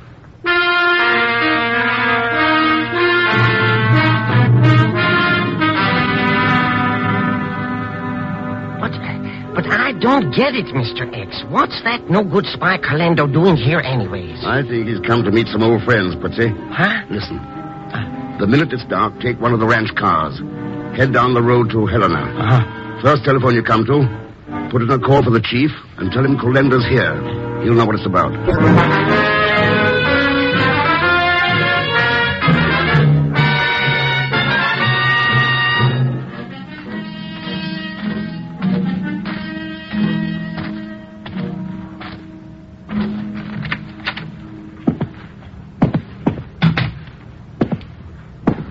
That's far enough, Thurston. Well, Miss Crandall, welcome home. Thanks. Any particular reason for being in my bunkhouse? You wouldn't come out on the landing strip to meet me, so I came here. Very thoughtful of you. Why the 45? I was also thoughtful enough to ask your friend, Kalenda, about you. Did he give me a good reference? Maybe you'd like to answer that, Kalenda. We are always glad to oblige an old friend. Aren't we, Mr. X?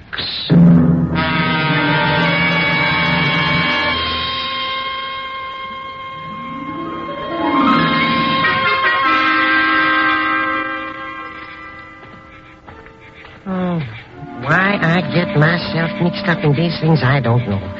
Shootings, killings, spies. Oh, I should have took my Uncle Ahmed's advice and married that rich dame in Vienna. So what if she did have to shave once a day? With $1 million, I could afford a barber. Now I got to sneak out of here in the dark. Maybe get shot at a couple of times. And all because Hello, Pussy. Huh? Going somewhere? Oh, it's only you, Miss Trent. Oh, nice night out, huh? I asked you if you were going somewhere. Oh, yes, sure. To get help before we all get bumped off out here. Maybe... Hey, what are you doing with that gun? Nothing. If you change your mind and head for the airplane hangar. Otherwise, you might join Senor Rojas. I joined Senor Rojas, but he's dead. He... Oh, my...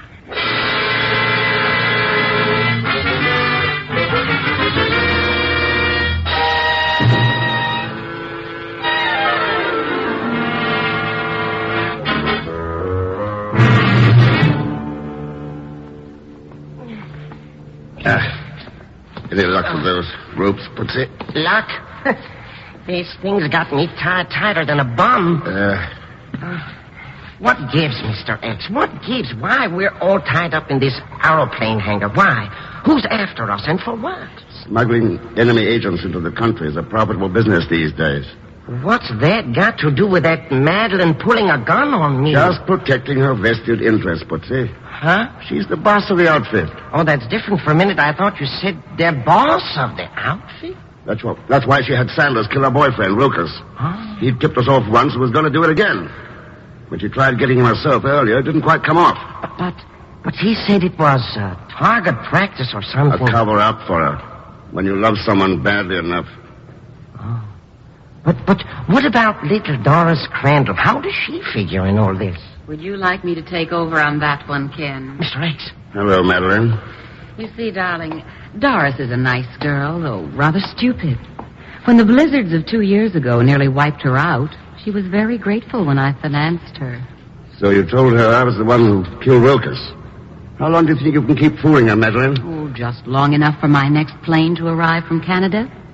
It's due any minute, carrying one of the most valuable cargoes I've ever handled. I see. Then Doris will try to fly you and Putsy back to Helena in that plane. But unfortunately, it's going to crash. Crash? Sanders tells me it can be done quite easily. He'll take the plane up with the three of you aboard, set the automatic pilot, and bail out. Oh, but we could get killed that way, even hurt, maybe. The plane from Canada is coming in now, Madeline. And Sanders has Doris outside. What about these two? Cut their ropes, Fedor, and take them out to the runway. As soon as the others disembark, see that they climb aboard. I'll hold a gun on them while you tie them up again. Very well, Madeline. So you thought you could stop us from entering your country, Thurston. What fools you are. You know, someday you will learn that nothing can prevent us from obtaining our objectives. Yeah. So, stand over there. Sure. Anything you say? Now, for you, Putsy. Hurry, Fedor. The plane is landing. All right, Madeline, all right. There. On your feet. Oh, okay. I'm on my feet. Here, Fedor. Take the gun and get them out there quickly. You see them, Thurston? 10 of the finest espionage agents in the world. Gubachev, Madison, Farran, Stryker. It may take them time, but when they're through, there will not be a military secret left in this country. Fedor. Oh? There's something wrong there. What? Those men. They're not the ones we were bringing in. That's right, Madeline. All right, Chief. Better take them. Chief? All right, all of you. Stand where you are. You're under arrest. Arrest? No! Shoot them, Fedor! Shoot! Don't bother trying. Fedor! Oh! Look at Sanders. He's trying to run away. Hey, what do you know? He didn't make it. Round him up, men. Watch out for snipers. How about it, Ken? You okay? Thanks, Chief. What about the plane from Canada? We waited until it got across the border. Then a couple of Army jets forced it to land. You had your information down pat. Good. Oh, Chief, this is Madeleine Trent. She was operating the outfit. Yes, but apparently not quite smartly enough. How did you get that information out? Those planes in the hangars have shortwave radios, Madeleine. Radios? I had forgotten. You forgot something else, too. Something that every American school kid knows and believes in. They say it every day. It might be a good idea if all of us said it every day. And meant it. It goes, I pledge allegiance to the flag.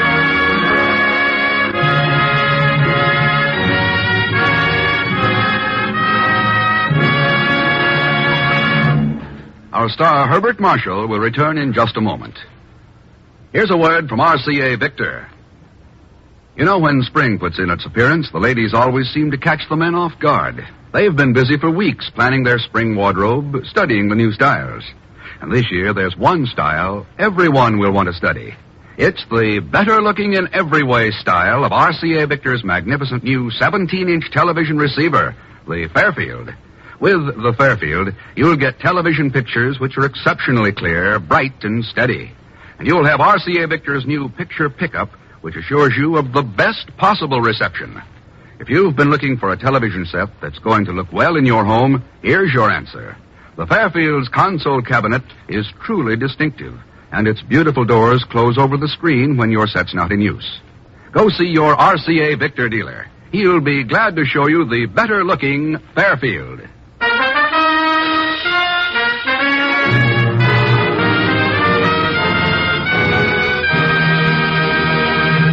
Now, here is our star, Mr. Herbert Marshall.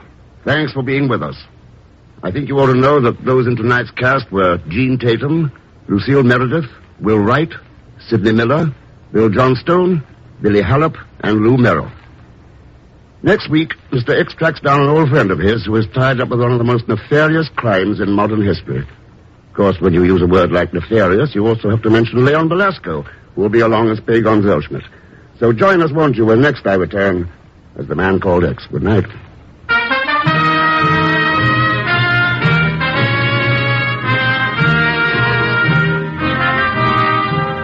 The Man Called X is a Saturday night feature on NBC's 5-show festival of comedy, music, mystery, and drama.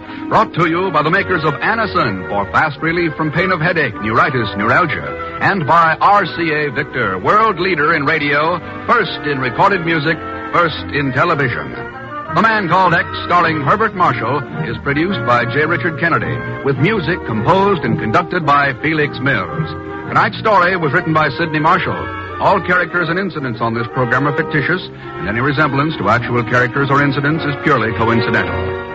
Be sure to listen tomorrow evening for The Big Show with Tallulah Bankhead and a great parade of stars.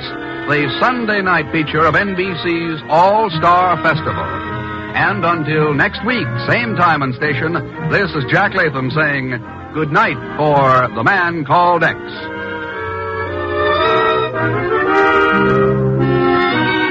Hear Phil Regan's new show tomorrow. Now enjoy your hit parade on NBC.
Marshall as the man called X.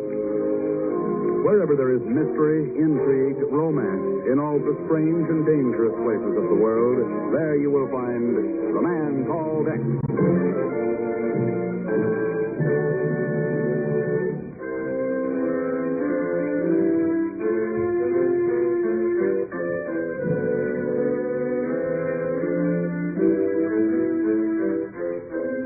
Near where the great river Rhine finally meanders home to the sea lies the ancient Dutch city of Leiden.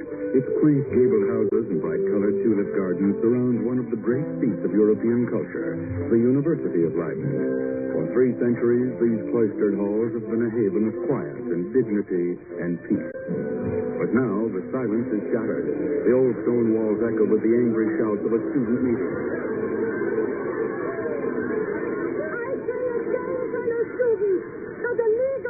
Friendship must be thrown off the campus. This dangerous minority has gone so far as to circulate the infamous Stockholm peace appeal here at Leiden. Leiden, the home of Johannes van Vliet, one of Holland's greatest patriots. And perhaps the next premier of the Netherlands. I speak not only for Professor van Vliet, but also for all of us. When I say... What are you doing here? If you think your junior commissars can break up this meeting, you're sadly mistaken. Here, take a look at this paper. We know what the Stockholm petition looks like. We've all seen it before. Yeah. But not with this signature. Professor Johannes van Vliet, University of Leiden.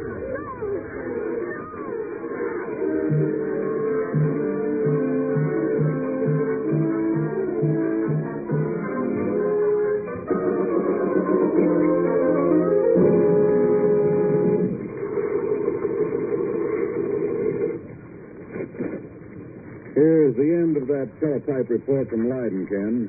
4 students killed, a dozen more severely injured. Police finally broke it up with tear gas. No, I just don't get it, Chief. Student riots are nothing new in Europe, Ken. Miss Van Fleet, I can understand. His signing that Stockholm petition is practically an open switch to the communists. Oh, you knew the old professor during the war, didn't you? Yes, and he hated injustice and oppression and intolerance. It's hard to believe he'd fall for this Stockholm fraud. Ken, you don't think they forged this signature? Could be. They've got plenty of reason to. Van Fleet's Christian Republican Party is the most influential in the Netherlands. Sure, but... Suppose it falls apart. Then the radicals may be able to pull the Benelux countries clear out of the Atlantic Pact. You're right. But the Bureau hasn't any authority to interfere in the internal affairs of another country. Oh, Chief, yeah, I know. It's just that, well, Professor Van Fleet was a pretty good friend. Let's see. I'm due to leave for Manila on Tuesday. Gives me a free weekend. Oh, now, wait a minute. So long, Chief. I'll send you some tulips.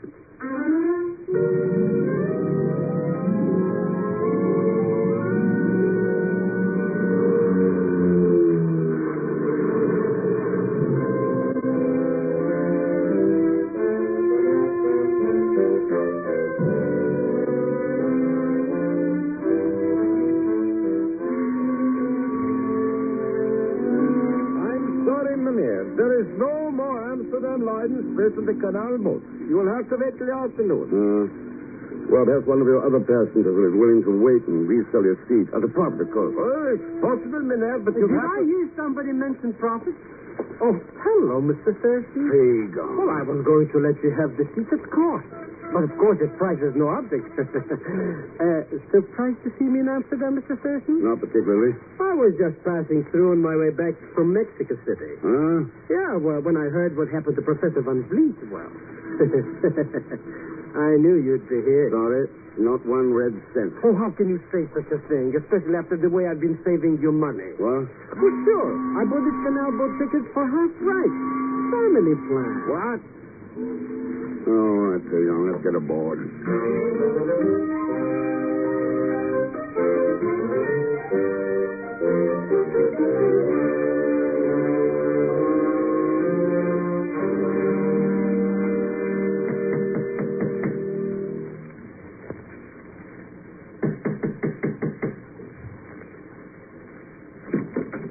Oui? I'd like to see Professor Johannes Van Fleet. Hold on.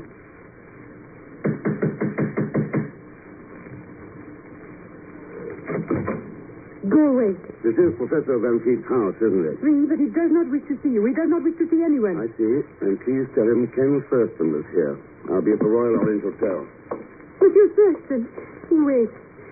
Please, I did not realize there have been so many people, journalists, students, politicians. Forgive me for being rude. Won't you come in? Thanks. I'm Cecile Van Fleet. Yeah, I'd heard that Johannes had married again, but I hadn't realized that you'd be so... Young? That's what you were about to say. Well, I think attractive is the word I wanted. Who was it, my dear?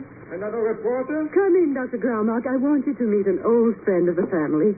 This is Ken Thurston from the United States. Oh, yeah. I have heard Johannes speak of you, young man. Dr. Graumark is our house guest, Ken. He's a famous historian, you know. How do you do, sir? I've read some of your work, the biography of William the Silent. So really? They plow through me in America, too, eh? Glad to hear it. You teaching at Leiden now? I seem to recollect the Flyleaf mentioned you on the faculty at Prague. Yeah. I come to Leiden to do another book. New biography? Yeah, the biography of a country. The living story of my second home, the Netherlands.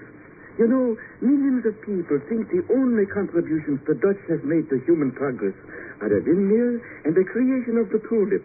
When, as a matter of fact, but I must be boring you. Oh, no, I'm very interested, Doctor. I'd enjoy continuing our conversation after I've paid my respects to Professor Van Fleet. Oh, but my boy, didn't you know, that's impossible. You see, Ken, my husband is very ill. He can have no visitors. Oh, I'm sorry to hear this. He must have complete rest and quiet. It wouldn't even be possible just to say hello to him? Why don't you come back in a day or so? Perhaps he'll be stronger then. Believe me, Ken, there is nothing I'd like to do quite so much as to reunite you and Johannes. Nothing in the world. But just now, it's out of the question.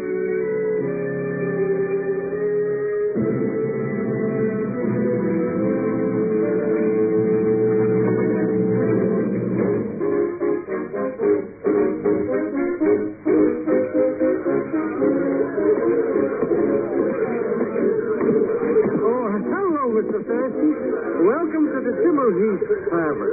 Hi, Pedro. What I'm drinking, a V&V. Oh, it's terrific. Oh, you mean a B&B? Oh, no, Mr. X. This is a V&V, vanilla vodka. It's got the kick of a Missouri Mo. My cousin Tanya in Odessa Thanks all the same, Pedro, and I think I'll stick to a martini with an onion. Pardon me. I did not watch where I was going. Hello, Mr. Thurston. You remember me? Sure. So, sit down. Thanks. You don't really recognize me. How could you? I was only 13 the last time we met. You stayed at my father's house in Rotterdam. Then you must be Kurt. Kurt Van Fleet. That's right. Kurt. The only son of the famous Professor Van Fleet. His son by his real wife. Not that cheap woman who killed him. What? I shouldn't have said that, should I? Kurt. Well, what's the difference? We'll find out sooner or later anyway. My lovely stepmother said my father was sick, didn't she? Something like that. Well, he isn't. He's dead. He's been dead ever since the night of the student riot. He died of a broken heart. He did it. He made him sign that Stockholm petition. And it killed him. You sure he wasn't killed to cover up a forgery, Kurt? No, there wasn't any forgery, Mr. Thurston. My father signed. I saw him with my own eyes. With my own eyes. Yes. Kurt. What was it your stepmother knew about? What made your father sign that petition? I can't tell you. I can't tell anybody, Ev.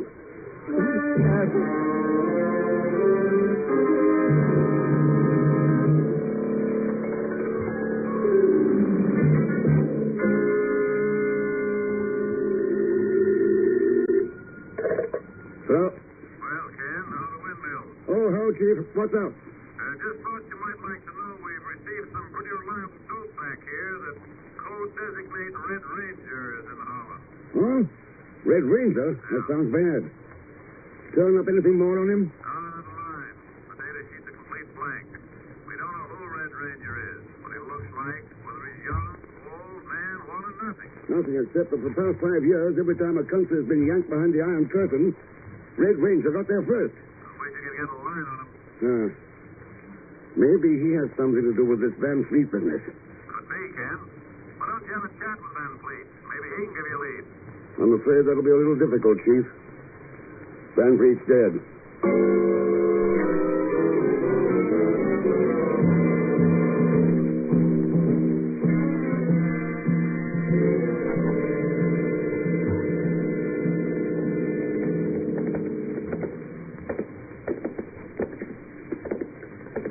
I don't like this place, Mr. X.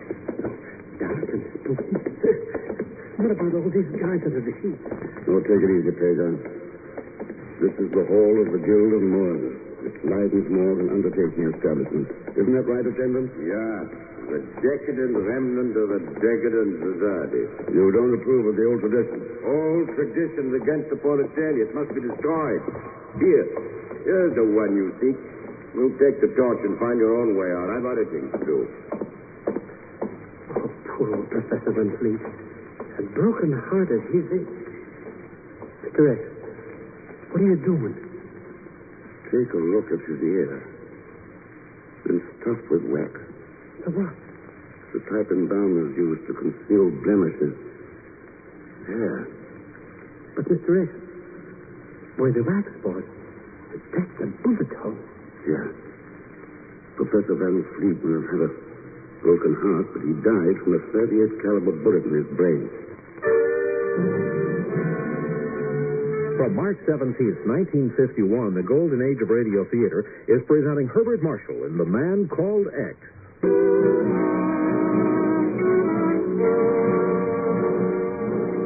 At the Guild of Mourners in the ancient city of Leiden, Ken Thurston has uncovered the murder of the great liberal Dutch leader Johannes Van Fleet. For several moments, he stares down at the body of his old friend without speaking. Oh, haven't we been in this morgue long enough, Mr. X? You know, I don't want to become a permanent guest. All right, Peter, let's go. We're going to find our way out. That Undertaker's character blown the coop. There's a side door right here.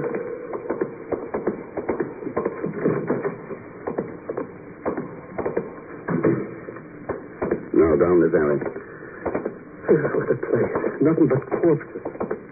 Wait. Mr. X. Somebody's watching us from the roof. Huh? On this side of the building. See him up there? Oh, those are gargoyles. Huh? They're stone statues. Oh, moving statues, eh? Moving? Stay on, get back. You were right. There's somebody up there. Huh? That gargoyle didn't fall by itself. Come on, these stairs. But, Mr. X, if there's somebody up there who wants to kill us, why are we going? There he goes, across the next roof. Look at the way he jumped.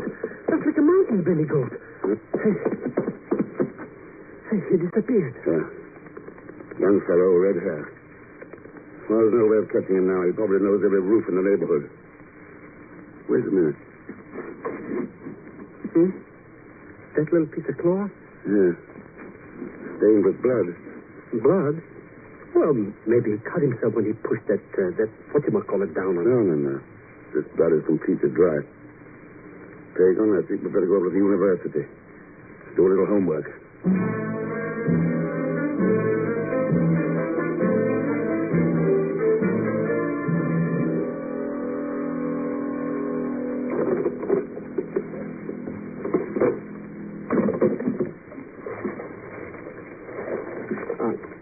I don't like this, Mr. X. We shouldn't be going through the professor's desk. After all, he's not alive. You developed a sudden case of scruples, Pagan. Have I? But I feel all right. Snatch that light over this way. Let's see. Manuscript of the book he was working on. Mr. X, there's a scratch pad here by the telephone. Anything on it? Oh, just some funny circles, you know. Must have been noodling or something. Wait a minute, wait. There's something else. It's It looks like English. Let me see it. The sins of the sons are visited on the fathers. In my country, we always say it the other way around. Good evening, Fraulein. What are you doing here? Who are you? I'm Why not? My name is Thurston. Thurston. From America? That's right. What are you doing here tonight? I might ask you the same question. I'm Velma Black, the professor's secretary. Then maybe you can help me. I've got to find Kurt Van Fleet. Kurt? Hurry. You've got to trust me, Wilma. Where is Kurt? Don't let him alone, Mr. Thurston. He can't stand any more trouble, please. Let him alone. You think the man who shot his father will let Kurt alone? Sir, his father was... We've just come from the Guild of Mourners. Professor Van Fleet was murdered. Oh, no. Where is Kurt? I just left him at the tavern. He was going home. Home? The Van Fleet house? No, he hasn't been staying there all week. He has a room off the square. I'll show you.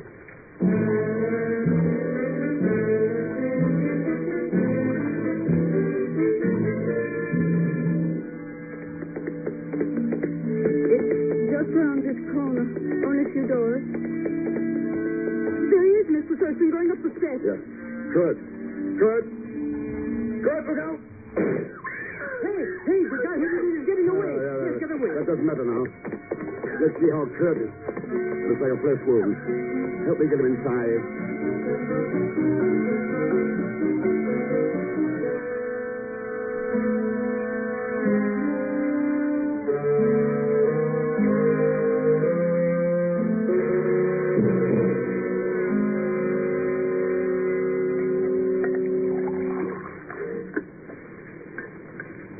Here, Kurt. Drink this. Danke. But, Mr. Thurston, if my father was murdered, why? He'd signed a petition. Why did they kill him? Why did he sign the petition? I don't know. Oh, what's the use? It was because of... No, Kurt, no. You might as well all know the truth. My father loved me. He loved me so much. I wasn't worth it. I wanted to be, but I wasn't. And then this happened. What happened? There was a fight at the tavern. I had been drinking, and Red Grimmel said something that started me off. Red Grimmel? The student communist leader. Oh, go on, Kurt.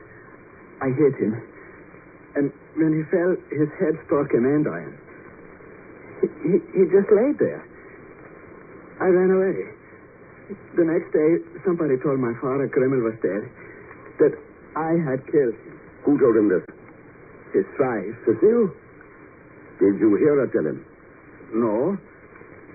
When he sent for me, he was alone. It had all been settled.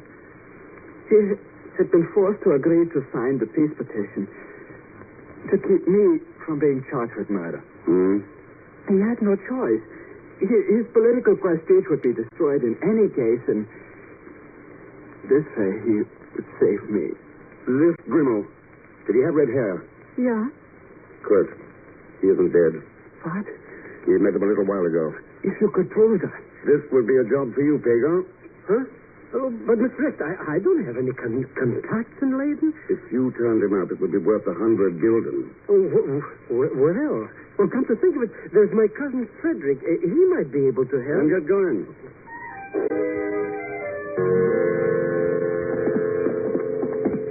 It's the last room of this corridor. He went there just a few minutes ago. Good. Sure you'll be able to identify him, Wilma? Of course, I've seen him 100 times on the campus. Here, then. I'm not. Is that Grimmel? Yeah. Mr. Rex. Yeah. A knife in his back. Oh. Good night. Yes? Go on, Wilma. Nothing. It's Kurt, isn't it? No. It used to be in his room. I remember seeing it when he was a little boy. Carved handle like a mermaid. Wilma, I want you to get to the police. Send them to Professor's house. The police? Then go back to Kurt and stay with him. He needs you. Come on, Bill. Where are we going, Mr. X? To pay a call on Red Ranger. Oh, sure, Red Ranger. Huh?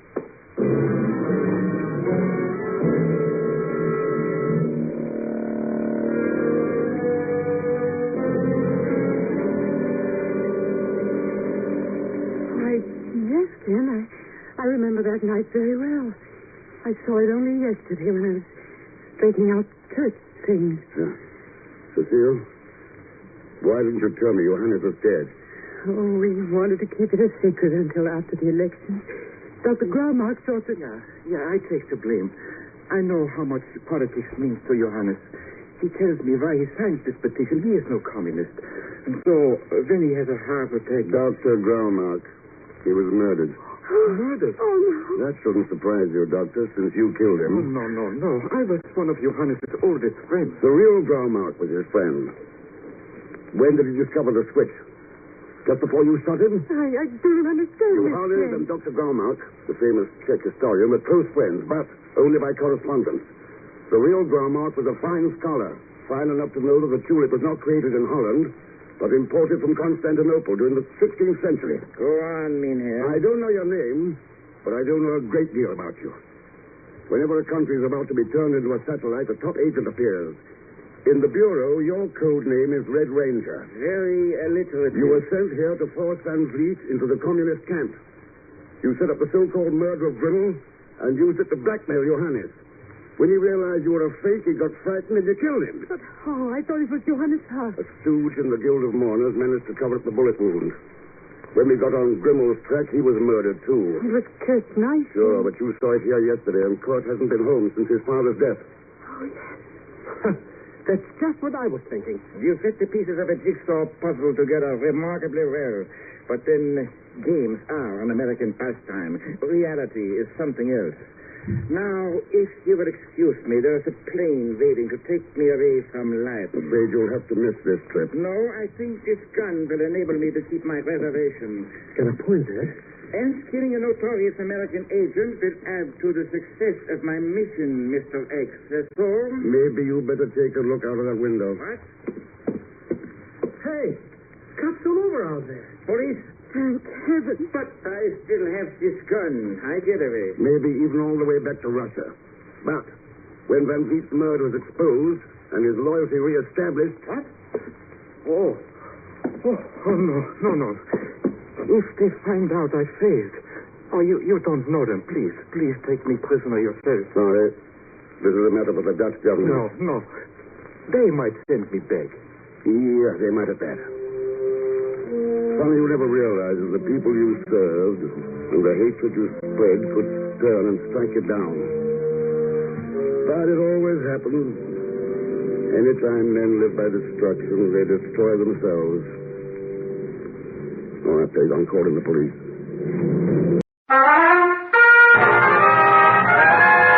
Now we present Herbert Marshall as the man called X.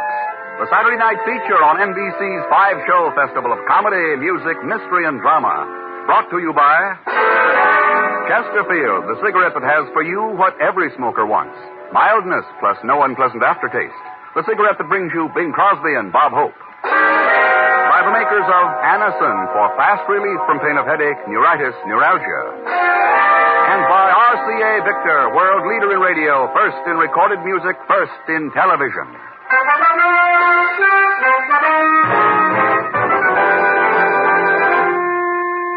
Herbert Marshall as the man called X. Wherever there is mystery, intrigue, romance, in all the strange and dangerous places of the world, there you will find the man called X. Whoa, now, listen to this. Say, Bing, you got a minute? Oh, sure, Bob. I got all the time in the world. Don't tell me you own that, too. Oh, never mind that stuff. Get to work with it. Okay. Folks, Better Tasting Chesterfield is the only cigarette that combines for you mildness with no unpleasant aftertaste. And you can prove that yourself. Just make our mildness test. Buy Chesterfields, then open them and enjoy that milder, mellow aroma. Now light one up, and you'll know Chesterfield's milder because it smokes milder. And Chesterfield leaves no unpleasant aftertaste. That fact has been confirmed by the country's first and only cigarette taste panel. Yes, mildness and no unpleasant aftertaste are what you and I and every smoker wants. Hurry up, Dad. Here comes the music. Why, Chesterfield, Chesterfield, the one that proves its case. Yes, Chesterfields are milder, plus no aftertaste. Oh, open the pack and give 'em a sniff. Then you'll smoke 'em.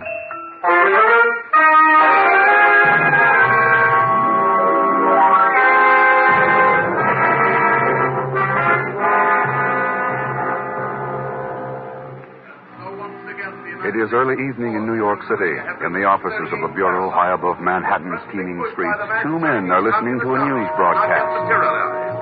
Now, as I've done for the past 4 weeks, I'm about to ask the big question. The question that has the people of Budapest, Prague, Warsaw, and Moscow laughing at these United States. And here it is once again, ladies and gentlemen. The big question. What is being done about John Verinder? I repeat, what is being done about John Verinder? Why is this enemy of democracy allowed to remain in this country? Why hasn't he been deported as this reporter has demanded time and time again? I tell you, ladies and gentlemen... What's the matter, Chief? Don't you like those questions about John Verinder? You know darned well I don't. He's got a right to ask them. Sure he has, Ken. So is the rest of the world. Everyone knows Verinder's a foreign agent. We're morally certain that he's responsible for 9/10 of the espionage going on in this country. And we haven't got one blessed shred of legal evidence to hang it on him. That's right. So what are we going to do about it? Well, we could beat a confession out of him. We could purge him. What? But, Chief, we're living in a country that believes in democratic rights, so I guess we've got to dig up some legal evidence. Well, what in blazes do you think we've been trying to do for 2 years? What's going to make things different now? At least we know now there's a man who worked with Verinder who's got the goods on him, whose testimony can convict him. You mean William Cryle? Yeah. When I ran Cryle down 3 weeks ago, he promised to turn state's evidence, remember? Of course I do. And I remember that Cryle hasn't been seen anywhere since. He's the one who's been purged by Verinder's stooges. Pagan doesn't think so. Pagan? What's that cheap crook got to do with this? Oh, there's big money in military secrets, Chief. And nobody has an instinct for digging up dope about big money like Pagan. I put him on the payroll to see what he can find out about Cryle. Ken, you're throwing your money away. Why, I'll give you 100 to 1 right now that petty chiseler has just milked you for expense money, and you'll never even hear from him again. I'll bet that... Yes? A telephone call from Mr. Thurston, sir. Pagan Zellschmidt's on the wire. Zellschmidt? Well, Chief, still want to bet?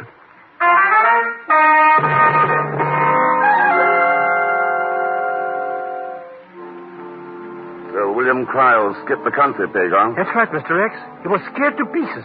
He figured this Verinder character would have him bumped out if he told a government what he knows about him. So Cryle took himself a fast brush-out powder. And this friend of yours, he knows where Cryle's gone? That's what he told me, and he said he'd tell you. For slight consideration, of course.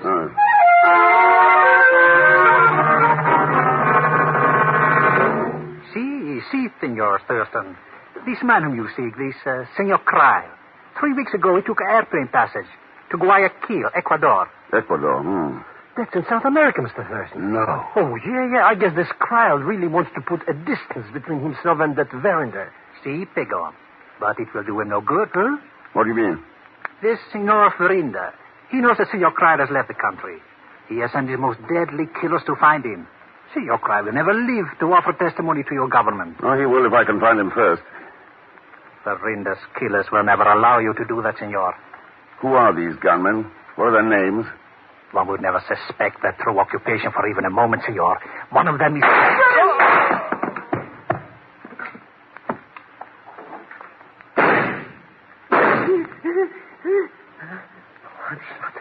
Killed who? All right, Pagan. They're gone. They are? But why are they shooting at me? They were not. Huh? Oh, look, Mr. X. He's dead. Yeah. Verinder's stooges aren't wasting time. Come on. Where are we going? To the airport. Airport? We've got to win a race. To Guayaquil, Ecuador.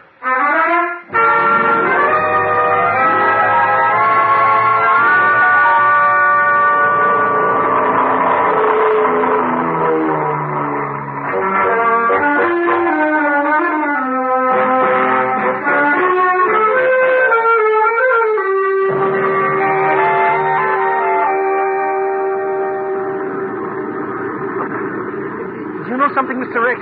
the closer we get to where we're going, the farther away I think we should ought to be. A little late to think of that now. We'll be landing in a couple of hours.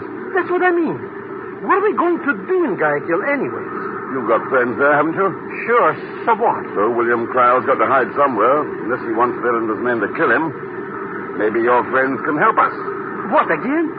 Boy, you don't care who gets bumped off by who. Pagan, the only hope of getting Cryle back alive is for us to find him first. But we don't even know who these stooges are, what they look like. Maybe they're even flying on this airplane with that... I beg your pardon, gentlemen. Oh, dear, I didn't mean to startle you. Did I say something? Oh, dear. Oh, that's all right. My friend gets a bit nervous in airplanes. Oh, he does? Well, now, isn't that strange? Strange? Yes, I'm affected that way myself, particularly on long ocean flights. But that wasn't what I wanted to speak to you about at all, now, was it? I don't know. You haven't said, Mr... Oh, yes, it's because I'm Professor Savadell. Oh. I was wondering if you knew me. That is, I mean, you don't happen to be Professor Williams of the Botany Department at Washington University, do you? No, I'm afraid not, Professor. My name's Ken Thurston. And I'm Mr. Zelch. Well, oh, dear. Oh, now, that's too bad. Huh? Well, I mean, I'm sorry I bothered you. I heard Professor Williams speak at a botanical convention some years ago. He's a very interesting speaker. Oh, very. He gave a masterful discourse on the fauna and flora of the Galapagos Islands. Oh, yes, it was masterful. Yes, well, you look a great deal like him, Mr. Thurston. When I first saw you, I thought... well, you understand, of course. Yes, Professor. Yes, I don't suppose you are interested in the Galapagos Islands yourself, Mr. Thurston. Should I be? Oh, yes, indeed. Everyone should be. I've spent considerable time there in recent years collecting rare specimens.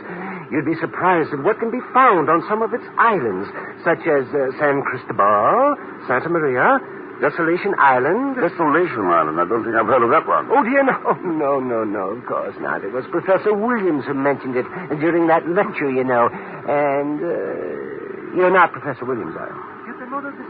Well, sorry to have bothered you, gentlemen. I hope we shall meet again sometime. Good day, Mr. Bell Smith. Good day, Professor I mean, Mr. Thurston. Well, good day, gentlemen. Goodbye, Professor Sabadell. Hey. How do you like that guy? I do. Talk about having screws loose. I'm not so sure, Pagan. Not so sure? What about all that gallop-popping island junk and thinking you were this Professor Williams character? That's what I mean. Huh? Only an hour ago, he asked the stewardess about me, and she told him who I am.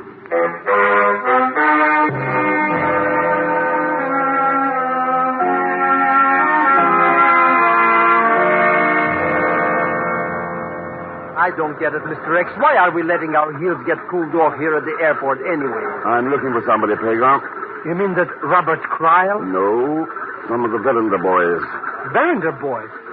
But Cryle got here 3 weeks ago. They wouldn't be looking for anyone down here now, unless it was us. That's right. Well, goodbye, Mr. Thurston. I've just got time to get this plane back to Panama. Good luck, Pagan, and give my regards to Bruno Nastol. Sure, Mr. Thurston. Be glad to...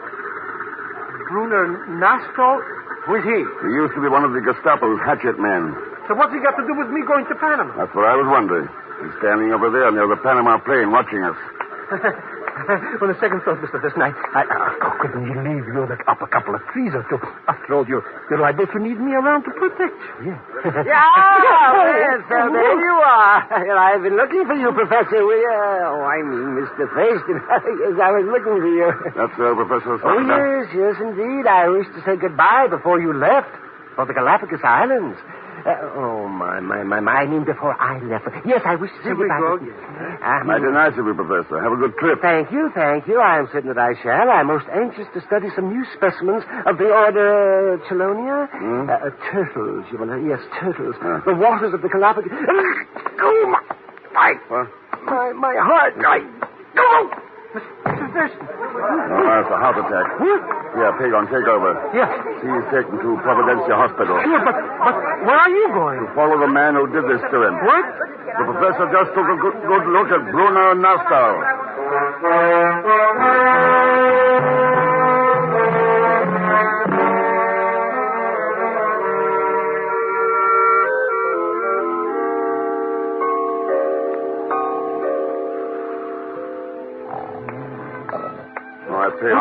Wake up.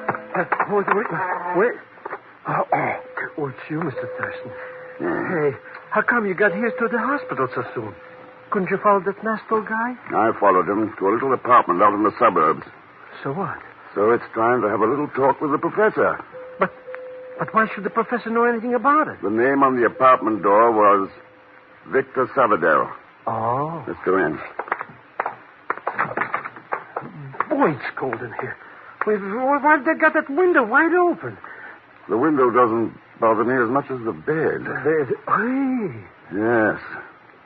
The professor's gone.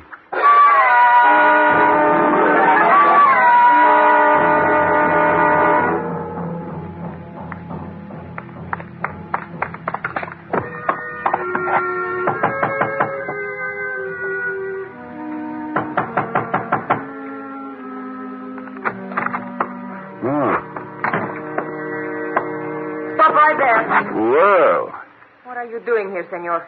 I might ask you the same, senorita. So long as I have the gun, you will answer the questions, not ask them. What are you doing here? I'm looking for Professor Sabadell. Alvarez. This is his apartment, isn't it? Who are you? My name's Ken Thurston. What's yours? Leave this apartment, senor. At once, before I call the police. You sure you want them here? Why not? Oh, I don't know. They might be curious as to what you're doing here, too. I can assure you, Senor Thurston, they will be entirely satisfied with my explanation. And it would be no crime to kill you when you're attempting to break into my home. Now leave at once or I shall... What's that? I'll take that gun. Thanks. Now, who's in that closet? What? That's where the noise came from. I don't know, Senor. Stand here a minute. All right, get... Senor? Yeah. Who is he? His name was Bruno Nastro. Oh. You want to talk now, or do you still think it's safe to call the police? Senor, I know that you are looking for William Cryle because his evidence will convict John Verinder of being a dangerous alien agent. How do you know all this? Very simple, Senor. I know it because I... Look out! Senor, sir. Show that. He's gone. Why was he trying to kill you?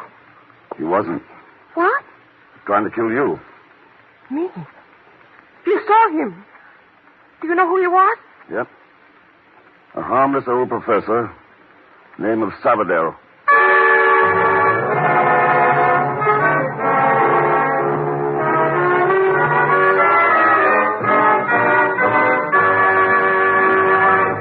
We'll continue with The Man Called X in just a moment.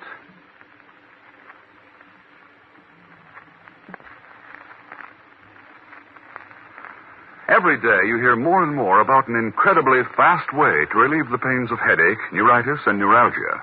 It's Anacin, A-N-A-C-I-N. Now, the reason Anacin is so wonderfully fast-acting and effective is this. Anacin is like a doctor's prescription. That is, Anacin contains not just one, but a combination of medically proven active ingredients in easy-to-take tablet form. Thousands of people have received envelopes containing Anacin tablets from their own dentist or physician, and in this way discovered the incredibly fast relief Anacin brings from pains of headache, neuritis, or neuralgia. So the next time a headache strikes, take Anacin, A-N-A-C-I-N. Anacin in handy boxes of 12 and 30. Economical family-size bottles of 50 and 100. Ask for Anacin at any drug counter. Now, Act Two of The Man Called X, starring Herbert Marshall with Leon Belasco as Pagon Zellschmidt.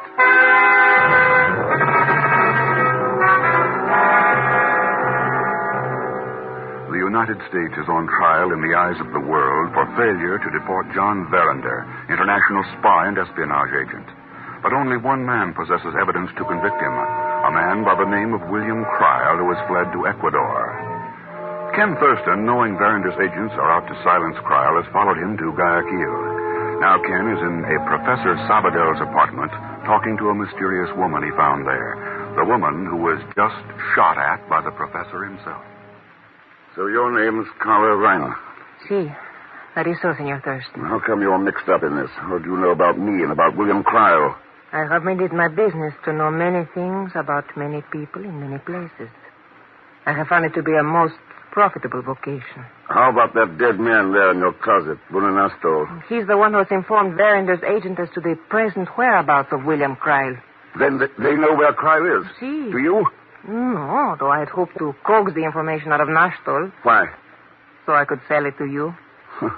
That's frank enough. I told you that was my business. Yeah. So what happened to Nastol? He told me to meet him here. When I arrived, I found him lying on the floor, dead. It was then you rang the bell, and I had just enough time to prop him up in the closet before you walked in. You don't believe me? Go on. You have the proof in your hand. If you will examine my gun, you will find it's not been fired. I know, I've checked. Then you will let me go. I'd still like to know why Sabadell wanted to kill you. So would I, senor. But unfortunately, I do not. Well? All right, Miss Reiner, you can go.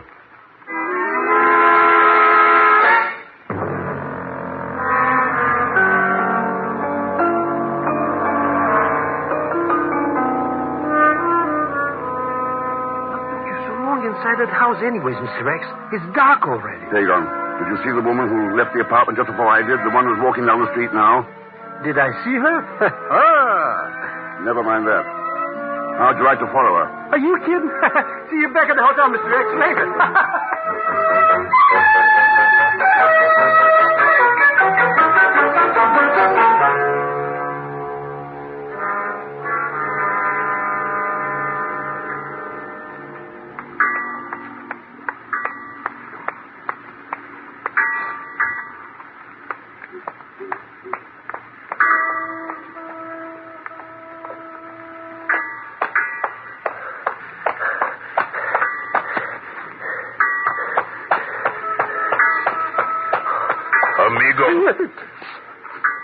Perdone usted, amigo.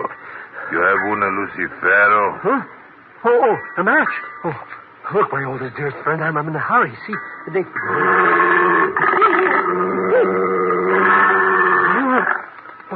What was that? That is but Senor Satan, amigo. Senor Satan? What kind of a name is that for an elephant? Elephant, amigo. Hey, no. She's what you call a hound of blood. See, that is what you call her. You call her that? I got my own names for her. Look, like I said before, I'm in a hurry. You know how this ladies don't like to keep me waiting. Well, there is no hurry, amigo. Huh? The senorita will not go away from you. Look, she is even now getting aboard that big, how do you call it, speedboat at the docks. Hey, what do you know? She is. See, like I told you. So you give me the match, eh? And then you go.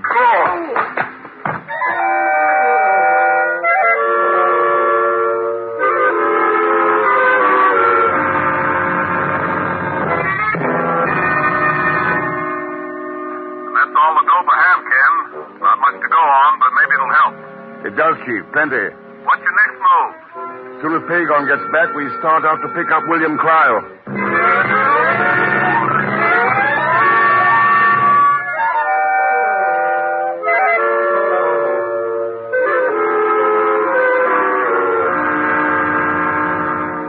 And that's all I know, Mr. X. Honest. After this big guy with that bloodhound conked me, I didn't know nothing else. What happened to Carl Reiner and the speedboat? Who knows? When I got my conscience back, they were gone.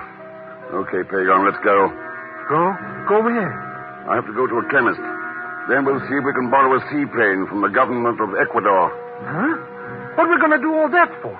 What else would you do if you wanted to hunt a turtle on the Galapagos Islands? Huh?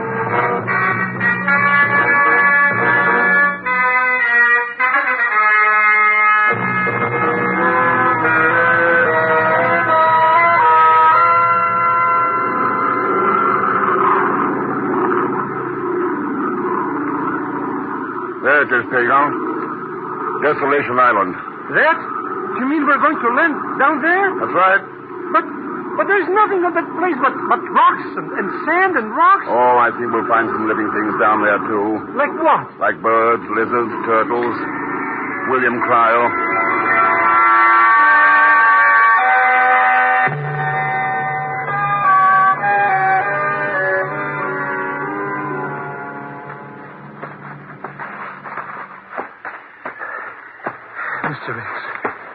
this is the end. I'm absolutely not walking anymore. One bleeding step. I'm kaput, finished, besides which I quit. That guy, Cryle, he just isn't in this place. We'll find him, Traeger.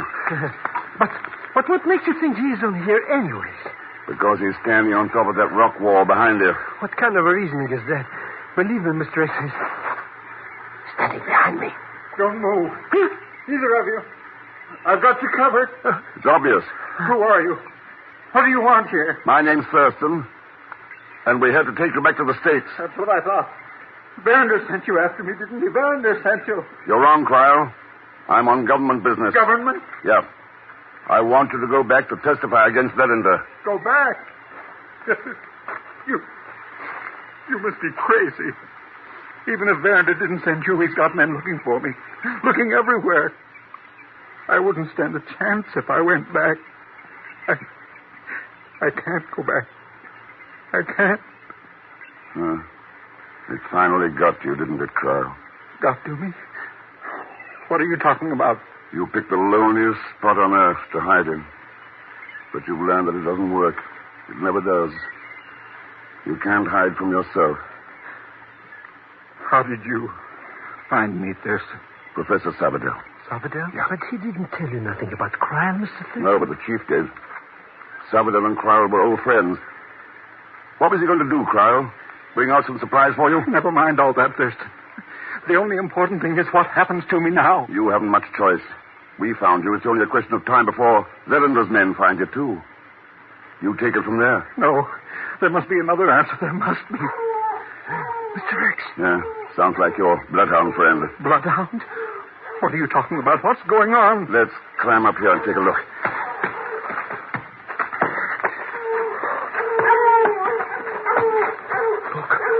Look, it's him, the big guy with the dog. And that Carla Reiner's with him. Sabadell. They've got his hands tied. They're pushing him in front of them for a shield. That's right, Cryle. It won't take long for that hound to track you down. And you can't shoot unless you want to kill Sabadell, too. But we got to do something. They'll kill us, murder us. What can we do, Mr. Rex? That's something Cryle will have to decide. That's right. The choice is up to you. Whether you go back to the States as a witness against Verander or as a corpse.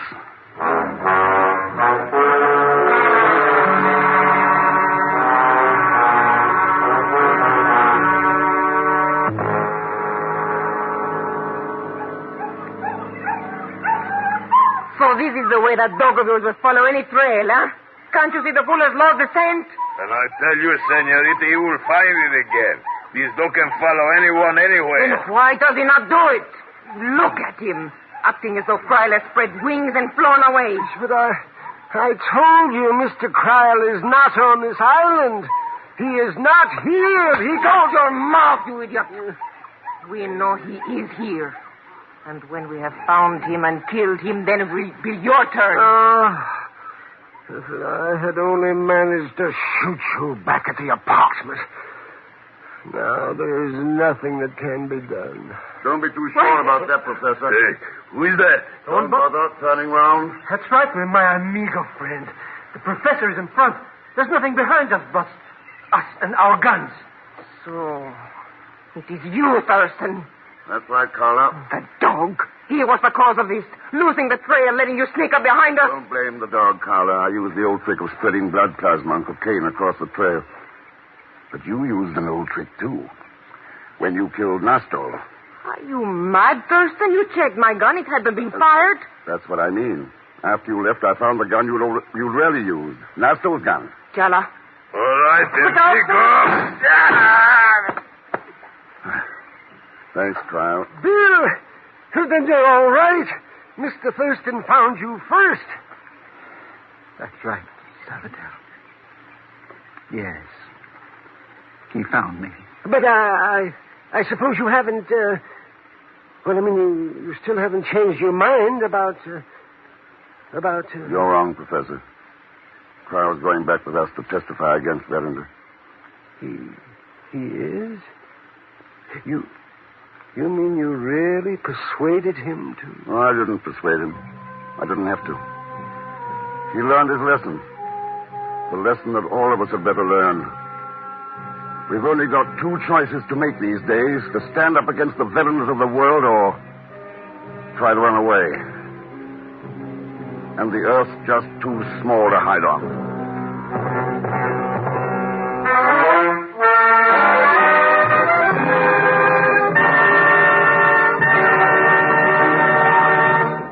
Our star, Herbert Marshall, will return in just a moment.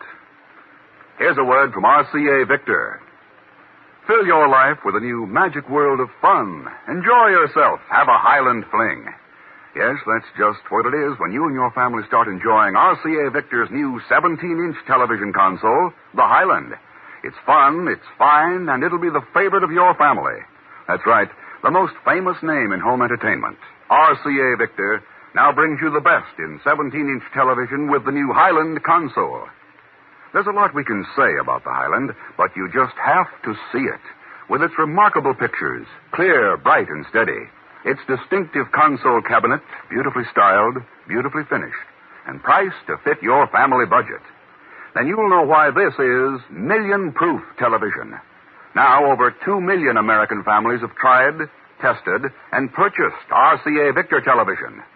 Let your family in for a Highland fling with RCA Victor's exciting new Highland television console. See it at your RCA Victor dealers tomorrow.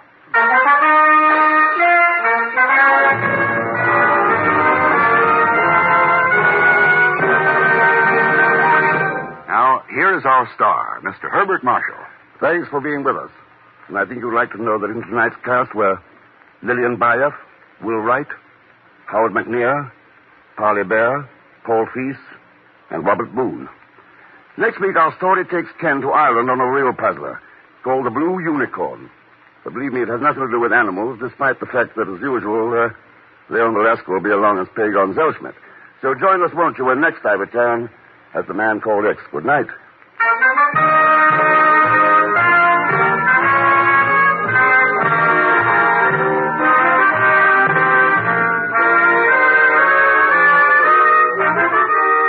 The Man Called X is a Saturday night feature on NBC's 5-show festival of comedy, music, mystery, and drama. Brought to you by the makers of Anacin for fast relief from pain of headache, neuritis, neuralgia, and by RCA Victor, world leader in radio, first in recorded music, first in television.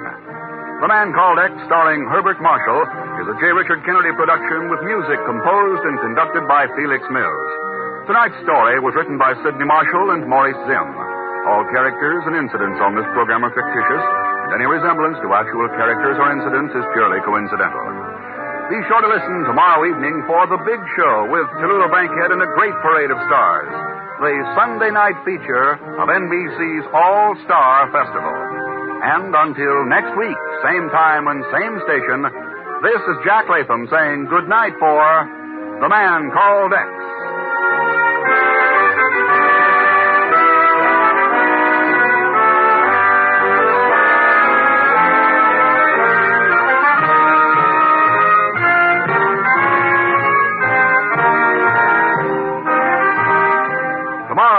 Tallulah's Big Show. Now it's your hit parade on NBC. This time, Ken Thurston visits Dublin, Ireland.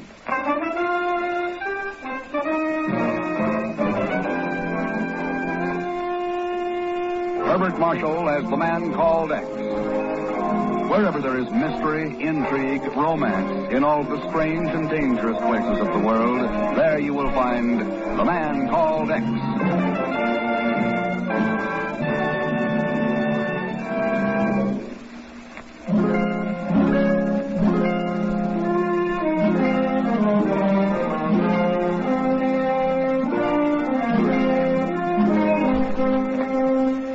Dublin, Ireland, a city born of invasion, bred on rebellion, matured in violence. But the world changes and Ireland with it.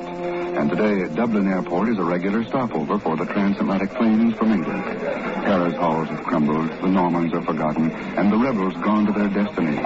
But one thing still remains: violence. I hardly see the necessity of going any farther away from the main waiting room, Monsieur Boucher. You know, I'm not supposed to be separated from the guards who are traveling with me. Well, I can understand that, considering what you're carrying, and that's why I want to speak to you alone. But isn't this far enough? We're out of sight from everyone. Yes, I know. Sealed metal case handcuffed to your wrist. Highly secret papers, huh? The British government really didn't see fit to confide in me. Now, you were going to tell me about... Yes, about the plot to waylay and rob you. Well, it's simply a matter of this. Go! The plot was mine, my stupid little messenger. And as for the clever little trick of handcuffing the container to your wrist, well, thank you very much.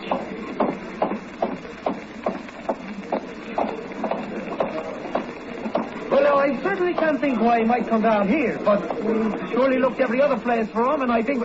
Huh? Hey, down there on the floor. Danny, don't let anybody in the corridor. And get a doctor. Hurry!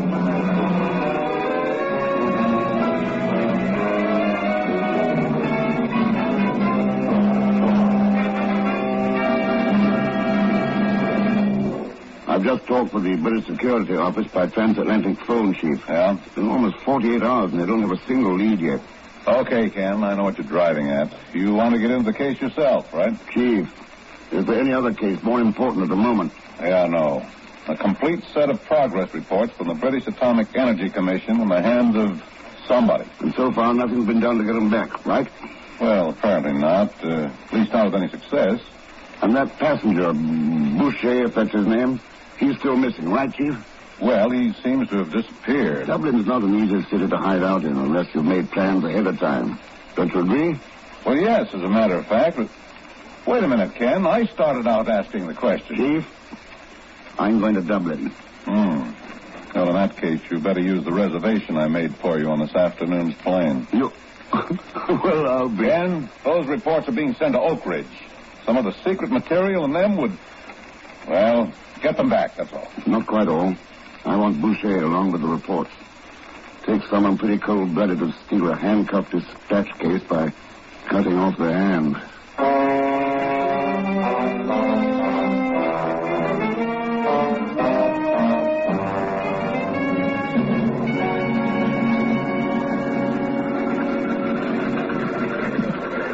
C-14 should be about... Bengal, huh? What are you doing on this plane? Mr. X? You're going to Dublin, too? Too? You mean you are? Oh, no. Why do you say no like that? Dagon, when you're happy to see me, it means you're not broke. And when you're not broke, you're usually mixed up in something crooked. Mr. Fester, honest, I swear by the father of my now, father... since you're going to Dublin, it might be the same thing I'm interested in. I knew it. The second I saw you, I knew you were going to louse up the whole act. At what act, Dagon? Act? That is what I mean is... Act? What act? I beg your pardon, Dagon. You two? Zora, oh. So I'm going to have competition, huh? Competition? Yeah, well, I'll see you, Zora, around somewhere. Dagon, aren't you going to introduce me? Well, you know, this, I mean, I'm Ken Thurston, Miss... Dane. Zora Dane, how do you do? Well, all flying to Dublin. And are you also going to the Blue Unicorn Inn, Mr. Thurston? Well, Oh, no, Zora, no. He always stays at the Shelburne. I mean, I guess he does. He's only a casualty acquaintance, you understand? Of course I'm going to the Blue Unicorn. Oh. After all, where else?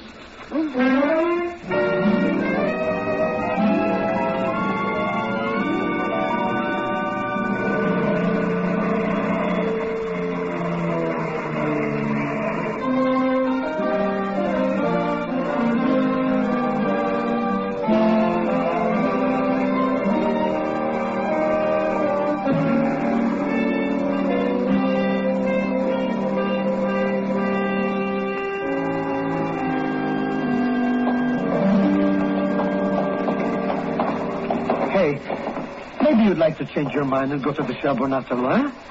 I'd be only too happy to carry your bag. Oh, thanks, Dagon. I imagine the Blue Unicorn is all right. But that's not the point, Mr. X. What I mean is... Look, maybe if you explained your problem, whatever it was you were scared to talk about on the plane with Zora around.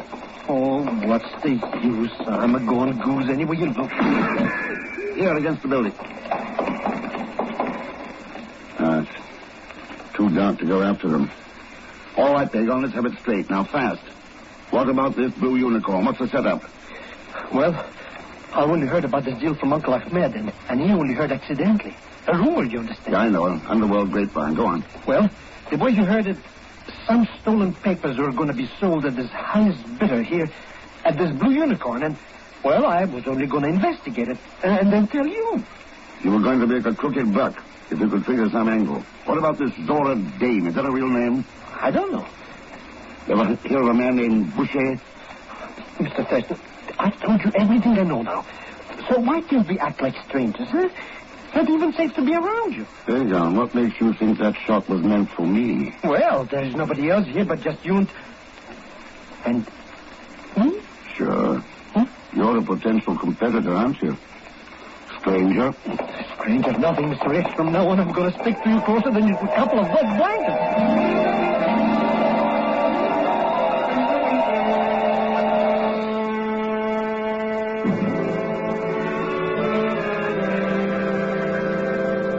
Welcome to the Blue Unicorn, Mr. Thurston, Mr. Zellschmidt. Hello. My name is Jensen. Now, just put your names down in the book here, and I'll have the boys show you up to your rooms. Good. Amazing the way the guests have been finding my little place. Just opened a few days ago, and there are 4 here already. And now you 2. The Blue Unicorn has been closed for 2 years, you know. Belongs to a fellow here in Dublin named Kerrigan. I just leased it from him last week. They told me I'd go broke with it, but I figure a good cook can always bring business to an inn. It might be a good idea to try some of your cooking right now, Mr. Jensen. We came straight from the plane. We haven't eaten. Well, it's a little past the dinner hour, Mr. Thurston. Oh, but that shouldn't be any problem for a good cook. And it isn't. As a matter of fact, I served one of my specialties tonight, and there's some left over. Irish, too. No, it's a fricassee. And, gentlemen, until you've tasted Jensen's chicken fricassee, you haven't lived. All right, Mr. Jensen, let's start living.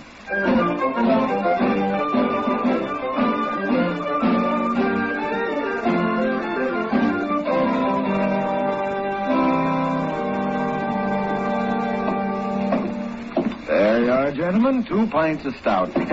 Look at that head. It's brewed right here in Dublin at the south side of town. Yeah, I know. Well, excellent menu, Mr. Jensen. Thank you. Maybe you'll decide to stay a month or 2. Well, my plans are a little indefinite so far. Exactly what the other guests said. Did they? I think they're all in the public room, by the way. If you'd care to meet them, just go on in and introduce yourselves. Fine, thanks. Coming, Pagan? Oh, you bet I'm coming, Mr. Thurston. With characters flipping bullets at me, I'm sticking closer to you than your own mother. And here we go. Good evening. Well, more competition. I wondered what happened to you, gentlemen. Nice of you to be concerned, Miss Dane. Well, I was hoping for the best, but here you are. Disarmingly frank, isn't that the way they put it? I suppose. Let me introduce a couple of more rivals. Mr. Thurston and Mr. Zellschmidt, this is Ivan Gonov. He is the dark, sullen type. The sleepy-looking one draped over the chair is Bertie Battersea. Pleasure, old boy. He's the hypocritical type. What kind are you, Mr. Thurston? Well, I'm apparently the kind who interrupts other people's dart games. Go right ahead. We'll watch. All right. Oh, there is one more, by the way. A man named Khan. He went to bed early. Well, Yvonne, old boy, it's your throw, you know. Right. It's a game for children. Oh, it is the way you play it. Give him a 0, Bertie. Pleasure. Would you like to get into the game, Mr. Thurston? You mean the dart game? Oh, call it what you like. But put your name on the blackboard there. All scores are public. Yeah, I see here. Ivan, 50,000. Bertie, 65,000. Zora, 75. And Khan, 100. Mr. Khan seems to be winning so far. Oh, the score keeps changing. Ivan is now waiting for a cablegram. Is this in points, pounds, or dollars? Your American dollar has become standard everywhere, hasn't it? I guess so. Well, maybe a challenge is in order. A challenge? Thurston will double anybody's highest score. That is quite a challenge. Yes, indeed. You really ought to toss a dart or 2, old boy. Back it up, you know. All right. Fine. Here you are. Thanks. Now, let's see. Well, Bertie, 2 bullseyes. does that answer your question? Yes. Smug Americans always know everything. I didn't learn that in America, Ivan. It was in Peru, where they used poison on the darts. Miss Dane, gentlemen, something tragic has just happened. The boy found Mr. Kahn in his room, dead. What? It's apparently a heart attack. A heart attack, huh? It's too late to inform the authorities until morning, but I did think you ought to know. And if you'll excuse me now. Well, 1 down and 5 to go. That leaves you with high bid, Miss Dane. I suppose you mean high score, Mr. Thurston. But aren't you forgetting your offer to double anybody else? Yes, actually, you're a high man, old boy. Care to toss another dart? No, I think I'll quit while I'm ahead, at least for tonight. Is it not a little dangerous to be ahead, Thurston? Mr. Kahn, you mean? Oh, I'm pretty hard to poison. Poison? It's an idea, isn't it? In Peru, they use it on the darts. Here, they use it on the players. Well, I'm in room 21, 2nd floor, 3rd door from the stairway. Good night, all. From March 31st, 1951, you're listening to Herbert Marshall as The Man Called X. The name Boucher disappears at the same time, and Kim Thurston arrives at Dublin's Blue Unicorn Inn, posing as a possible buyer of the documents in competition with 4 international criminals. A half hour ago, one of the 4 was found dead in his room, and now Ken enters his own room.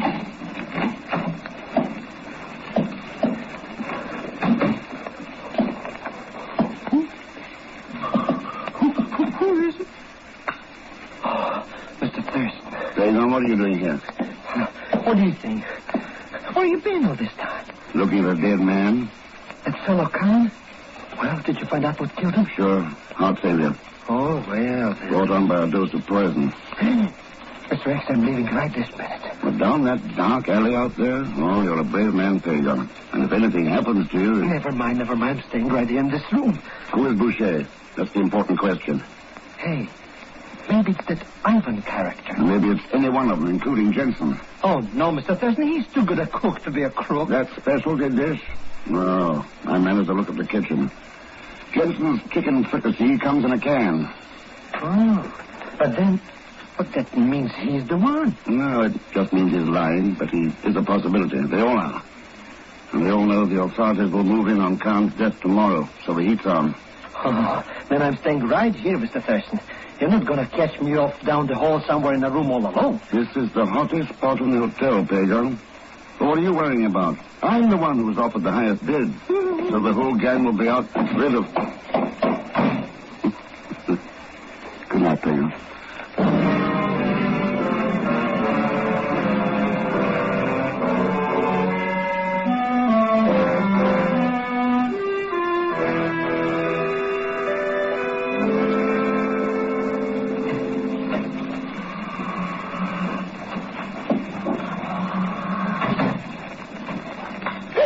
Hold it, Miss Jane, right where you are.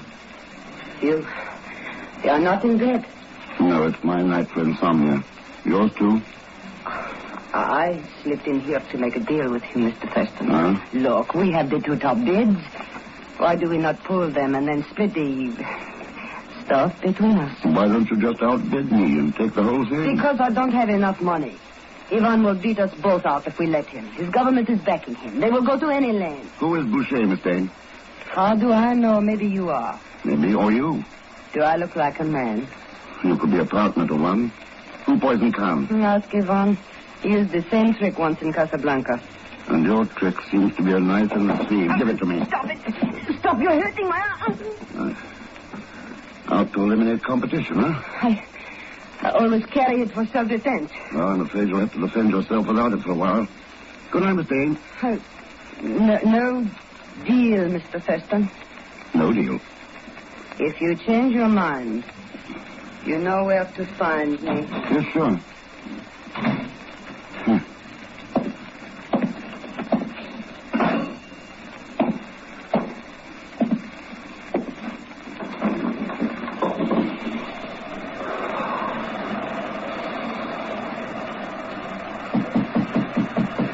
Come on in, Bertie.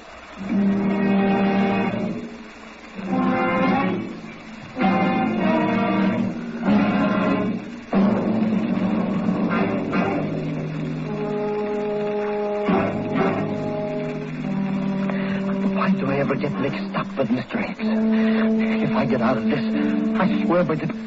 Maybe I won't get out of it. Maybe I'll be murdered right here in my bed like a dog in the dark with rain coming down. Nobody even to care if I... Oh, no. Oh, no. That's it. Yeah. Just as good as a dead dog. Please don't kill me. Relax, you feel his gun against your throat. Yes, sir. I feel it good. Well, keep feeling it. Answer me. I want to know who Thurston is. Well, he's just Mr. Thurston. That's all, sir. You don't feel it good enough. Who is he? Who is he? What's he doing here? Come on, talk. All right. I'll tell you, he's... No, I can't do it. Talk? So, well, he's the man called X. Oh, forgive him, sir. Oh, that's it. Now, that explains a lot. It does? Selschmidt, you've never seen me before, have you? No, sir. I mean, how do I know? It's too dark to tell. Then say that you don't tell. Do you understand? Sure. Ouch. I mean, sir, yes, I understand. All right. I go on back to sleep.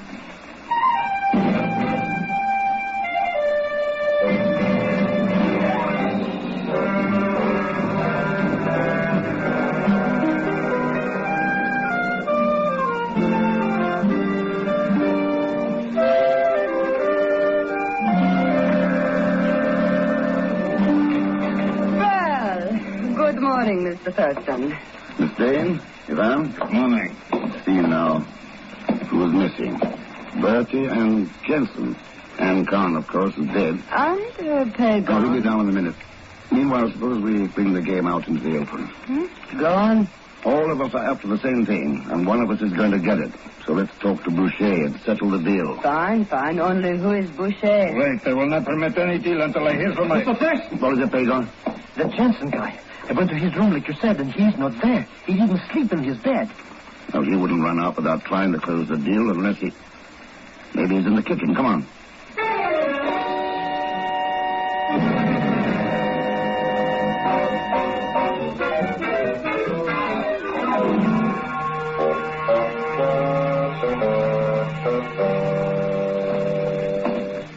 Well, it seems we have all been tricked, Mr. Thurston. Jensen, Boucher, whoever he is, has got away. Doesn't seem to make sense. And yet... Maybe he was the one last night, Mr. Thurston, eh? You know, that made me tell about... No, he's too tall. That man was short. More like Ivan here. What? And anyway, even if he did know, I think he'd make some attempt to close the deal. Perhaps it was closed. Bertie is gone too, you know. Wait a second. What's that noise? It's coming from the closet door, Mr. Thurston. Yeah, I know. Keys in the lock. Well. Who is it? Well. Let's get this gag off. Find out. Where is he? Where is he? Just show me where he is, and so help me, I'll kill him with my bare hands. Kill who? Criminal idiot who calls himself Jensen. Sir, do you realize he's kept me bound and gagged for 2 days, a prisoner in my own pantry? Huh? Said he wanted to lease the place, overpowered me, tied me up. So help me if I ever get Wait a my second. hands. Jensen's run out on all of us. Who are you? Kerrigan is the name, sir. I'm the owner of the place. Just help me out of these ropes, I'll tell you all about it.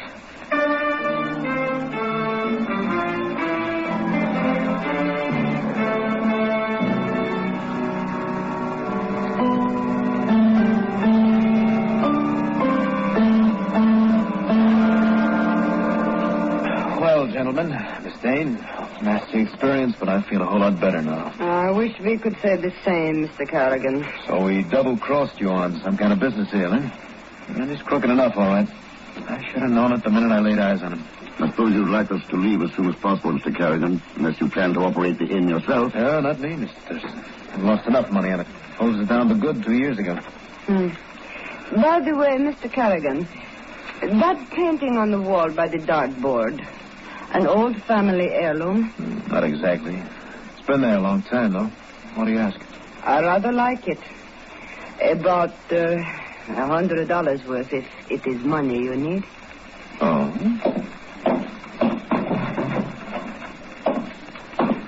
It's a nice frame, Miss Dane. 200, maybe? All right. At least I tried. Here. Gentlemen, I call you as witnesses that I made no claims about the painting. What do you mean? I know what you thought, but you're wrong. It is not an original Utrillo. I see. Well, taken again. I guess I had better get out of the game. Wait. Notice the heavy layer of dust on the frames of the other paintings in the room. It's interesting that this one is so clean. So the deal was closed, Miss Dane, Mr. Carrigan, or rather Mr. Boucher. No, don't move. You're talking like a fool. You found out who I am from Pagon last night, so you had your partner Jensen run out to throw me off. Then you closed the deal with Miss Dane. Delivery was just made. The papers are hidden somewhere in the back of that painting. Hold it, Ivan. Stay where you are. You're making a big mistake, Thurston. My name is Carrigan. Is it? Look, if you've been locked up for 2 days, how did your shoes get wet from last night's rain, Boucher? You know, that's really a very good question, old Oh, Bertie, come on in. Watch him, Mr. Thurston. He's got a gun. Yeah, I know. But aren't you going to do something? Shoot him or something? And have the British Secret Service, who is one of their best men? Secret Service. Thanks. We picked up that Jensen individual, Mr. Thurston, about 3 streets away. Good. My chap's searching Yvonne's room at the moment. Matter of poison, you know. You'll need that cablegram. Well, Mr. Thurston, it looks as though you have the high score. Pick up these marbles. Thanks. There's a lot more involved, though, than that. It's the same old story and the same old game. Anything for a crooked buck. It's being played all over the world, too. With no umpire, no rules. By people who aren't worth their powder to... Well, we've just got to keep on winning, that's all. We've got to keep on winning.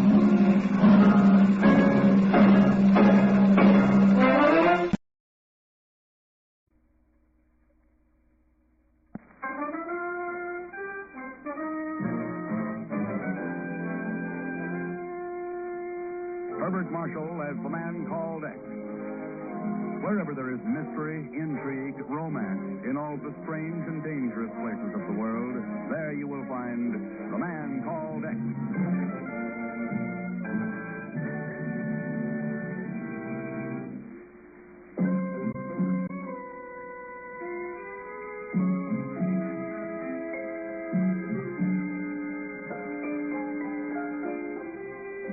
Known as Kalachar winds its crooked, filthy way through the colorful heart of the jewel of India, the city of Bombay. Down toward the Arabian Sea, the street winds, finally coming to an abrupt end amidst the turmoil and confusion of Bombay's dock area. And it is there, among the English merchants, the Lascar sailors, the Hindu, Muslim, and Brahmin dock hands and stevedores, that we find a familiar fakir busily plying his wares. But believe me, Saeed, I swear by the father of my father, nowhere in all India could you find razor blades like these. They'll sharpen pencils, open tin cans. You could even use them for cutting your whiskers. Yeah, you can... Okay. Now, you don't have to get tough about it, okay? Hey, you, Saeed. Maybe you'd like some pin-up pictures, huh? I got Mabel Norman, Cedar Barra, Mary Pickford. Believe me, for 10 rupees a piece. How wrong can you go? And besides, I would like... Huh? May this humble one inquire if the noble Sahib is known by the name of Pagon Zelsmith? Pagon? Who wants to know? My name is Mahura Sholto, Sahib. It was in Karachi during the war with the Japanese that I was of some service to the great one known as X. Oh, sure. Mahura Sholto, yeah. Hey, maybe you'd like some brand new resharpened razor blades, eh? You must be familiar with the address of the one who is known as X. Yes. It is. Hey, that's $50 American. Use it to send a cablegram to X at once. Whatever is left, you may retain for yourself. Oh, you bet, Mr. Sholto, my oldest, dearest friend. I'll send it off right away. I will write the message for you here upon this paper. In the back country of Kandiva, fertile seed for war is being sown upon soil ripened for conflict. You must destroy the deadly harvest. Are you kidding? That don't even make sense. To the man known as X, its meaning will be as clear as the waters of a crystal stream. It will? Go, Sahib. Send the cable. He must arrive here before it is too late. Mr. Sholto! Oh.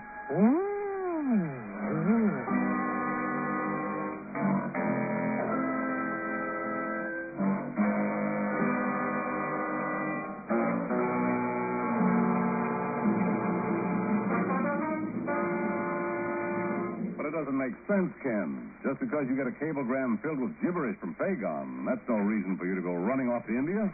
Mahuba Salter has been murdered, Chief. Sure, I know. And this is the Bureau, not a homicide division. Chief, did you ever hear of Khan's grass? Khan's grass? Yeah. Well, sure, it grows wild in India. It's the curse of India. Only 5 feet high, virtually indestructible. Over 10 million acres of once fertile land in the central provinces are now overrun by it. Well, that's their problem. No, you're wrong, Chief. Unless that land can be reclaimed from the Khan's grass, millions of people will face famine, starvation. And starving people are ripe for anything. Well, remember what happened to China. Now, but wait a minute. Didn't I read about an English agriculturist, Dr. Stanley, planning on doing something about that grass with some new farm machinery or something? That's right. He's in Bombay now, getting ready for a trip to the interior. He's going to try out that machinery in Kandiva province. Kandiva? Yeah. In the back country of Kandiva, fertile seed for war is being sown. I'll let you know how I make out, Chief.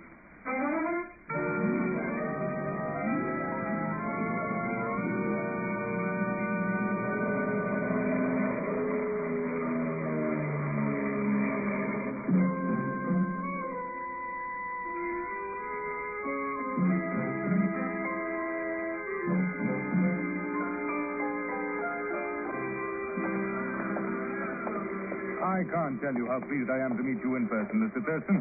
Mahuva Sholto spoke to me about you so often I felt that we'd almost become friends, and now I'm certain of it. Nice of you to say so, Dr. Stanley. But I didn't know that Mahuva was connected with your land reclamation project. Oh, there was nothing he wouldn't do for the benefit of his people, Mr. Thurston.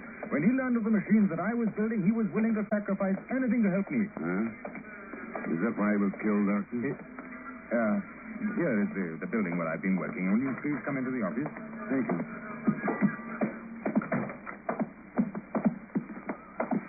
Mr. Thurston, for 5 years I've been trying to build tractor-driven equipment that will destroy the Khan's grass, that will tear it out by the roots. But there have been repeated attempts to sabotage my machines. I've received warnings that the farmer peasants in Kandiva province will not allow any foreign devils to interfere with their affairs. Mahuva Sholto has been murdered. Suspect anyone? No one. Where's the machinery now? Oh, they're in the workshop in the rear of the building. We're moving it out to the siding this afternoon, and then tonight it'll be loaded aboard railroad cars and the trip to Kandiva. Thurston. Yeah. They came from your workshop. There they are. Joe Battenmartin. Hi, Jim. Let's have that gun. Let's have it. Now, Jack, what's going on here? What is the meaning of this? It's simple enough. I just found out who's been trying to wreck our tractors. I am afraid, Dr. Stanley, that your engineer is suffering from a misapprehension. Yeah? But then what about that drum of diesel oil over there? Well sweetened with sugar and sand. Sugar and sand. You're sure about that? You bet I am. I just found it back here when Turbot opened up on me. I ran over, saw him with the gun, and... Say, who are you anyway? My name is Ken Thurston. He's an old friend of Mahuva Sholto's. Mr. Thurston, this is Jack Martin, my tractor engineer, and this gentleman is Lal Turbat. He has been working for us at Delhi University. What's your explanation, Turbat? I was outside the workshop when I heard the shot. I rushed in, saw that gun on the floor, picked it up, and then Martin attacked me. Do you expect anyone to believe that story, Turbot? What do you mean, Martin? It could be true. See for yourself. This gun hasn't been fired. What? Oh, but that's impossible. What difference does it make, Mr. Martin? Barry, I didn't hear you come in. I have been here for several moments, Dr. Stanley, being amused by this rather childish conversation. You are Ken Thurston, are you not? That's right. I am Barry Sholto. Sholto? Mahuva Sholto's daughter, Mr. Thurston. Oh, I'm glad to know you. But why do you think it makes no difference who fired those shots? Because whether it is now or later, Mr. Thurston, you will learn that this project of yours is doomed to failure. Oh? India can handle her own problems. Her hopes, her future, lie within herself, with her own people, with Asia. Those were hardly your father's sentiments, Miss Sholto. And today he is dead. He would not listen to me, Mr. Thurston. I would advise you not to make the same mistake.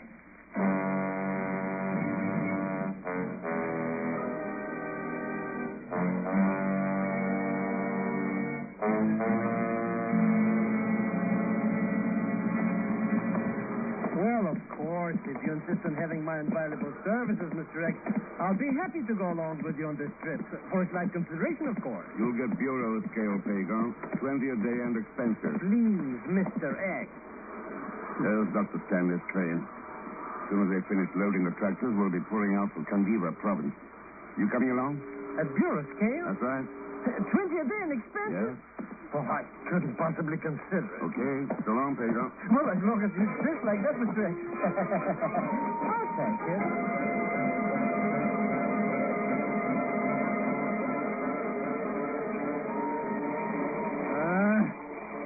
How soon do we reach this Kandiva joint anyways, Mr. X? Cheer up, Pagon. We shall get there sometime tomorrow. Believe me, it won't be one hot box too soon. Boy, what a trip. What did you find out about, Turbat or Jack Martin? All Martin does is talk about tractor engines, and Turbat don't say nothing. Just keeps on making eyes at that Barry cookie. What gives, Mr. Thurston? What's going on with this trip anyway? Somebody's trying to commit murder. Murder? But who's trying to bump off who? India is the target, Pagon. India? Now, what kind of a talk is that? How can anybody murder a country? Hang on to your head. I think we're going to find out.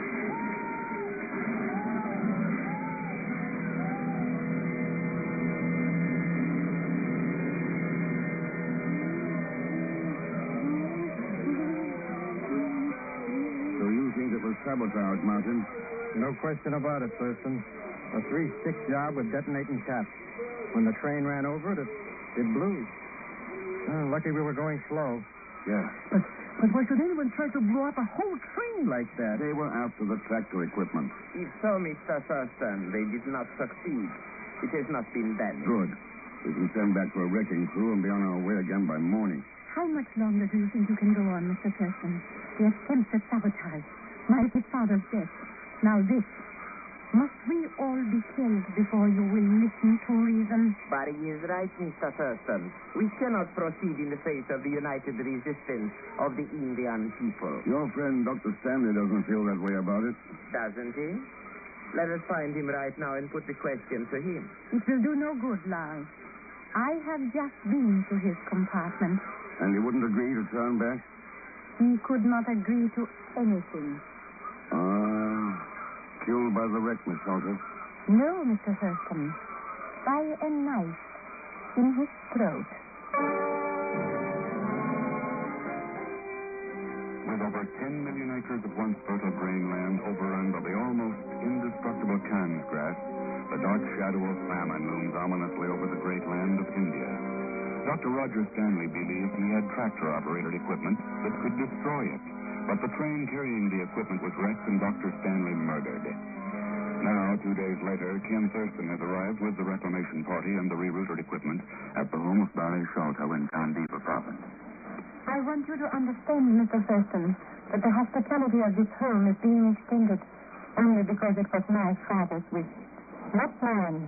You had your place for her there, Miss Sullivan, President Alvarez. The terms are not clear enough. You would have to do the project that you are doing. Miss Sullivan, we're here to test Dr. Stanley's equipment. If it works, it means new life for millions of your countrymen. The wishes of starving people are more important than yours and mine. It is the wish of my people to be sufficient unto themselves.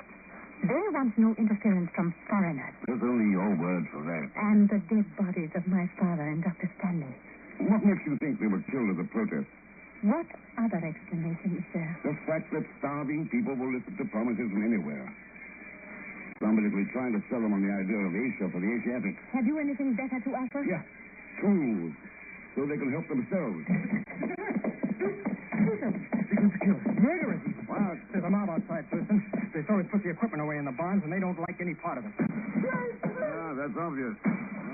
Starting with the rocks, are they? Put down that gun, Martin. If they want to play rough, they came to the right place. Put it down. Are you nuts, Thurston? There's only one way to handle a mob like that. If there is, it's not with bullets. What else do you think could work? Maybe someone ought to talk to him. Talk? That's crazy. Lyle Turbot doesn't think so? Lal, what do you mean? He's out there talking to them now. Hey, that's right, Mr. Thurston. And look what's happening with those lynchers. The mob's breaking up. They're leaving. See what goes on here anyway. What could Turbot have told them that would quiet them down like that? We'll find out in a minute. He's coming in here now.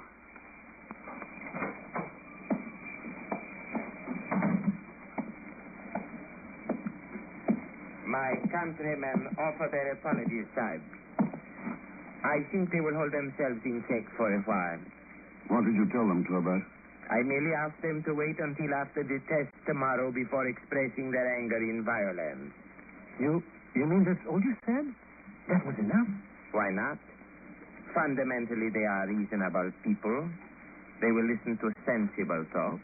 Sort of makes them the exception to the rule, isn't it? I am not certain I understand, Mr. Thurston. Angry mobs usually don't listen to anything. Unless it's an order from their leader.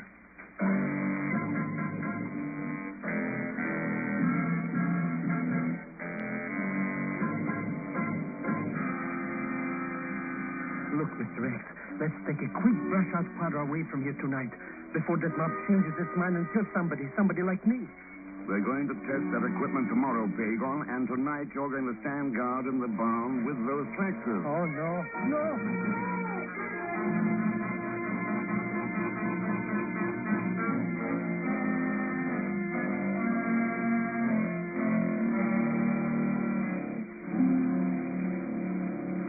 Do you mind if I share this hilltop with you, Ken? There are some things I would like to talk over with you. What things, Barry? First, my father was killed. Then Dr. Stanley. Any one of us could be next. And why? Because someone who thinks he is right is trying to prevent you from doing something you think is right. It somehow does not make much sense. Maybe not, but this does. The world's too small these days for any country to stand alone and hope to survive. Then every nation, every man must choose his side. Yes. For your sake, I hope you choose the right one. For the world's sake, I hope India does.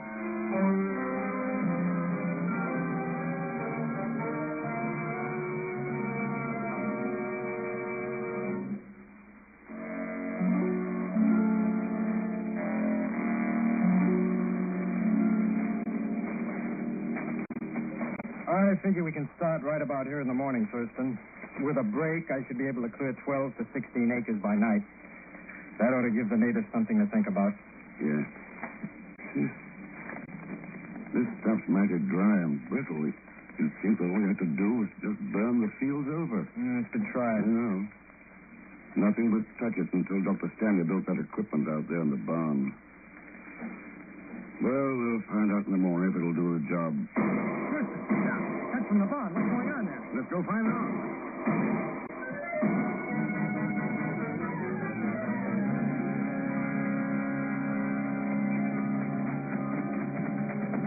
Hit the side door, Martin. Right.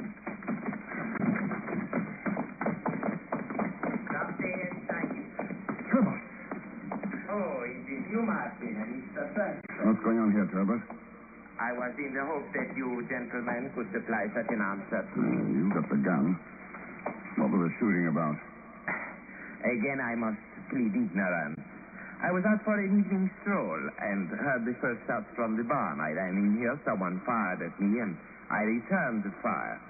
Then whoever shot was gone. That sounds as phony as the yarn you handed us back in Bombay. The truth, Mr. Martin, very often has a strange sound to those who are not used to it.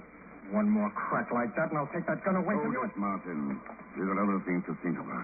If you are concerned about the equipment, Mr. Thurston, you need not be. Everything is in good order. It's not what's here that bothers me, it's what's missing. Missing? Yes. 5 drums of diesel oil and Pagon's Zosmith.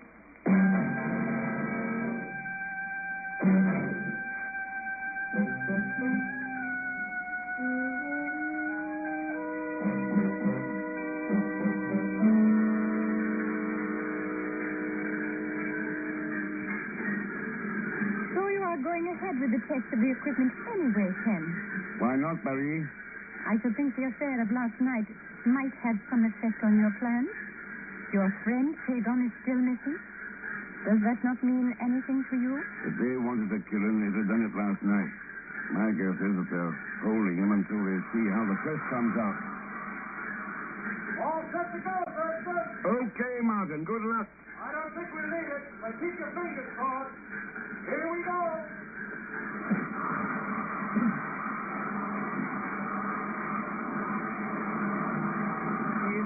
Khan's grass, Thurston. And look, it is working. Look at this swath he is cutting across the grass. It is unbelievable. So, you can supply India with the tools she needs to help herself. Inside of a year, Barry, you'll see this picture repeated all over India. If my people can be convinced of that fact, Mr. Thurston, there still remains the problem. You, Mr. Thurston! Why, Ken? It is Elsmith. Mr. Thurston, Mr. Thurston. We gotta get out of here.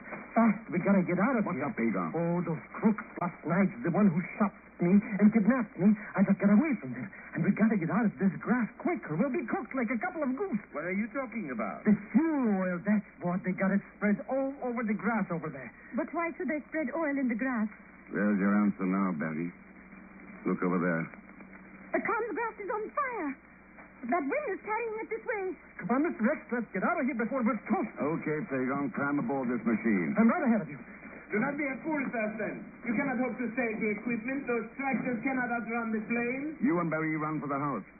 Mountain's out of the path by now. I'll handle this end of it. But that is insane. You do not stand a chance. All right, Pagon. Hang on.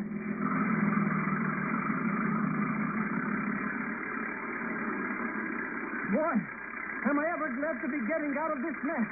I'd only ask once to see another blade of grass as long as I... Hey, look what you're doing, Mr. Rex. You're heading right into that fire. Not quite. I'm running parallel with it.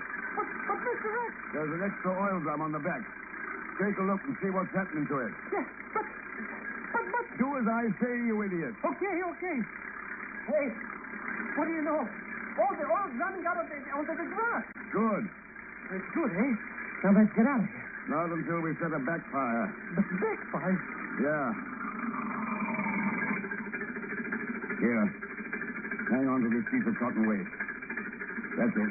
Hey, watch what you're doing. It's on fire. Toss it into the oil. We'll spill out. Go on, toss it. Sure, but... Oh, I don't see why you... Mr. Rex, it's on fire all around us. We're burning up. All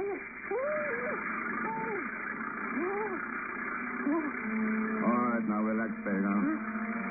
The only thing that will burn around here now is the Khan's grass.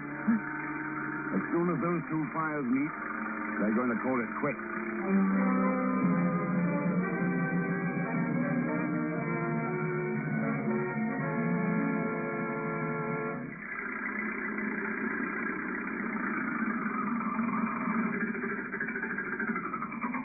Congratulations, Thurston. That was the fastest bit of brain work I've seen in many a day. Oh, it was nothing. Nothing at all. The fire put out. All that equipment saved. You call that nothing? The backfire worked. Let's leave it at that. Okay. Have it your way. All I can say is that I couldn't have pulled it off. To be perfectly frank, Thurston, I'm still puzzled about it. Or was it just accident that the second tractor was so handy and had the open fuel drum on it? There was no accident, Turbat. There had to be some logical reason for those missing fuel drums. A fire would destroy the equipment and still give Martin a good cover-up. What was that, Thurston? You can forget the act, Martin. It didn't work in Bombay when you tried to throw suspicion on Turbat, and it won't work now. Are you trying to be funny, Thurston? There's nothing funny about the murders of Salter and Dr. Stanley, or the attempted murder of millions of Indians through starvation. What are you talking about? How'd you know there was sand and sugar in that sealed oil drum in Bombay unless you put it there yourself? And the explosive that wrecked the train, how'd you know it was 3 sticks and a cap? Unless you ordered it that way. You seem to have made a little slip yourself, Thurston. You've forgotten to get any proof for all those wild statements. Oh, now Turbat can supply plenty of that. Turbat? Yes, Mr. Martin. Last night I spoke with many of my people. Not all of them were deceived by your propaganda. They promised if we could prove that the Khan's grass could be conquered, they would tell us the name of the one who was inciting them to unrest and violence. No, I would not advise you to move, Mr. Martin. Well, guess we cleaned this up okay, eh, Mr. X? We haven't cleaned up anything yet. Huh? We haven't? No, Pagan. Not as long as Martin and those like him are still around. Trying to sow the seeds of war. Feeding starving people on false ideas instead of bread. No, we haven't cleaned up anything yet.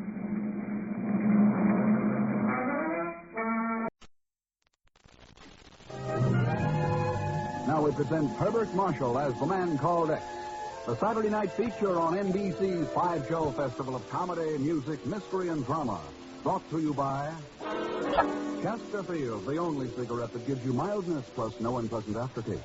The cigarette that brings you Bing Crosby and Bob Hope. By RCA Victor, world leader in radio, first in recorded music, first in television. And by the makers of Anacin for fast relief from pain of headache, neuritis, neuralgia.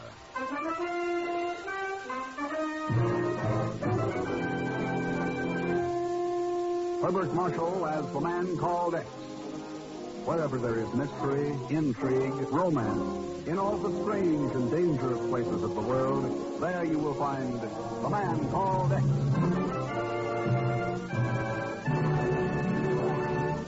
Oh, now, wait a minute.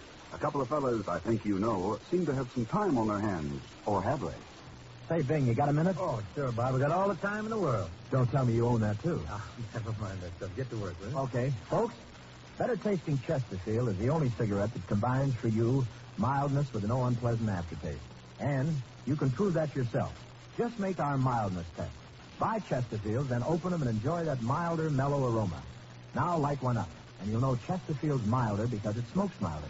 And Chesterfield leaves no unpleasant aftertaste. That fact has been confirmed by the country's first and only cigarette taste panel. Yes, mildness and no unpleasant aftertaste are what you and I and every smoker want. Oh, yeah, Dad, here comes the music. Buy Chesterfield, Chesterfield, the one that proves its case. Yes, Chesterfield's a milder, plus no aftertaste. Oh, ho, open the pack and give 'em a sniff. Then you smoke 'em.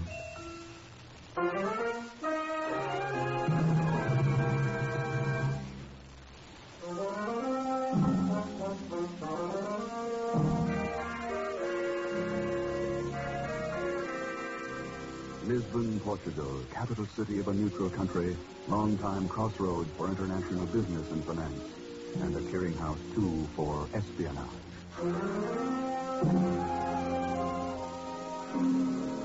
It's midnight, and two men make their way along a dark, narrow street near the harbor. One of them is a Portuguese CID agent, and the other, Ken Thurston, the Man Called X.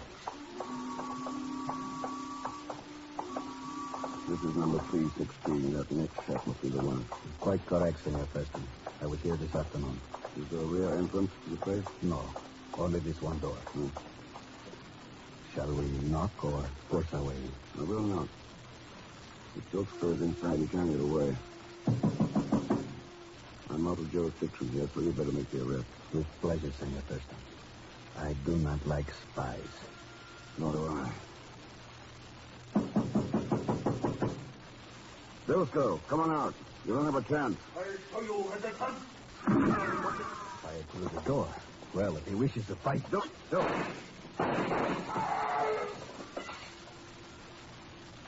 Bilsko! Oh, never mind. He can't hear you. Too bad. Too bad? Yeah. That's always the trouble when you shoot first and ask questions later. What? Who's going to answer the questions now?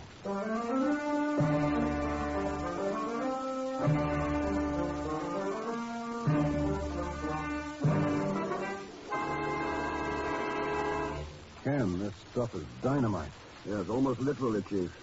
But that new White Sands project is top secret. Not for the person who wrote those reports. Why, they're practically day-to-day progress charts. Here, look at this one. Details of the radar scope that's being used on the new XV-7 guided missile. How the devil did Bilsko get a hold of them? It was sent to him regularly by somebody in Alamogordo, New Mexico. Here are a couple of Manila envelopes I found in his room. Typewritten.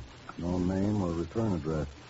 Postmarked Alamogordo. It's too bad Bilsko was killed. He might have gotten him to talk.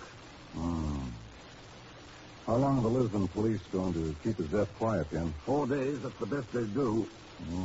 Not much time. And there's not much to go on. Well, I can look for the typewriter that found us out and something else, Chief. I don't think Bilsko's agent is actually connected with the White Sands project. What do you mean? I mean, these reports are worded as though they're second-hand information. I think the spy is somebody who has a good chance to talk with workers from the project. Well, could be. Then there's one other possible angle, Chief. That's the one I'm going to hit first. What one is that? The postmaster in Alamo Gordo, New Mexico.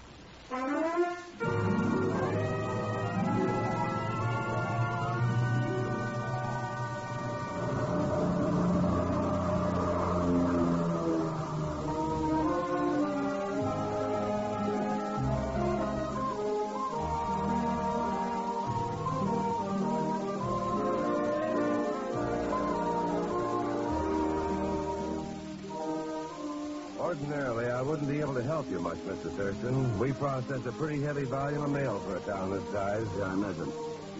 You said ordinarily, Mr. Barker. Does that mean you can help in this case? A little, maybe. These packages for Lisbon have been coming through here for a couple of months now. Several of the boys have commented about it, wondering who was sending them.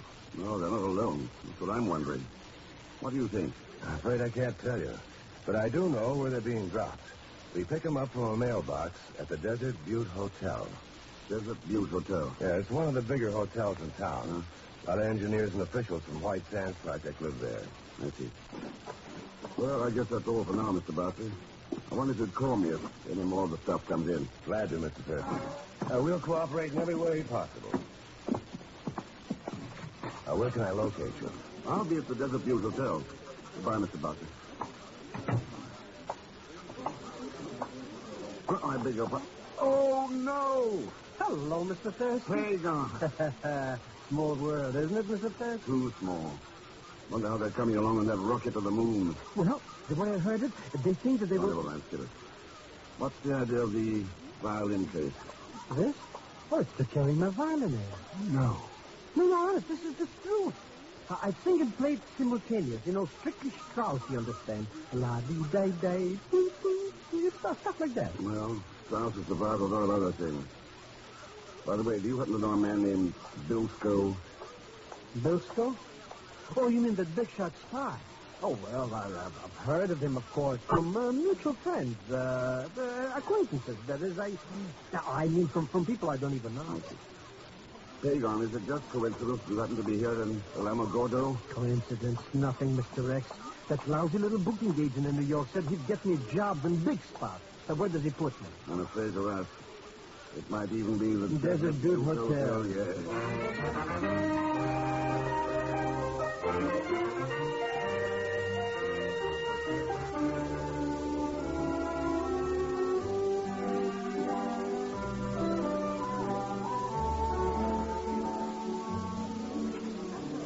Oh, I do wish I had a more desirable room, Mr. Thurston. A larger one, I mean. But the Desert Butte is just so crowded. All right, a single is fine, Mr. Weston. I might possibly have a better room in a day or two. If you're staying that long, of course. Well, my plans are a little indefinite. You're here in connection with the project? Just here on business. Oh. Well, if you care to register the name of your firm, there might be someone inquiring for you. No, firm. I work more or less on my own. Now, if I get a boy to certainly, I'm sorry. Carl Front. Mr. Thurston, you're not by any chance, chance what, Mr. Weston? Well, what I mean is that, If you want me, Mr. Weston? Oh, yes, Carl, yes. Will you show Mr. Thurston up to 612? Right. This way, sir. See you later, Mr. Weston. If you want anything, just ring for it, Mr. Thurston. Anything at all. The elevator, sir. Thanks. What's wrong with the manager? Is he always that nervous? Oh, he's kind of a squirrel. Only been here a couple of months or so. He's scared of losing his job. Are you in town on business, sir? In a way. Mm-hmm. Staying long? I'm not sure. Here we are. You're left, Mr. Thurston. Thanks. It's funny you're asking me about Weston. Why? Well, he's been jumpy as a cat for a week now. Acts like he's expecting somebody he doesn't want to see. That wouldn't be you, would it, Mr. Thurston?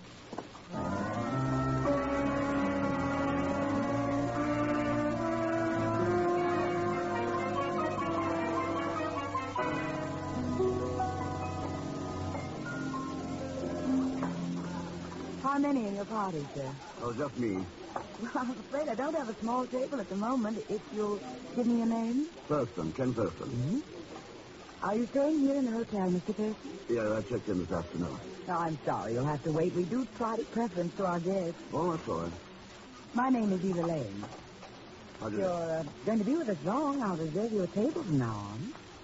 Well, I haven't decided definitely yet. Mm-hmm. I suppose you're here on business? You, too. Good evening, Miss Lane. Oh, how are you, Miss Weatheridge? Simply ravenous, my dear. No, I have a table all ready for... Oh, Miss Weatheridge, would it be an imposition if Mr. Thurston joined you? Mr. Thurston? Oh, this gentleman. Miss Weatheridge, Mr. Thurston. Oh, how do you do? Miss Weatheridge is our town librarian. Now, look, I don't want to impose. Oh, nonsense. It's not every day I have a chance to corner a handsome man for dinner. You come along now. Oh, right, thanks. This way, please. Are you staying here at the hotel, Mr. Thurston? Yes, I came in this afternoon. Oh, something to do with that white sand thing, I suppose? No, not exactly, is it? Oh, here we are, right next to the window. Oh, lot of good that does. With nothing out there but a dark alley. Well, you can dream, Miss Weatheridge. You. I'll send the waiter. Mr. Thurston, I do hope you can talk about something besides sines and cosines or whatever it is these engineers around here get all excited about. I imagine the town is pretty well overrun with scientists. Overrun? It's crawling with them. Everybody works for the project. Ladies and gentlemen, I shall now render for you a little number. Oh, he's terrible, Mr. Thurston. Absolutely terrible. You don't say. This one is a special bacon Zeltsmith arrangement. Now, 1 and 2 and...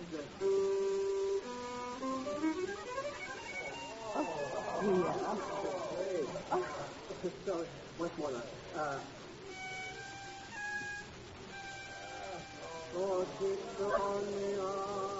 Miss Weatheridge, I see what you mean. I simply cannot understand why they don't get rid of it. Here, back away from that window. What happened, Mr. That was a Thurston? shot. Came from the alley. Well, whoever did it got away all that. Mr. Thurston, what happened? What was that? Somebody fired a shot through the window, Miss Lane. A shot? But why would they do anything like that? I don't know. Maybe they didn't like that singer. What's his name? Zeltsmith. Well, you can take it there at the reservation desk, Mr. Thurston. Oh, thanks. Excuse me. Of course. Thurston speaking. Mr. Thurston, this is Bartley at the post office. Oh, yes? I have a new shipment here, addressed to Lisbon. I think you might be interested. Interested enough to be over there right away. Goodbye.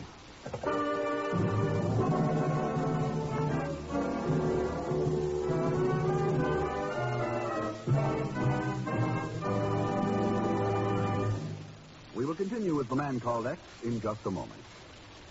Now, here's a word from RCA Victor. Soon another baseball season will be underway, and it promises to be the biggest and the best yet. It's the 75th anniversary of the National League and the 50th anniversary of the American circuit. And these milestones attest to the enduring enjoyment we derive from our national pastime. It's the American way, baseball today. So get out to the park as often as you can, and when you can't, do the next best thing. Root for your favorite team on RCA Victor Million Proof television. Its quality is proven in over 2 million homes.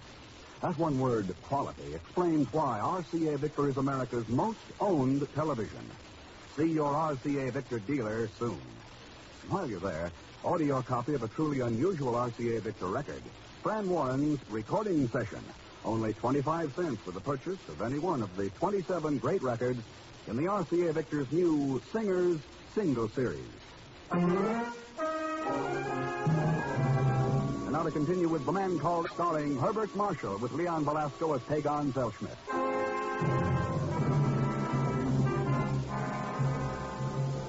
Reports from a spy found in a dead man's room have sent Ken Thurston to Alamogordo, New Mexico, and the highly secret White Sands rocket project.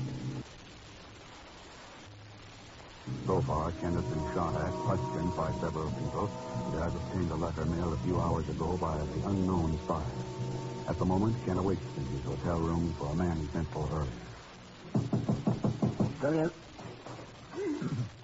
Mr. X, why are you pointing the gun at me? Not a reason in the world, Pagon, now that I know it's you. Come on in. Ask me some questions. Huh? What for? Well, everybody else in the place does. Not me. I should run every time I see you. All I get around is a lot of trouble. And a buck or two now and then. Now, like tonight, for instance. All set for my big number, and what happens? You have to go and get shot at. Not necessarily. That shot could have been meant for you. Happens every single time I... Me? You just couldn't resist talking, could you, Pedro? Talking about what? I just picked up a letter with the post office mail from this hotel. I broke a few regulations and opened it. Yeah, take a look. Why, you don't even sign or anything. Just type it. Read it. Well, it says, the man called X is here. We'll try to eliminate him and his stupid assistant before sending any more reports. Well, it looks like you're in a lot of trouble, Mr. Thurston. Yeah. Who could they mean by stupid assistant? Oh, I guess it's somebody I mean somebody who, Oh, no. Come on, Pedro. Who did you talk to? Mr. Hicks, I swear by the father of my father, Somebody's outside the door. Yeah, stay where you are. The door's unlocked, Mr. Weston. You didn't need that key. Well, I didn't know you were in, Mr. Thurston. Obviously. I mean, I simply wanted to check your room and be sure everything was all right, I mean. It is. Good night, Mr. Weston. But Good night, Mr. Thurston. Is that the guy who paid you to tell who I am, Pedro? Mr. Thurston, sure help me. Well, the only one I just might have mentioned, it was that Eva cookie. The hostess in the dining room, huh? Yeah, I only wanted to impress her, you understand. It's a possibility, all right. In contact with lots of people, she's plenty of opportunity. Yeah. She's a real frosty tomato. That is, you know what I mean. No, I don't exactly. But I'll try to find out. Tomorrow at lunch.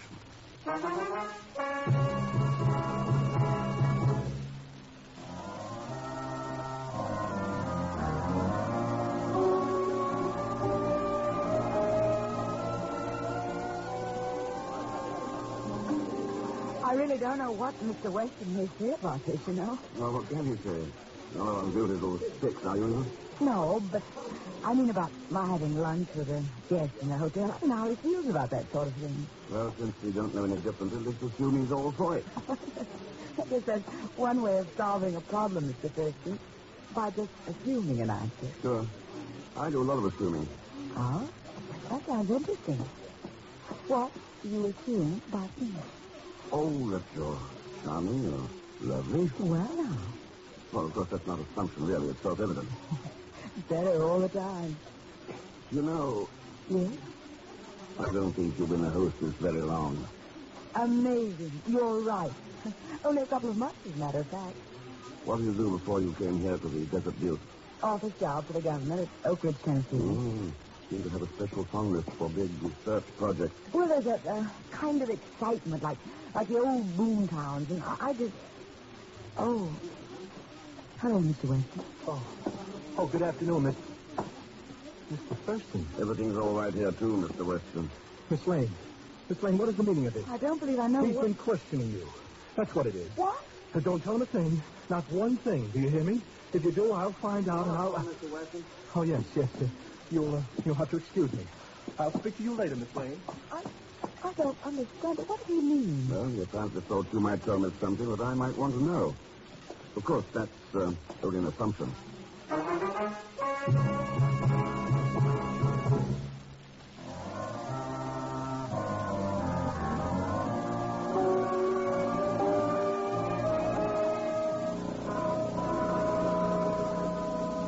This ought to be worth $1,000, Mr. Thurston. Oh, if you only knew what risks I took. What danger. Well, come on in and shut the door, Pedro. The main thing is, did you get the samples? Oh, sure, here they are. I was like to find out that there's only 5 typewriters in the whole hotel.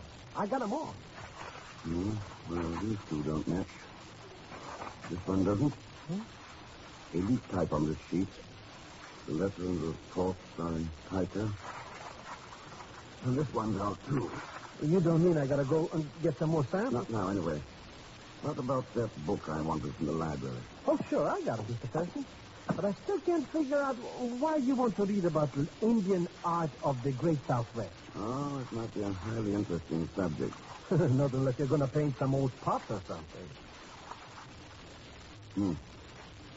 What? Oh, I wish I knew what's cooking around here. Come in. Here's the martini you phoned out for, Mr. Thurston. Martin? Oh, well, set it there on the dresser, Carl. All right, sir. Anything else, sir? No, thanks. Well, playground. Business is picking up. Not for me, it isn't. And the least you could have done is to order one for me, too. Well, you can have that one if you want it. Oh, well, now, that's... Of course, you'll probably die if you drink it. Die? What do you mean? I didn't phone down for any martini.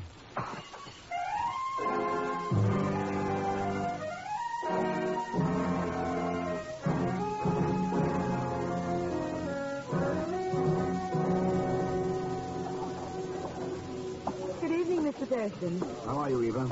I saved the table for you, tonight. Good. Oh, there you are, Mr. Thurston. Uh-huh. You're late this evening. Yeah, I guess I am at that. How are you, Miss Weatheridge? Just stuff. I gorged myself on 3 French pastries while waiting for you. Stay and have coffee when you want to. Oh, I love it. But I've got a foot-high stack of work waiting over at the library. That's tomorrow night. Fine. Good night, Miss Weatheridge. Good night. This way, Mr. Thurston. Thanks. Did you convince Mr. Weston that you hadn't told me anything? No. Funny, he hasn't even mentioned it. Here we are. I'll have the table cleared right away. Good evening, Mr. Thurston. Oh, hello, playground. Just in time for my act. Only this time, please don't foul it, Alvarez. You mean it was my fault I got shot at? Well, you antagonize people, Mr. X, and I worked 2 days on this novel. All right, playground. Try to be humble in the presence of art. What do you mean? Art at the first process. Good evening, Mr. Thurston. Oh, hello, Carl. Ladies and gentlemen, I shall now render you my special rendition. Have you heard him before? No, he was interrupted last night. You're lucky. There ought to be a law. Quiet. Quiet, please. See you later, Mr. Thurston.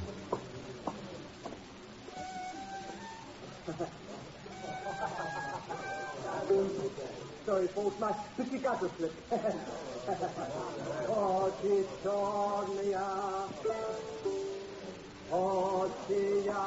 I'm sorry, Mr. Thurston. I almost forgot to use the package for you. Oh, thanks. I'll send a waiter right away. Now, still...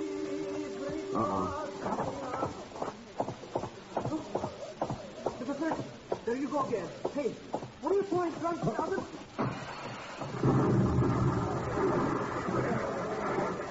Mr. Thurston, I think you'd do anything to break up my act. Anything. Yeah. I even tried to blow myself with a time bomb. What happened, Mr. Thurston? What was that? You ought to know, Eva. You brought me the package. But I don't know anything about it. Mr. Weston gave it to me and said... Said what? What did I say? Mr. Weston, where did you get that package you sent in to me? Why, I didn't get it anywhere. Somebody left it at the hotel desk, that's all. Mr. Thurston, you can tell the owners any story you please. But... What owners? Why, the owners of this hotel. You're an investigator for them, aren't you? So that's why you're so nervous. Scared of your own shadow. Mr. Thurston, if you don't hurry up and get whoever's doing this, they're going to get you. Yeah, I know. Say, John, do you still carry that set of skeleton keys? Well, as a matter of fact, it's just an accident. Only keepsake, you know. Oh, sure. Come on, let's go.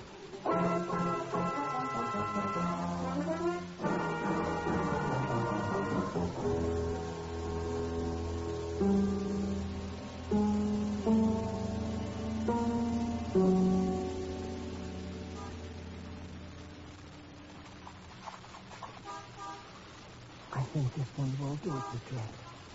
Yeah, that's the last key on the ring. Just a second. I told you so. Quiet, let's go in.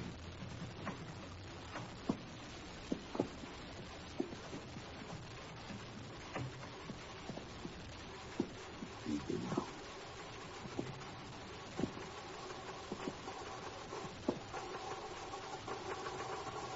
Good evening, Miss Weathers.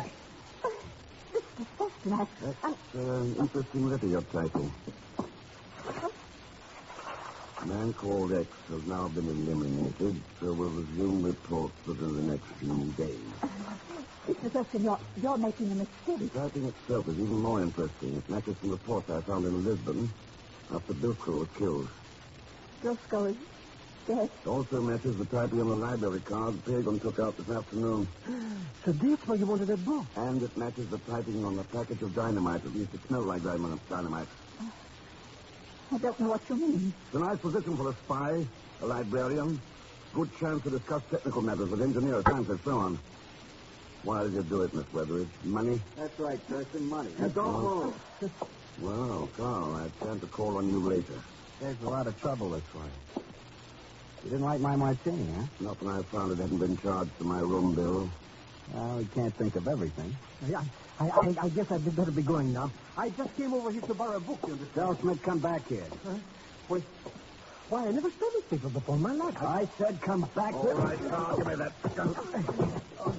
Can you, Thurston? Let go of it, Carl.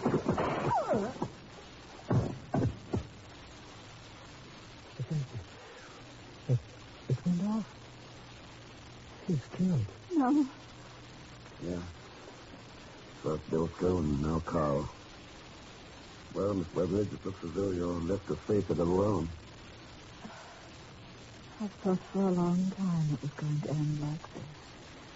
I guess I've always known we couldn't win. You knew you couldn't win, but you still kept on. Selling out your country, selling out yourself. Tell me something.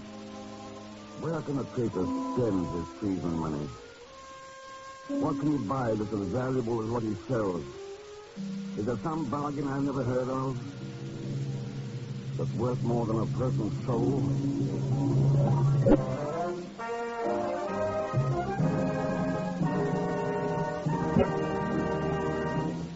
Our star, Herbert Marshall, will return in just a moment.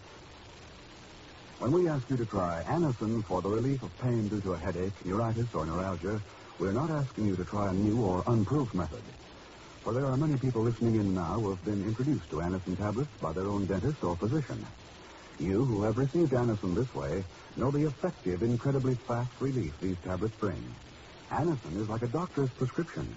That is, Anacin contains not just one, but a combination of medically proven active ingredients in easy-to-take tablet form. People by the thousands are using modern Anacin today instead of other ways. Doesn't their experience seem worth following? Try Anacin the next time you suffer pains from headache, neuritis, or neuralgia. You will be delighted with the results. Ask your druggist for Anacin today. Anacin is spelled A-N-A-C-I-N.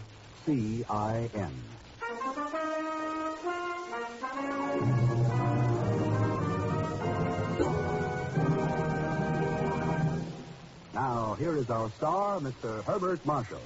Thanks for being with us. The folks you heard in tonight's cast were Betty Lou Gerson, Eleanor Audley, Bill Wright, Peter Lee, Harry Bartell, and Carlton Young. Next week's Puerto Rico, where an innocent fishing trip turns into a race against death. And, of course, there'll be Leon Velasco along as Pagan Zellschmidt. So join us, won't you, when next I return as the man called X. Good night.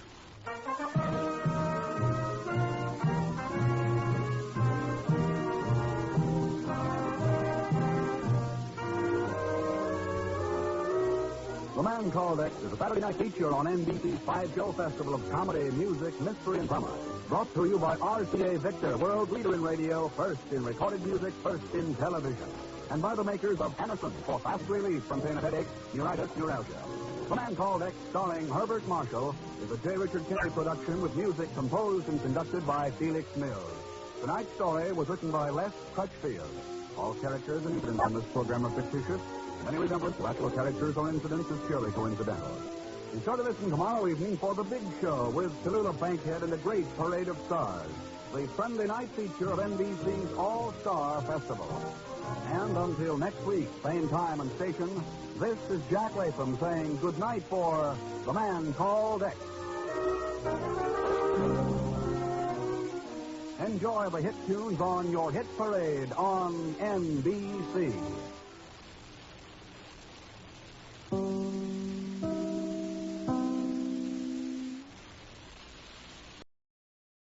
On a recent program, we talked about the shadows. Blue coal ring as being so valuable. And that brings to mind the Captain Midnight photographs. We'll talk about those a little bit later on the program. Right now, we continue with This Man Called X episode that takes place in San Juan, Puerto Rico. First broadcast April 21st, 1951.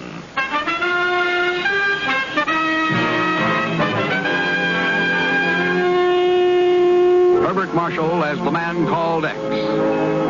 Wherever there is mystery, intrigue, romance, in all the strange and dangerous places of the world, there you will find the Man Called X.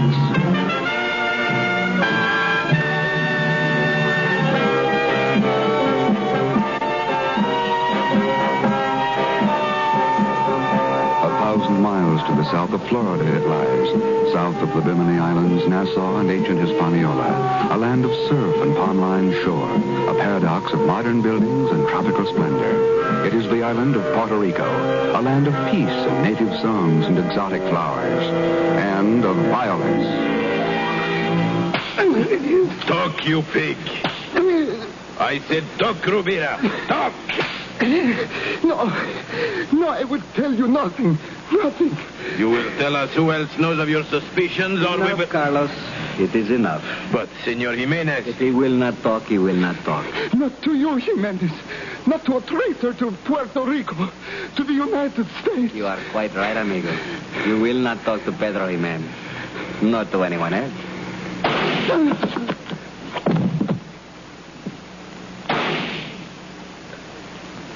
So, I believe that finishes our business here. Come along, Carlos. Si, Senor Jimenez.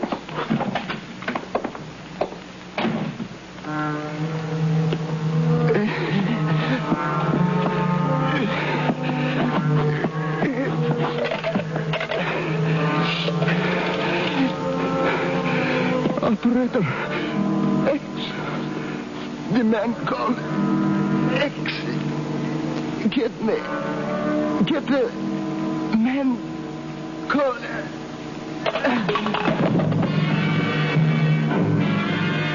We'll return to the adventure with Ken Thurston, the Man Called X, in just a moment. Central Texas, budding and blooming. And to make sure your lawn and garden will, visit Xanadu 2 Nursery. X marks the spot at Xanadu where there's a full line of plants and trees to beautify your Texas yard, Texas style. Plus many flowering ornamental and shade trees such as crepe myrtles, red buds, and Chinese tallows. Xanadu 2 can do it all, including the complete design and installation of entire residential and commercial landscape plans, complete sodding and hydromulching supplies and services. Plus they also design and install irrigation systems. For that finishing touch, Xanadu can also add a rock retaining wall and walkway to your yard. And at Xanadu 2, delivery and planting services are always available. Remember the original Xanadu Nursery on Highway 150 near Onion Creek in Driftwood, Texas, which carries fountains and statuary, and the new Xanadu 2 at 1900 Barton Springs Road at Wright Studio, where they're celebrating their grand opening by giving away a free 1-gallon Photinia shrub with every purchase. Xanadu 2 Nursery. Once again, our star, Herbert Marshall.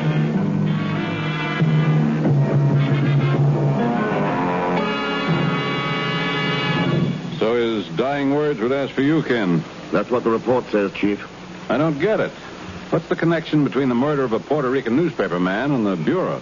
Luis Rivera was more than a newspaper man. He was a crusader, always fighting for the benefit of the little people and for his country.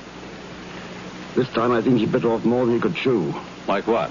Like the Nacionalista Party. Oh, wait a minute, Ken. The Nacionalista Party's no threat anymore.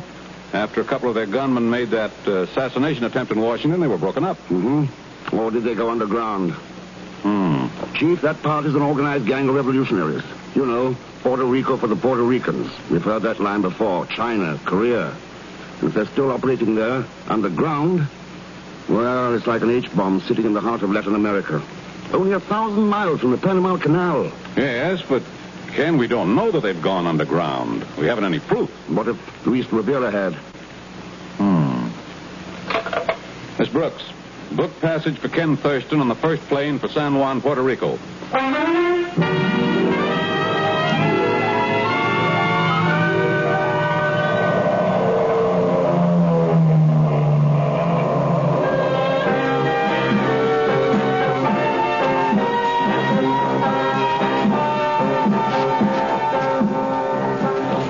Attention, please. Pan Pacific Airways,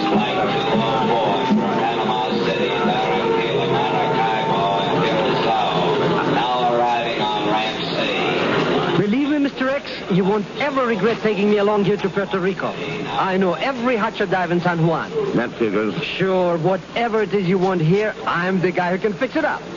What do we had for now, Mr. X? Wine, songs, women? Hagar, I want you to get me some information about the Nacionalista Party. That's a cinch. When it comes to arranging parties, I'm the Nacionalista Party. That's right.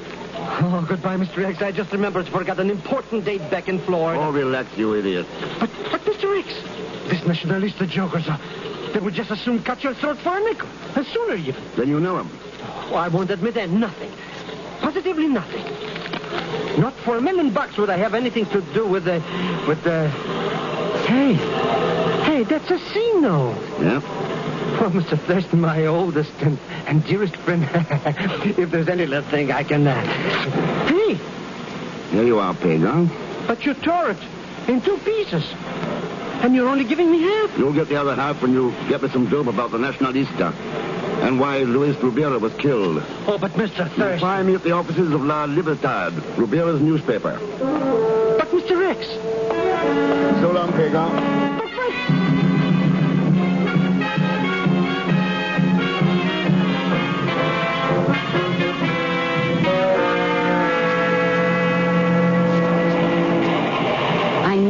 Come here, Kim.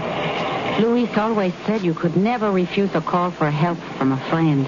Your husband was more than a friend, Maria. See, I know. During the war, the two of you were...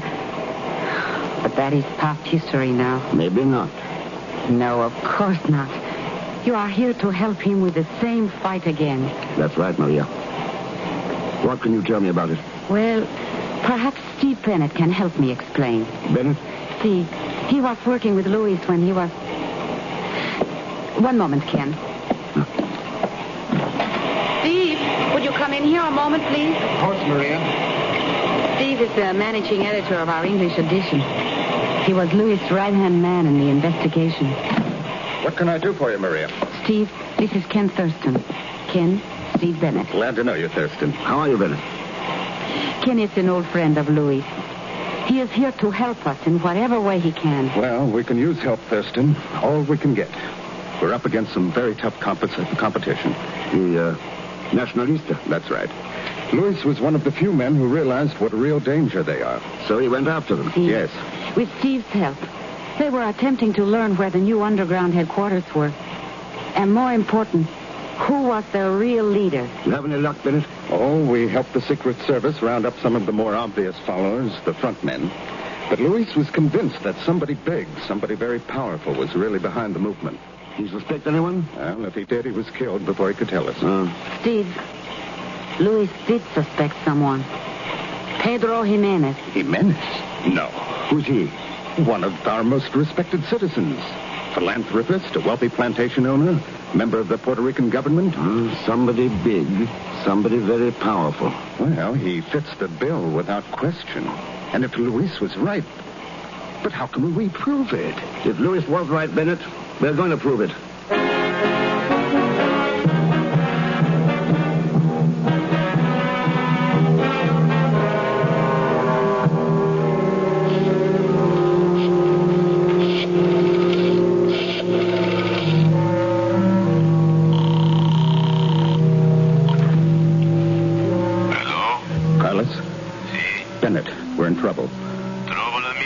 A man called Thurston just came to San Juan. He's investigating the party. Others have attempted to investigate the party also. Yes, but this man's different. And he's after Jimenez. Senor Jimenez, and any suspect? Yes. I don't have to tell you what to do. That is quite correct, Senor Bennett. You do not have to tell Carlos what to do.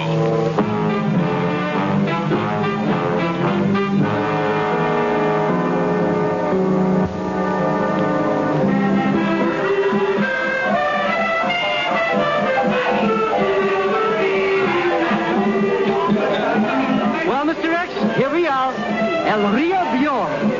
That's the river of gold. road, you understand? No. Sure. Some crumb-bum joint, eh, Mr. X? Luis Rubio used to come here? That's right. And the dope I got is that he was here about that Nacionalista party. So how about giving you the rest of that C note, eh, Mr. X? I got a big deal cooking, and I could use it. This deal of yours, does it have black hair, blue eyes, and wear a silver fox? How did you know? Coming over to the table now. Oh, that's right. So you have arrived at last, Pagan, darling. Hello, baby. I've been waiting for you, muchacho. But I did not know you're going to bring a friend. Oh, don't let it bother you, baby. I got a little banking-type business to talk over a minute, and then you and me will go out with the town. It sounds most intriguing, Pagan. But are you not forgetting something? Huh? Forgetting what? My name's Ken Thurston, senorita. Oh. And mine is Nina Rodriguez, Ken. Yeah, that's right. Nina Rodriguez. How about that half a C note, Mr. Thurston, eh? Pagan told me so much about you, Ken. About the way in which the two of you work together so well. Oh. Look, baby, on a second thought, business can wait. Let's brush out of this place right now, eh? You must find it most thrilling, Ken, to work with a man such as Pagan. Oh, sure. Now, like I was saying... How complimentary to you that he has made you his first assistant. Yes, isn't that nice? Well, you know how out there, don't you, Mr. Would you like to dance, Nina? I'd love to. If Pagan does not mind? Well, he won't mind. Will you, boss? Huh? Oh, sure. Go right ahead. Go on, Nina. Don't mind me. I'll just wait here at the table.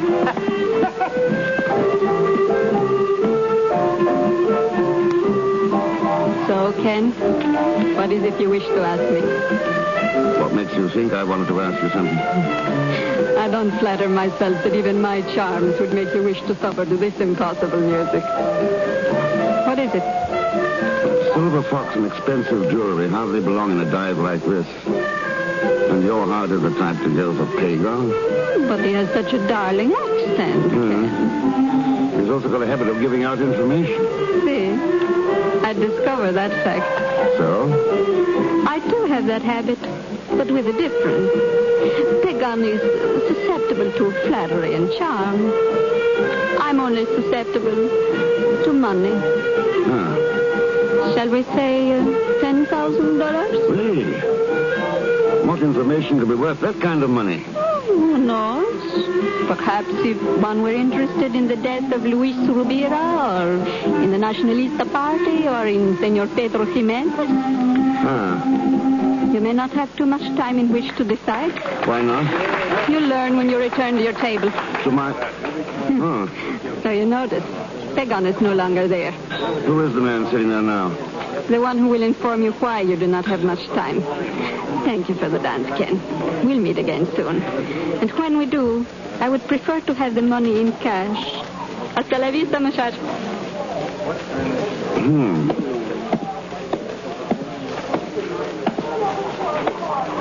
Hello, waiting for me? You're Senor Thurston, no? That's right. See, I've been waiting for you. My name is Carlos Mendoza. Is that supposed to mean something to me? I am a captain of the police. Oh? See, I'm here to place you under arrest for the murder of Luis Rubira.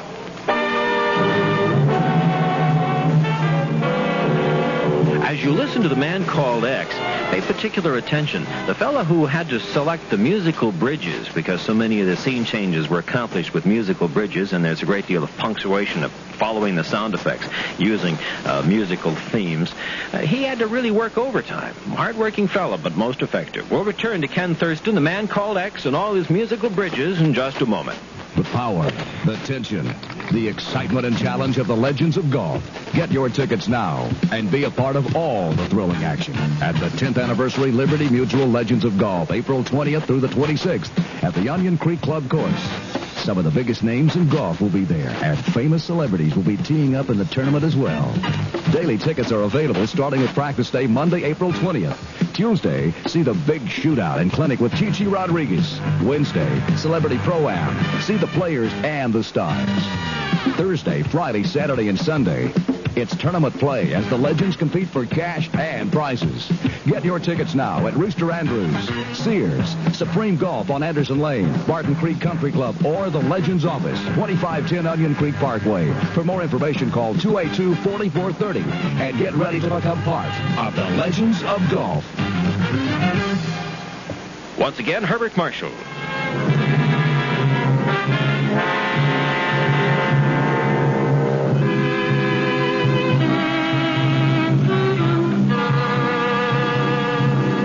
At a dockside cafe in Puerto Rico, Ken meets Nina Rodriguez, who offers to sell him information about the Nacionalista Party and about Pedro Jimenez, a wealthy plantation owner suspected of being the party's leader. But the conversation is interrupted by the arrival of Carlos Mendoza, captain of police, who puts Ken under arrest for the murder of Luis Rubira. Now, 20 minutes later, a black sedan twists up the curving mountain road leading to the inland plantation country of Puerto Rico. Carlos Mendoza is in the rear seat. In front, beside the policeman driver, is Ken Thurston, the man called X, with Mendoza's gun pointing at the back of his head. It's a pretty long ride to police headquarters, isn't it, Mendoza? Do not be concerned, Senor Thurston. We shall arrive in good time. At headquarters or Pedro Jimenez plantation? What difference, senor? The ultimate destination of all murderers is the grave. And, of course, you've got all the evidence against me that you need. What we do not have, we shall obtain. I see. You get rid of me, you close the file on Rubira's murder, and Jimenez and the Nacionalista Party go on their merry way. Senor Thurston, it is you who continually bring the name of Senor Pedro Jimenez into the conversation, not I. I am merely performing my duty in bringing a murderer to justice. Of course, and I wouldn't want your conscience tortured by the thought that you might have helped to convict an innocent man, so I'd better take that wheel. You fool! You will kill us all! You will!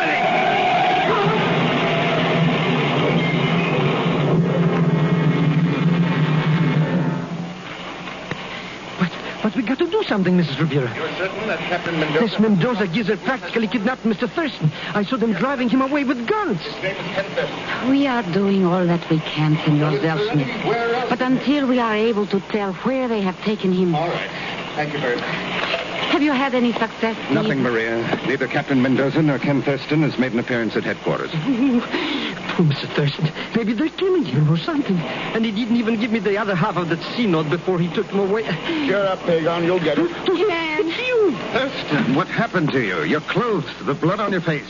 Well, there was a little accident to Mendoza's car in Puerto Rico's back country. It's pretty rugged. Back country? What's it all about, Thurston? What was Mendoza trying to do? The rough guess would be that somebody tipped off Jimenez to the fact that we suspect him. So he sent his hired boy, Mendoza, to take care of me. Ken, Luis was right.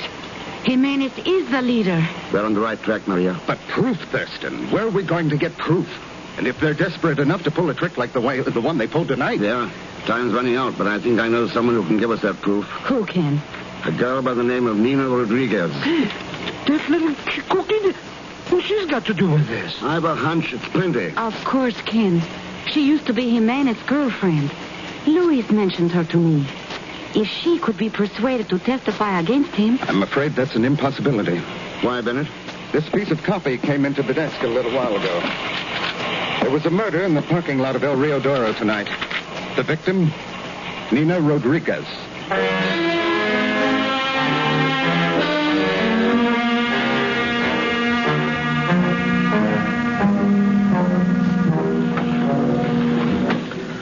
Okay, Mr. X. I got the window open. Now what? We climb inside. Oh, but this is that big shot Jimenez's house. What if he finds us? We just saw him leave the plantation and head for San Juan. He won't be back for at least a couple of hours. Now climb in.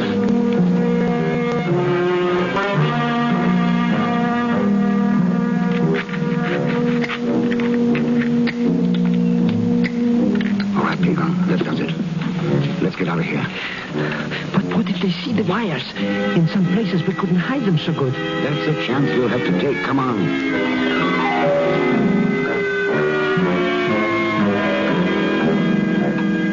You are certain everything went all right, Ken? The microphones are well hidden, Maria. Look, this is what we've done. We've connected them to the wires running up the hillside to this cave. We'll get down every word on this portable recorder.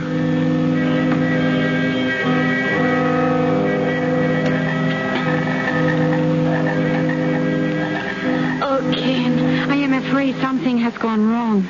It is already half an hour since we saw the lights of their cars pull up to the hacienda. And we have heard nothing yet. That only means they haven't gone into the library yet. But what if nobody in the joint feels like reading tonight?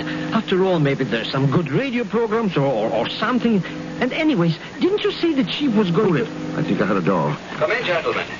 We may as well be comfortable in here while discussing our futures and the future of the party. Ken, they are coming into the library now. Start the recorder, Pagan. You bet. Now, our plans have been well laid. If you carry out your assigned tasks as directed, within a week the Nacionalista Party should be in control of Puerto Rico. Do not worry, Senor Jimenez. We shall carry them out. Mendoza. You didn't carry them out so well with Thurston last night, Carlos. That's Bennett. Yeah. What happened last Who else could have told him in as I was after him? An accident shall not happen again. Before tomorrow night, Senor Thurston shall be quite dead. And do not forget the others, Carlos. The lovely Senora Rubira and that stupid fool Zellschmidt. I am rather weary of having to act the executioner for you as I did with Luis Rubira. Easy, Maria. However, our concern now is with the overall plan. So, at the meeting of the Senate tomorrow, we assassinate the governor. There will be coincidental rioting throughout the city. Carlos' men will protect the members of our party. You, Bennett, will be in charge of our propaganda machinery. I expect that propaganda to result in my being elected as the new governor. Oh, Ken. It's a well-established pattern, Maria. Are there any questions? Just one, Jimenez. Why did you find it necessary to have a recorded transcript of our conversation here tonight? Oh. What are you talking about, Bennett? That wire running along the molding, leading to the microphone, the base of this lamp. Microphone? I put no microphone into it. Carlos. Si, Senor Jimenez. Get the Get your record. police car out onto the road to San Juan. Do not let anyone reach the city from here if you have to shoot to kill. Out to the car, fast. We've got about 1 chance in 10 of getting to San Juan before they catch us.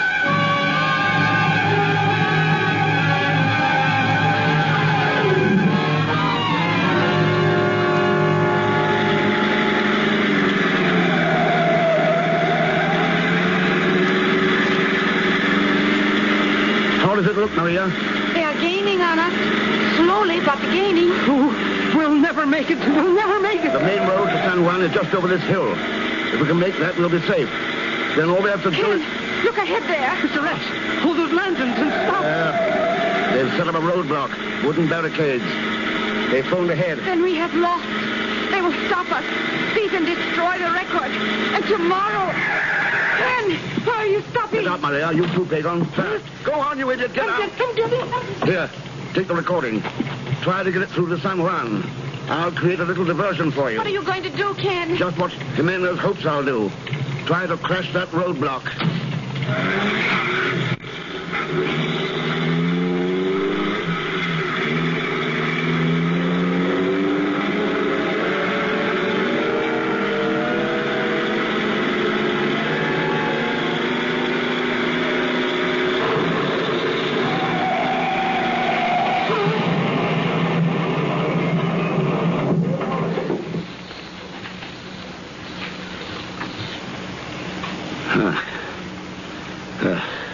So, Senor Thurston, you regain consciousness at last. Yeah. You must be Pedro Jimenez. At your service, senor. Yeah, Back in your library, I see. I had you brought here after your little accident. I thought you might rest more comfortably in familiar surroundings. That's mighty nice of you. I trust the ropes are not too tight? Oh, no. Very satisfactory. Good. I've always prided myself on being a considerate host. Well, thanks. It is too bad that you and I found ourselves pitted against one another on opposite sides of the world, as it were. Working together, we might have accomplished much. Working against each other, we have merely succeeded in achieving a stalemate. Is that what it is? Regretfully, I must confess it. Oh, Bennett and Carlos are still searching for your friends and the recording, but I do not delude myself into believing they will find them in time. That sounds more like a checkmate, Jimenez. Oh, no, not at all, my friend. While you have defeated me, I just as surely have defeated you. For I am going to kill you, you see.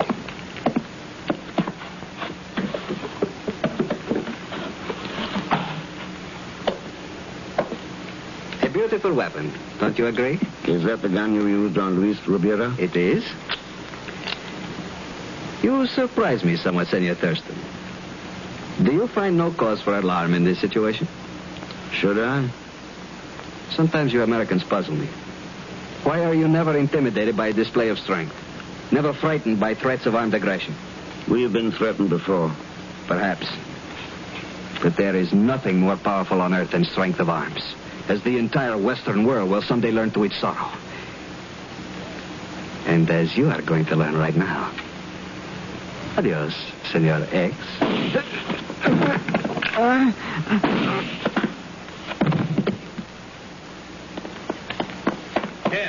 Ken, are you all right? Yes, Chief, thanks.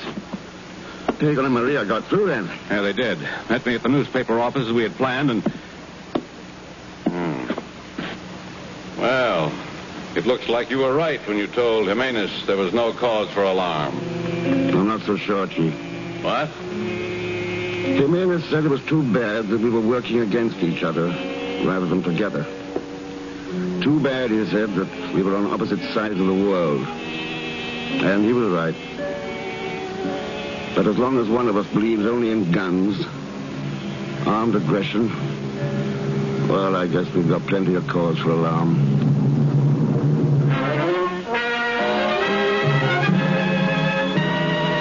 That's Herbert Marshall as the Man Called X from April 21st, 1951. Just a moment, we'll be back to talk about those Captain Midnight photographs.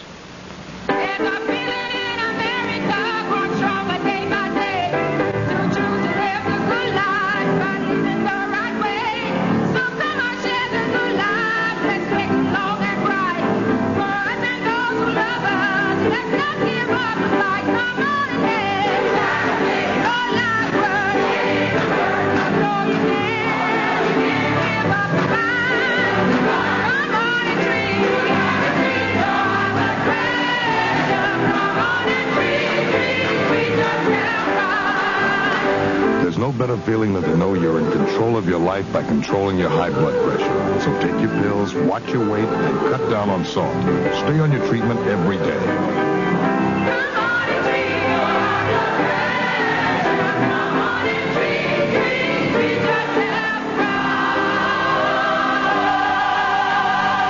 The National High Blood Pressure Education Program. Now that the 1986 taxes are behind us, it's time to start planning a way to reduce your taxes for 1987. Tax-deferred annuities and investment life insurance are being touted by financial gurus everywhere as the place to put your money. But are they all that good? This Sunday night on Money Talk, insurance professional Bruce Gardner will help me answer your questions in this area. Join me, Randy Morsey, at 6 p.m. this Sunday night on Austin's only call-in financial talk show, Money Talk, heard exclusively here on KLBJ AM 590. When you need to know. News Talk 590 KLBJ AM, Austin.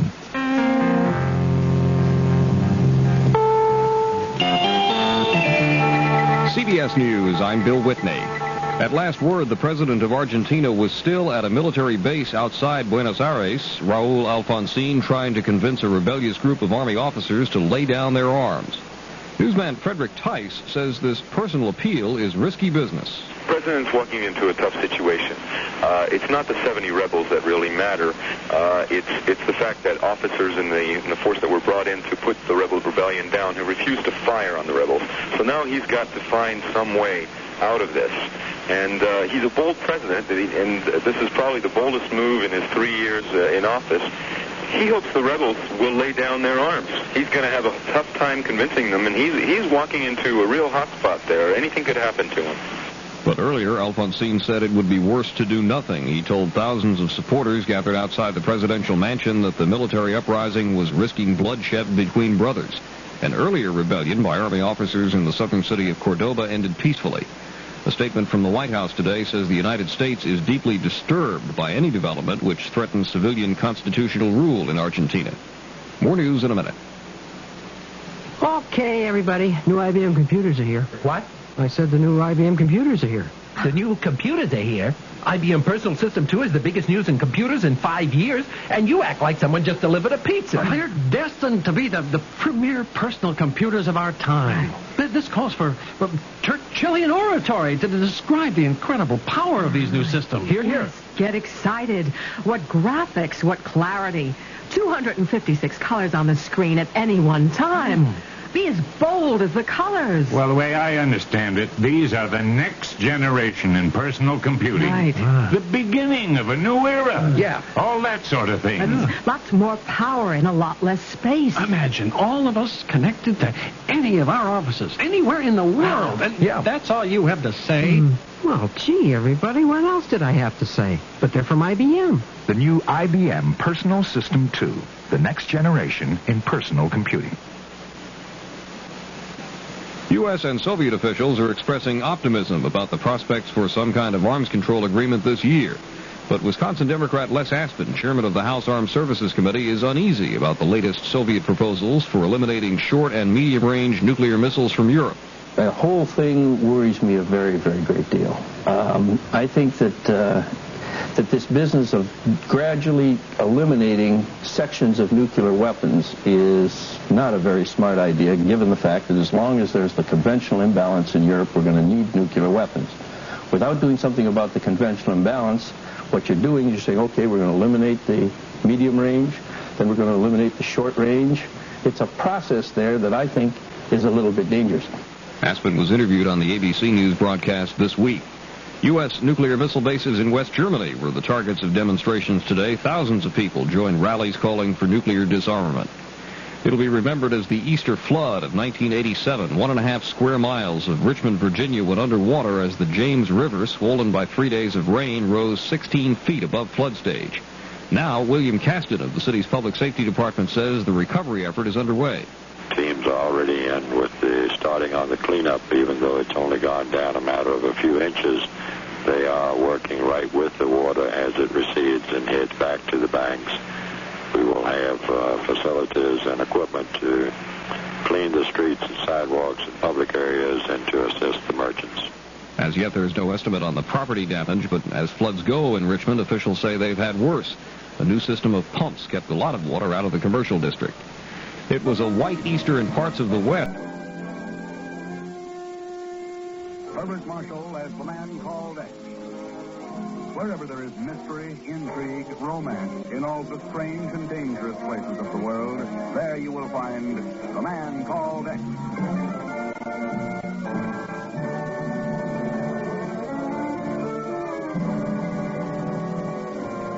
From Cannes to the Italian border, the maritime Alps push almost to the sea, forming a narrow known as the Côte d'Azur of the French Riviera.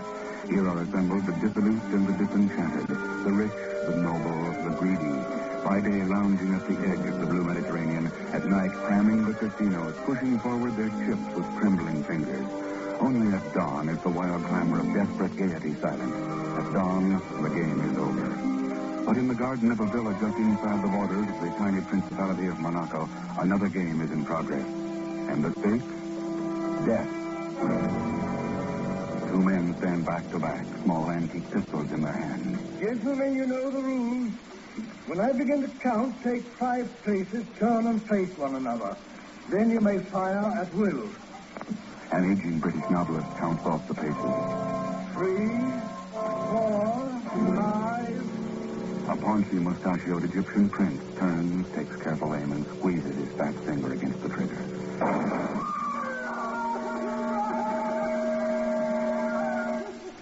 A young American playboy lies sprawled across a flower bed, a red stain slowly spreading on the treated white of his evening shirt. You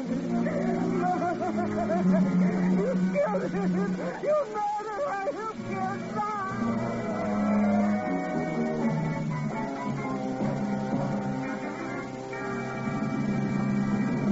Here's another one, Ken. This time it's the Tribune. Want to look at it?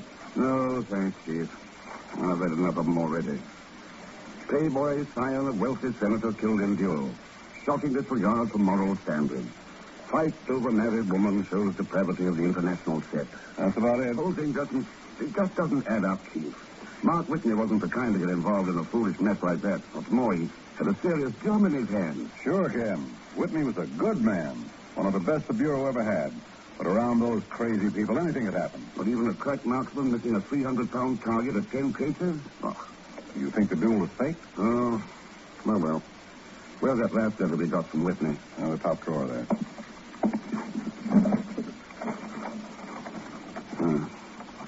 I'm heading for the Riviera for a rest. hope to fish for some channel bass, we'll try to catch a big one. That's right, Ken. He had a crude lead. Sure, but there aren't any channel bass along the Riviera, Chief. Huh? Except the kind who channel information behind the Iron Curtain. What? Wait a minute. You think Whitney was onto something hot? Could be. Could be that he hooked into a whopper when they pulled him overboard. Oh, no, Ken. There were too many witnesses. R. Clifton Lockridge, the novelist, that actress, Rhonda DeValley. She's Prince Harkin's wife, remember? I know, but she seems to have been in love with Whitney. Ken, people like those don't lie to cover up a cold-blooded murder. Well, maybe not. Maybe it's just a crazy hunch.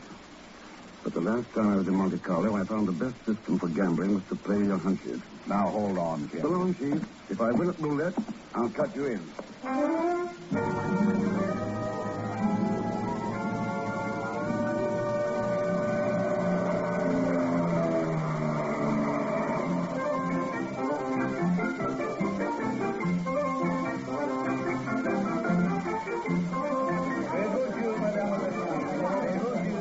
Monsieur Sefton, welcome to Monte Carlo. Oh, hi, Oreo.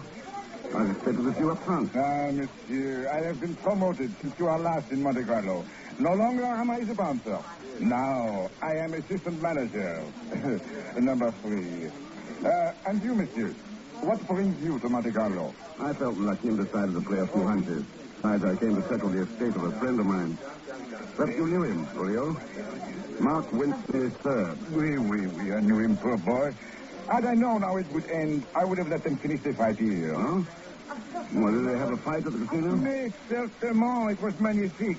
First, the American sinks his teeth in the prince's stomach, all the way to the reef. Yeah. Then the prince knocks him down and jumps on him. Then the American rolls him over like a ball. Ah, I hated to break it all. Oh, sure. Did you happen to know how it started? Alas, no, mon ami. I arrive when things are already going good. The American sinks his teeth into... You said that. Is there anyone who might have seen the fight begin? Oui, Georges, the croupier. Young Whitney, the prince, his wife, they were all playing at George's table. I can call him over if you like. Oh, don't bother. I'll have to send you a tip somewhere. As you say, mon ami. The fourth table on the right.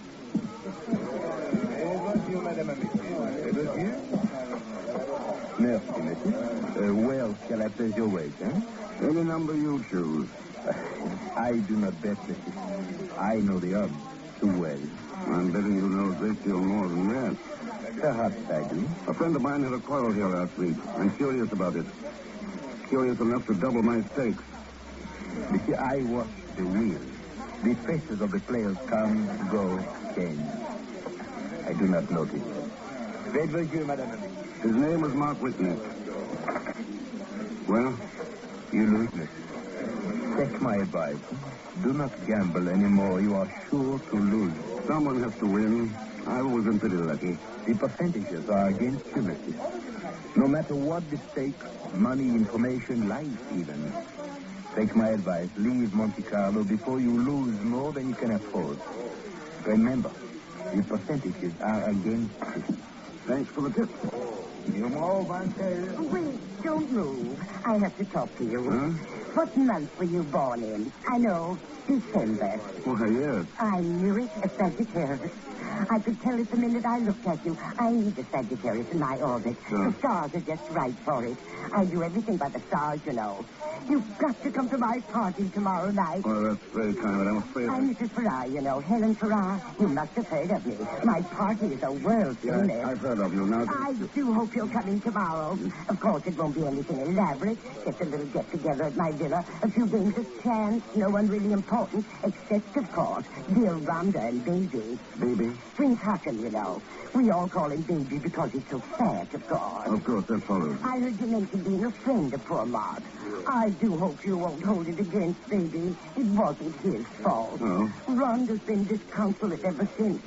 So has Baby. So have I. Yes, and it must have been pretty hard on your business. I don't know what you mean. Don't you?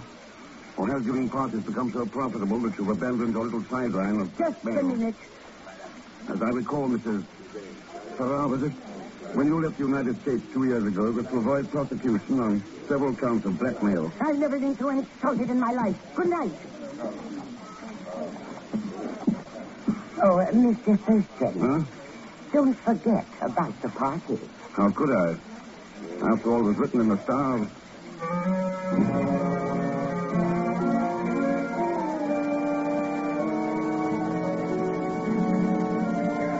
How would you like, Mr. Thurston? What do you... Oh, hello, Mr. Thurston. Hello, Pagan. Here. Let me have a try at those dice. Just as I thought. But it's for beer, eh, Mr. Thurston? Pagan. Oh, they're not mine, Mr. Thurston. How could you think such a thing? They belong to my cousin Pierre. He works at Monte Carlo. Oh, sure. Besides, who wants to get rich? I just came to the review because you were here. All right, Pagan. Who told you this time? The chief secretary again? Who else? Mr. Thurston, stop staring. It isn't polite. Especially when I don't know what you're looking at. Over there at the back of our table. Oh, the pretty petunia? That's Rhonda Di Valle, the Italian actress. Oh, she's the one marked with me. Well, come on, Mr. Thurston. What are we standing here for? Easy, Pagan. It's her husband. Is that character in the uniform? Oh, don't be silly. What could she see in here? Prince Hakim Raid is one of the richest men in the world. Well, I don't see what... Oh, a marriage of connivance, eh? Something like that. Come away from the table, Rhonda. You've lost enough. I lose what I like. $1 million times 2 million. You can afford. Because please, you go home. I'm staying. Oh, how can she talk that way to all that money? Rhonda, we will leave together. Take your hands off me. I'm going off for some fresh air. Hey, Mr. Rex, where are you going? Out on the terrace. See you later, Pagan. But Mr. Rex. Yes. You better try my handkerchief. Oh, God. I'm sorry. But it's all been so frightful. Like a nightmare of hatred and jealousy. And murder. Was Mark murdered? What else can you call it? Rhonda, who told Hakim about your interest in Mark? Must have been Helen Farrar. She knows too much and tells everything. Unless you pay for her silence. And then you have to pay more and more. All the money I... Oh. Huh? Won't you introduce me to your friend, Rhonda? Of course, darling. This is Mr. Thurston Helen told us so much about. My husband, Prince Hakim. Prince Hakim? You will forgive us, Mr. Thurston. My wife is overwrought. Time she went home. Isn't that right, Rhonda? Yes. I'm tired. Very tired. Good night, Mr. Thurston. We'll meet again. Soon. I'm sure of it. Good night. Quite an actress, isn't she? Oh, hello, Rockridge. Didn't see you there in the shadows. Well, I suppose I should have spoken up when you and Rhonda came out, but I enjoy eavesdropping. It's a novelist's prerogative, you know. You'll have to forgive Baby, by the way. These Egyptians take their women so death seriously. I gathered that. Yes, Mark. Funny thing about that business. There are always men hovering around Rhonda. Baby's challenged 3 or 4 of them, but he's always backed out, apologized. I decided he was something of a coward, and then he finally goes through with a duel against a known crack shot, who by some strange coincidence misses his aim completely. If it was a coincidence. What? Oh, yes, now that you mention it. Yes.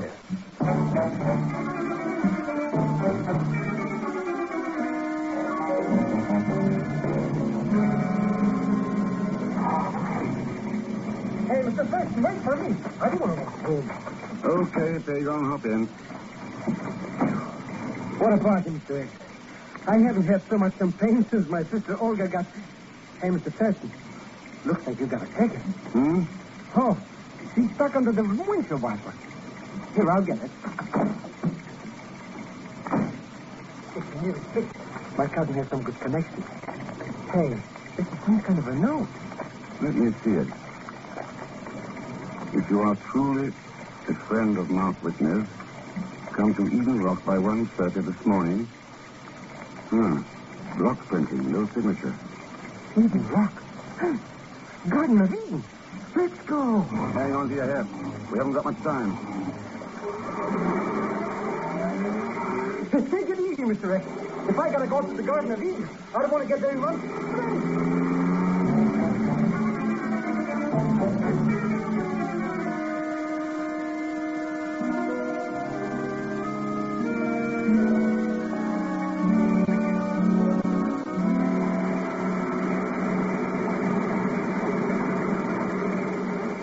Well, there isn't anybody here, Mr. X.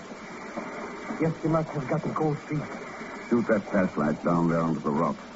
Sure. Why, Mr. X. Yeah. Oh, poor Prince has seen. Oh, all that dough, and he has to go and fall off a cliff. Hagar, I've got a hunch he was pushed. From May 4th, 1951, you're listening to The Man Called X, starring Herbert Marshall.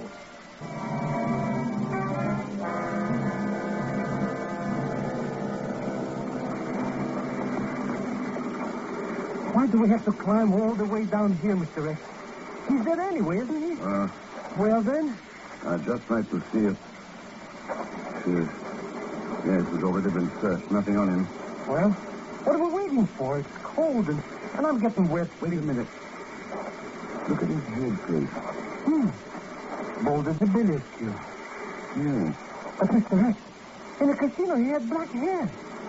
Maybe he got so scared he just all fell out. Or maybe he wore a toupee. Give me that flashlight. Let's see. Yeah, there it is. Up on this rock. How do you like that, Mr. X? Oh, it just shows you can trust nothing you see. Why, I bet you that... What are you doing? Where'd you get a piece of fruit? Fastened inside the toupee. Red 38, red 21. If you lose, cut stakes in half. Red 7, black 4. It's a system for playing roulette, Mr. X. Hey, baby, that's how the Prince Hakim got so rich. Not with this system. Come on, Pagon. Let's get back to the casino and lose some money. Sure. Lose? But, Mr. X... Come on.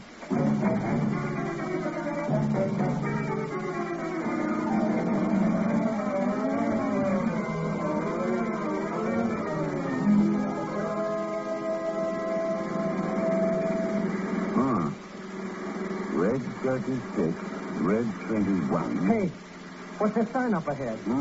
Oh, detour. Just like back home, eh? Now, where were you? Oh, yeah. Red 36. Mr. X, look out!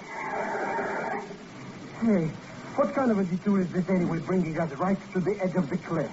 A very special detour, Pagon, meant just for us. For us? Yeah. Let's get back on the highway.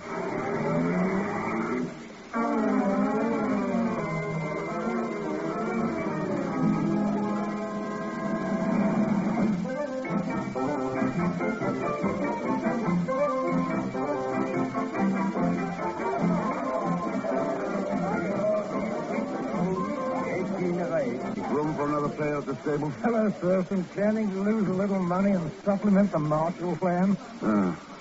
Looks like Mrs. Farrell's party has moved to the casino, Rockridge. My party was a bore, darling. I should have known. I've told myself 100 times, never entertain unless Saturn is in conjunction with Mars. And look where Saturn is tonight. Oh, boy, I never saw. There seems to be somebody missing, though. Perhaps you mean my husband, Mr. Thurston. Yes, Rhonda. I thought you went home with him. Maybe he was in one of his moods. We quarreled again. He let me off here. Fred bonjour. Fred bonjour. Monsieur Thurston? I'll play red 36. Yes. Numéro 2, noir, 2, black. Do you lose, monsieur? Let's try 21, red. 21, red. Black. Yes.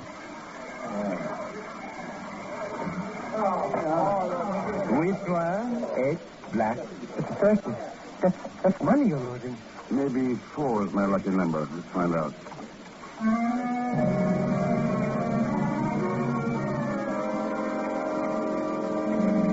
Noir, 10, black. Oh, I can't stand to watch anymore, Mr. Thurston. All this money going out and nothing coming back.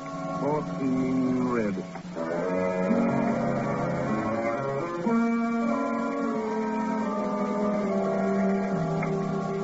Cans noir, 15, black. You lose again, monsieur.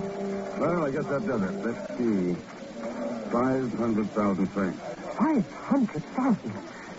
Even in Francis money. Afraid I'll have to give you a check. Oh, I'm very sorry, monsieur. Olio will accept it. Well, I do not think so, but I shall get it. Don't look so sad, Pagon. We'll drive out to Eden Rock and watch the sun come up. supposed to be quite a sight. Huh? Perhaps you'd like to come along, Mrs. Farrar, Rhonda? Well, You want to your own, Monsieur Fulton? Yes, I lost quite a bit tonight, and I'd appreciate it if you'd take my check. Oh, but monsieur, it is against the rules, even for you. That's too bad. It's warm laid out. Here. But I don't, bien. I will make an exception. Thanks. Good night, everybody. I hope you enjoy the view from Eden Rock. I expect to. Good night.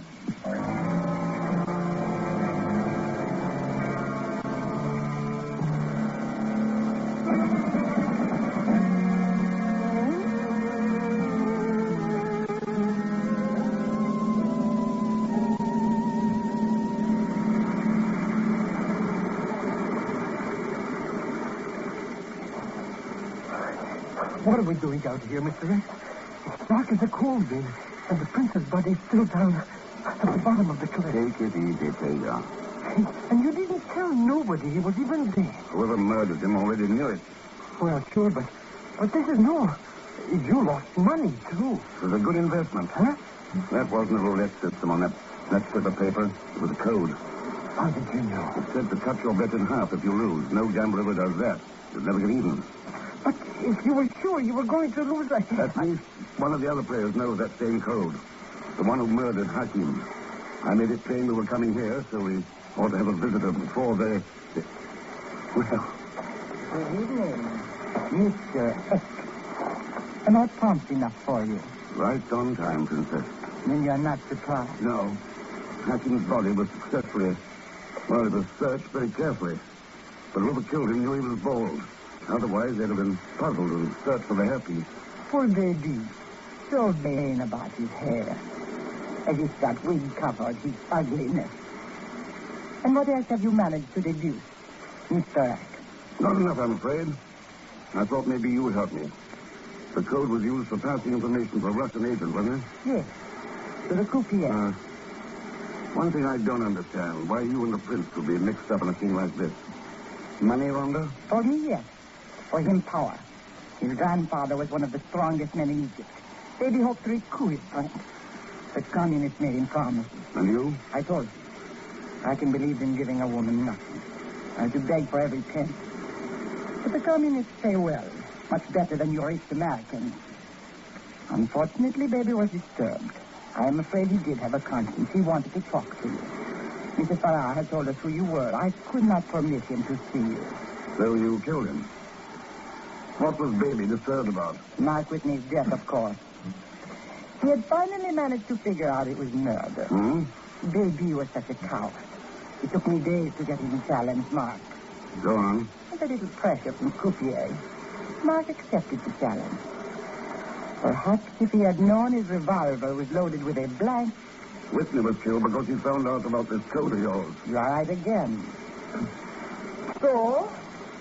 Oh, put that gun away. Killing us wouldn't look like an accident. I have no intention of firing. Unless you force me. Now, if you will just back up to the edge of the cliff. Mr. X, I don't think she's kidding. Sorry, Rhonda, I'm not moving. Then I must kill you. I have no choice. You can turn yourself over to the police. They're almost here, you know. What? The check I gave Olio tonight was a message to bring them. He's quite good about following instructions. Learned it in the Foreign Legion. I do not believe you. Car's turning in. No, it is not possible. I will get away. Back to Italy. The party will help me there. It is only a few kilometers to the border. I will be... Rhonda! No.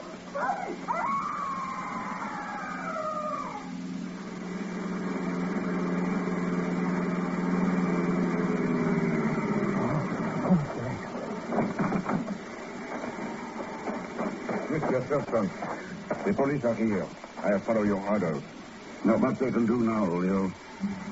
Except pick up your croupier and hold him for espionage. Yes, but the Princess Rhonda. Down there. On the rock. Ah, it was an accident? No, I wouldn't say it was an accident, Olio. I'd say she died of natural causes. Always happens to people who are infected with greed and the desire for power. Oh, well. Come on, Taylor.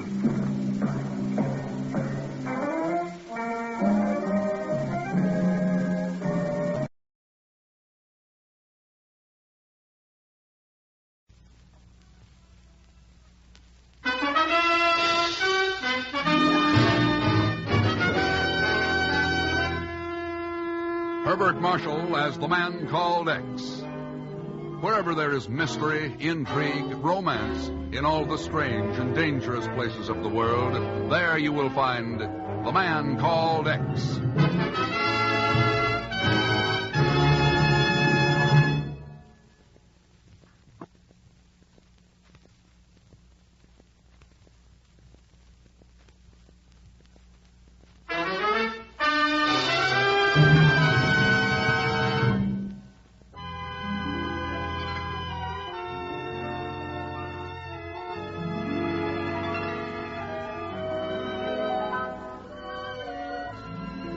It has been said many times, of course, that wherever there is danger in all the far-off places of the world, there you will find Ken Thurston, the man called X. And rare it is when Ken finds time to sleep even one night in his own Manhattan apartment. And rarer still when he sleeps there uninterrupted.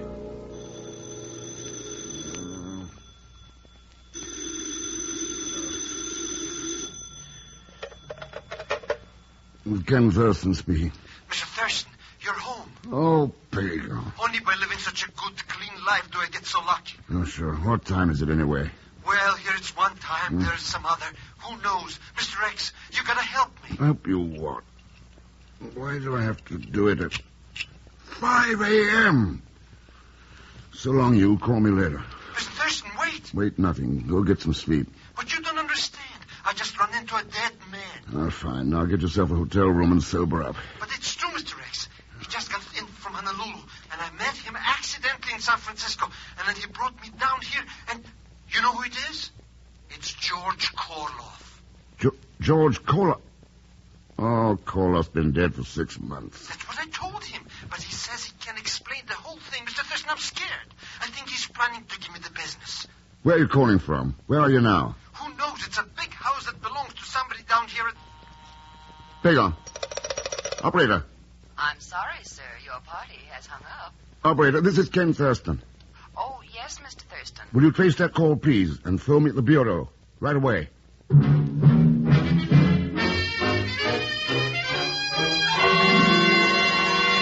Well, when you come right down to it, Ken, there was never any actual proof that Koloff was killed in that plane. I know, Chief. It was more a matter of reasonable assumption. Right. But the plane did crash at sea. There's no question of that. Records washed up along the California coast for weeks afterward. But apparently Koloff didn't crash with it.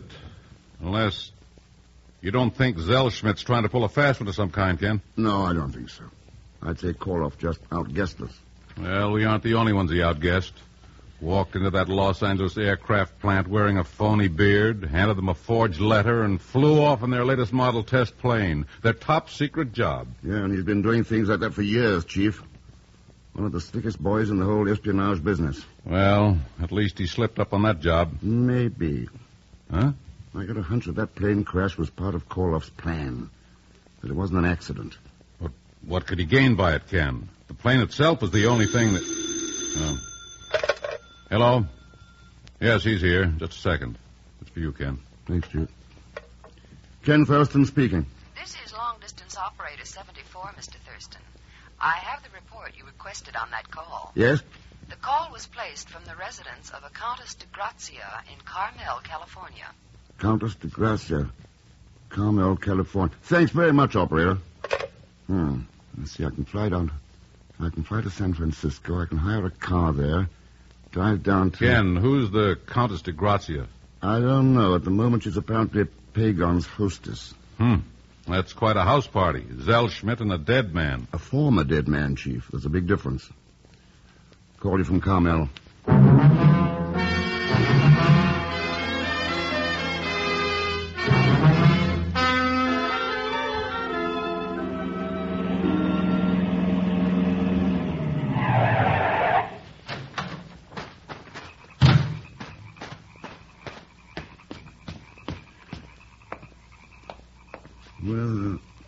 Well, here we are.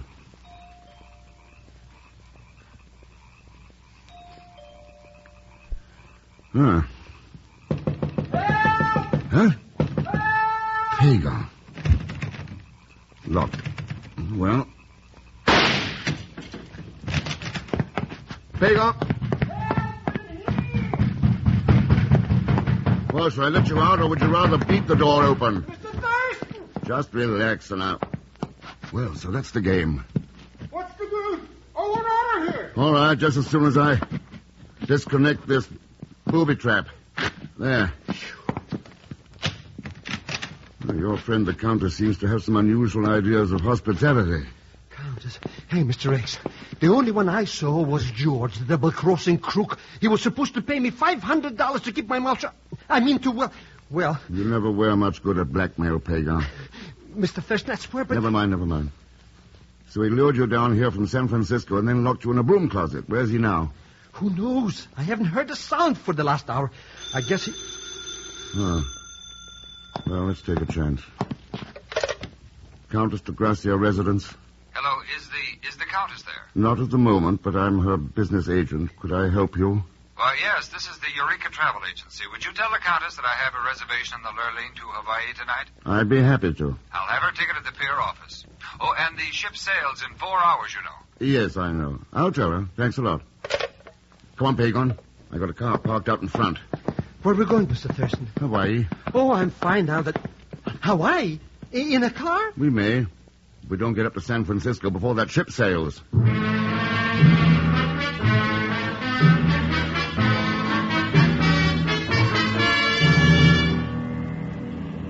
The way I figured, Mr. Thurston, this Korlov guy just wanted everybody to think he was dead. That's the way it figures. You mean I'm right? Well, you can't always be wrong. It's against the law of averages. The only thing I can figure is why... Oops! Hey, are we trying to break a speed record or something? No, we're trying to find out whether that car back there is following us or... Hold on. Well, they're sure sticking to us tighter than a wet bathing suit. I know. And I think it's the same car that was parked down the street from the Mr. Countess. X, they're going to pass us. Wish I could get some speed out of this thing. Look, there's a car coming. They're crowding us. Crowding us. Crowding us. Come on,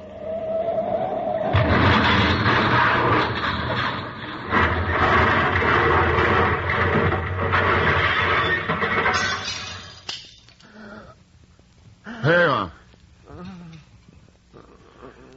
Hang on, where are you? Hello? Can you come down and give us a hand? Sure. Just let me get my PlayStation kid out of the truck. Fine. Pagan. Pagan, can you hear me? I saw your lights go over the bank. Stopped my truck as quick as I could. Is anybody hurt? I'm all right. I guess my friend's knocked out. Here, help me lift him up. Right. Okay. Now. Another car passed me doing 80 or better. What'd they do, sideswipe you? I guess so. Happened pretty fast. Here, turn the light on his face. Cut in the forehead. It's not bad. A compress will stop the bleeding. Here. Let me get one here. One sure thing. We can always count on you boys in an emergency. Well, when you spend most of your time on the road, you get used to helping people. Never know when you need help yourself. There. He'll be all right in a few minutes. You heading towards San Francisco by any chance? No, I'm going south. I'll take you as far as Salinas Junction, though. Good, I can phone from there. You, got an important date of some kind up in Frisco? Oh, fairly important. It's for the Countess and a dead man. Huh? We're sailing for Honolulu together. If I get there in time. What?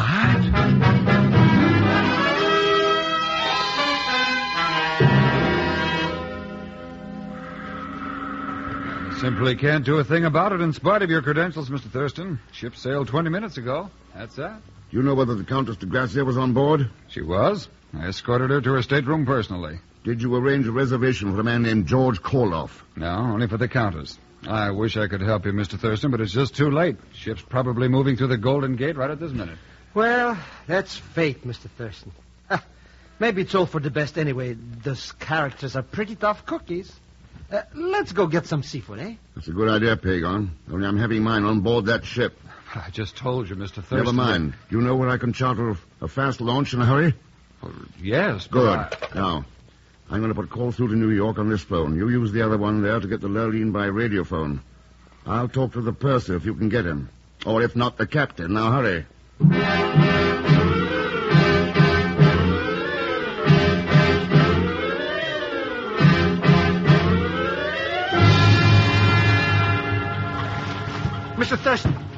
You mean we got to climb all the way up to the deck on that little ladder? Yeah, now wait, Pagon. Don't get caught between the launch and the side of the ship. Wait till the launch, rise into the swell, then grab the ladder, Mr. Thurston. Right. Watch it, Pagon. Get ready. Here we go. So long, boys. Thanks for the lift. I don't know why I didn't desert when we were still on dry land. Climbing up ladders in the middle of the ocean. People trying to kill us. Oh, relax, Pagon. Now you'll have another chance to blackmail Koloff. Hey, I never thought of that. Here, let me give you a hand. Thanks. That's it. Well, we seem to have quite a welcoming committee. Well, it's a little unusual to break the schedule, slow down the ship, and take on passengers I at sea. imagine, yeah. But I've had radio calls from New York, Washington, the Maritime Bureau, even from the owners of the line. Well, I pulled all the rank I could think of to get aboard, Purser. Yes, sir. My name's Blake. I've arranged a pair of cabins for you, assigned your table, and... Oh, here's one of your table companions now. I was afraid I would have to make myself obvious, Mr. Blake. Countess, this is Mr. Ken Thurston, Countess de Grazia. I've been looking forward to this, Countess. Really? Well, I must say it is a little unexpected on my side. Oh, you have to admit that neither of your two attempts was particularly clever. Touché? I didn't know that you had met. Only indirectly, Mr. Blake. Yes. And now that we do come face to face, we are outside the 12-mile limit. Fortunately. Which means, of course, that we can make our own rules. Tell me, how's George? Koloff?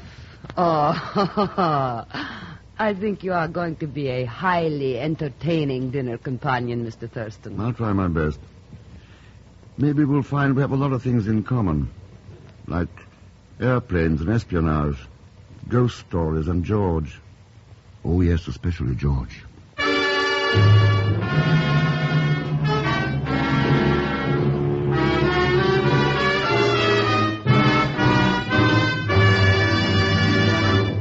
We will continue with The Man Called X in just a moment.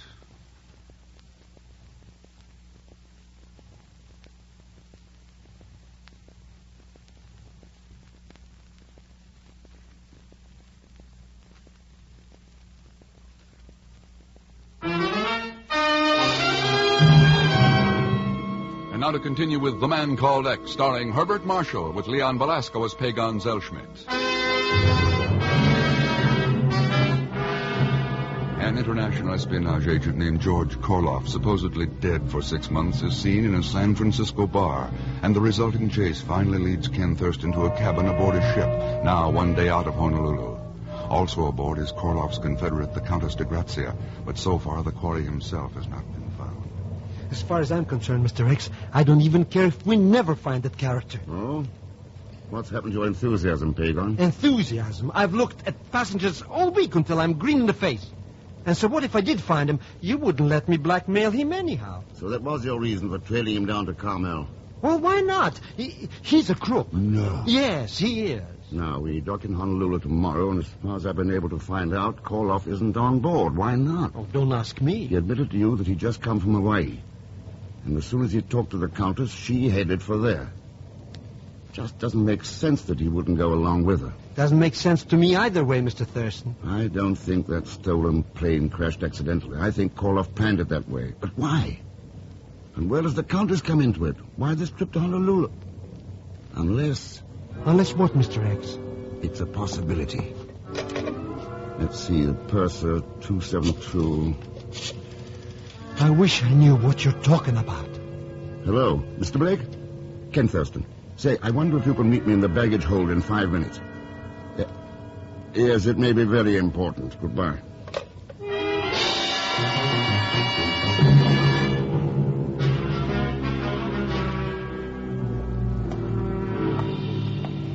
Let's see now. The Countess de Grazia's baggage should be in cubicle 17 right here ahead of us, Mr. Thurston. Of course, she has a pair of wardrobe trunks and some other luggage with her in her cabin. I know, and it'll be tough to get into it. I'm hoping we find something here. Find what, Mr. Thurston? I don't know, Pedro. Oh, here we are. Now, her things are right against the bunker here, I believe. Yes, these 2 steamer trunks and this wooden case. Well, the trunks could be legitimate. But this wooden case... Heavy, too, Mr. Blake. Have you got anything would use to pry the lid off? Well, one of these steel cargo wedges ought to do the job. Don't say we, though, Mr. Thurston. My orders to cooperate only go so far. Oh, thanks. Maybe a wild goose chase, but it's worth trying. Oh, I wish somebody would tell me. What are we looking? I did tell you, Pagan. I don't know. Well, let's see what the Countess is taking. It looks awful complicated. Do you know what it is, Mr. Thurston? Yeah, I know what it is. One of the latest models of the new robot stabilizer for jet fighter planes. A top military secret. Well. So that was Koloff's game. What do you mean? He wasn't after the whole plane, only this stabilizer. He must have taken it off, parachuted into the water with it, and left the plane to crash into the ocean. I wonder if the Countess owns a yacht. As a matter of fact, she does, Mr. Thurston. I heard her discussing it with one of the other passengers a few evenings ago. And she probably has a prospective buyer for this thing waiting in Honolulu. Only what's happened to her partner, Koloff? Look, Mr. Thurston. This name on the outside of the case. Leo Bornlin, Honolulu. Yeah, she's keeping herself covered. In case of trouble, she can claim she never saw the case before. I think I'd better find out a little more about the Countess. Well, the ship's radio is yours, Mr. Thurston, anytime you want to use it. Thanks. Meanwhile, I wonder if I could borrow about a dozen of those steel cargo wedges.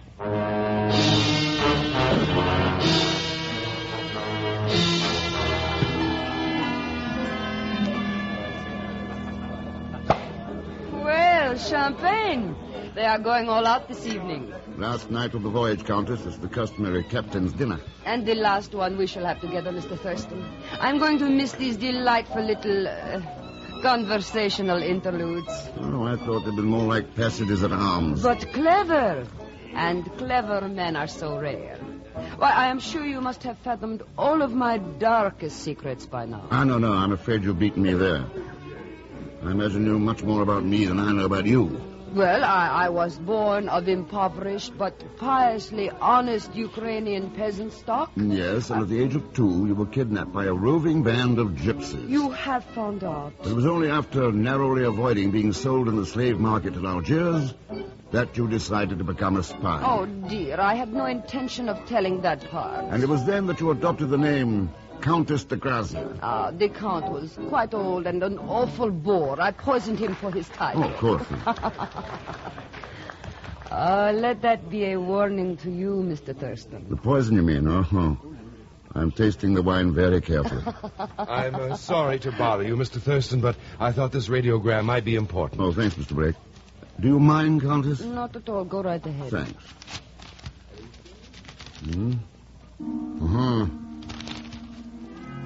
But excuse me. What? Aren't we going to go on with my history, Mr. Thurston? I don't think so. You see, it's quite unnecessary now. Good night.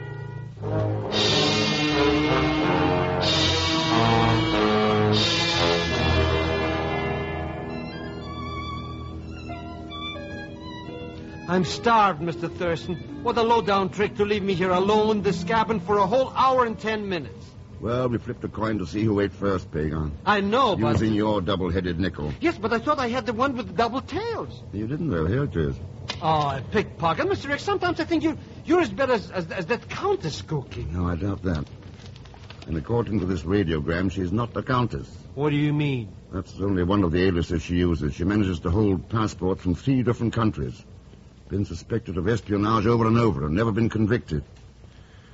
Oh, well, you may as well go on down and eat, Pagan. I'll take care of the baby in the closet there. Boy, you only have to tell me once. All the great food they got on this boat. The only chance I...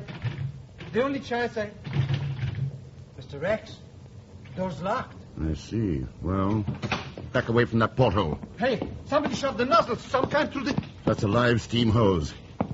Here, into this closet. Quick! I don't get it, Mr. Thurston. What was the idea? The idea was to scold us if we... Yeah, there it goes. Steam. I knew I shouldn't have come to this boat. Come on now, here. Help me stuff some clothes in the cracks along the door. It's getting hot in here. Mr. X. It's going to get hotter. We won't last 2 minutes in here unless... It's too hot even to... Mr. Thurston, I think I'm... Hey, young, you You may be lucky. It's hotter and hotter.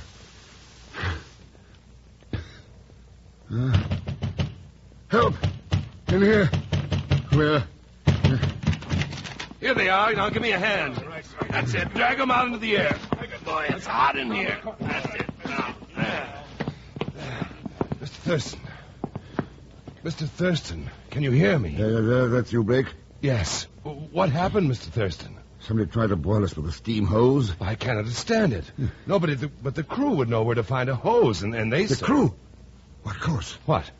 I double-checked every passenger on board, but I didn't check the crew. Help me up, Mr. Blake. Let's go.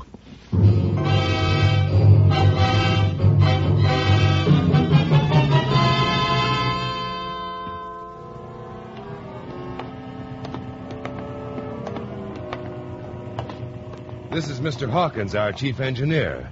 Mr. Thurston, Charlie. Oh, how do you do? I told you about Mr. Thurston's authority. Oh, yeah. Well, anything I can do to help. Well, what we're doing is checking the crew, Charlie. We've pretty well covered the deck gang already.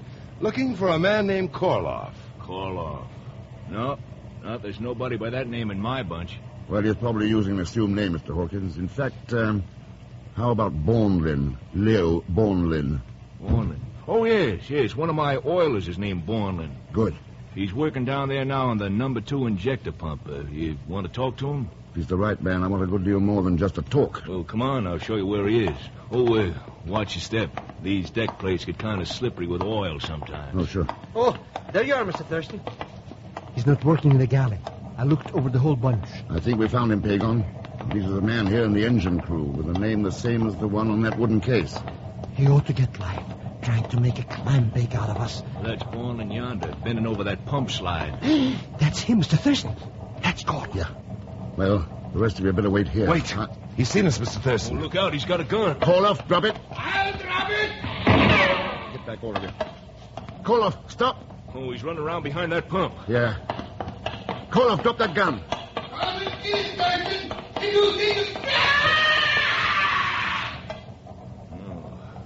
Right into the slide valve. Come on.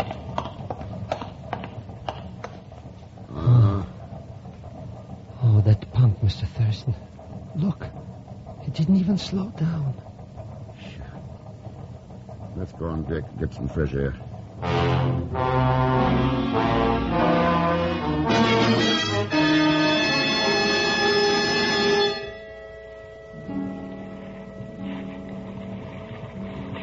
Boy, what a night, Mr. X. 1,000,000 stars. For once, you didn't make an overstatement. Hey, what's that glow in the sky? Way up ahead there. Honolulu, I imagine. They're due to dock at midnight. Oh, so that's why there's parties going on all over the ship. Hey, maybe we ought to go and celebrate too, Mr. Thurston. Some other time, Pagan. Oh, cheer up, Mr. X. Everything's solved now. And so what if that Karloff's dead? He had it coming. And that phony countess. Hey, what are you going to do about her? Nothing. Nothing? You mean you're not going to run her in? It wouldn't do any good. I've got no evidence on her. She's beaten a lot tougher cases than this. Oh, but you can't just let her get away. Oh, I doubt very much she'll get away, Pagan. 10 to 1 she has a buyer for that stabilizer waiting for her in Honolulu. Well, maybe She'll so. collect a good deal of money from him. Yeah, well, And sure. when he opens that wooden case and finds there's nothing in it but steel cargo wedges, well, I think he might be a little vindictive. Yeah, I see what you mean. And in the meantime, we take the real stabilizer back to United States. The real stabilizer, huh? Oh, it's a valuable piece of military equipment, all right. It's a good thing it didn't fall into the wrong hands. But the way this shaky world goes wobbling around off balance, I don't think the real stabilizer's been invented yet. Now, there would be a cause for celebration.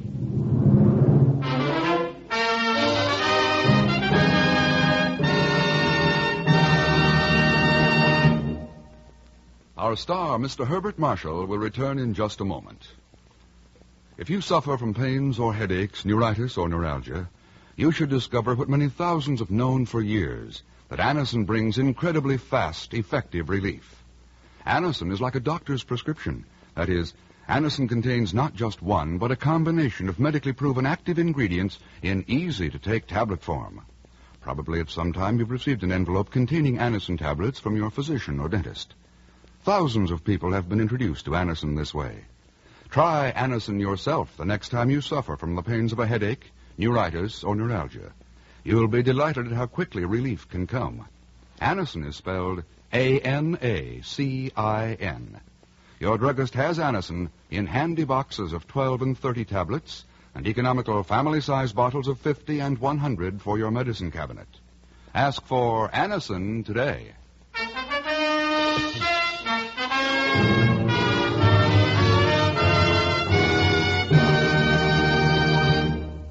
Now, here is our star, Mr. Herbert Marshall. Thanks for being with us.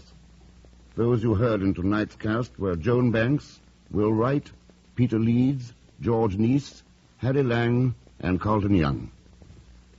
There's enough intrigue in next week's story to fill a book, and Ken finds himself right in the middle of it. And fat on his back, as usual, will be Leon Belasco as Pagon Zellschmidt. So join us, won't you, when next I return as the man called X. Good night.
Now we present Herbert Marshall as the man called X, the Friday night feature on NBC's 5-show festival of comedy, music, mystery, and drama.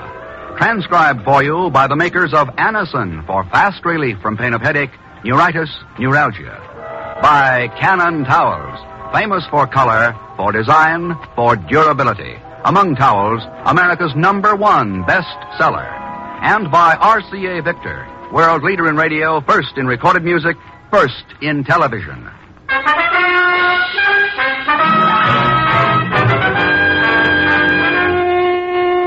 Herbert Marshall as the man called X. Wherever there is mystery, intrigue, romance, in all the strange and dangerous places of the world, there you will find the man called X.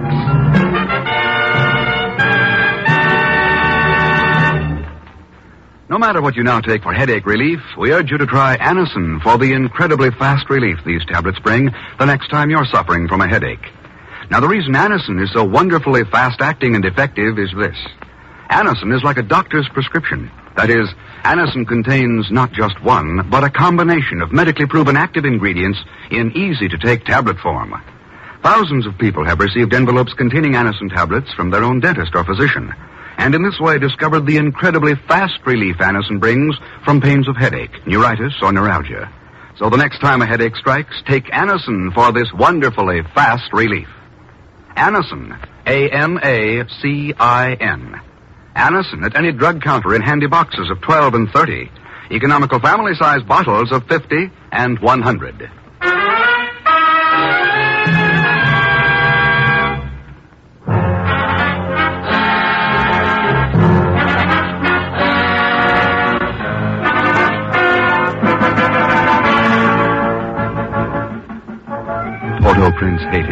many cities of the world is a mixture in sharp contrast of the old and the new. An up-to-date airport serves its commerce, and modern business buildings line its streets. But deep in the jungle, and even in the plantations outside the city, the drums of voodoo still sound their pagan rhythms in the night. And again, the well-dressed man who steps from a limousine at the entrance of the government building is a product of the new. But the thing that awaits him is as old as terror itself. Call for me here at 3, Rinaldo. Good morning, Your Excellency. Oh, good morning, Dr. Weimar. Lovely day, isn't it? Yes, it is a perfect day. Tell me, sir, have you... Look out, Your Excellency. Huh? Zombie? No, wait. No. Get out! Let me through here. Let me through. Your Excellency, why, you filthy... Your shooting was not very well timed, Captain Andre. What do you mean, Dr. Weimar? I mean, perhaps it should have been 10 seconds sooner, or else not at all.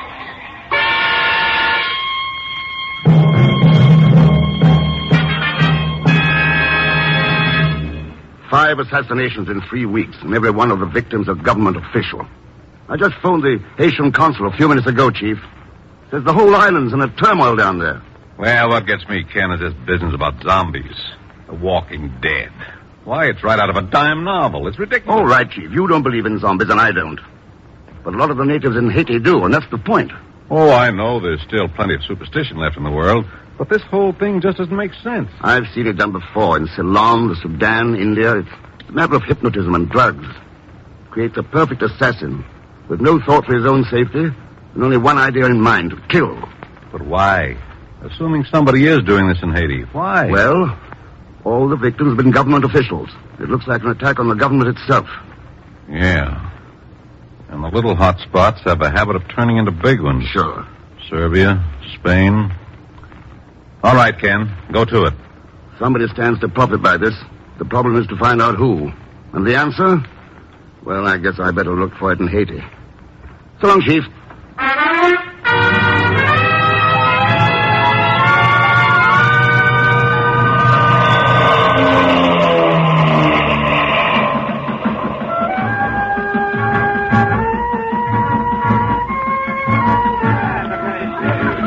Pardon me, sir. Are you Mr. Ken Thurston? Oh, yes, that's right. Captain Andreas at your service, sir. Oh, how do you do? I've been assigned to escort you to General Brock.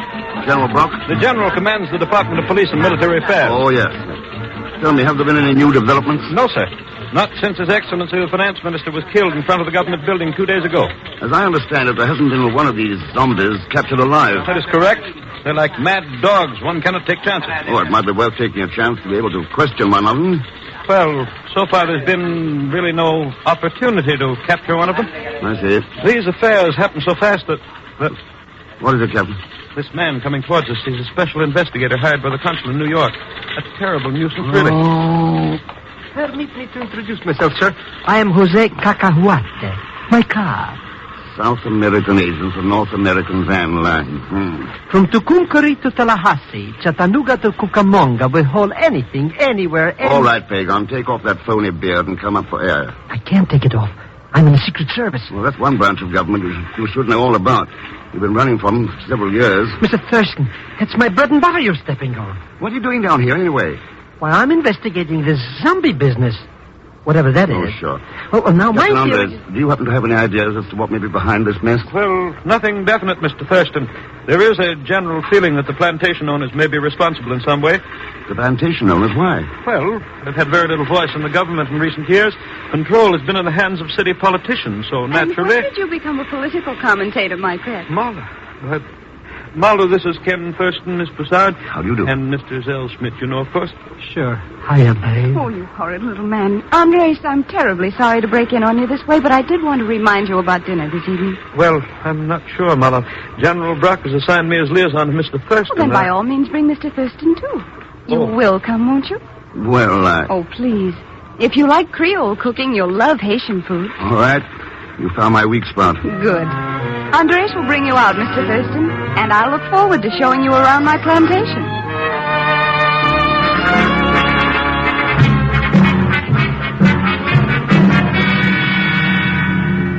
I don't mind confessing that it's a relief to have you here, Mr. Thurston. I'm a man of action myself, and the mystery leaves me floundering. Well, this is all a mystery to me so far, General Brock. Possibly these case records may help a little. Well, I hope so, but they don't make sense to me. 5 men in a row, struck down on the streets without any rhyme or reason to it. Oh, I think there's a rhyme and a reason. Matter of finding them. Well, I hope that happens soon, sir. One more murder will mean martial law, and then the whole business will be dumped right on my shoulders. Yes, I see what you mean. General Brock, have you considered the possibility that one of your own men may be involved in this? That's ridiculous, sir. The police and army are absolutely trustworthy. Well, I know that's the usual theory, but... I can vouch for them to a man, sir. Something else, General. This idea of the plantation owners being responsible. Is that a possibility? Well, a possibility in theory, I suppose, but not in fact. Why, some of them are my best friends. Fine people, all of them. I see. Well, I'll look over these records and talk with you later. Well, I dare say we'll find time tonight at dinner. You're coming to Miss Broussard's, too? Yes. Fine girl, Marla. Wonderful person. Wonderful. Well, good luck, Mr. Thurston. Call on me if you need any help, sir. Thanks, General. I will. Hey, over here, Mr. Thurston. Well, Secret Agent Zellschmidt. Still wearing the beard, I see. I need the money, Mr. X. How did I know what I was getting into? When I heard they were having trouble with zombies, I thought somebody was watering the liquor. Well, what do you think now? I think I'm scared. Good reason to be, too. The chance of being turned into a zombie at any moment. Oh, don't say that. A glassy-eyed, mindless idiot with no intellect or... come to think of it, I guess you're safe at that. Mr. Thurston, Pagon, what's the tie-up between Malabusa and Captain Andres? Well, who knows, except he follows her around like a moonstruck calf. A lucky dog. She wraps him around her little finger. Why, Mr. Thurston, she's practically got him hypnotized.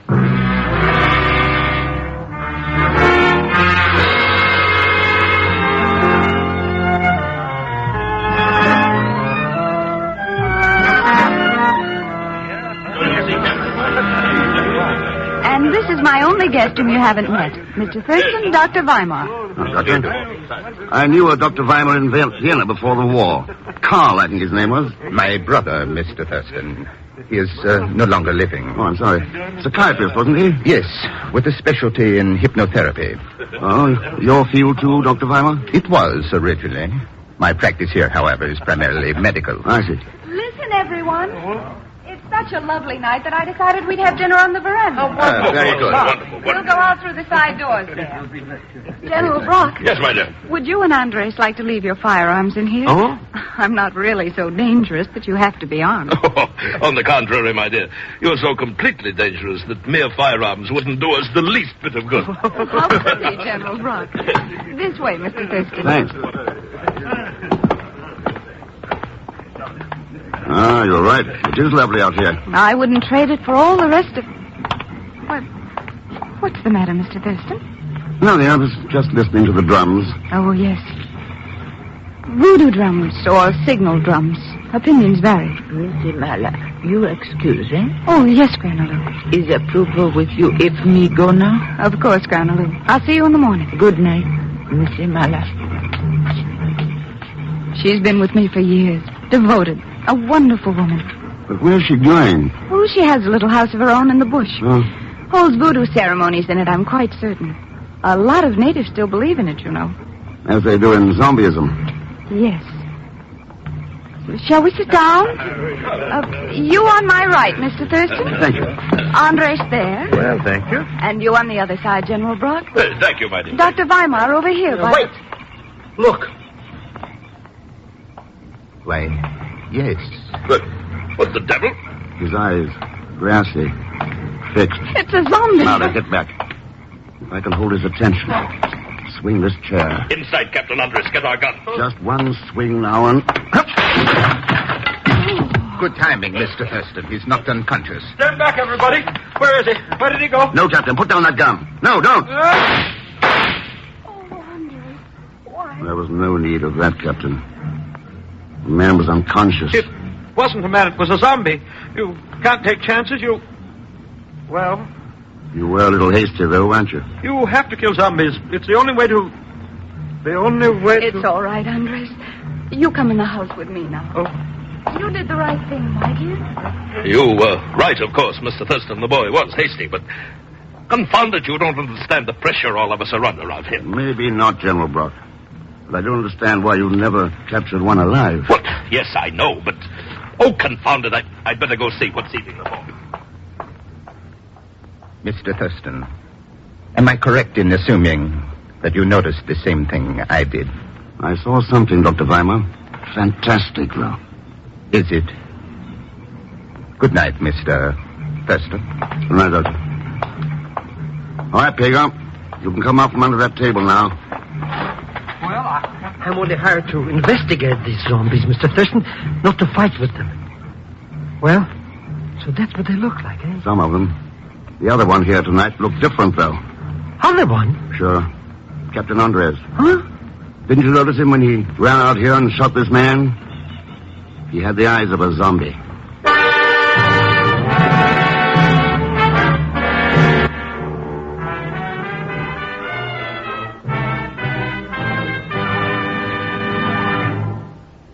We will continue with The Man Called X in just a moment. Now for some news of a special event. News that deserves and gets a fanfare. Now, right now is the time to get famous Cannon towels. Big Cannon towel sales are booming all over town. They're packed with value. Don't wait. Get to your store today and get in on these great money-saving Cannon sales. Cannon towels give you the most for your money. Cannon towels absorb more, wear longer, stay lovely longer. You'll need more towels for summer. Get famous Cannons now. The big, fluffy, thirsty towels in every size. Bath towels, hand towels, and washcloths to match. Complete ensembles. 18 beautiful colors to choose from. More people buy Cannon towels than all other towels combined. Get the most for your money. Get Cannons. Get them now, right now, in the big, big, big, value-packed Cannon towel sales.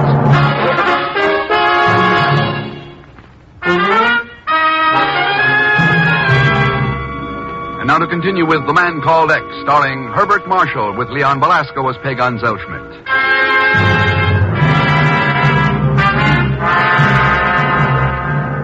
5 assassinations in 3 weeks, and the island of Haiti is swept by a wave of terror.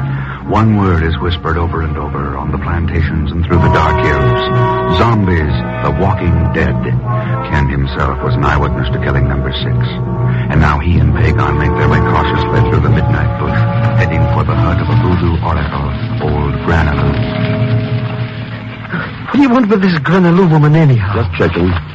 That zombie came out of the bush about a minute after she went into it. And she may be a voodoo leader. She's devoted to...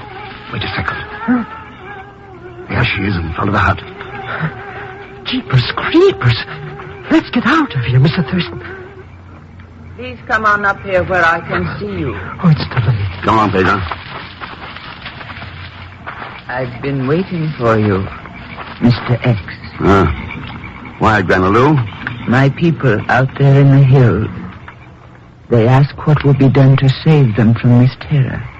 And I have not known what to tell them. And what will you tell them now? That you have come. You knew I would come. And you know who I am. How, Granaloo? There is still much knowledge in the jungle that has never yet been found. Have you found the answer, Mr. X? Yes, I found it. But I don't know yet how to deal with it. You will. My people will be very happy when I tell them. I thought there on the veranda that your pidgin English was all put on. One must play many roles in this life, Mr. X. Yes, I know. I will speak to my people now. Good night, Granaloo. Come on, Pagan. Wait for me in the car, Pagan. I'm going to stop in at the house. Mr. Thurston, wait. No, the gun isn't necessary, Mr. Thurston. I wasn't waiting here to threaten you. The thing is, I'm scared. Yes, I can understand how you would be, Captain Andreas. You see, tonight is the second time something like that has happened. You mean shooting first and thinking later? It's not like me, Mr. Thurston. I don't understand it. I don't understand it at all. You want to understand it, Captain? Yes. No matter what the answer is, no matter what I've got to find out. All right, listen. Come with me now and don't say anything to anyone. Stay at my hotel tonight. And in the morning we'll go see Dr. Weimar together. I don't trust Weimar. You don't have to trust him. Trust me.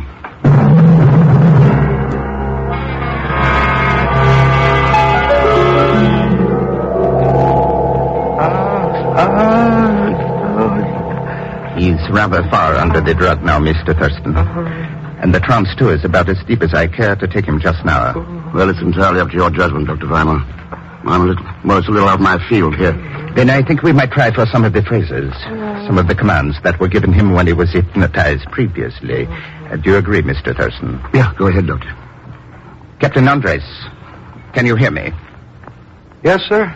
I can hear you. And do you understand who's here with you and what's happening? Yes, sir. You're Dr. Weimar. Mr. Thurston is here, and you've hypnotized me. A part of me is asleep, a part of me is awake and listening to you. You called it... Dissociation. Yes, sir. Now, the awake part of you, Captain Andres, is the part I'm talking to. It's the part that remembers everything, including the last time you were hypnotized. Yes, sir. I remember. What were you told at that time, Captain? I was told to kill zombies, take no chances. How were you told? What were the words? You can hear the command now. What is it, Captain? What is it? Kill all zombies after they've killed all captured zombies. Forget you were told this. It's almost as though a woman were talking. You can't always be sure, Mr. Thurston. I can't remember anything. He's been given a lot of commands to forget. It's going to take quite a lot of work to get it out of him. Well, I'm afraid I'll have to leave him in your hands, Dr. Weimar. I've got an appointment with General Brock.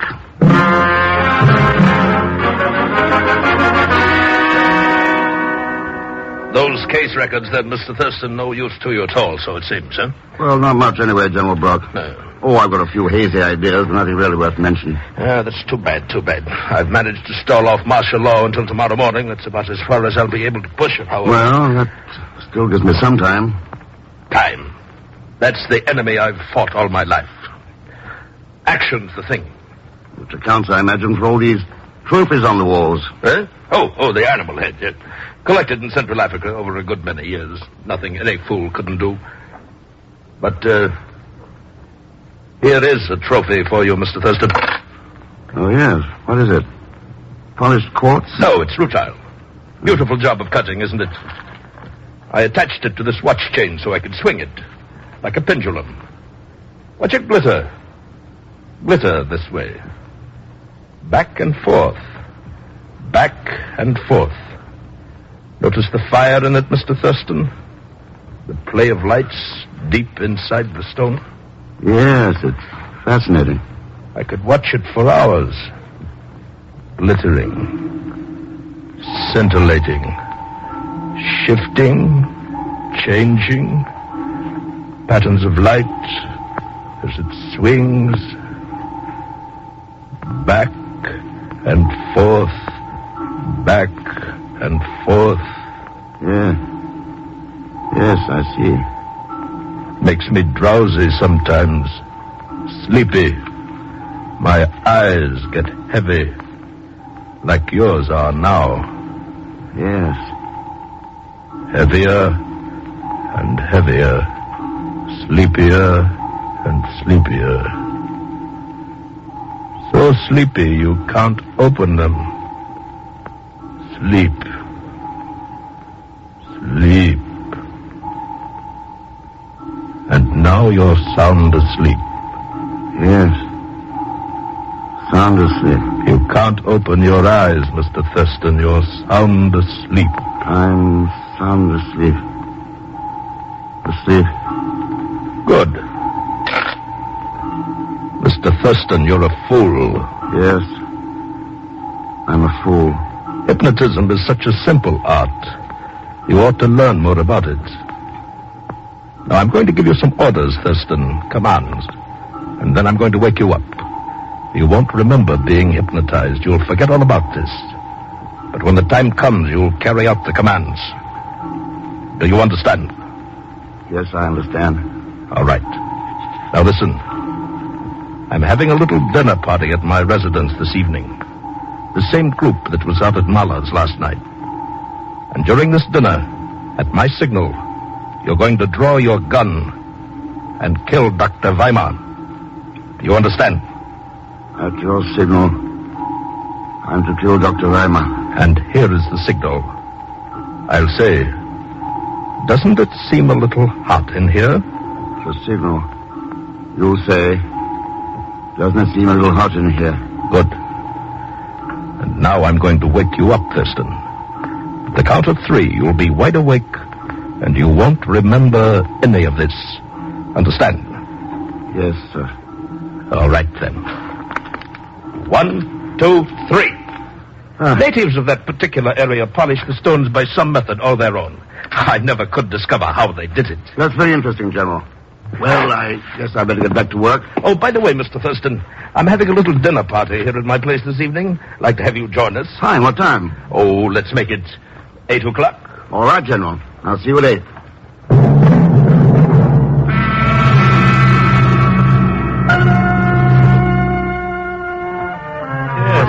Mr. Thurston, I swore before I came here tonight that I'd keep the dinner conversation off that subject. And here we go again, talking about what? Zombies, naturally. Would somebody please pass the salt? Well, it's a little hard to ignore a subject that's caused 6 deaths in a row. What have you found out, Mr. Thurston? Any results yet? Well, it depends on what you mean by results, Captain Andres. None at least that have led to what General Brock would call action. Well, unfortunately, I'm being forced into action. Martial law goes into effect at 8 o'clock tomorrow. Orders of the cabinet. It's the old familiar pattern, and a bad one. Armed guards everywhere, a curfew, law courts closed, bulletins, orders enforced. Yes, it's an ugly picture, Dr. Weimar, for most people. For most people? I'd say for everybody concerned. Not necessarily, Mahler. I came down here with one idea in mind. To look for the person most likely to profit from this zombie terror. Well, I found that person pretty quickly. It wasn't really much of a problem. I say, doesn't it seem a little hot in here? The problem was deciding how to deal with the situation. Mr. Thurston, doesn't it seem a little hot in here? Not to me, General Brock. But what I said was... I know what you said. I also know a few things about hypnotism. What? Enough at least not to fix my attention on a shiny pendulum. All right, Captain Andres. General Brock, I have here a presidential warrant authorizing your arrest. But Captain Andres, Look! Thurston is a zombie. Your gun, please. Look, don't you understand? Thurston is a zombie. No use, General Brock. Dr. Weimar worked on the captain for 5 hours today. Your number 1 mop-up zombie is unzombified. Hold on. This way, General. March. All right. This way. Dictatorship. By way of martial law. Was that his idea, Mr. Thurston? Of course, Mahler. It's an easier way than revolution. Oh. Well, one thing at least. There won't be any more of those zombies now. No, maybe not the kind he was creating. But there are other kinds. They're fighting and killing and dying all over the world. Millions of them. Mindless and blind, they follow just one command. Kill, destroy, kill. And yet who's really to blame? The zombies themselves or the men who create them?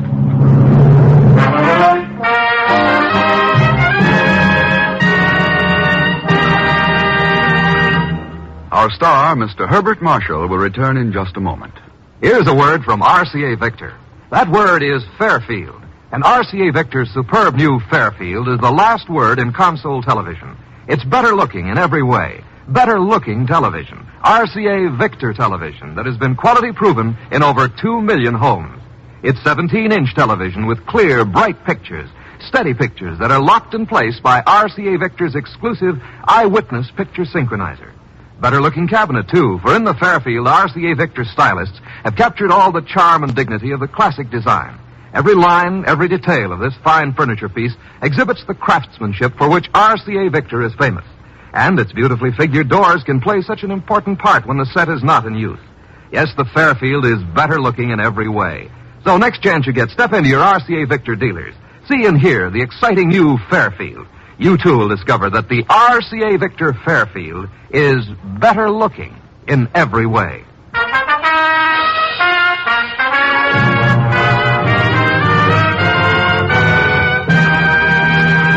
Now, here is our star, Mr. Herbert Marshall. Thanks for being with us. The folks you heard in tonight's cast were Barbara Fuller, D.J. Thompson, Will Wright, Lou Merrill, Stan Waxman, and Bill Conrad. Next week, a man and a girl and a plot that sent Ken halfway around the world on one of the most exasperating cases he ever tackled. And speaking of exasperation, of course, Leon Belasco will be there as Pagon Zellschmidt. So join us, won't you, when next I return as the man called X. Good night.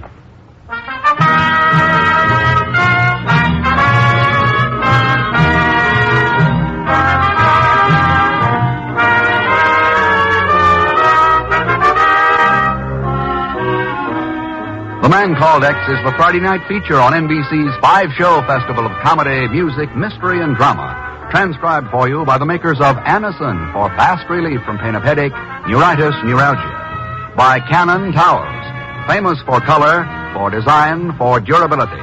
Among towels, America's #1 best seller.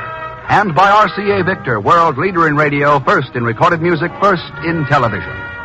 The Man Called X, starring Herbert Marshall, is a J. Richard Kennedy production with music composed and conducted by Felix Mills. Tonight's story was written by Les Crutchfield. All characters and incidents on this program are fictitious, and any resemblance to actual characters or incidents is purely coincidental. Be sure to hear The Magnificent Montague with Monty Woolley, formerly heard on Friday, now brought to you as the Saturday night feature of NBC's All-Star Festival. And until next week, same time and station, this is Jack Latham saying good night for The Man Called X.